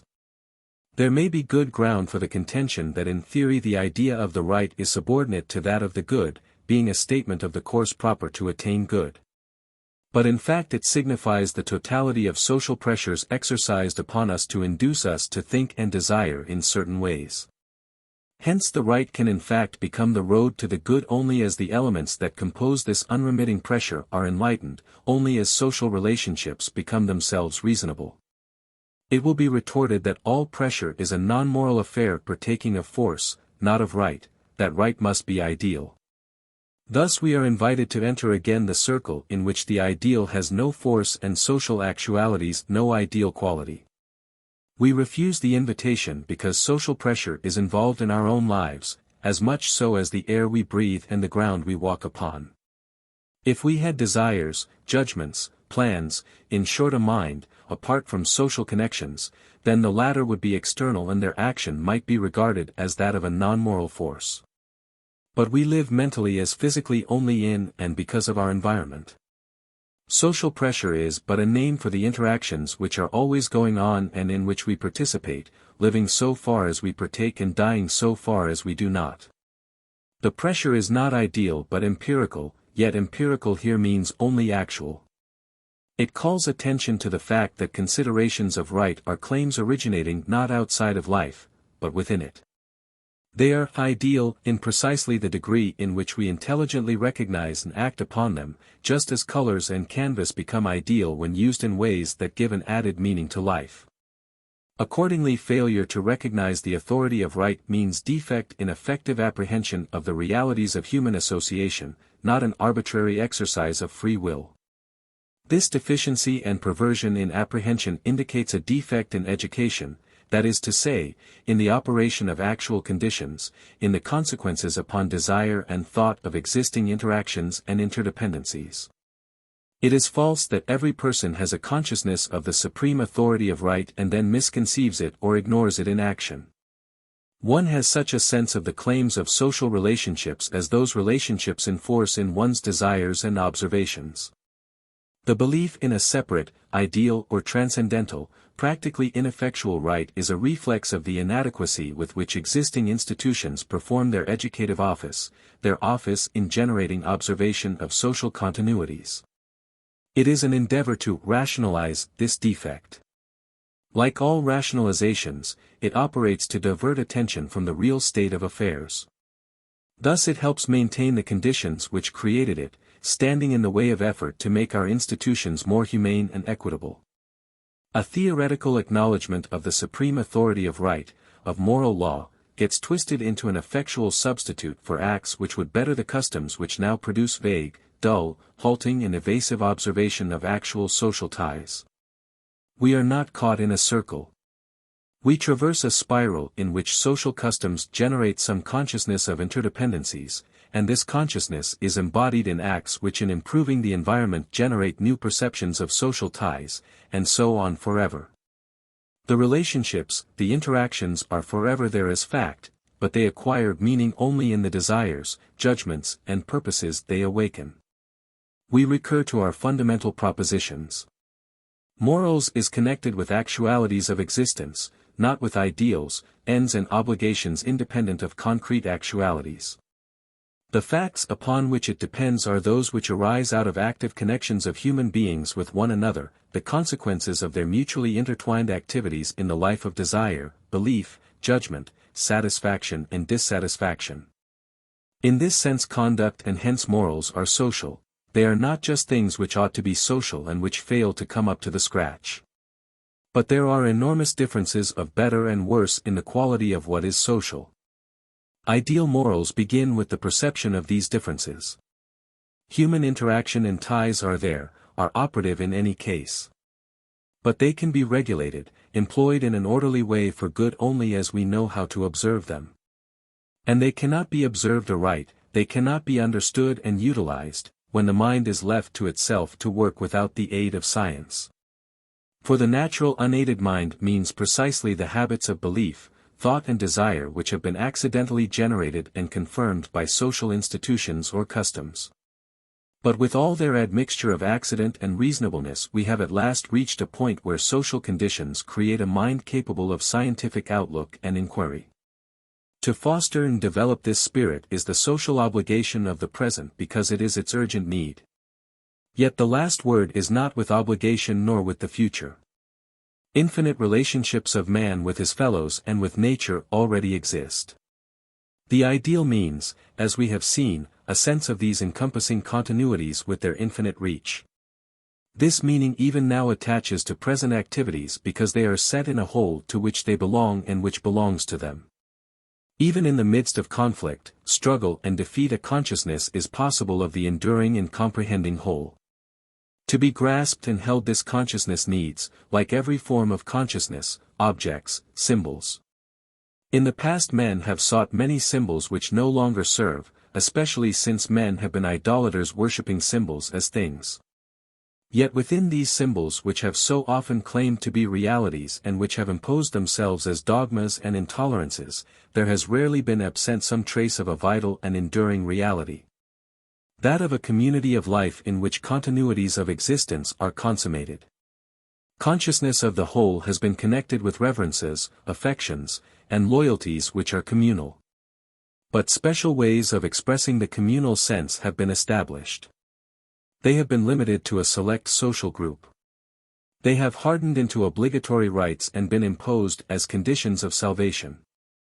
Religion has lost itself in cults, dogmas and myths. Consequently, the office of religion as sense of community and one's place in it has been lost. In effect, religion has been distorted into a possession, or burden, of a limited part of human nature, of a limited portion of humanity which finds no way to universalize religion except by imposing its own dogmas and ceremonies upon others. Of a limited class within a partial group, priests, saints, a church. Thus other gods have been set up before the one God. Religion as a sense of the whole is the most individualized of all things, the most spontaneous, undefinable and varied. For individuality signifies unique connections in the whole. Yet it has been perverted into something uniform and immutable. It has been formulated into fixed and defined beliefs expressed in required acts and ceremonies. Instead of marking the freedom and peace of the individual as a member of an infinite whole, it has been petrified into a slavery of thought and sentiment. An intolerant superiority on the part of the few and an intolerable burden on the part of the many. Yet every act may carry within itself a consoling and supporting consciousness of the whole to which it belongs and which in some sense belongs to it. With responsibility for the intelligent determination of particular acts may go a joyful emancipation from the burden for responsibility for the whole which sustains them, giving them their final outcome and quality. There is a conceit fostered by perversion of religion which assimilates the universe to our personal desires, but there is also a conceit of carrying the load of the universe from which religion liberates us. Within the flickering inconsequential acts of separate selves dwells a sense of the whole which claims and dignifies them. In its presence we put off mortality and live in the universal. The life of the community in which we live and have our being is the fit symbol of this relationship. The acts in which we express our perception of the ties which bind us to others are its only rites and ceremonies.